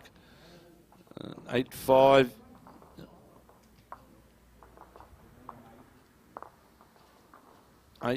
To Amos. That's George Amos over Murray Wilson. Let's see, Murray Wilson's lead. It's going to finish over the head, but really it was narrow the target. And from what we've seen here, Dave Clark, the lead for the Southland side, the Invercargill Club side, has been pretty consistent, hasn't been far away. And there's another one that's not going to be far away as it runs down towards the jack and just finishes low. Good handy spot on the backhand now is Owen Bennett.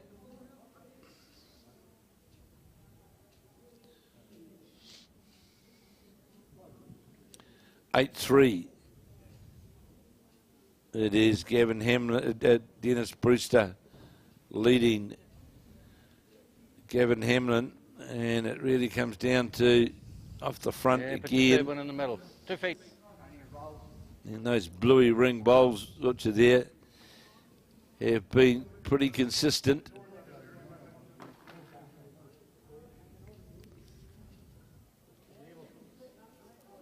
And this is the time, Andy, where you've got to capitalise on that, don't you? When you've got that, there's a bowl. When you've got that metre low, metre into the jack. Yep, yes, put the pressure straight back onto them if they have to improve on their first one, and if they don't, that's the chance to make that move, and just like Phil's doing here. Yeah, getting right down to the jack, got a drag on the jack. Yeah. Yeah, Dennis will be happy with that. Yes.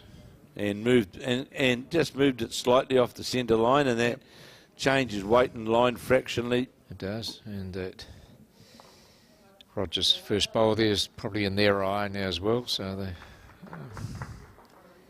could be a. And that's going to be under the line. Under line too, yeah. You don't have the speed to get there, so.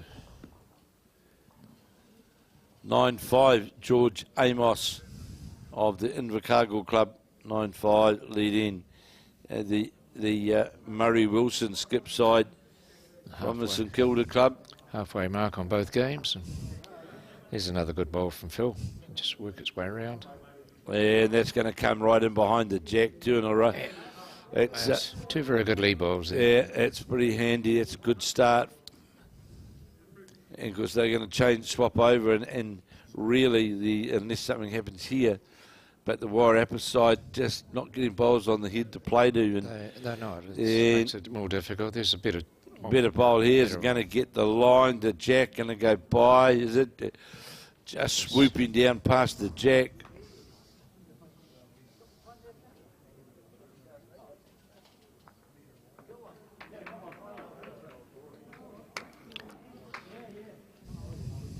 Nine's 5. It is George Amos of the Southland Invercargill Club leading the Dunedin representative out of the St Kilda Club. That's after 9 ends, so we're halfway through. Time-wise, we must be almost on track. Yeah, these guys, you know, they seem to be chomping through the ends. They do. Pretty good. So it is a 1 at this stage to St Kilda as Murray Wilson now on the mat. Oh, here's that yellow ball again, and it's if it's not shot, well, it's near enough to shot, I would say. Will that be 3 to the Horsewall boys there? Well, you know, it's about, as we said, that getting those effective bowls around the head, isn't Absolutely. it? That's Yep. You know, and that's the difficulty for the Waitarere side for Gavin Hamlin, because each end he's trying to save and he's trying to score. Phil's had a good lead on every end almost, and I know Roger's had some good ones in there, but he's predominantly been the effective scoring. Well, he's going to be under the line with this one, but that'll probably count. It'll count because it'll get down towards the counting area, and it is, and the issue is there as well, Andy. They're all in a straight line, and on the contact, should there be contact on that bowl, the jack straight back to their bowl that's sitting there anyway. That's right, too. Yeah. 9-5 to George Amos, and it is a couple of shots being held by the St Kilda side. And here's a good reply from Gavin Hamlin. Oh, to be fair, Andy, you don't get much better than that and not get the shot, do you? You know, 4 down to and a toucher, you know, yeah. And you're still down. Yeah.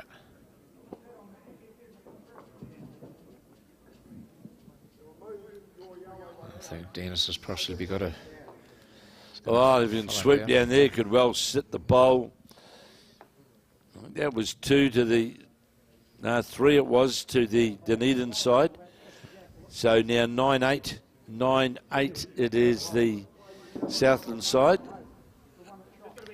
It's a very good hit, that, yeah.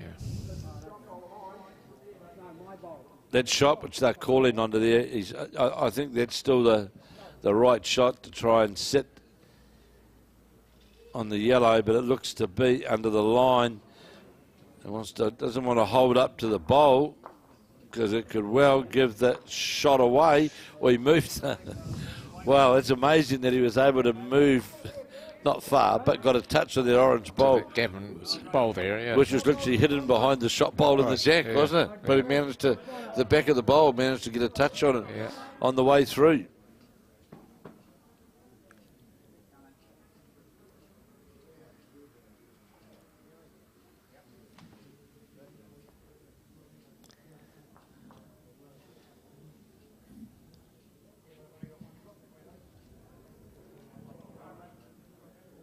He's got another very good bowl here. There's Gavin. It's onto the back of that. It's very great attempt. Great attempt. Very good hit there. So another 1 to the Horsewall combination. Phil Austin leading with Dennis Brewster.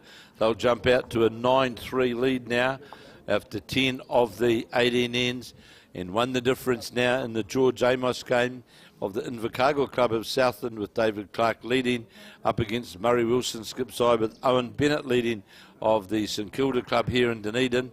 And it is 9-8, and lo and behold, it's dark again. Wow.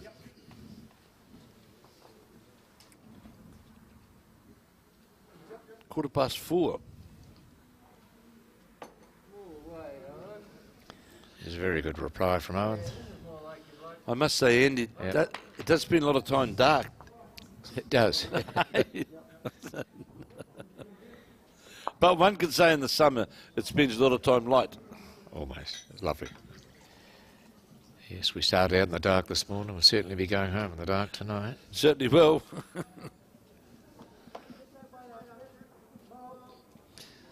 This another orange bowl is going to get all the way down. This bowl of the Dave Clark bowl, all but. I think Owen's got one in there this time. He has that. It's Owen Bennett with a shot as we watch the bowl of Roger Smeaton. Draws a front toucher. That's what you need. 9-3.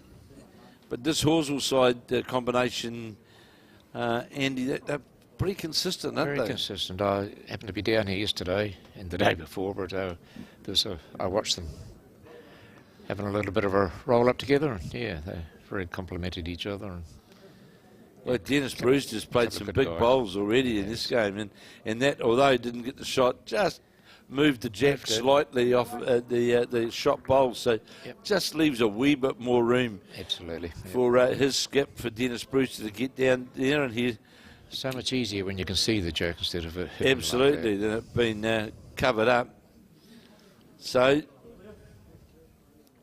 Roger Smeaton, he played such a good bowl with his first, but getting really badly short with his second, and now there's a reach on the draw on that backhand side for Phil Austin. There's definitely a reaching shot he can play down through there. Doesn't have to go to the 100 miles an hour. Just reaching down through the shot bowl, and just question that line on the way through. Just going to drop by, but we'll go past the head. Still just the one down. And 9-8, it is George Amos leading Murray Wilson 9 shots to 8.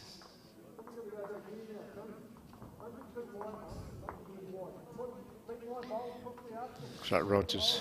He's into the front. Well, the good thing is for the Horsell guys, Andy, they can confidently play down through there because the opposition have got nothing over the head, have they? So, you know, you can tune down there to get to the jack with a shot bowl to your heart's content, can't you? Yes, yes, and only being one down too, it's a good shot next door. Yeah, well played. So, 2 shots being held by the Dunedin guys. Remember, they're trailing 9-8. So, Murray Wilson on the backhand trying to add another as we watch Dennis Brewster on his forehand trying to get to the shot bowl, trying to dislodge it. Not going to do so with that. Needs a feather. Going to get a feather. Does. Gets a touch on the jack. And moves it around. Well, makes that shot harder now, though, doesn't it? Because it's a lot harder. It's a natural line to the behind the jack, isn't it? That straight line. Yeah.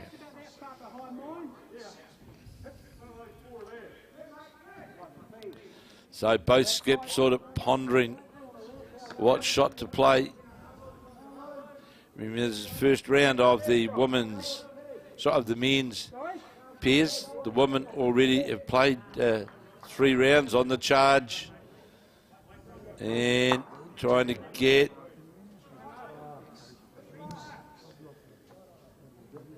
well, looks as though it might have been one to the I thought it was one to the Dunedin combination, but no, he side cut the bowl in, and good bowl here from Brewster. Just seeing whether it counts or not.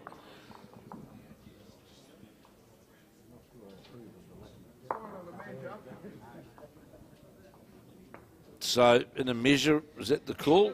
Yes, it sounds like Gavin Hamlin. His bowl might have been in the measure there. This is Brewster coming with his bowl next.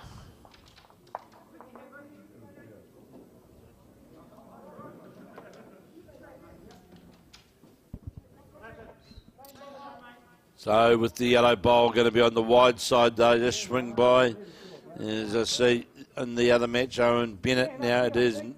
Well, it's got to change there, but I'm sure there's another one to go on to the Amos score. We'll see in but a moment. So here is the Waitarere skip. A nice delivery has Gavin Hamlin, but how far is not going to hold up though. Short of a gallop. Well, I think the Waitarere boys will be quite happy if they can score, Andy. That's Absolutely, yes. Get off that. To get off that 3, just to. He's got one more to come. If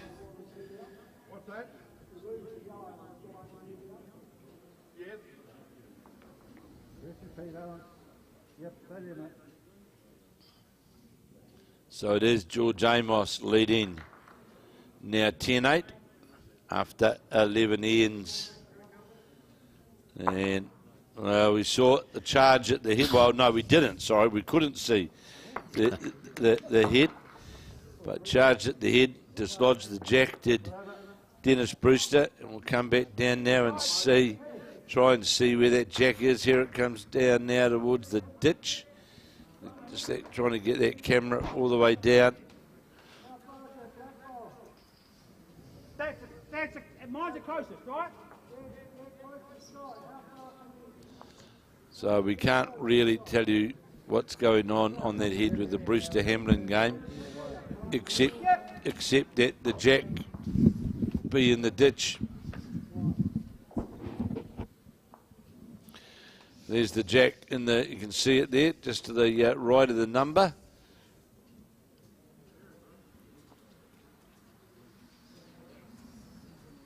And we'll see now.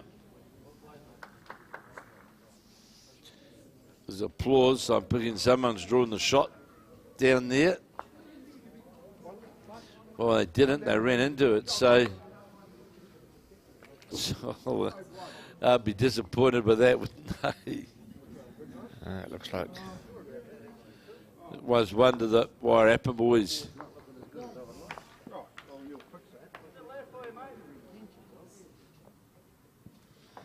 (10-8), George Amos leading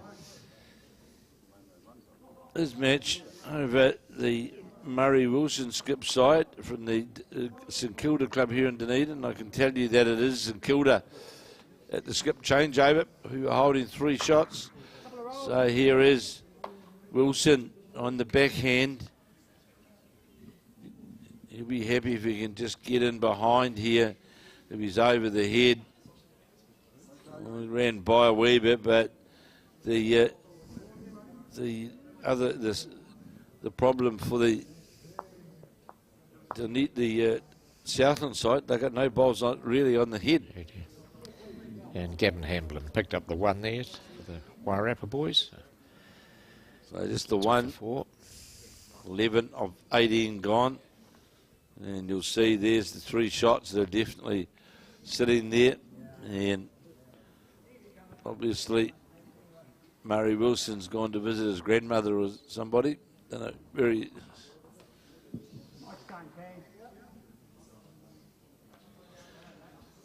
So section play again tomorrow of the men's and women's pairs, and post-section play on Sunday. And here is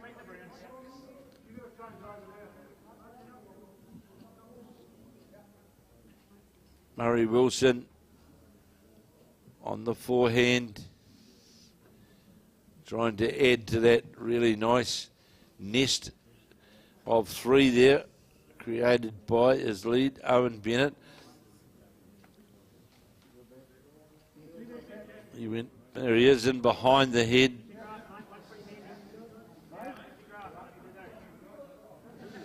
And Phil Austin's drawn 2 on his backhand. So George Amos looks as though he's going for the jack. He's certainly lined up as though, yes, he has lined up to go for it, but goes by, gets nothing. So it's 3 shots, I would say, at this stage to the Owen Bennett, Murray Wilson combination.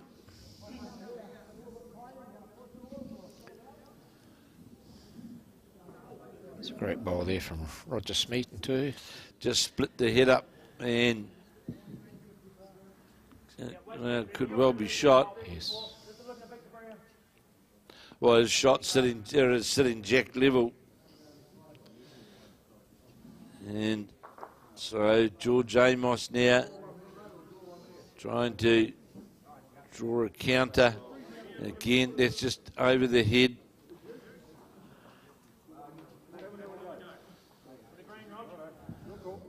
So the Southland man again is going to play with that weight to try and get down to that jack, and well, you got really nothing really, and that shot's gone, isn't it? It really is. It's just draw really, and here's a chance for the Murray Wilson skipping with Owen Bennett. First time in the game for them to hit the front. He's on the backhand, and he's holding a couple.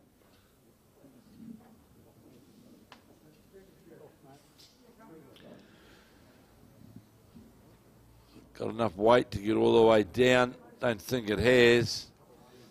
And it's 2. So the St Kilda boys, they hit the front. They hit the front by 10 shots to 8. And again, you see those persevering orange bowls of the Dennis Brewster side. The Brewster again draws right in front of the jack, right on top. It was a Gavin Hamlin bowl. Oh, sorry, it was Gavin Hamlin. Sorry. Yes, so here's 2 of it. Brewster trying to dislodge. We just went by here, definitely 2 shots to the Waitarere contingent.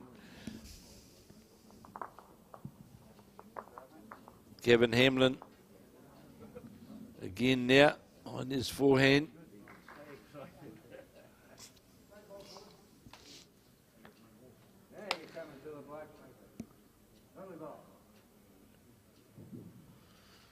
Just not quite going to run it out. And that's the shot now. That's a bit of a, I know it's a long way out from the head, but it's just a bit of a track there now. It is. For Brewster. Speed to get under that, I think. But it looks as though he steered it under the head. He might get a cannon off his front bowl and move something around. No, he doesn't. What he does, but just makes it more challenging. And reality is, you're not going to draw another one there. You're not, no. So he's, because you've got to come past the orange in the front and then suck all the way in towards the jack and literally sit on top of the jack to get another counter. So could be one of those ones where for Gavin Hamlin and Roger Smeaton, one's a good shot. One's a good shot. And Phil Austin and Dennis Brewster having a good look. Austin said Brewster, only one, so... Brewster's coming up to have a look at the head. And in the Southland match versus Dunedin, just went by then, did the orange bowl of the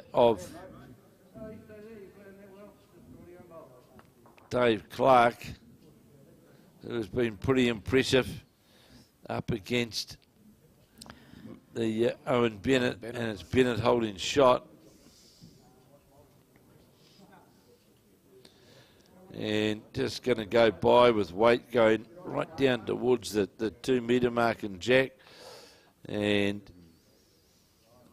try and reach in the shot bowl here. Well, Dennis decided not to play that. Yeah, well, it's one of those things where why would you? Exactly, yes. One down's better than all turning to custard. So David Clark trying to get the shot bowl of jack, moves the shot bowl, runs by, and leaves ample room. One down is the Southland guys. Another 1 to the Waitarere team.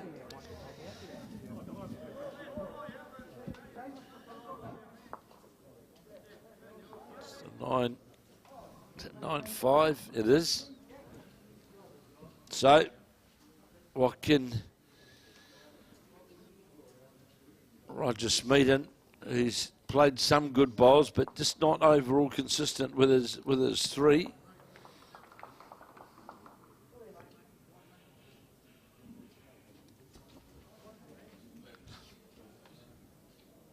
Yeah, he's a tidy looking bowl. Now it's going by the bowl from Murray Wilson. Just had a wee bit of speed on, went by, and here's the first bowl of Roger Smeaton, and just going by, and here's the reply from Featherston.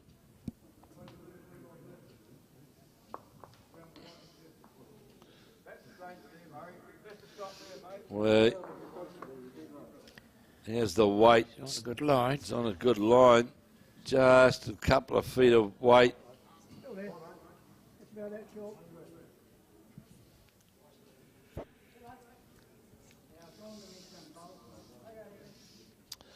So, Roger Smeaton, I'll see if we can get an update from around the rinks shortly.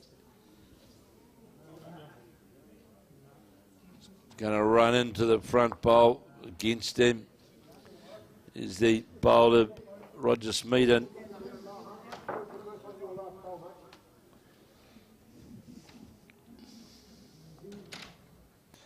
Ten apiece now in the Amos Wilson game with 12 ends gone. And this bowl here is just coming into the centre line to the jack now. That's well played. And that line down there would look pretty tight, really, Andy, wouldn't it, to get down to that jack? It would, yes, but he's got both these bowls are on the line there, so it's not unheard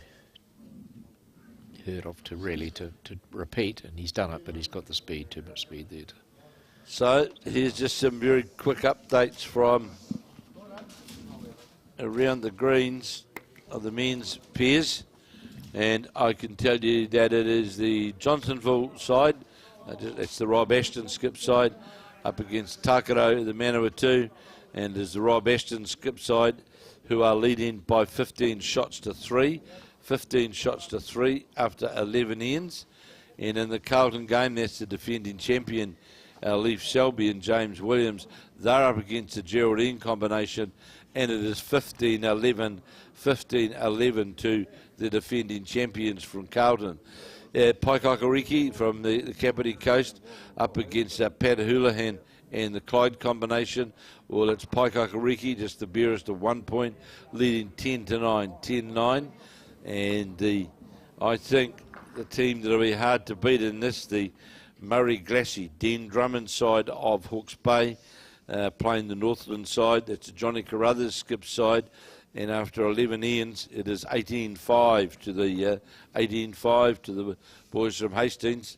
And Murray Glassy and Dean Drummond, of course, for those who aren't aware, the Hastings club is a carpet club. It's an indoor green carpet club. And yeah, they're a very, very formidable combination, those two. Yes. And both Andy, very good on the draw, aren't they? They are super. I've played Dean a number of times, and I see he's off to Australia. Yes, I can tell you that he is joining the Musgrave Hills Club. Right. Along with Crystal Olive. Yes. And Gary Mancer, another Kiwi. Yes. And it's I've actually got a text already to literally confirming to me that that Dean has already been selected in the number one pennant side. Right. And that's, of course, the club where Brian Baldwin, the retiring Brian Baldwin, he retires in August as the secretary manager of the Musgrave Hill Club, been there for a number of years. Yes. Moved over from Paratutu in New Plymouth. Brian's retiring. And Dean will be joining that now, the Kiwi contingent up on the hill. Wonderful. And will be working at the club. Great. And good club to go to, and you know, with having Chris to leave there, you know, it's great for him, of course. Great for him to get that experience that Chris has got. Well, you know, Chris this year's won You know, he's won 2 Queensland titles, Yes. pairs and triples, Yes. and he's through to the finals as well of the Australian Open Indoor.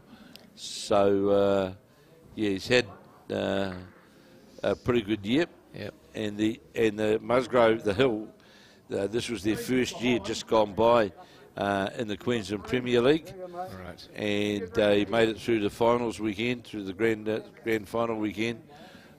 So they've got pretty much the same team as they had last year. Yeah. And now that'll be bolstered by the arrival of Dean Drummond. And you know, I'm sure he'll thoroughly enjoy the opportunity, Andy. He'll gain a lot of experience playing with. Yeah, certainly the will. likes of Chris and Gavin. Featherston got 3 very good shots in there, and Dennis has just put a back bowl in. So looks like Gavin's on the look to see what he can salvage out of this. Well, it's pretty hard to get to, really, isn't it? It's like the Chinese wall in front of him, isn't it? Straight line. It's there's just a big chunk of bowls in front of you, isn't there? There's so how do you get to that? It's possibly run through on his backhand, look for his own orange ball to punch one of the... Or to come down and look for the middle bowl of... Yes. But the problem is, of course, well, he has got a bowl over the head down here on the right-hand side of the screen. Dennis has got the back bowl now, so... But you've got to play with quite a bit of weight down through the Andy for it to hold up to Absolutely. that...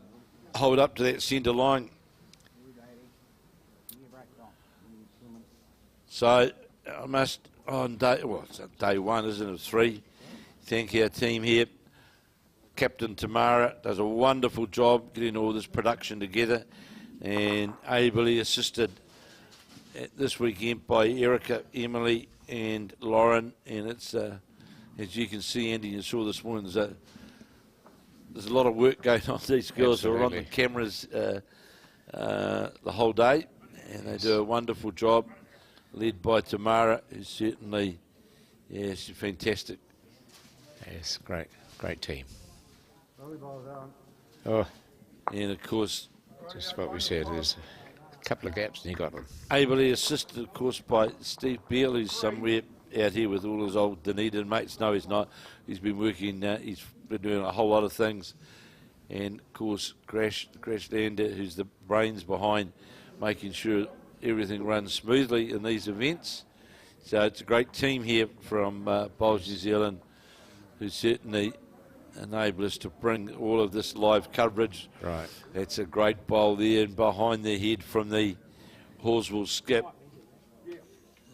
And is that, this is a... I think they're measuring for 4, I think. Yeah, it's a match. 3 are taken out, and those were those 3 bowls that you spoke about, Andy. From Phil's. And they are the shot bowls. It's now the the St Kilda guys leading the Southland side from the Invercargill Club by the barest of margins at 13 ends, 11-10. Yes. And it was the 4.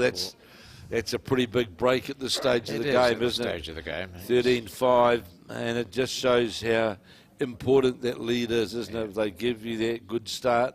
Yes. So here is now Murray Wilson trying to get up to that is his own shot bowl. Not going to quite get.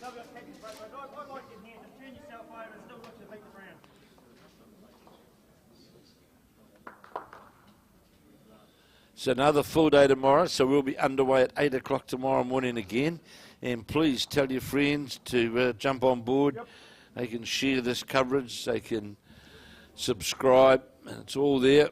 And there's that jack going back. And applauded then from George Amos, applauded by his lead. David Clark managed to move the jack down through the back of the head. Here's coming to have a look is Murray Wilson, and I presume that jack is down and behind there somewhere.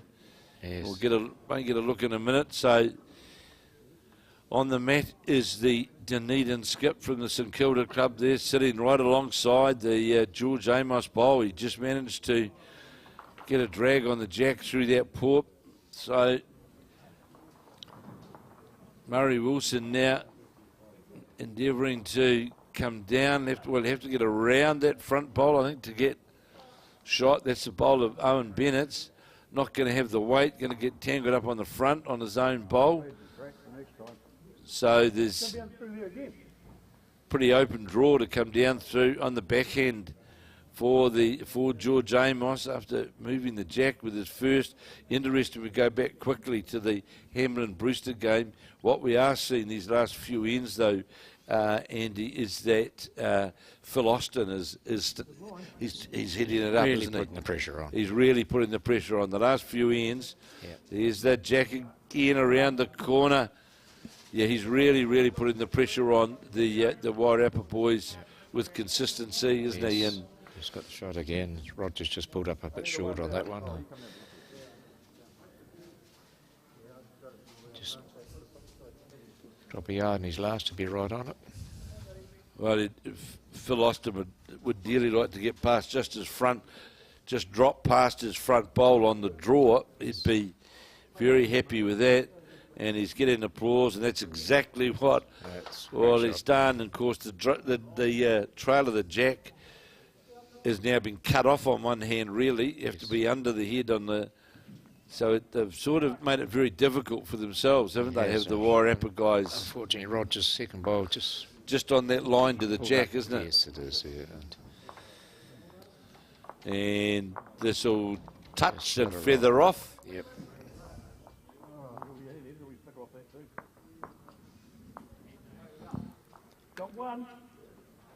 So, you heard the Invercargill boys from the Invercargill Club and the Southland Centre saying to George Amos, the skip, Dave Clark telling him, you were holding one shot.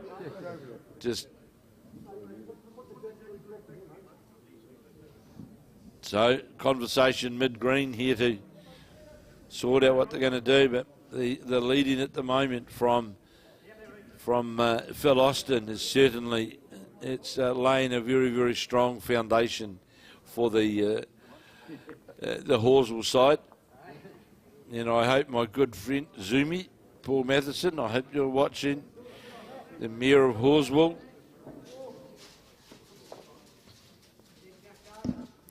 Very hospitable South Island club, that. It is, isn't it? They don't mind visitors. They love taking your money, but they certainly give you the result.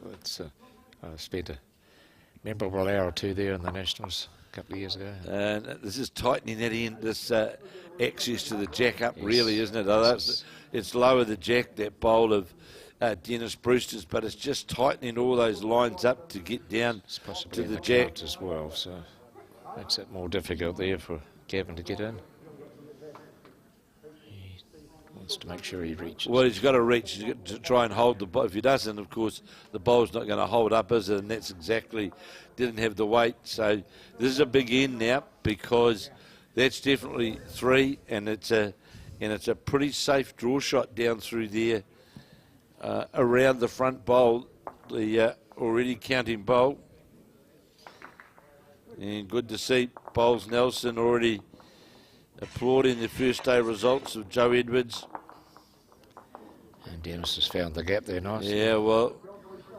Yeah, and a touch as well. The only chance now really is, on the other hand, I think, really, Andy, to try and reach down through that port.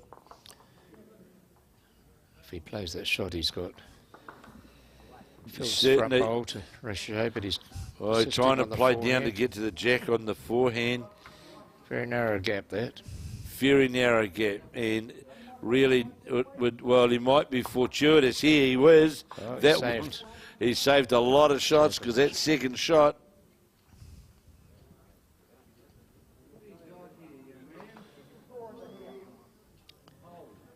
Yes.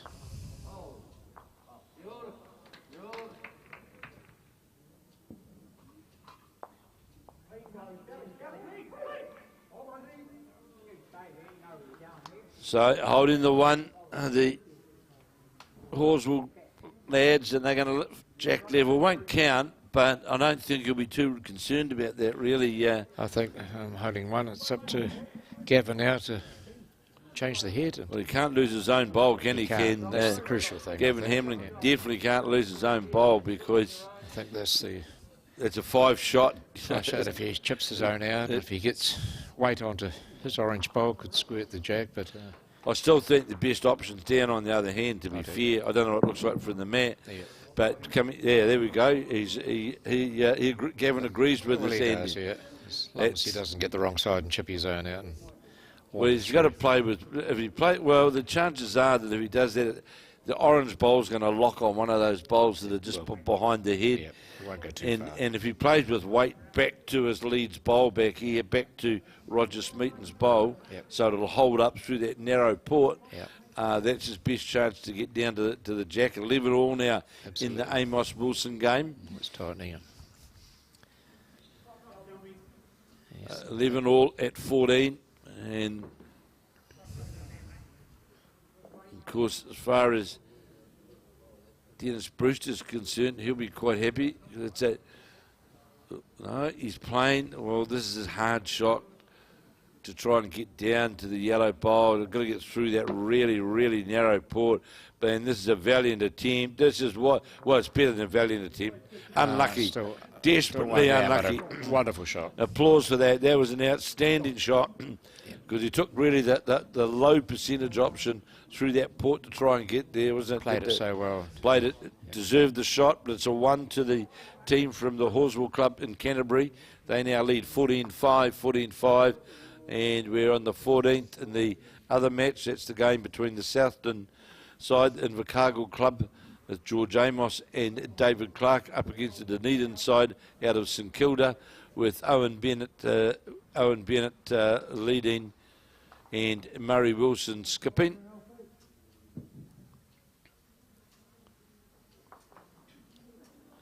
And that's all locked up, 11 all.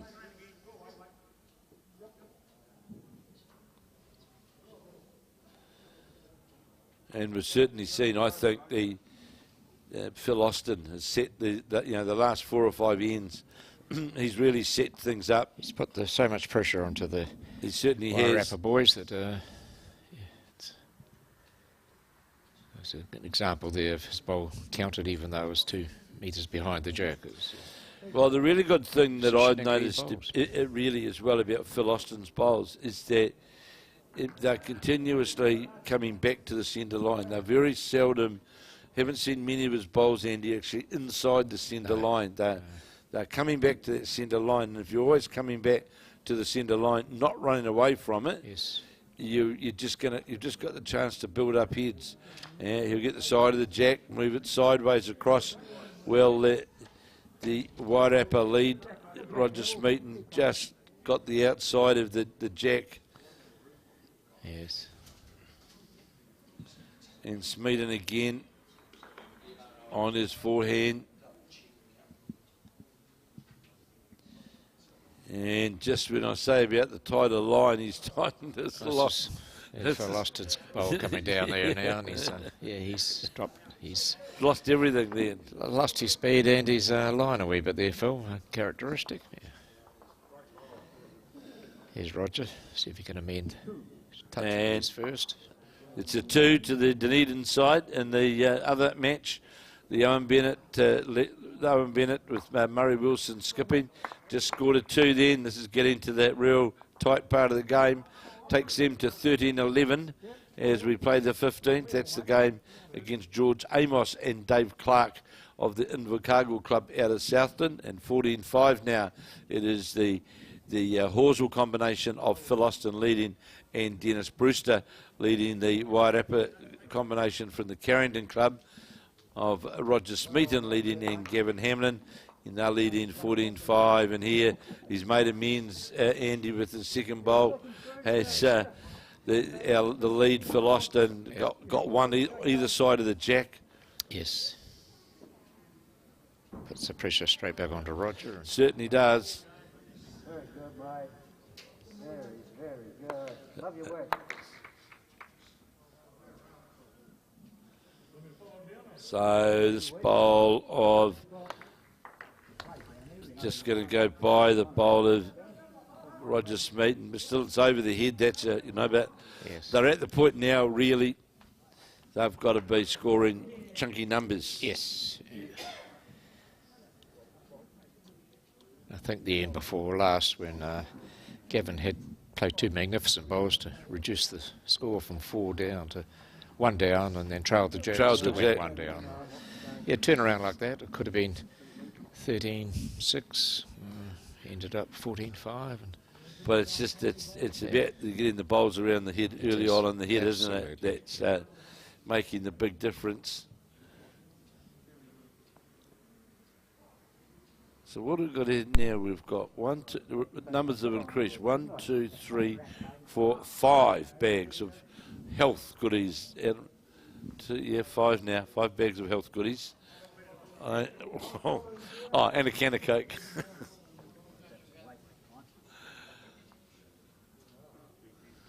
So there's Erica, Emily, and Lauren and Timaru. We've got to keep them fed and watered. It's for sure.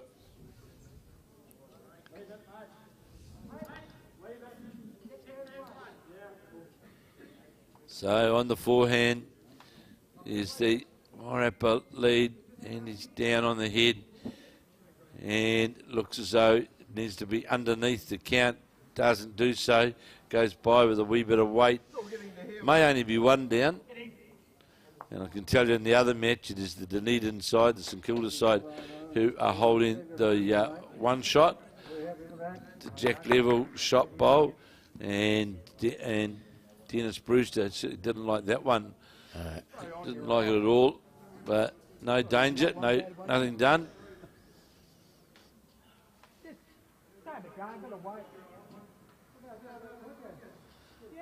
So you heard the call there, going a bit quicker, get down to the jack. Yes.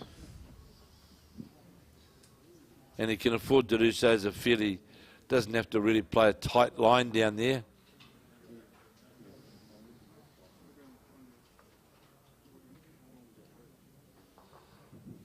So there, on the, holding might get the back of 1. It does. Still, it's not opening the gates of scoring for the Wairarapa side. So the Carrington Club, Andy, you'd know from being from Palmerston North. Is that right in Marsh? Is it where's that? I'm not sure of that. I've played.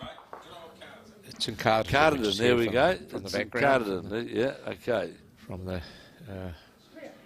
the cheap seats behind us. Yeah, but the boss. Carterton, yes, lovely spot too. Yeah.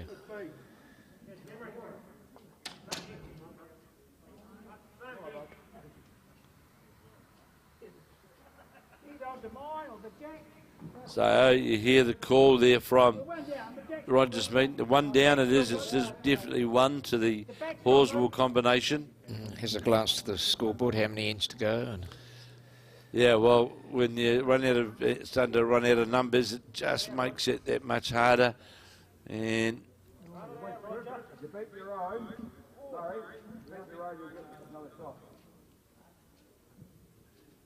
so they're playing across the head to try and get to the bowl. Well, that was a way of trying to build the number, really, wasn't it? was. So there's another 1 to the Canterbury side, the Horswell side of Dennis Brewster skipping and Phil Austin. And they'll jump out now to 15-5. Ends are running out for the Wairarapa boys. And in this tight encounter in the Invercargill club versus that of the Dunedin representatives in the St Kilda club, it's 13-11 to the Dunedin side, holding 2 shots on the head. On the charge is George Amos' skip. It needs a slide, gets a slide, nearly got the jack off a, that was a sort of, sliced a third man. yes. That's the ones you tend not to clap when they come off. Yeah, no, no. Only the Australians do that, quietly.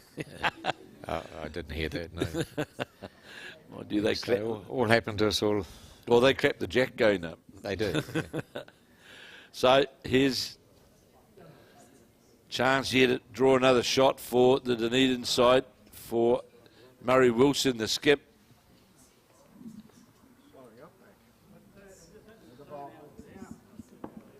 Gets past the front here.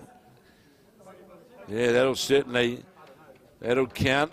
Oh, this is a big shot here now for the Invercargill player. You know, well, the call, I think I heard through the microphone 4 down. Well, he's got to go for the jack, really, Andy, doesn't he? He does. He's got to try and bury that jack or reduce the bowls on the head. So on the charge is George Amos trying to get down. He's off target. And the 3 it is. Well, that's the 3 you want at this stage of the game. 2 in front. Takes you to 16-11. It's a handy lead for the St Kilda combination. Yes. And the boys from, I'm not sure what time the game is on this one. How long's on the clock? Should be quite a bit of time, I think, up their sleeve, isn't it?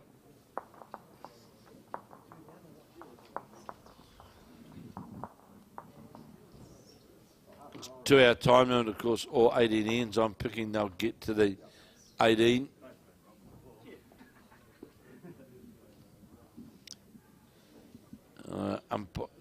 It is the Waitarere guys holding shot here. The Gavin Hamlin, Roger Smeaton. It is the Smeaton bowl in behind the jack.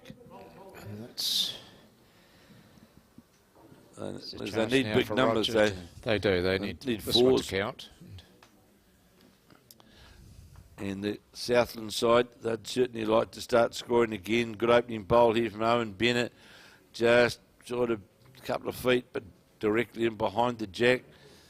And of course, Dave Clark, the lead for the Southland side, started off outstanding. He was drawing them right on top, but just seems to have lost his way a wee bit, and that consistency's fallen away a wee bit. And Owen Bennett has been, he's capitalised on that.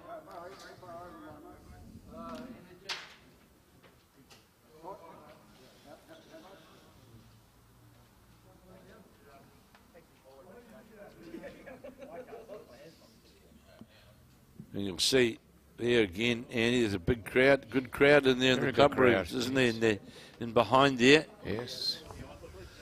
So Owen Bennett now just out on that slightly wider side, and he'll go by the jack, holding the shot and behind it.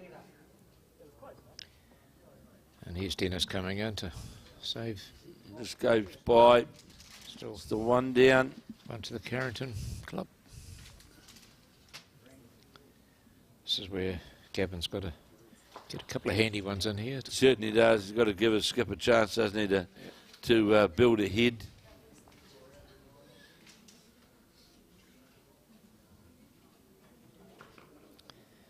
And he's done that, so it's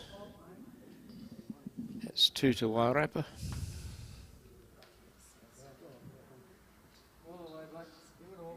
So, watching this bowl of Owen Bennett's just creeping towards the jack and a finished jack low. But skip Murray Wilson, he was quite happy with that.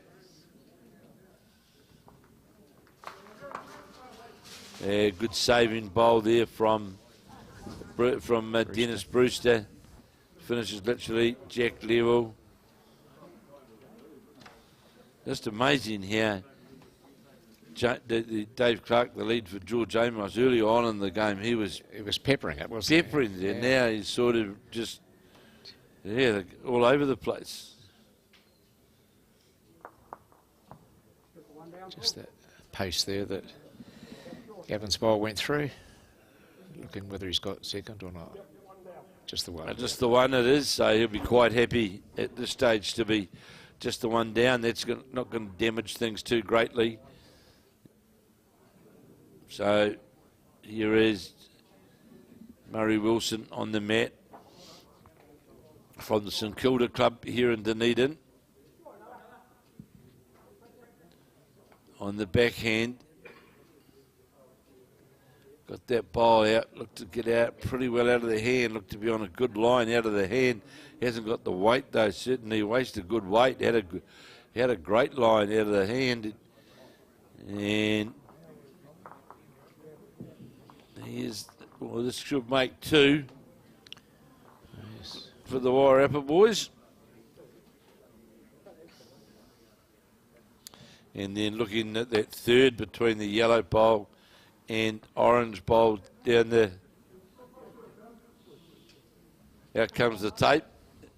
So indication is that It's pretty close. Phil Austin, he thinks it's only the two, but best way to find out, here's the measure. Let's watch the skip now, Murray Wilson leading 16-11.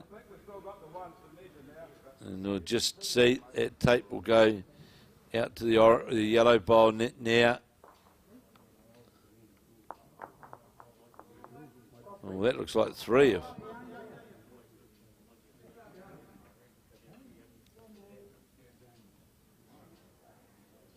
So, has it been decided? No. I think they better start thinking about the clock as well. So, measuring again. This time it's Phil Austin who's gone to do the measure. Well, I should say the repeat measure. Yeah.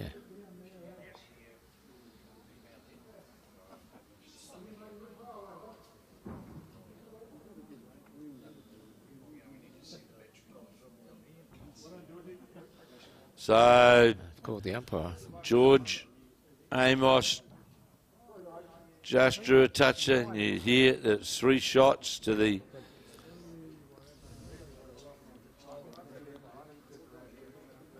my apologies, that was in fact, yes, it was George Amos who drew that shot. Murray Wilson down having a look at it to see what the story is of how many they're down on the head.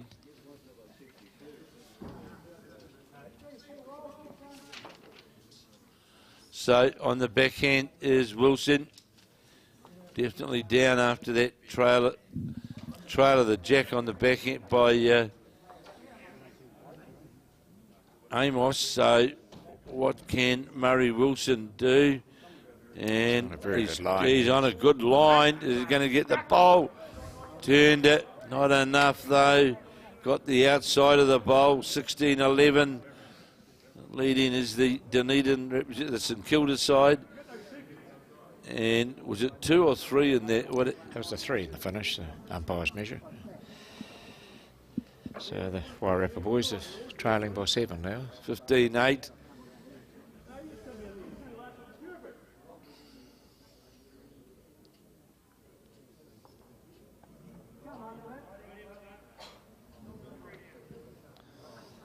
On the forehand. Trying to add another, but this is going to be under the line for sure. This bowler, George Amos, is certainly under the line. And we'll see what's agreed. It was definitely the Invercargill was it scored.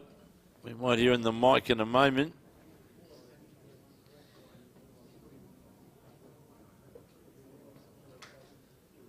Dave Clark has delivered the jack.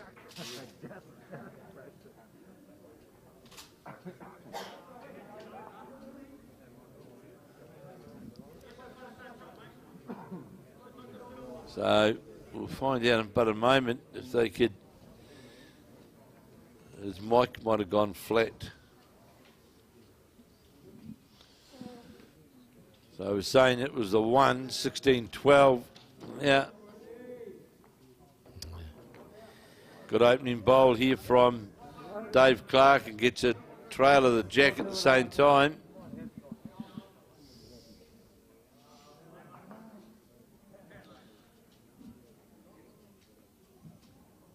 So Owen Bennett now. Important for the St Kilda side that they get bowls around the head. Should they're 1 down, but as long as they've got bowls around the head, they're not going to drop big bundles. And I heard then the skip, Murray Wilson, saying it's good there. So it's the orange bowl of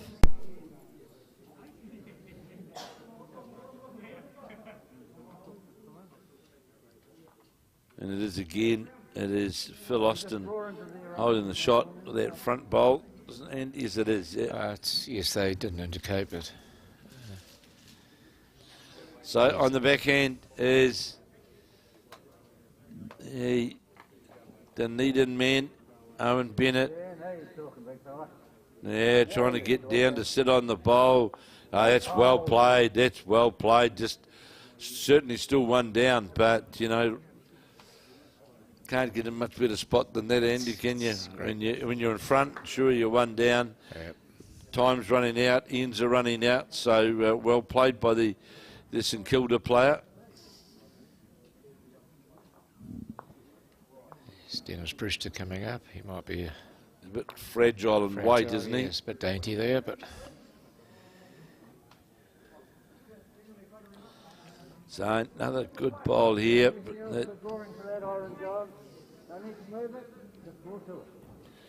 So you hear, no need to move anything, just draw to it, just get another bowl on the head for the St Kilda side. That's the call, really.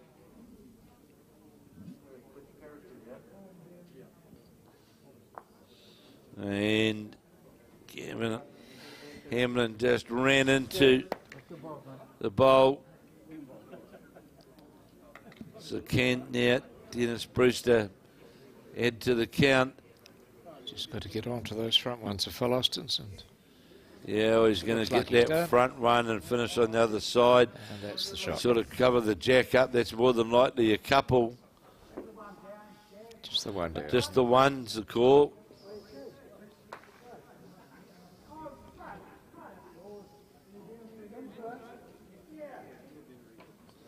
So changes, try and turn a bowl into the head. Well, there's also, you think he might be able to try and play the other hand on to take it out. Well, you can get the tray around the corner and make two or three of it. Yep. So you look at how they're positioned, that trail shot around the corner is on. As well as looking at the scoreboard. Yeah.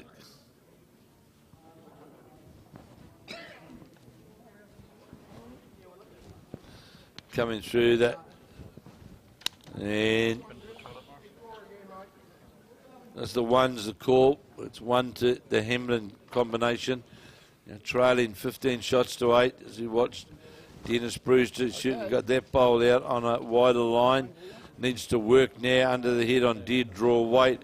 Going to be close to doing so. How far is it going to run? And there's the bell. There's the bell. So there, it's game, set, and match, and that particular game, that's the Canterbury game with the Horswell side. They've run out the winners in round 1. It's a combination of Dennis Brewster and Featherston leading. They've beaten the Waitarere combination of Gavin Hamlin skipping and Roger Smeeden. So 1 from the Canterbury boys, and then in this the other match, it is 16-12 to the Dunedin combination from the St Kilda club. It's with Owen Bennett leading and Murray Wilson skipping up against the Southland combination of Dave Clark leading and George Amos at the top. And it is the Dunedin boys with the bell gone who are leading by 16 shots to 12. And really, one would think, Andy, just about an impossible. The way the head's shaping there now, yes. There's another bowl on the head. I just see Morris Symes arriving there. Of course, he'll be out here shortly representing, although now moved to Taranaki. He was he was still in Marlborough when they won the Marlborough Pairs, him and Kevin Greenwood. So here he is. This will be his last event in the Marlborough colours. And it's all over here as well in the Otago Southland game, and I can tell you the St Kilda combination of Owen Bennett leading and Murray Wilson skipping. They've defeated the Southland combination from the Invercargill club of George Amos skipping and Dave Clark leading, and it was the Dunedin boys who got their first win, and they're underway here at Champion of Champions weekend. We've got the Somerset Champion of Champion men's and ladies pairs here at the Hope Indoor Arena here in Dunedin, and we'll be back for the next round very shortly of round 2 of the men's pairs. This is Kevin Hickland and Andy Campbell, and we're signing off for a break.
It's good evening, or late afternoon here at Dunedin Stadium. Steve Beale and Dean Drummond taking over from Kevin Hickland, who put in a fair effort today, starting at 8 and just finishing now. So we have 2 games coming to us. So we've got John Huihepo Williams, July, and Leighton Shanks from Tikaraka versus Morris Symes and Kevin Greenwood, also aka Pinky, from Renwick in the Marlborough area. In the other rink we have Rob Halcrow and Mike Howard from the Oamaru Phoenix Club versus Frankie Lim and Steve Bicknell from Papakura. Welcome aboard, Dean. We had you on down at the singles, so how'd you go today? I think you've had a round, haven't you? Yep, thank you for having me. Can't have done too bad if I keep getting welcomed back. Yep, we've played one game. We had a good win, but doesn't mean much if you can't get the next 2, I guess, does it? No, it doesn't. But how do you find the the fact that you've got to have a bye, mixed, or a couple of byes rounds mixed into what you play? Yeah, it's not ideal, but it is what it is, and you just sort of got to push through and get on with it, I guess. Yeah. Yeah, our man Colin was the master of the draw. Took some mathematics to ensure that we could get everyone playing and everyone gets at least one TV game on the thing there. So we're all good. We're all good there. So boys are just into their first end. That's Mike Howard on the mat for Oamaru Phoenix in the black on our left, and looks like Morris is sending one down on the right.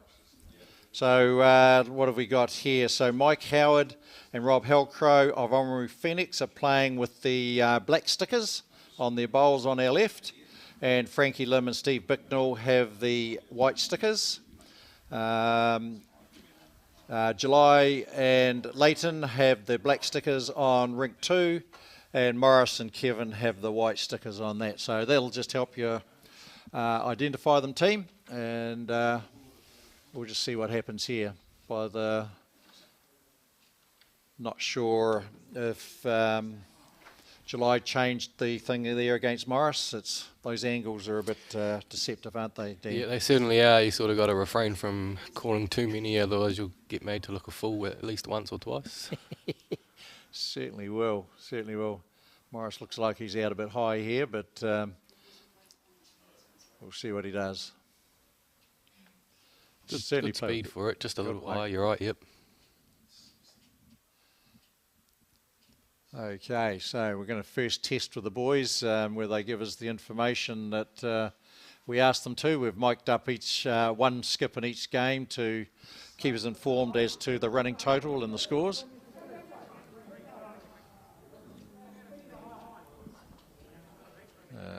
Right. 2 was it, Robbie? 2? Thank you. So it's 2 to someone. We're going to find out soon. And Morris Symes have picked up 2 shots to Morris. 2 to Morris. He passed the test. Yep. Well, he's not short of a word at the best of times, so we're bound to get that there. So it was the Oamaru Phoenix boys picking up 2 in that first end. So it's a bit wild and woolly weather down here today, isn't it? Waking up this morning, the rain was certainly coming down. Yeah. Very thankful that we had a car to get down, even though we're 2 minutes down the road. Yes, no, I think there's certainly a storm been going through, and according to, I think it was Big Jim Scott, he was saying there's a southerly coming, so just make sure we've got the thermals all wired for sound. Robbie, yeah. You can't complain with the temperature inside the arena, though, can you? It's lovely. Yep, and that's 2 in a row. Yeah, like your place at Hastings was excellent for the heat, and yeah, we've got guys in that in shorts and short sleeves, so it's all good. Mate. Very good. Rob Halcrow off to a flyer there, nailed his line. 2 good bowls.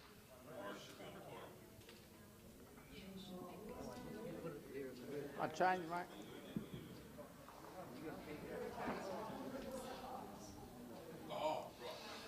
Okay, we've got Steve Bicknell coming up on the left-hand side there. Looks like he's undergreened. A lot. Yep. Yeah, Back he here. has a bit of a touch. Now. Something you've got to be wary of. You seem to get punished a lot. Your hands are swinging quite a bit. So how's this compare pace-wise and draw-wise to your lot?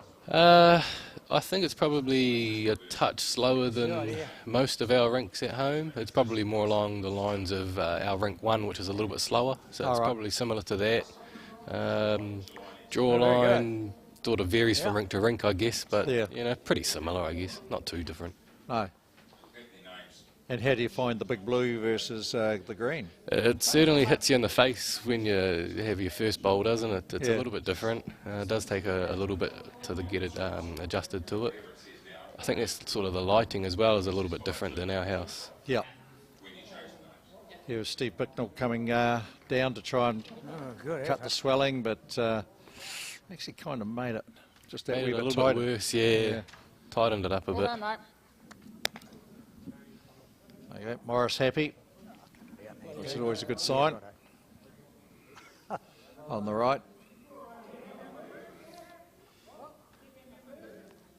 So we've got Leighton playing his third and last on this particular end.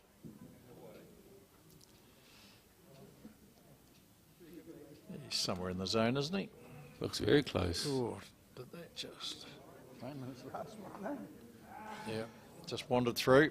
Probably a couple of feet. Both shaved it. Good speed though, gave the bowl a chance. Yeah.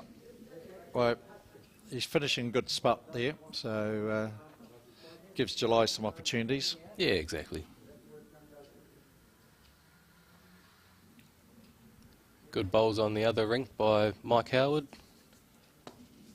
Yeah, he really nailed it.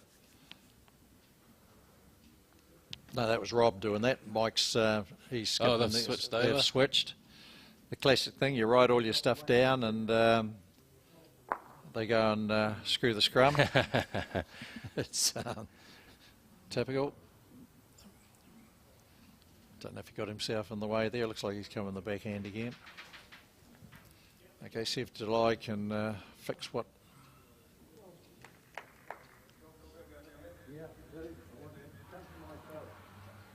Looks to be a bit high. Not sure. What's he playing with?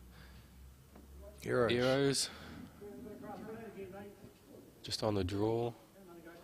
Yeah, he was really quite high then, wasn't he? Yeah. All by an inch, 2 or 3 inches. Great bowl.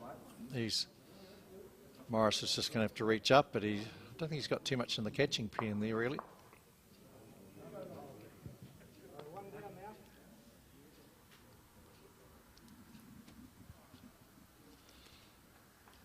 Somewhere in the zone, isn't he?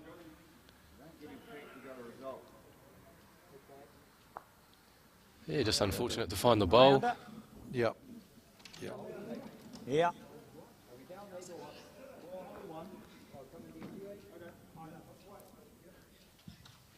July looking to follow Morris down. Turn his own orange bowl. Yeah, he's better off probably playing, a couple of feet through that, just sit and stay and start moving around. Yeah, especially with those back bowls that Leighton's provided. Okay, I think Mike Howard moved that round a bit. Not too sure where it went.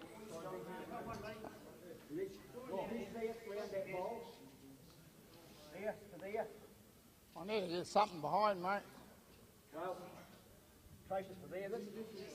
Yep, sometimes it just pays to go. Yeah, oh, no, he's holding shot, so he's got to cover the back, Morris, so always thinking. Yep, get a little bit of insurance back there. Don't know if he's sent it though.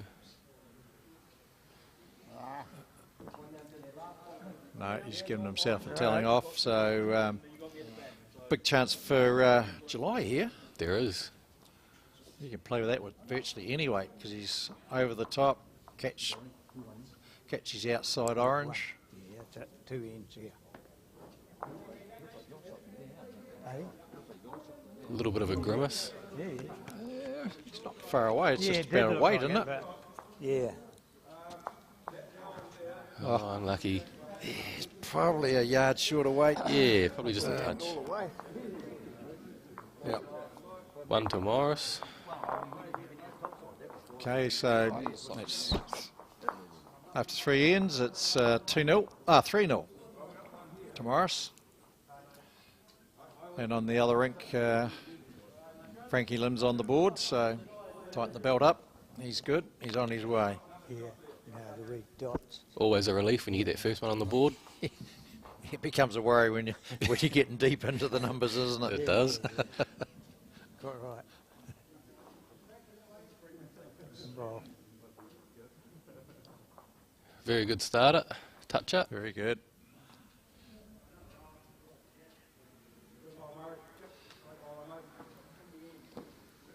Oh, we had to send the message out for the boys to stand aside, and looks like they're adhering to it so far.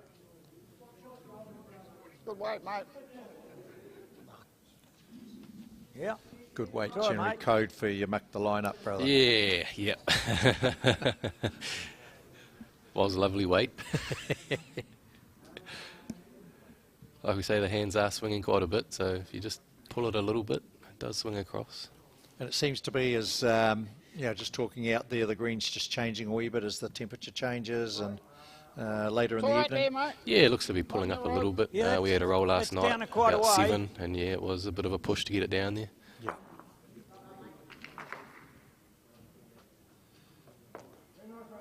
Might be out there. Come underneath that one will be handy. Or around it. The Good pre-chalked ball, toucher Robbie. hasn't worked this time. No, Shot, mate. optimistic. Good. Optimistic. So looks like Rob's just drawn one next door for Omri Phoenix. So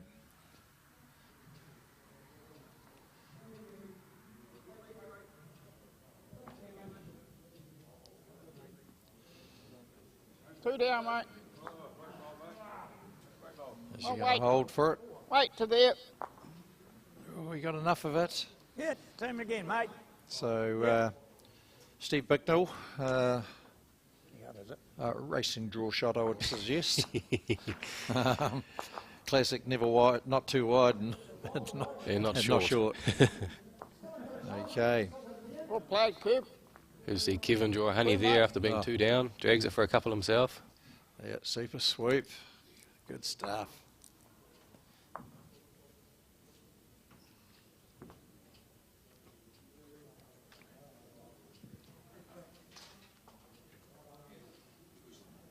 Okay, so we've got Counties on the turn there, holding shot.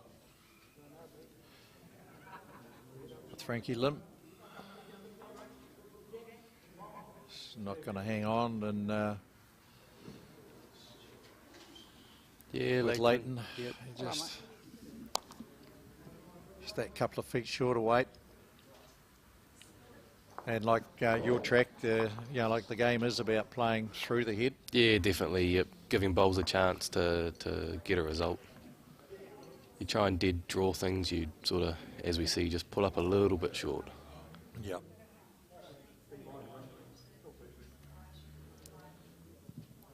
Morris on his forehand, looking to add. Little trail himself, wouldn't hurt. No. It just, has he sent it?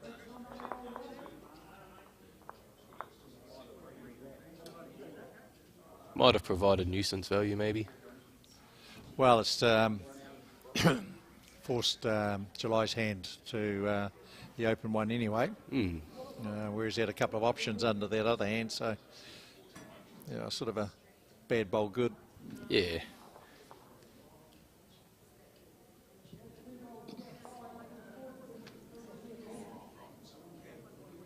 Let's have a look. He's out on a good line. Hasn't sent it. Okay, let's see if M. Symes Esquire can make the adjustment.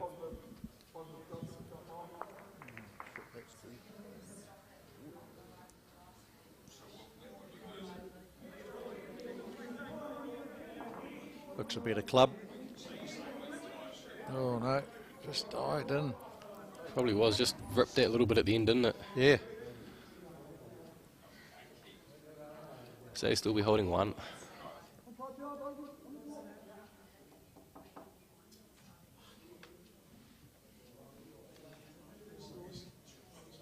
Okay, so here's July heading down.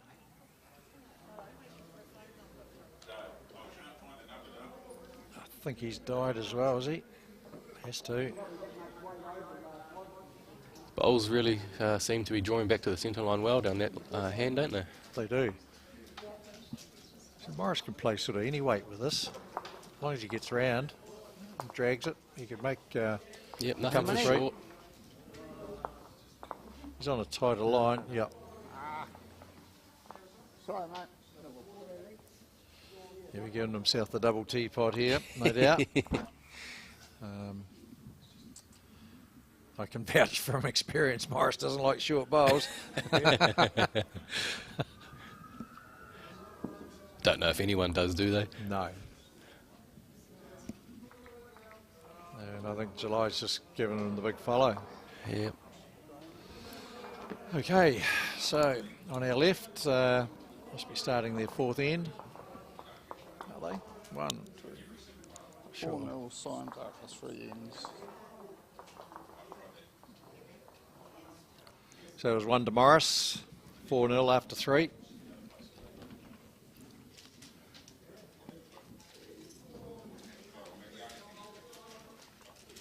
And a 4 at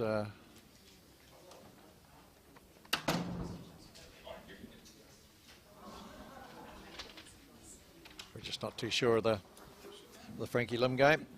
We'll catch up with it. Must be 2-1.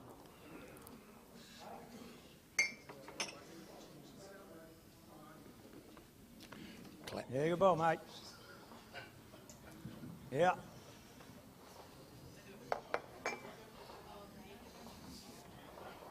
It's Oamaru Phoenix Right out, mate. holding. Morris likes it. Good level. Yet to be beaten, as they say.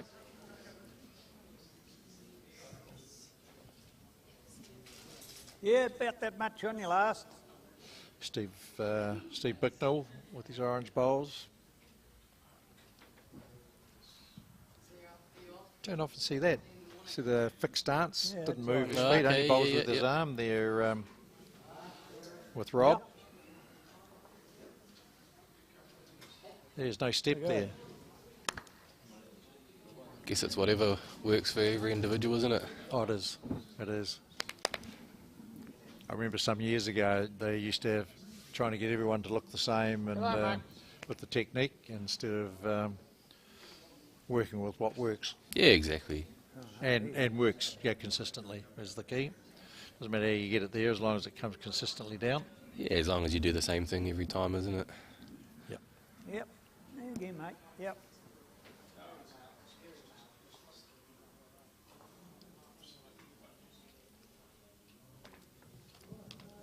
Leighton just missing out there.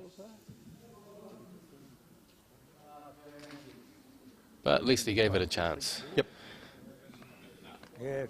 Played it well, mate. Very good. Go through the gap, did I? Go through the gap? Yeah, thought I might have. Kevin just sliding past on his forehand.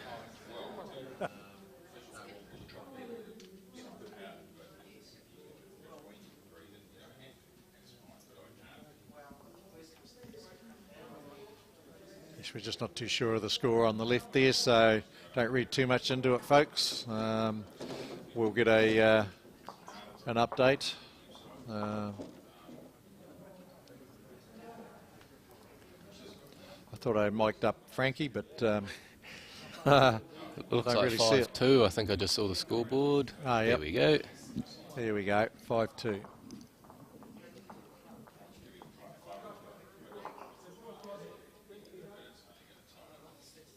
I think Morris is holding one. Leighton was on a good track. Just pulled up. Okay, so he's just short. And Morris will go the open hand.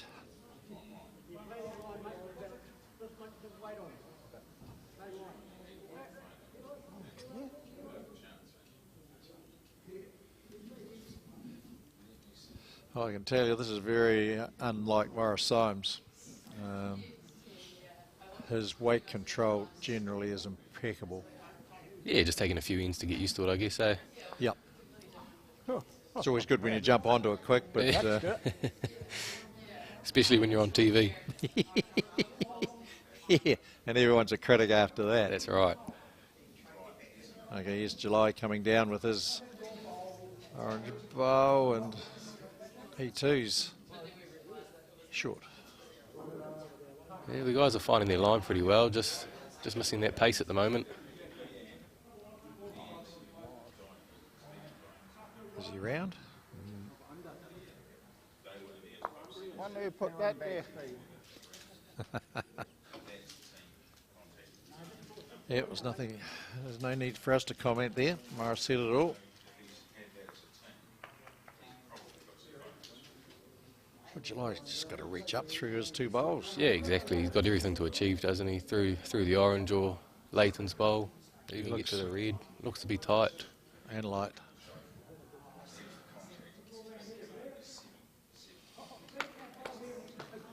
Just on draw weight. Frankie Lim's just drawn. Cold right in front. By the look of it, Mike Howard won't want to be playing with Down weight there. through that because it's... Come down there onto his bowl. Looked like a lot of white stickers back there, didn't it? Didn't it? There might be a black one there we didn't see, so didn't look particularly sort of a with weight. Get out of the road, boys.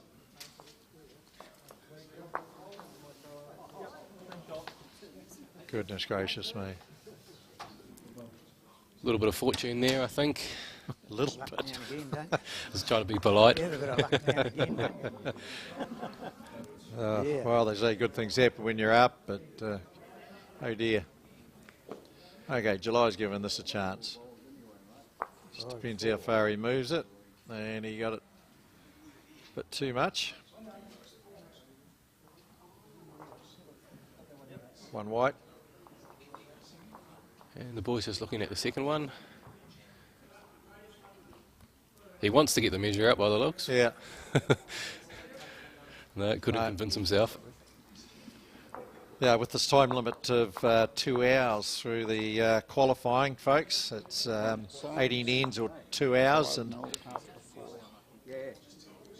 so it's 1 to Morris, 5-0 after 4. Yeah, you got to keep it sort of moving along a bit. Yeah. It's management have been reminding Yeah, players weight's good, that it's Robbie. just don't walk around, drop and measure. Weight's good, mate.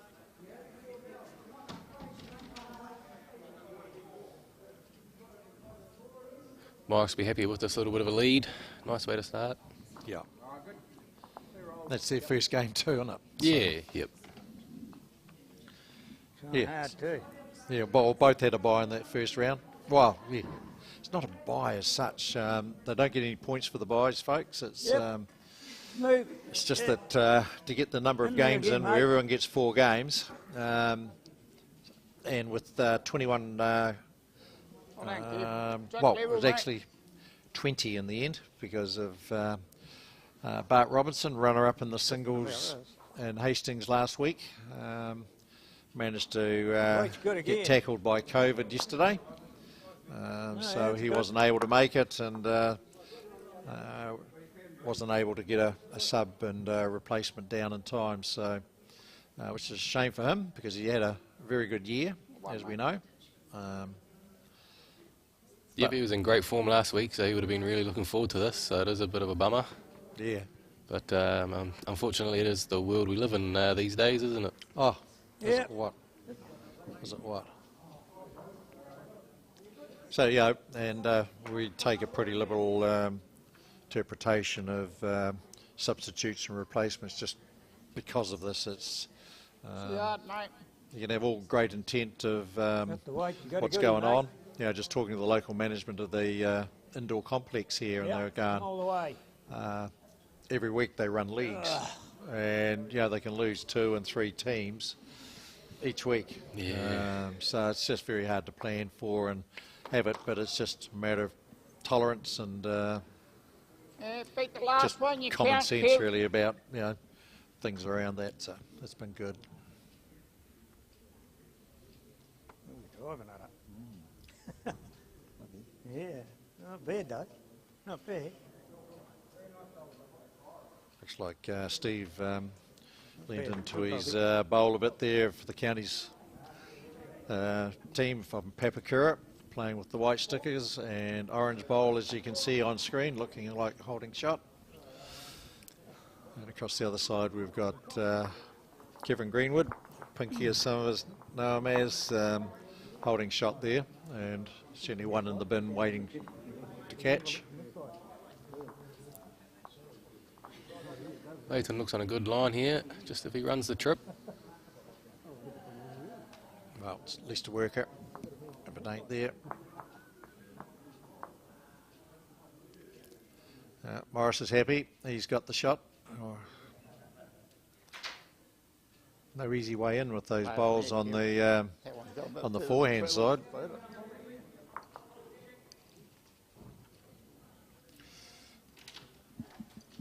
But knowing Morris, he'll come down that forehand, making July play the shot. Yeah, he's playing it for them, is it? That's right.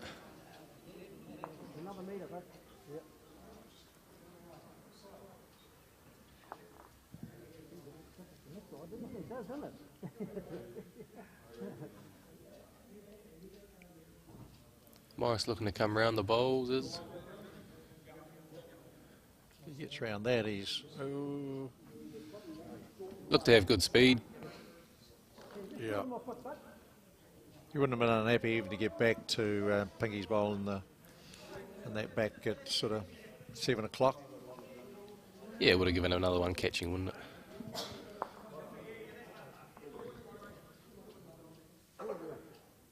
Badly played here, is he? Turning back. Fall in. It's going to be close.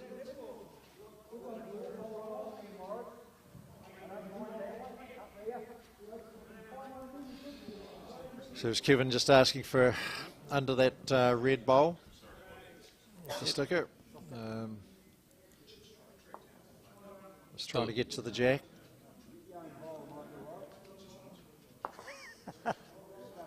Like we say, another one back there now though, waiting. Yep.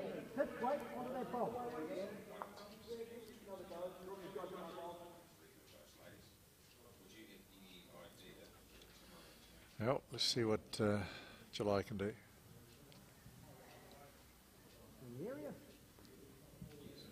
It's Frankie Lynn looking to take this red bowl out, you can see, and he's played it.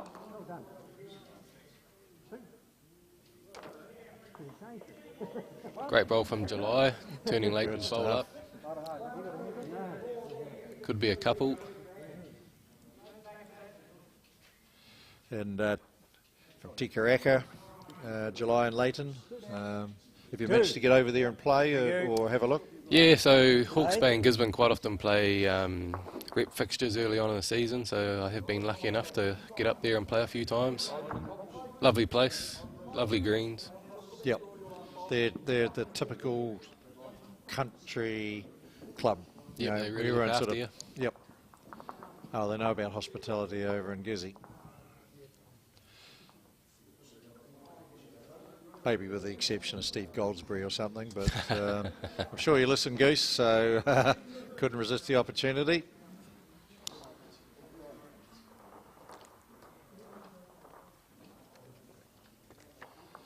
Okay. So the Tikaraka boys are on the board.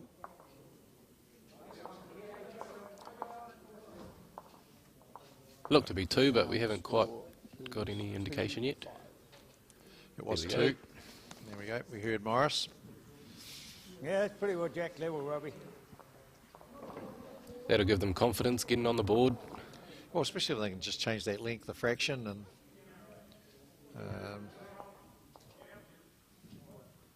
they had a lot of bowls in play then, so which was good. Bowl, mate.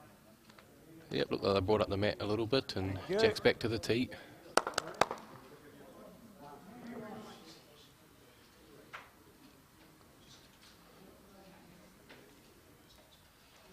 Steve Bicknell on the draw. We're looking for something a bit tighter than his last one. Not a million miles away by the look of it. Good ball. Yeah. Good ball. Skipper's happy with it. Yep. Something similar. It'll be interesting to have a look at Rob's delivery down there. He just stands there, bends the knee a bit, and just lets her run. Lets it go. Right here, mate. I'm not sure that delivery would hold up in the UK or even some of the Aussie greens that are can be a bit sticky compared to New Zealand. Yeah, New Zealand is anything under 16, they think it's sticky. That's and right. It's as heavy as, whereas a lot of parts of the world it's flying. It's a good bowl here, is it?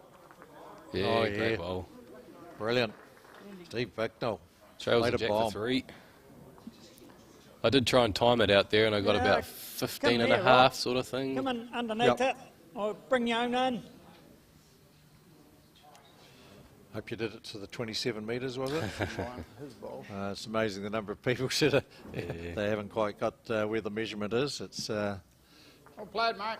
from the 2 metre mat to 27 metres is the official way of measuring. Thank goodness for cell phones and the like now with their clock function. Yep. It's easy to do. Oh. Yep, I've got it. Yeah, I've got it. Oh, sorry. No. Yes, Mike. He came off the bowl, mate. No. Got a wee bit lucky, straightened up onto it. But Yeah. Yeah.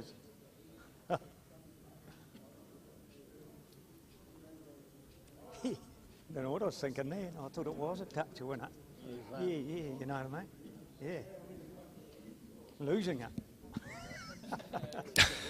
Losing it. oh, the boys are having a yarn, so you're involved. So Mike's lost it. How those bowls turned down there? They just went dead. Yours is straight. Yeah.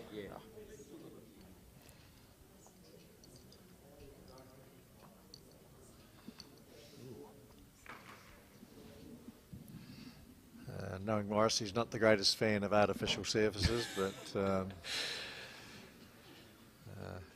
has been one of the most outstanding greenkeepers in New Zealand on for natural surfaces. Yeah, recently moved back to New Plymouth, I hear. Yep. Fitzroy Bowls Club has managed to lure him in.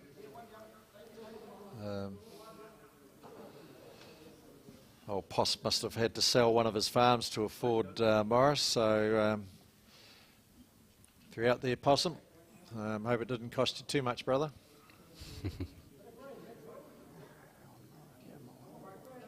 It's given this one plenty of grass.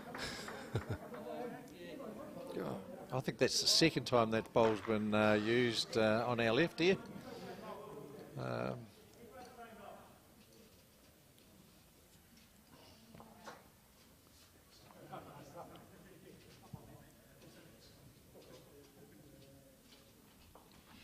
Nice economical delivery there from July.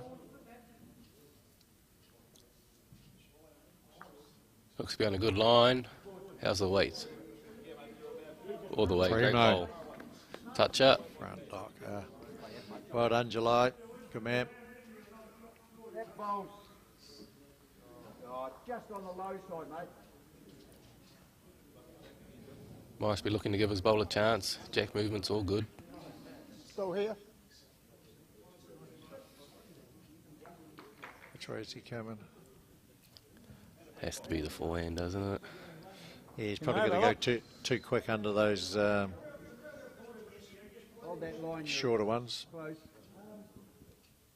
He's going to get a rub. No. Change your hand. Just throw it there, covering this ball here. Oh, yeah. I'm going to turn that in. Would you rather me draw one there? I'll try and draw one around there, eh? Yeah, I'll draw one there, yeah. Pardon? No.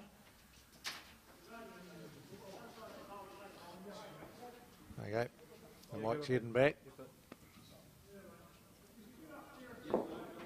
Not too many bowls in shot there in the Symes game. No, there's not. A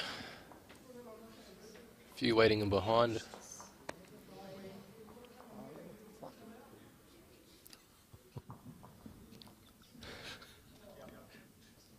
Let's better wait for it, Morris. Yep, played lovely weight. Little trail with that speed would have made a number. Yep.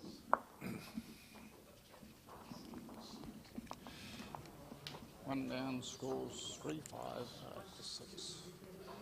Thanks, Morris. So that's John Hoy Hippo Williams, or July. 5-2 to the Symes. 7-5 after 6. That's it.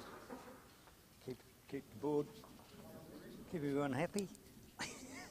Thank you. Yeah. We got one too many on the ends, and oh no, N7, yes, of course. Not after 6. After, yes, yep. Yeah, no, failed the first test. One job, failed.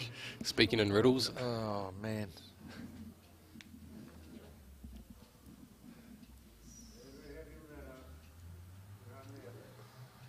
It was looking like most were getting through the 18 ends. Yeah, I think so by the looks of it. I know with the ladies in the first round it was about 50-50, but everyone got to 17 anyway. Right, yeah. 2.5. And we had a couple of draws, I think, in the last round, wasn't there? Yeah, I think I did see a couple of games go to an extra end, yeah. Yeah. That's where the rules just changed slightly as to regard to kills. If it's the 18th end and the bell goes, or any end if the bell goes, they keep playing it until a result is found. But if there's an extra end required, the jack will go to the 2 metre mark. And if it gets killed again, it'll get back to the 2 metre mark till the result's found.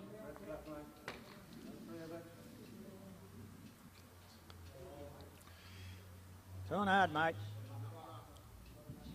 Yeah. Weight's good. Well done, Kev. Kevin looks to have drawn shot there.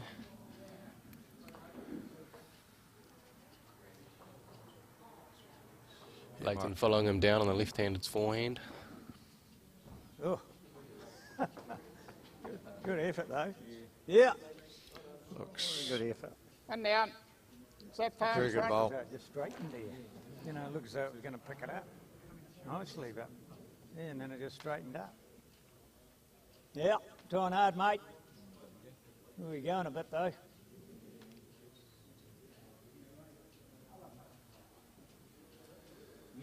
Okay, so Couple of metres. Steve Bicknell, see if he can make that adjustment. The last one was touch on the heavy side.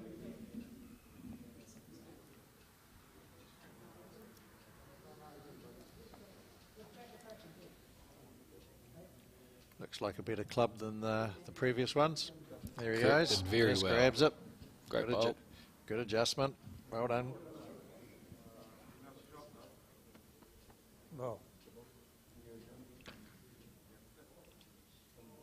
So have you got tickets to the rugby tomorrow? No, unfortunately, we missed out. We had to be. We were playing that last round, so. All right. Unfortunate, but I'm sure we'll find a TV to watch it. Absolutely. Yeah, just with the vagaries of the draw, it's been like herding cats, to be fair. But I think we've managed to reallocate round 6 tomorrow, so there'll be no games in round 6.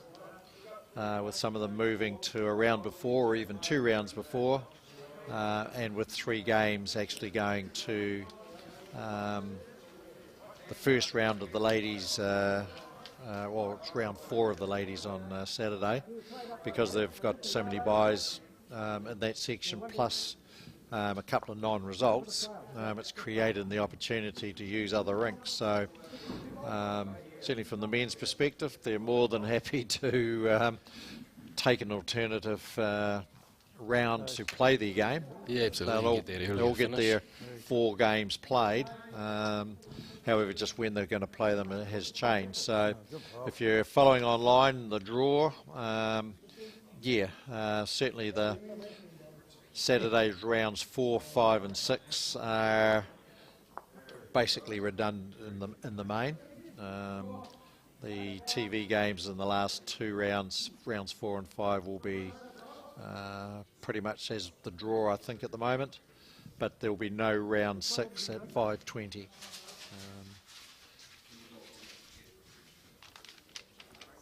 But it's we did that because that's what the players want, and at the end of the day, it's always be able to give the players the game. Yeah, it's hard to wait till the end of the day when there's rink spare, I guess, and both teams are ready to go. And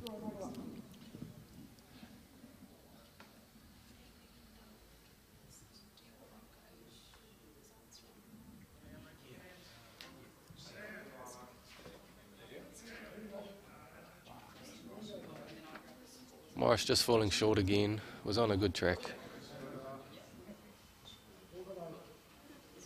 And just talking to Timaru then, have we got a deal for you, sort of thing? The amazement of technology. We've been sort of struggling to get cameras on the scoreboards, especially around the traps. But we now have that coming up at some stage. No, we're not. We've got it all wrong again. Thank you very much. This is the update. Oh, good effort. Good effort, mate. Oh, it's the results after round 1. Great effort. Oh, okay. Oh, it wasn't too bad. I reckon I run down for the shot bowl. You just got to run through. That's all you as do. we heard, Morris wants to attack this head. Real nice try. Has got the back one.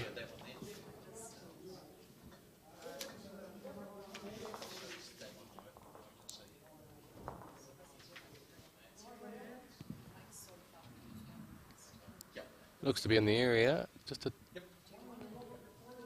touch high.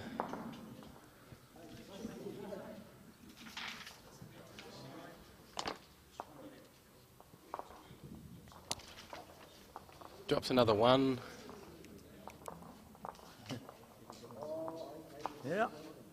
Okay, so Good, we've mate. just got an update you from the first round of the men's this morning, or this afternoon as it turns out.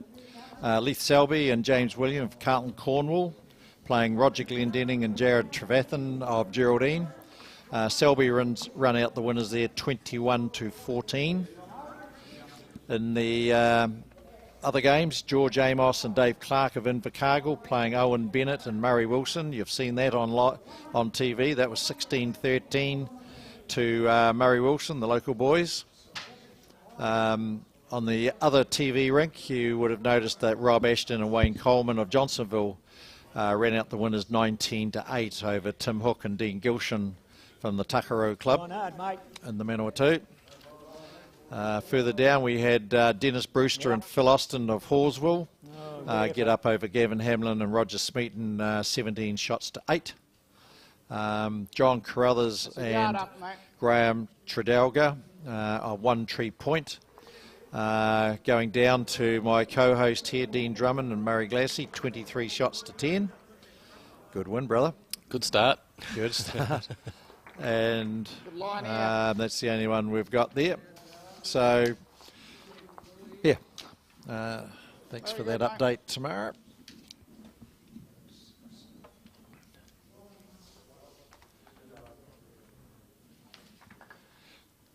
I think we've sent someone out to do the roundup of all the scoreboards for us. So, one of our helpers from Bowls Canterbury, we really appreciate it. And good effort, mate. Whilst new to bowls, we'll see what we get.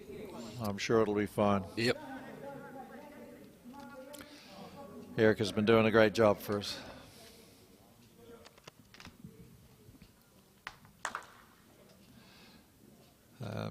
If you only just tuned in, we're running a bit skinny here at the moment with Mr. COVID paying a visit.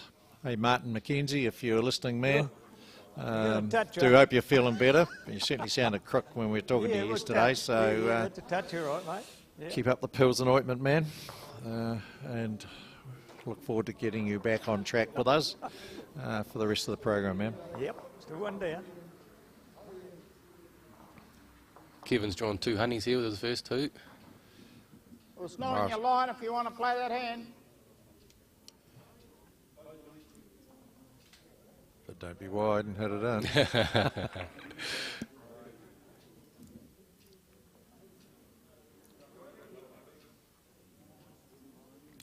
Looks fairly good, doesn't he? Play it, buddy. 3 rippers. Oh. Oh, just moved it a touch. No, it's okay.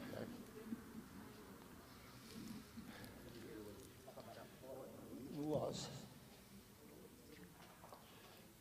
Yeah, some days you just tuck it in behind, or just luck of the draw with those, but certainly 3 great bowls. All in the count, all in the zone.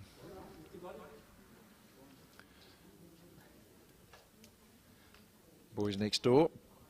Frankie Lim on the mat at the moment.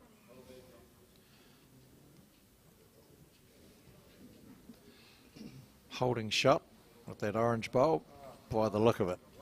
We've been wrong before on those sort of angles, but what'd that do? Looked like it was going to... Probably still turned it 1-1 maybe. Looked like it went on, fell on its back, so... Obviously the sun's shining there for Mike.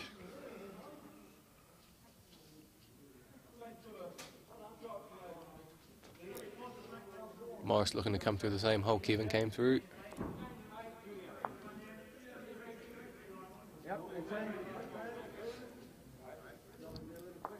Holding forward, July needs a big one here.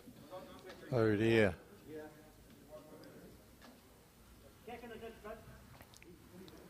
Mike Howard got a wee bit lucky there.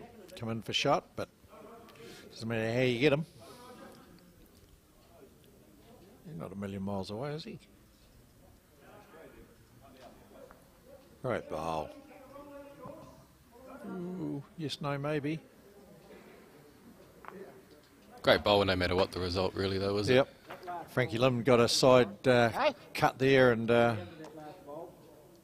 fell in through. I think Frankie's holding with one in the creek. So what am I doing? And don't worry about who's got the shot.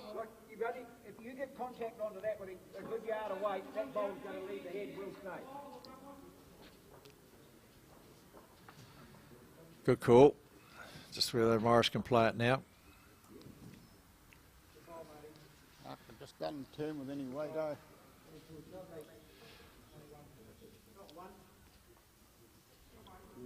Surprised it took 8 ends for Morris to figure that. That is generally the thing though on the carpet, isn't it? The run lines are tighter than the natural lines. Yeah, absolutely. You give it that bit of weight, you certainly have to bring the green in a little bit.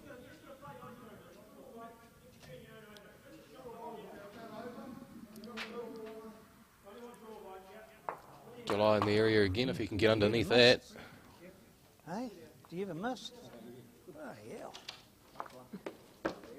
How many? I don't know. How many, mate? 3. Thank you. Here we go. Good. We just got the scores, team, and I just need to work out exactly what's what. All good. All good. Morris attacking the head here on his backhand. Could get both bowls. Who went back? That's the one. Oof. So Keith.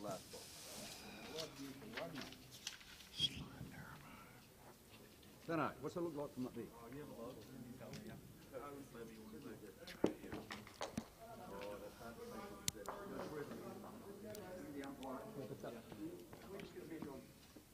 Boys call the umpire here to measure this.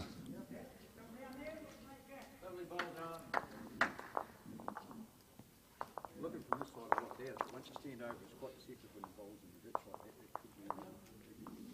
Do you want us to take that end out for you? Got that. Okay, so we do know that Keith Slight leads Blair Thompson of Balclutha 8-4.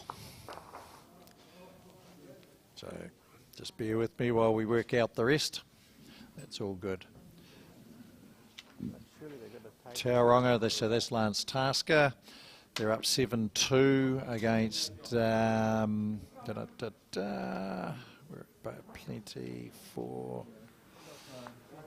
against Derek Taylor and Nikki Morgan of Paikokariki. Is it? Yes, Paikokariki. So that's Tauranga, Domain, Lance Tasker up against Paikokariki, 7-2. Trying hard, mate. That's more On like rink 1 we have... That's more like you, mate. Oh, yep. No, we don't need rink 1, rink 2. They're in front of us. Yep, That's all great good. shot. So You're rink one down. 5. It's a great bowl.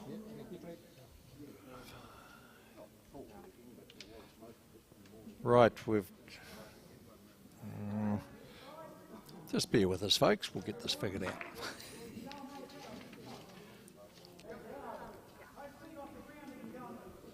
That one. Thank you. Thank you. That's right. Under Symes, score is 6-4 up 8. Yeah, coming in there. There we go. Heard from Morris. Looking for one that to gap them, there, they or won the measure. bowl. Mainly the gap. Yeah, mate.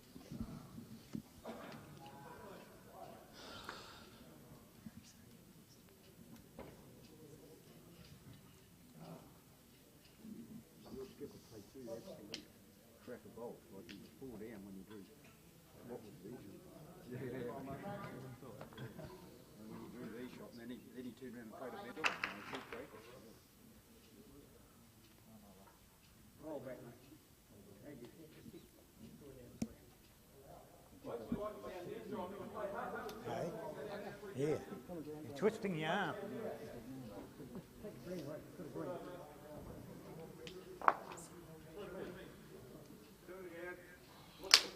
Anyway, we have Carrington. No, we don't.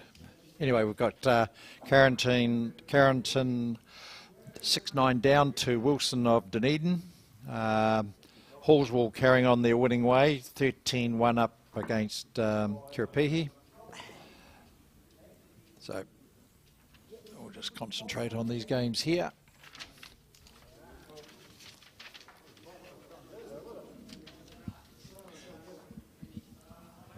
Same as your last.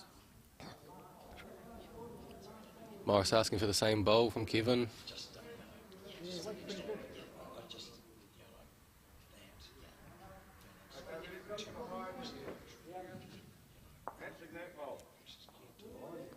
Looks to have given it a good green. Lost your line.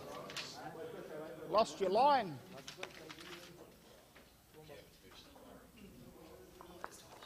Play ball. Yeah, that was good, basically. Yeah, just coming down this way, mate. Good hand. Look for the gap in the ditch.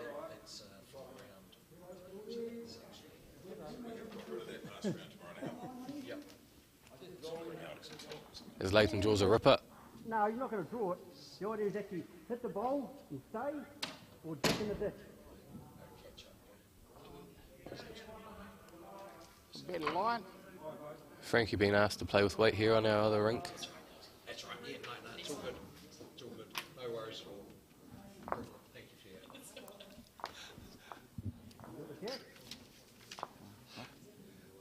that.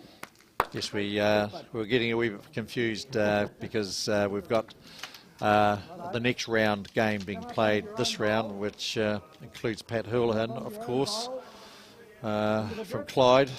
Pat is the master manipulator, and he come big borrowing and stealing us the opportunity to play, and he's playing Roger Glendenning of Geraldine, so it's the round 3 game being played in round 1 because they both had buys and they both had the same rink and they could play it in that one, and wouldn't you know it, it's 7-all. These are touches, right? These two. So try to put them in the Houlihan has been quite demanding, to be fair. If you're listening up in Central there, Swoop, mate, you are a legend putting up with him. But he has promised me some venison next time we're through for the Nationals there earlier next year. Makes everything worthwhile then, doesn't it? It does, especially with a nice bottle of Pinot. Looking forward to that, Hurley. That's the ball.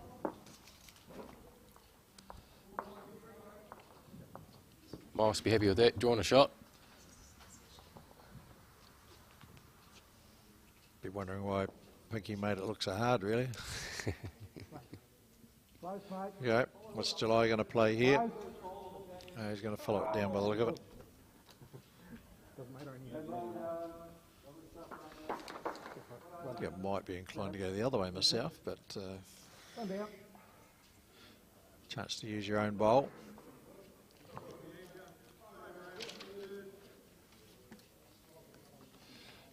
Just a bit big. Okay, we've got movement over the Papakura game. For Zomaru Phoenix. You gotta leave it open for him. So it's Frankie Lim, Steve Bicknell, Papakura Club, leading Mike Howard and Rob Halcrow. 11-6 after 10. So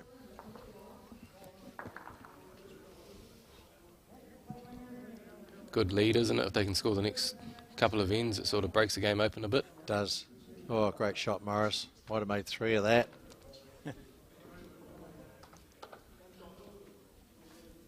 Yeah.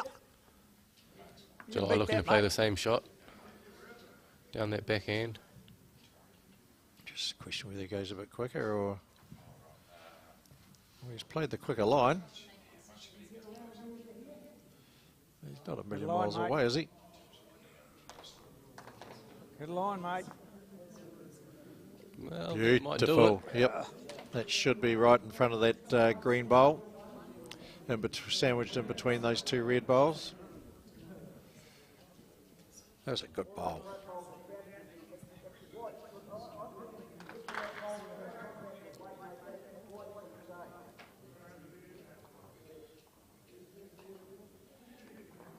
Morris wouldn't want to jam that jack back, and he's not a million miles away. What's this? And has followed through by the looks of it too. But that was going on an angle that would kill probably.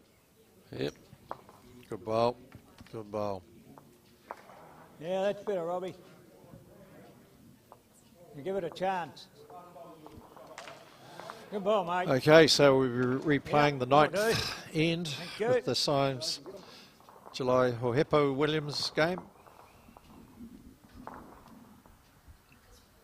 6-4, very tight. Yeah, there's only been 1-2 in it. All ones.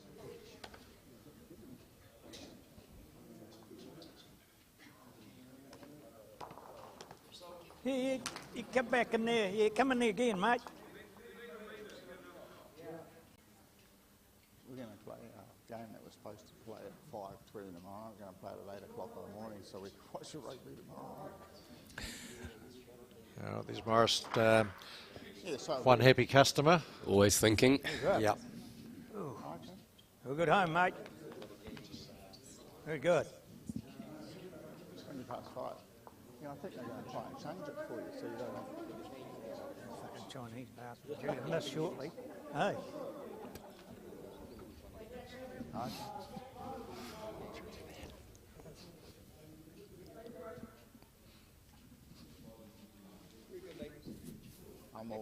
I'm always up at that early hour in the morning, so it doesn't like me playing at 8 o'clock. Yes,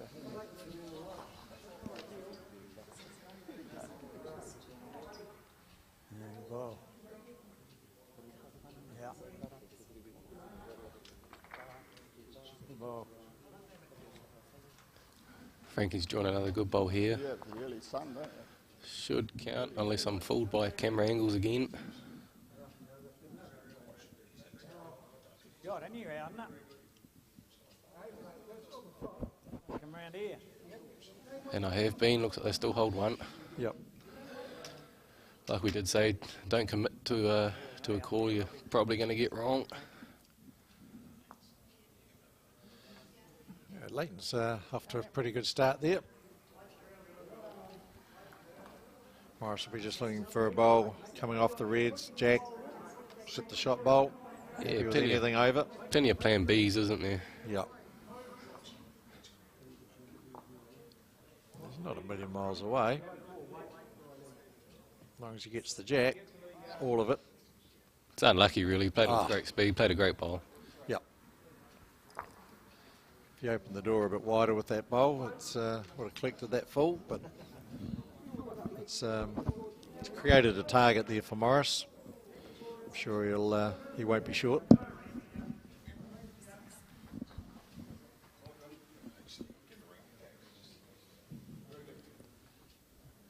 Late in the way he sort of reacted there, he sort of looked like he fell off it, but not sure he wants it back. No, exactly. Lovely catching position, right in behind. Yeah, good position.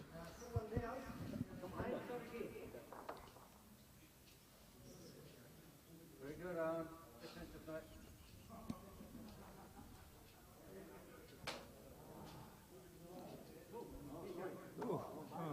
good, Folks, we have a wrong bias from Frankie Lim. How far was away with the last one? Just as well no one saw it. Okay, thank you. It was that purple bowl heading for the Symes head, and as predicted, Morris wasn't short with his first bowl, just wide. See what July can do. Probably looking to tidy it up a little bit. Finish just in front will provide with a little bit of cover. That worked out very well. If it counts, then he'd probably go again. Yeah. Yep, Yeah. Got right. got that one right. Yeah. Happened. Didn't send that one, Morris. Yeah, it happened. He's got one in the chute, he's 3 down.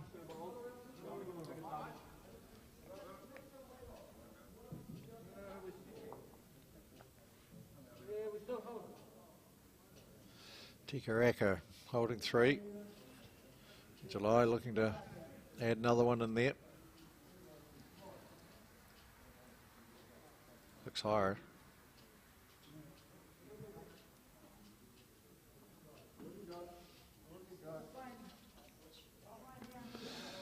Okay, Morris in a wee bit of trouble. See if he can get out of it.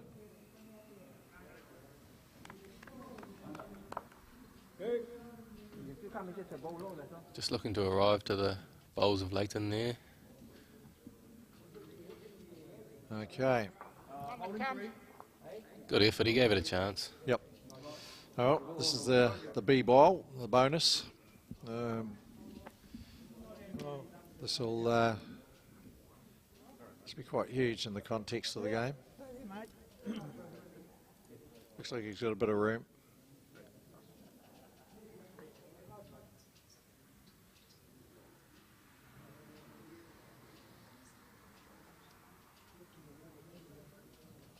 He's on the line to count. He's on the speed to count. Andy. Yeah. Maybe.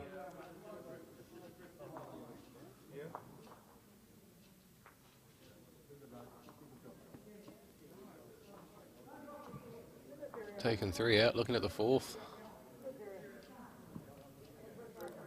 3, didn't quite get there. Looked better than that. Yeah, 7-6 to the Tikaraka side Quite good. Down there. over Renwick. Bit of a swan song for Morris. It was a mile besides. He playing out of the Taranaki, returning home. Yeah, it's on hard, mate. Rest on that one. Yeah. Not a bad place to go back to, New Plymouth. Yeah, it's they got some good clubs and good greens down there. Certainly do.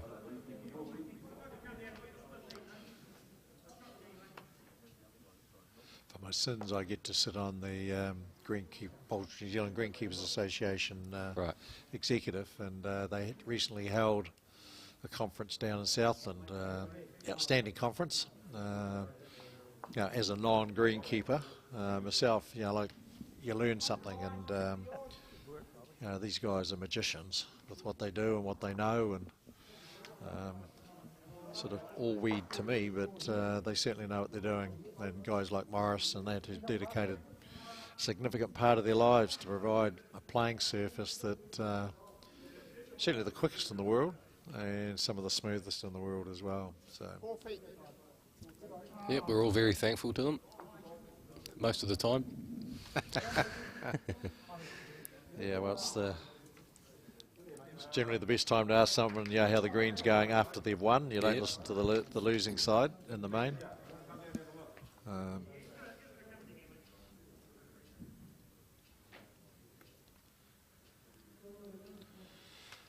But certainly a lot more issues with global warming and the likes with greens now, and access to water is becoming an issue. Getting harder and harder. Yeah.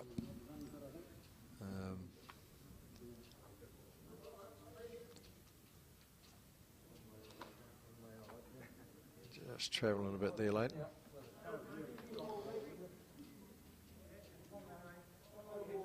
Oh no, it was Pinky. Sorry, mate.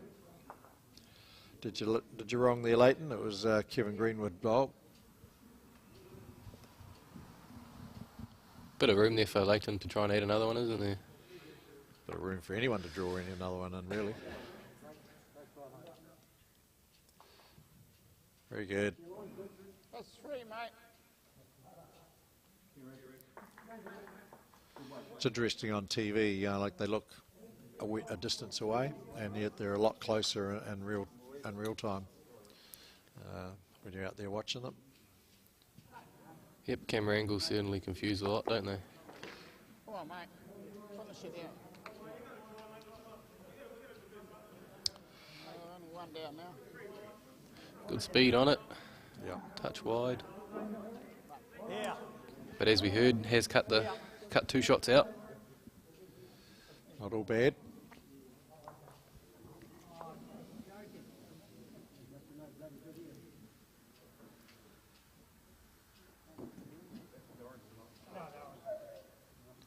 Looks like it's thinned out a wee bit in the crowd in the background there. Certainly the last game it was chocker in there. Yeah, there was heaps of people there. It's a good turnout for a Friday night at the local stadium. Do good food. Yep, I can vouch for that. Very good.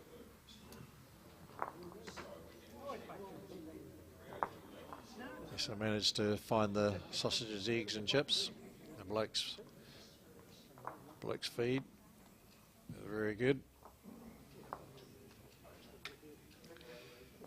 No one's really nailed this end, have they? No. Both teams leaving it open for each other.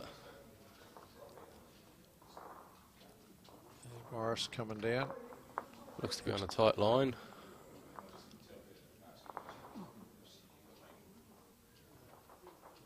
Ran a bit further than I thought it was going to, so they give him 2 seconds.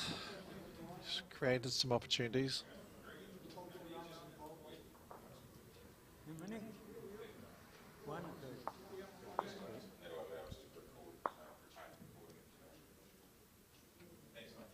Can see from our viewing window, Keith Slight leads 15-7 after 10 ends. Master Blast left-hander. Ex-New Zealand representative. Won a national title, the Champs, way back in the day. Very good. Can't remember if he's certainly been round, played a lot of bowls with Peter Bellis over the years.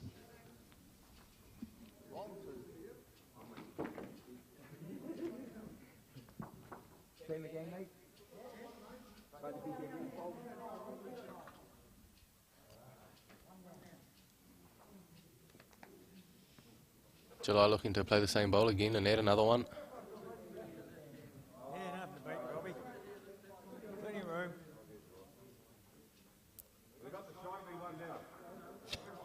to be on a good enough line. Just down to the speed now. Hard to know that distance.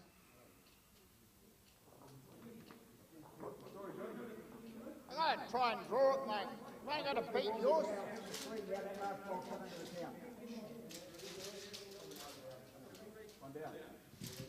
As we heard, Morris back on the draw.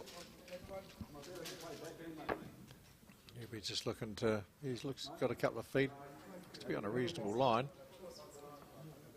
Just down to his weight now. Give it a chance, mate. No short, no short. It could even be.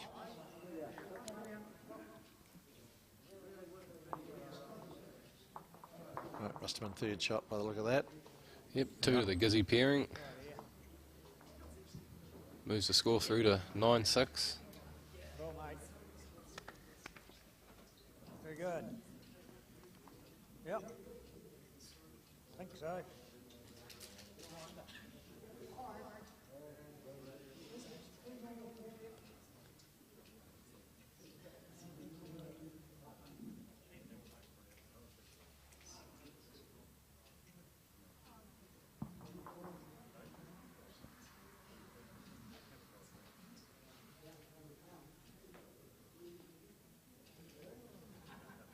This is just looking up here, Keith Slight, champion singles, 1984. Wow. That wasn't yesterday? No, a couple of sleeps. So that was back in the day when they were a Gold Star club event to win back then. And I see he's got also one inter-centre title, but I'm sure he's got hundreds of. Well, he's got quite a few at Wanganui, I know that. Ray Park's the legend there, with between him and his son, with a gazillion each. Could be. Could be, mate.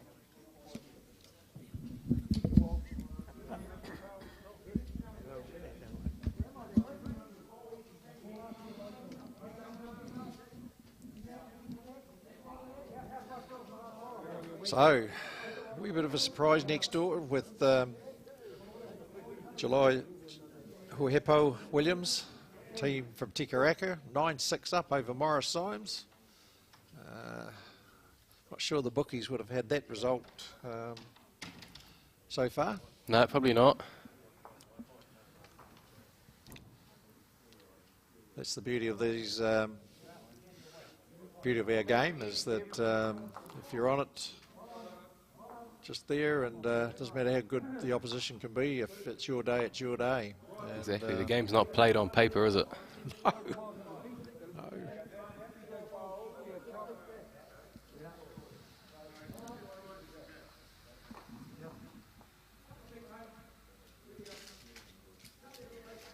Leighton's got a nice smooth delivery out of there, so I think he might have undergreened.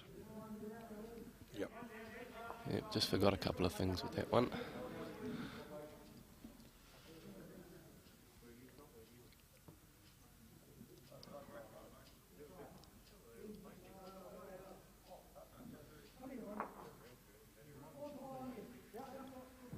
Frankie be joined right up to that jack, looking for a little bit of movement.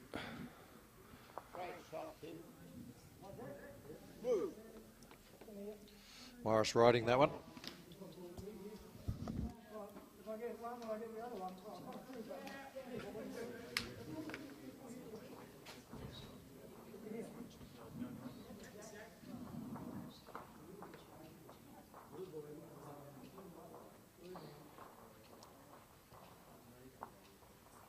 Just finishing wide there from Mike.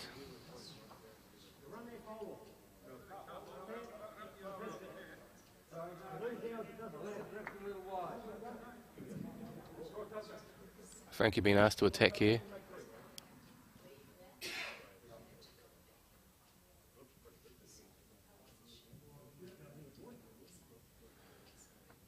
I think he's close, but we can't see.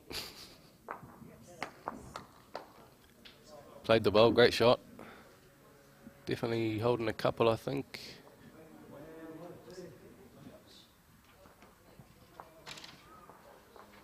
Great ball from July. Draws a shot.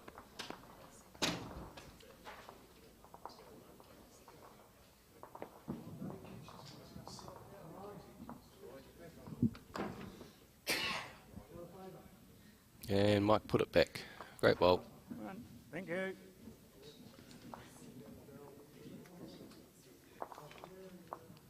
Morris won't be too happy with that one, pulling up short and tight.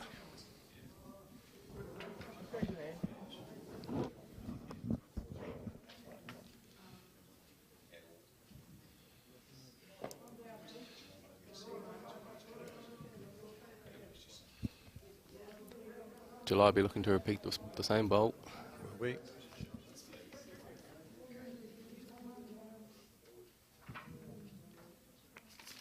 Okay, so just had a wee yarn to Timaru there, so sorry to be away there, folks. It's the vagaries of internet and all those sort of things that old people like myself don't really understand, but Timaru tells me, as this is the 5th game and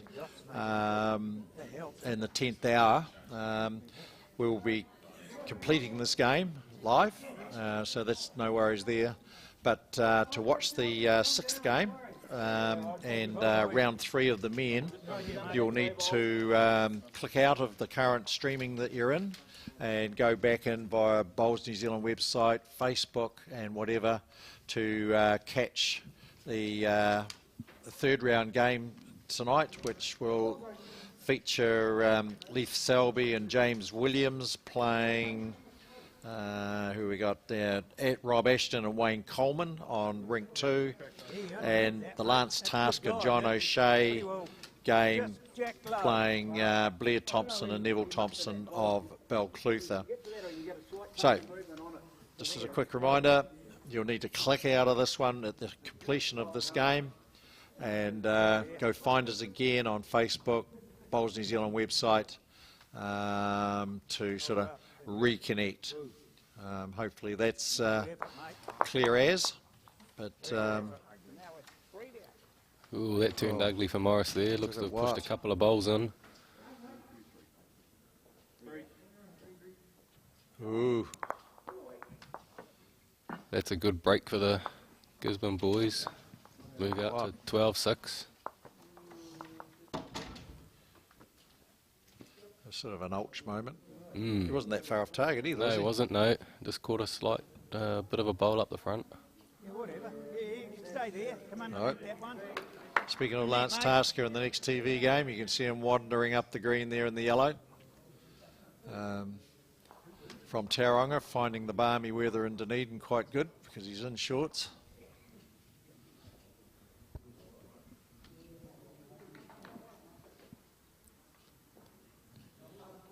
Going hard, mate. I think Tasker looks to be leading 10-8 after 12. Yeah, that'll do. Great shot. That's tightened up a fraction, I think. What was it? Yeah, they were 7-2 up. Right.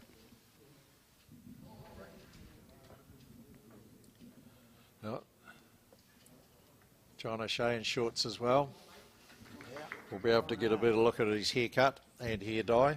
He sort of missed out last week in the singles. Had a good run, was Johnny, but he managed to get himself a bit crook. Flu managed to nail him. Did hear he wasn't too flash on the Saturday. Right.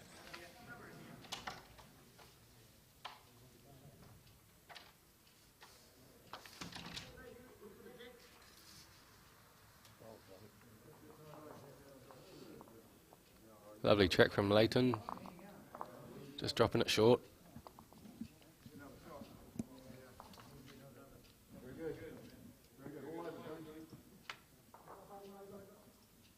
So I'm not too sure how the time's going here, but we're 12 of 18.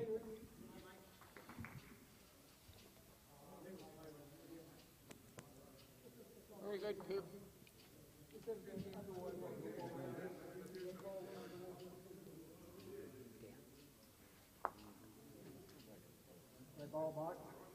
Looks like Mike drew the shot there next door with his red bowl.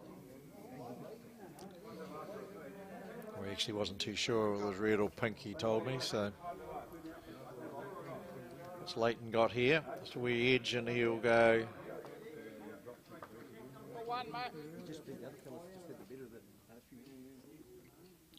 Frankie Lim just drifting under the head there.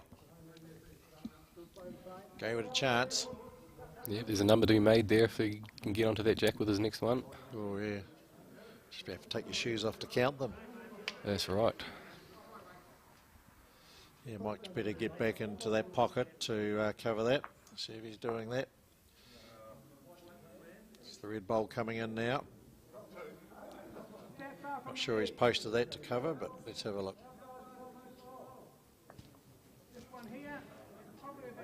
Brilliant. Yep, great bowl. Offers cover and does count as well. Yep, and he got a bit of a touch. All right, the magic chalk pen.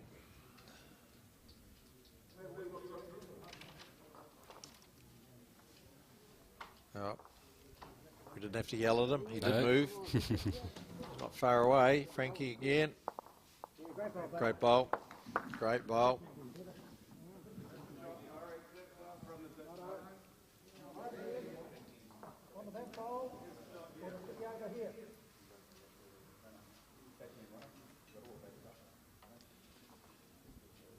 July looks to be very close here. You would think it's shot, but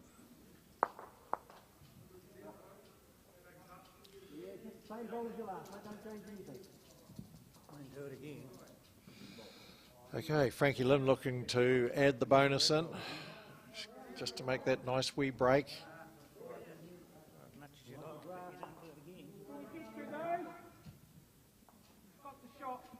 Great bowl from Morris there. Enjoys the shot. I'm not sure that Frankie got up. I knew you couldn't do it again. You're playing well, but I know you weren't going to do that again. I mean, that was a good shot. Okay. Good result there. There's just one Robbie, was it? Yep. Thank you. So 1 to Lim. It'll be 14-8. On the home stretch. Yeah.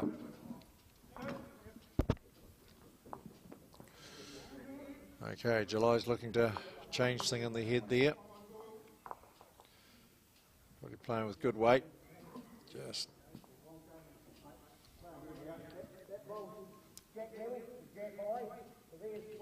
Gives him another good catcher down deep though, doesn't it? does. He can use his own orange, grab the jack, sit Morris's bowl. Lots of options. Looks like Morris is pretty well played again. Should be 2.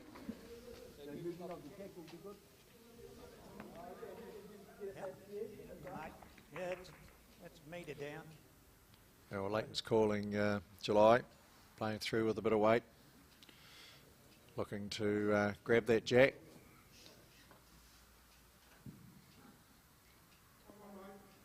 So here, Robbie. Yeah. It's on the back of that zone one. Could change it. Ooh. Wasn't far away, was he? He certainly was close. No, did it? Okay, Morris has got the chance to get that score back. Good to have honest people around. He's not bad again. On line. Another one too. And on weight. Oh, here. Doesn't want to catch a bit of the jack. 3 great bowls from Morris, wasn't it? Morris Symes, legend. Brilliant. Yeah. You can come around there.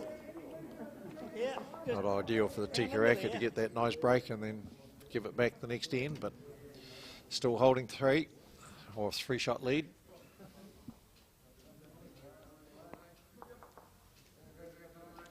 As we're getting down. Yeah, this will be interesting. Good ball there, mate. Good ball.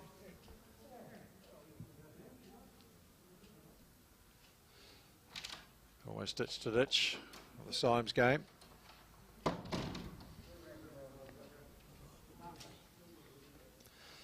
Steve Bicknell. Got one close, but it's just, he sits that fat. It's a good ball. Had to get something over. Give Frankie something to play with. Oh, what? You can play it there if you want to, but it is still there, round that front pole. Round that pole there. You can still play it here, mate. You can play it here, yeah. Don't think Rob was convinced that's the way he wants to go, but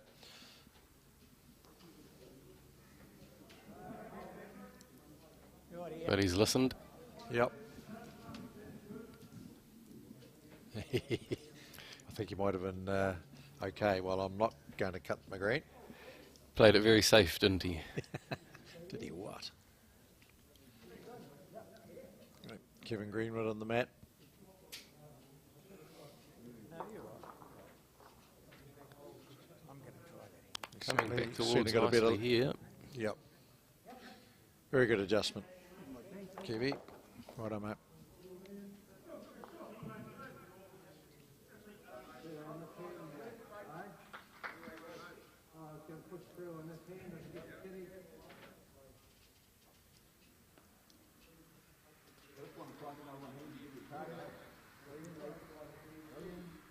Oh, Leighton's not bad, is he? Yep, he's played a great bowl. Ooh, another half roll and would have been absolutely perfect. Well, you can stay there, mate. You'd have to play with weight here to get to the bowl. Look, if you get to my bowl, mate. Yep. You get into your bowl. If you come underneath, you get the shot bowl. Right, Morris being very clear with what he wants. Sounds like there's a couple of options there for Kevin.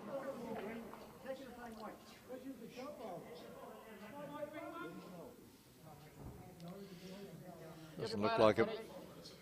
Look a million. Hard luck. Was hard luck. Yeah, he was in the area, he had good weight, and just unfortunate to catch the front one. Leighton be looking to just finish pass, get a little bit of cover. Holding a couple.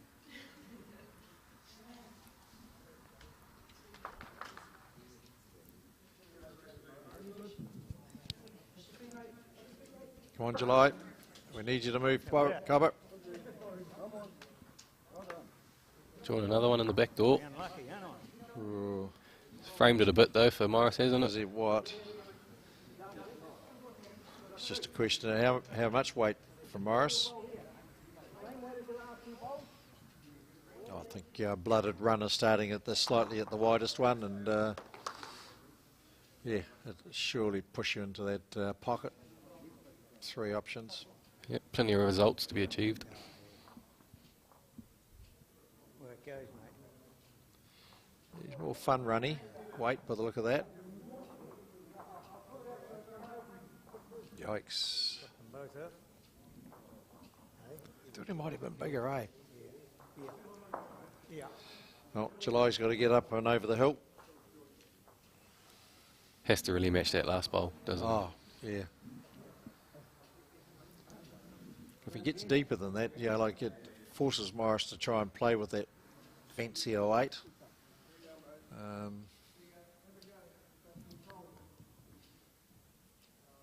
How's his speed?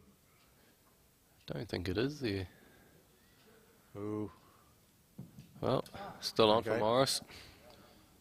Still could be happy birthday time, Morris. He looks a bit more aggressive with this one. It's holding on. It's closer. Needs a piece of it. Boom, boom. Oh, unlucky. Unlucky. Too wide, mate. I think, mate. No, it could be too still. Right. Yeah, we definitely got one shot. I'd give it a throw to your last iron pole.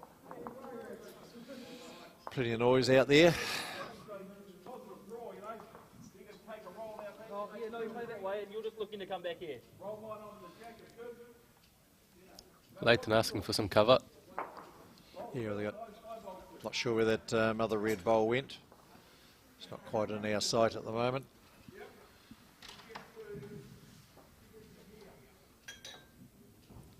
Doesn't look easy to get at. There's these sort of angles with for Morris. Yeah, no, it's good. No, July's a bit tight. Doesn't. Well, it's built a wall. Yeah, it'll provide nuisance.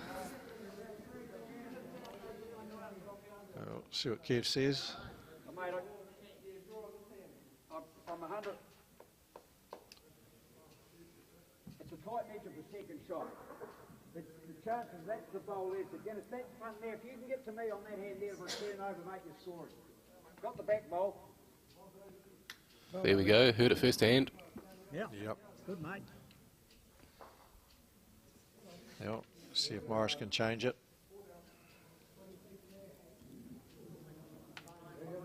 He's just gonna zip around it, is he? Ooh. Okay, so it's certainly 1 to July. Coming down for a look. Hey, line's good, mate.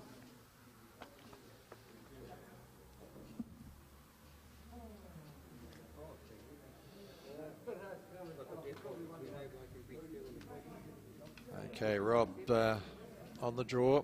Frankie Lim running out to 16-8. 3 ends to go. Here we... Weight's good. Real good. Just looking to play the board from now on, isn't it? It is. Second shot's your friend. Nothing silly. Yes, because differential and all that doesn't come into this. You don't have to manage that. No, You've just got to manage the win.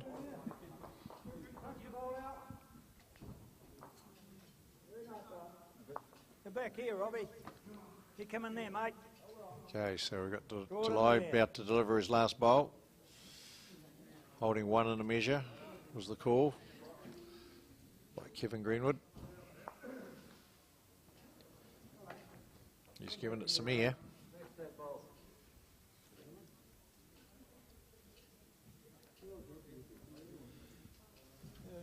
Great shot, mate. Great shot. Touch more of one and a touch less of the other. Okay. Out comes the measure. Now we're going to get a fairly good view of this one.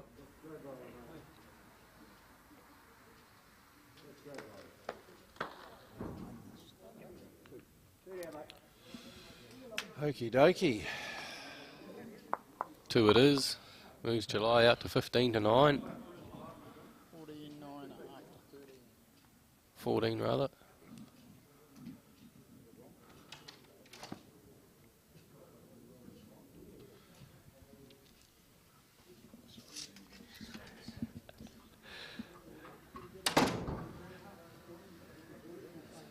Okay, Frankie Lim coming down.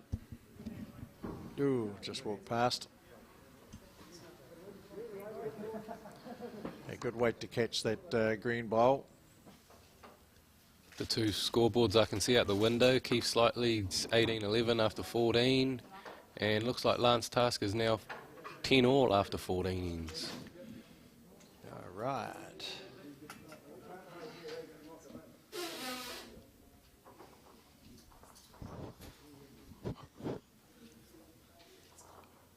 Yard behind.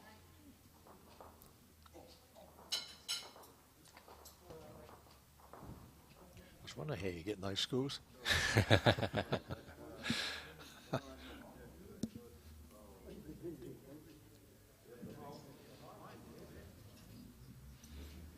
Well done, Kev.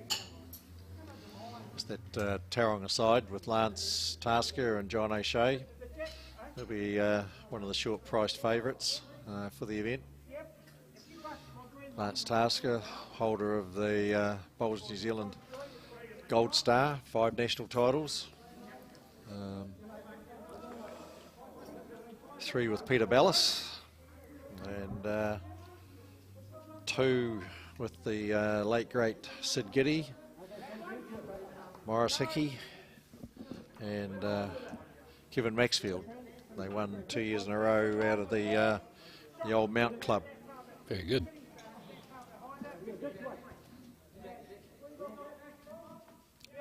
It's hard enough to win one and let alone go back to back. That's right, yep.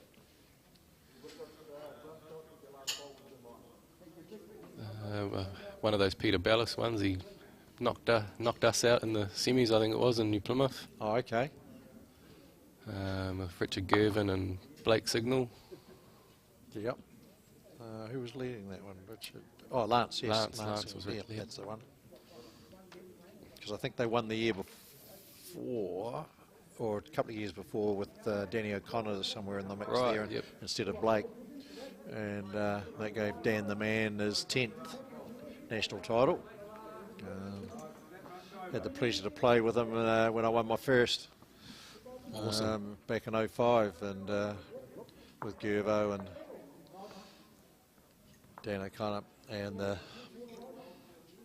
ever-present Wayne Turley from Australia. Charles is never short of a word. Good man himself.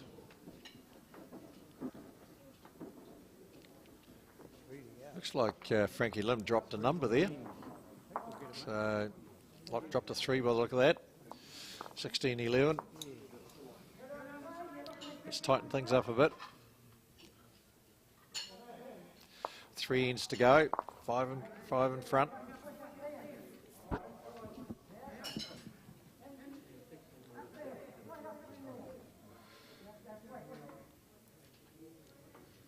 Morris Symes 5 behind with 5 to go. Time may not be their friend. 7:04.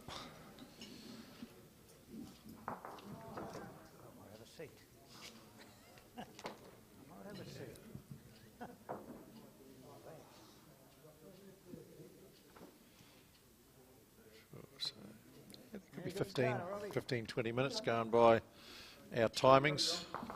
Third round's due to start at 7:40, which would tend to indicate that it will finish around 7:20, providing they started on time. Yep. It's been moving through pretty good, actually. We've been really pleased from the management team. Players are enjoying themselves, having fun, and playing at good pace for us. It was just the last round, there was a couple of extra ends. I think it was the first time we had any, actually. Okie dokie. Was that the Jack just down the bottom of the picture there with the Symes July game? There we go. Thanks to Mark. That helps. Yeah. Very good, mate. Very good.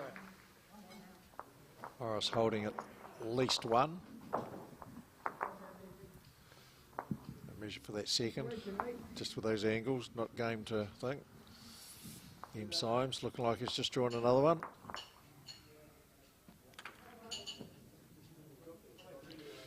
So I must have 1 in the chute. Yeah.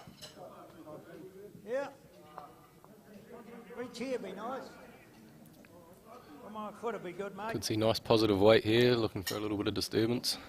Oh, just catch anything, isn't it? Yep. Should turn good. Like a 1 here, just it would be huge for July. He's reaching down, all right.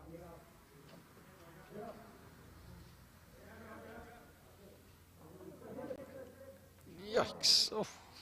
Couldn't have been much closer. No. Get to the orange. It's good, Back. isn't it? If I get to the orange. Yeah, well, you've only got to reach the last ball. Pull that ball there again, mate, which is actually close to the orange. So you've really just got to beat your last ball. So we've got 3. Sorry? We've got 3.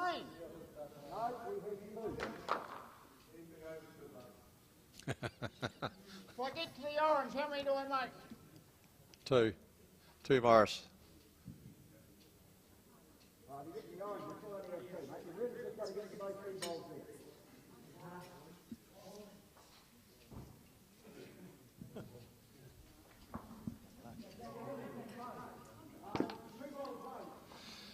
Well, here's Morris. If you can add that bonus, it's looks to be on a good line.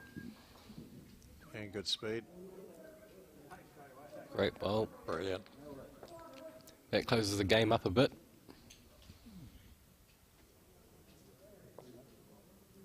Three shots. 2 shots in it. getting down to the nitty-gritty.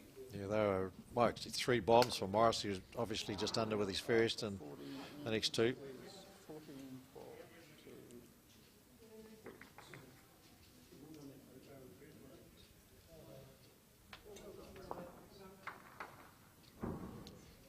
Yes, if July had just flicked that jack, would have taken that away. And so Morris is back in the game.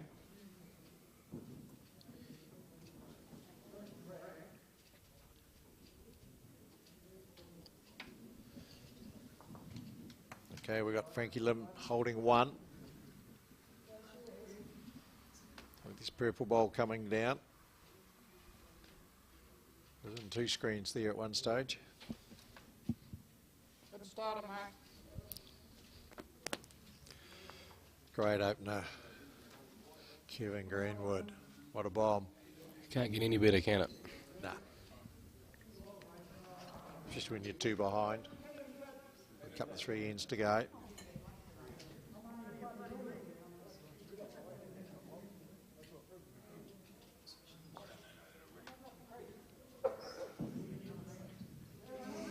Mike Howard running into the head, but just caught the short stuff. Well, Leighton needed to be over with that one. Yep, there's only one place it's going, isn't it? At the moment, the way it's lying, absolutely.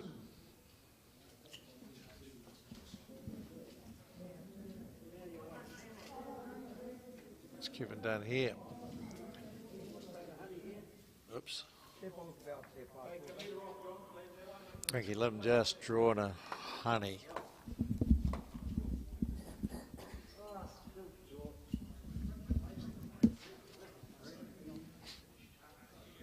Don't know if the port's there for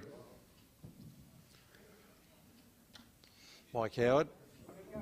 He needs to change something. He's starting to run out of ends.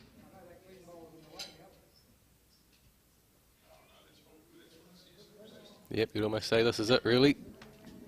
Yep, he's playing with the big weight. He gets around that. Does he get lucky? He does.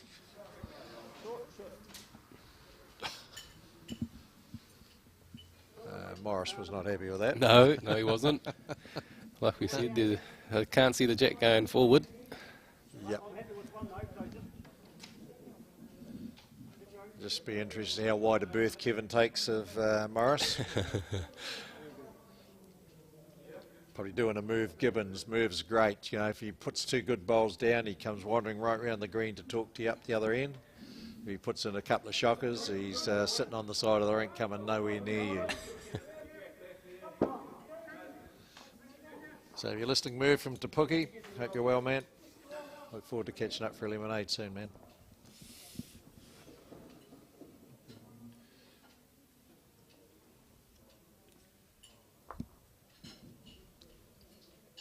So Frankie Lim out.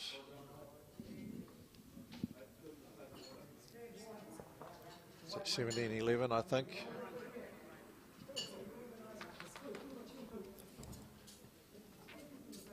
The fish and chip dinner smells rather nice, doesn't it, Steve? Yeah, the team's been well fed, well watered. They deserve it after the long days. Mate, yep.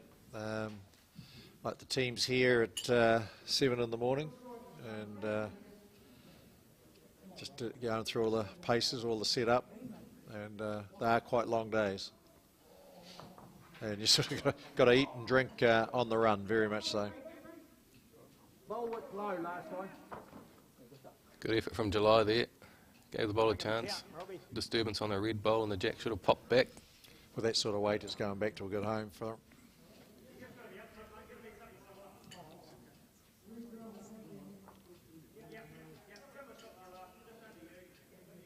That's not a short Morris Symes bowl, is it? No. After giving Kevin Nick a bit of a blast, and he's followed up. Yeah. Yeah.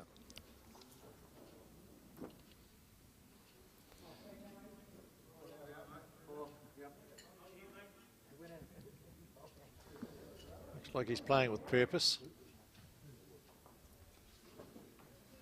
There's Not a million miles away, is he? Oh, wow. Wow. Great bowl. Slightly thicker and good things were going to happen. Or slightly thinner. Down again, Robbie. Wide again. Yeah. Great. Okay. One down. Shall I be looking for some movement? He must have all the bowls over the head. Going out again, mate. Yeah, very good. Excellent.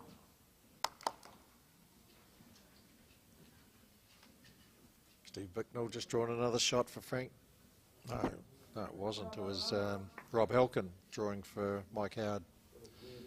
I think July's out just on draw line. He's got a breakdown. Nope. So it's 14-13. Morris sneaking back. 2 innings to go, is it? Yep. Coming on to that now. Roll that through.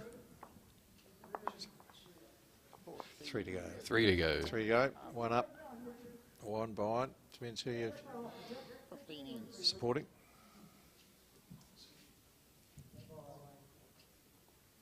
Yep. Not bad to there.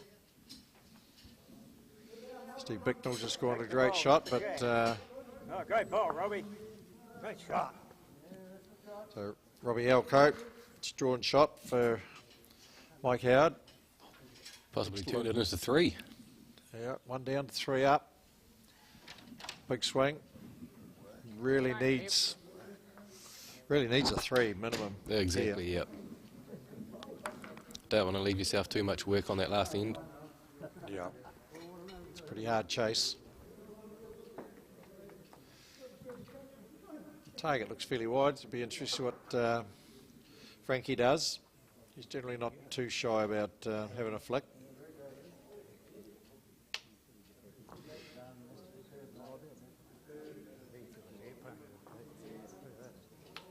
So, not sure what happened there. Rattled. We've lost the jack, that's all.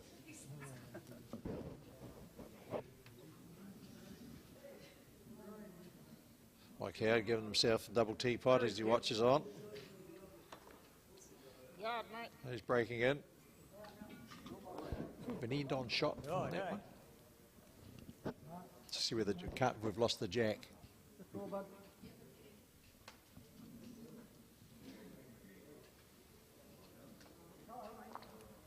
There it is, out to the side.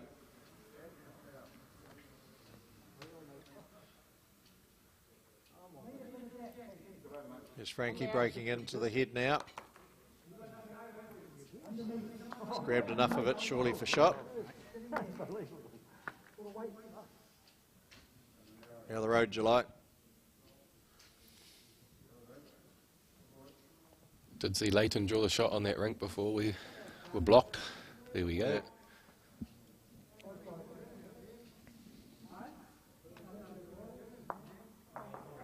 Kevin's drawn down, looks like shot from it. Yep, Morris is happy.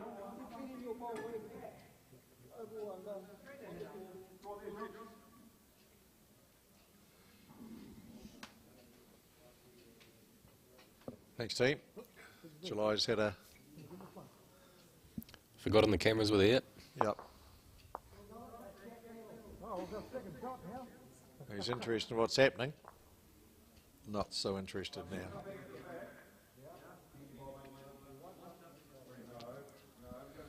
Okay, Mike Howard having a run for Frankie Lim's bowl, I would think. No. Oh. Okie dokie.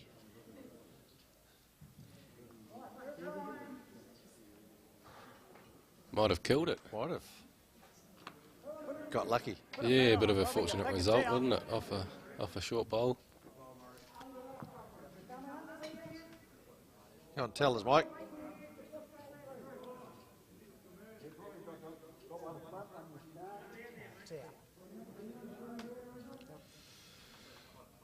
You got an update out the window there again, Dean? Keith Slight leads 22-11 after 16, and the Lance Tasker game looks to be Lance up 12-10 after 16. Okie dokie, thanks for that. Okay, there was a kill then, by the sound of it. The Frankie Lim, Mike Howard game. Armory Phoenix versus Papakura.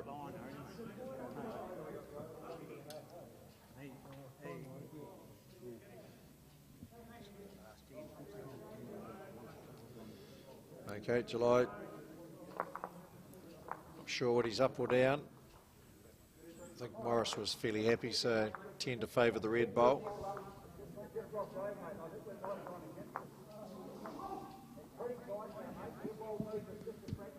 Doesn't change my shot. It doesn't change my shot. So Morris may have given it away, but as you heard, doesn't change his shot. I think the whole world heard. Yeah. Mind you, he's is mic'd up for us. I think he would have been very close if he just missed that on the inside. It's amazing how you always hit them when you're chasing. Yeah, and, exactly. Yep.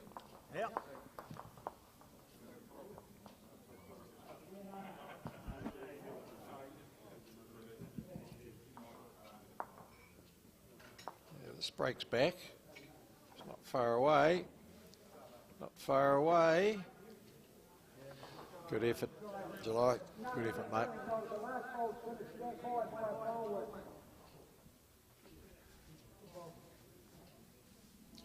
Okay, Morris Symes looking to move that little bit of adjustment.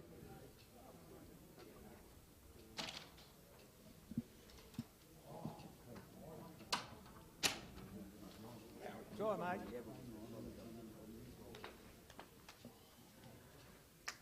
On a decent line. Here it Not comes. bad. Sits the It's a ball. catch at full.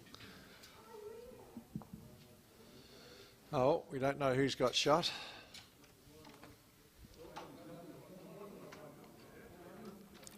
Imagine the measure will be coming out if nothing's changed after this.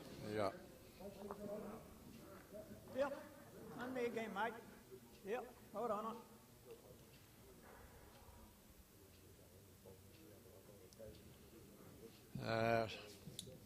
The Papakura Armory Phoenix game, I don't think it is the 18th end. I think that was a kill the end before, but we'll just wait to see. Yeah, good effort. Got one of those socially distanced heads over there. Yep. You just have to say orange for one, but could be more.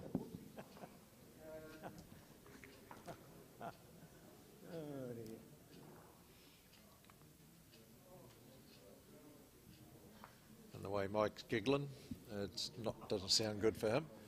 Nope. But Frankie's been drawing some good bowls there just the last few ends. Been pretty steady all the way through, really. He has very. Should be too much room for him. Okay, so July's coming up. Last bowl. 16th end. He hasn't posted that one by the look of it. Okay. Down a measure, boys.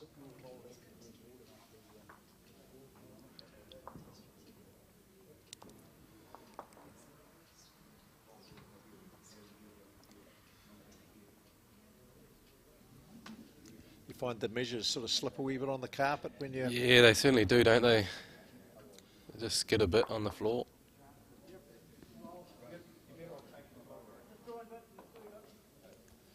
So I've heard of people just getting some coarse sandpaper and putting on the bottom of the...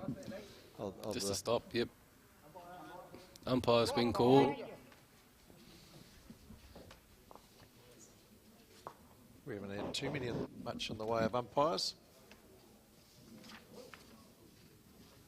And we've had a great turnout from the umpires today. They've been tag teaming themselves in and out, but we've had Pauline Seaton and Joan Wilson do the first couple of games today, then Ron Walker and Michael Ayres. Michael's sort of the head one there. We've got Russell Dorr, who I know well. Russell's one of the top players in Dunedin. He's been with Joan Wilson and Pauline Seaton. And we'll be finishing off with Michael Ayres and Ron Walker this afternoon. So, Bowls New Zealand's indebted to you. Thanks for your time, umpires, and do a great job. And we look forward to doing some more work with them there. So thanks for that.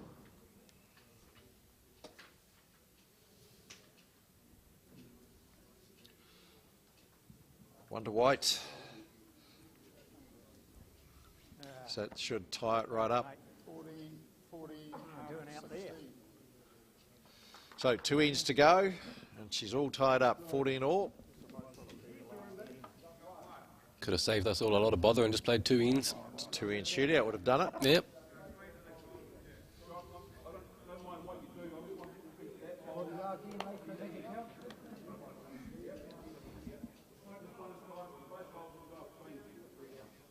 Oi. 13-10 in the Lance Tasker game after 17. So it's 3 up, playing the last.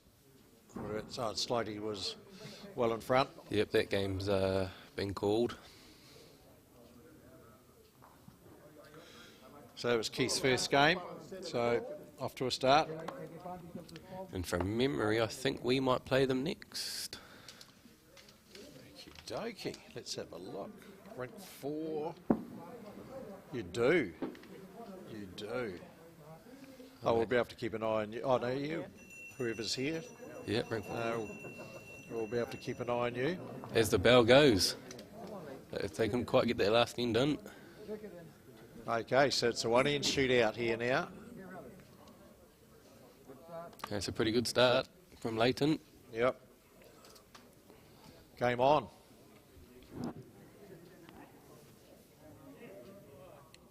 So that's Frankie Lim running out the winners from Papakura, County's centre.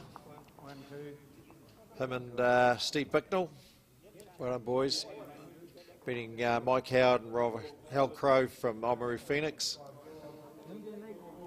Just a reminder, folks, that this is the end of this particular segment of the broadcast. To come and follow the next round, you've got to go back out, close down, and re-look for the on the Bowls New Zealand website, Bowls New Zealand Facebook.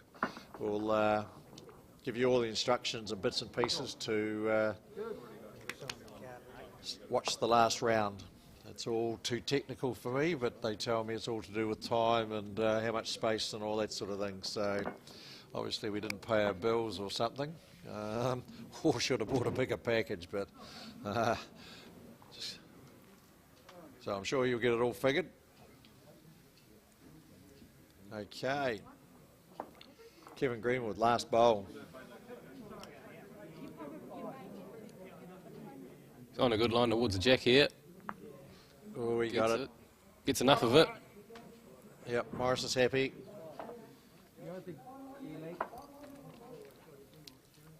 So Leighton's got to change his hand.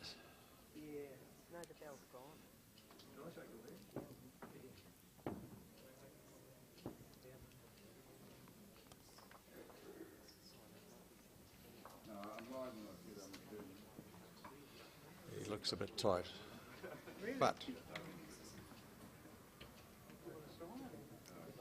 he's got good weight. Could get, oh, got round this, just about got it in. Has given July a couple of seconds to work with. Yep.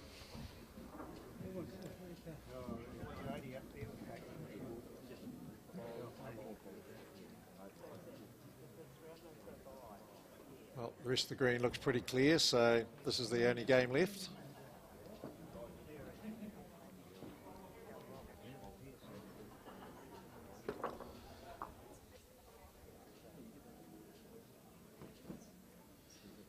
Morris's delivery hasn't changed over the years. Still economical. Still well.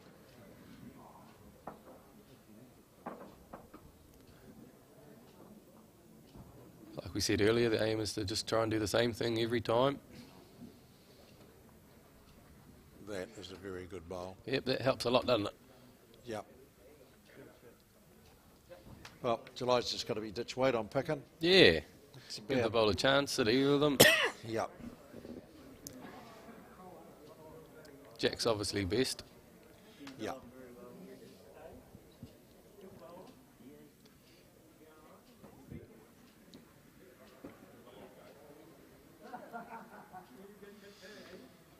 Right, let's see what you got in your bag there, July.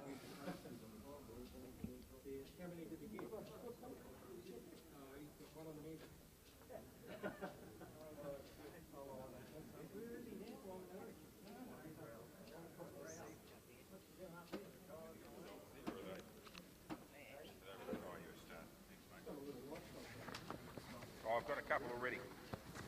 So they're running off the mat. He's playing the hungry line. Not really sure he's got the weight. Mate. That makes it tricky. Oh, it's going to be a good bowl for us. Yeah, as it's turned out, it has, mate. You did right. Morris playing mind games with the opposition. Yeah, Reed'd be happy with that.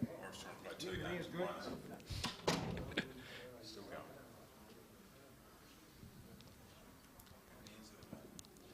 Simesy on the run. Not too bad for a 75-year-old. Yeah, the bunch is good. You've done it. Coming back very nicely. It is. Lovely spot and just Great behind. spot. Ooh, what do you do? He's just got to hit and hope. Yeah, exactly. Bit of luck through his own, really. Yeah, have a big dip into the lucky bag.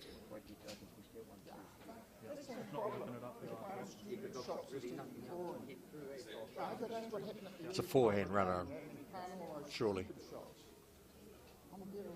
Got to be coming in. Yeah, yep. Give the bowler a chance down the forehand. Turn his bowls up through the shot bowl onto the jack. Just got to make contact. Hope for the best. Yeah, make contact. At least even open it up so that he can see the jack. Give himself a chance with his last. Yeah.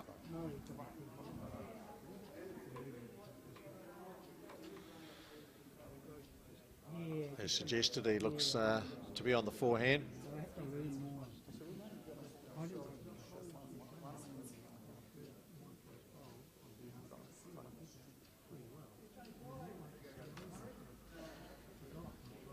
Chasing it.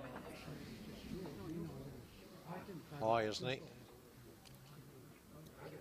Like you say, you're just playing that sort of fun run weight, and you just touch high, they don't come back for you. Nah.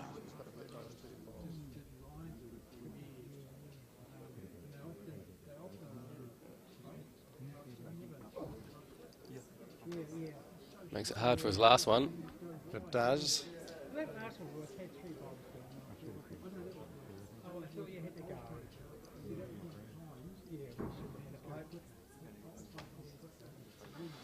Looks like the boys are lining up to get ready.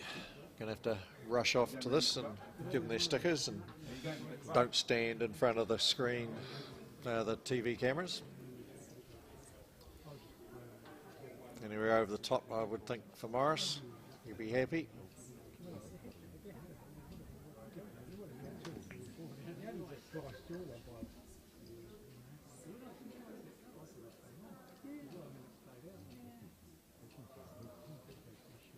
All right, well, I'll catch you tomorrow. Yeah, Yep. Just staying away from it. Yep.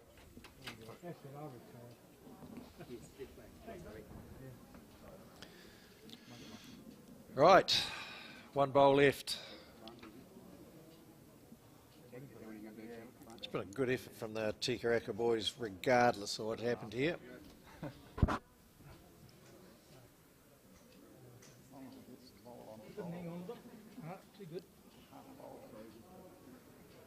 Same idea for the shot. Up through his bowls. Up through. The old kick and follow through, I think. And just Hope the dip into the lucky bag's it.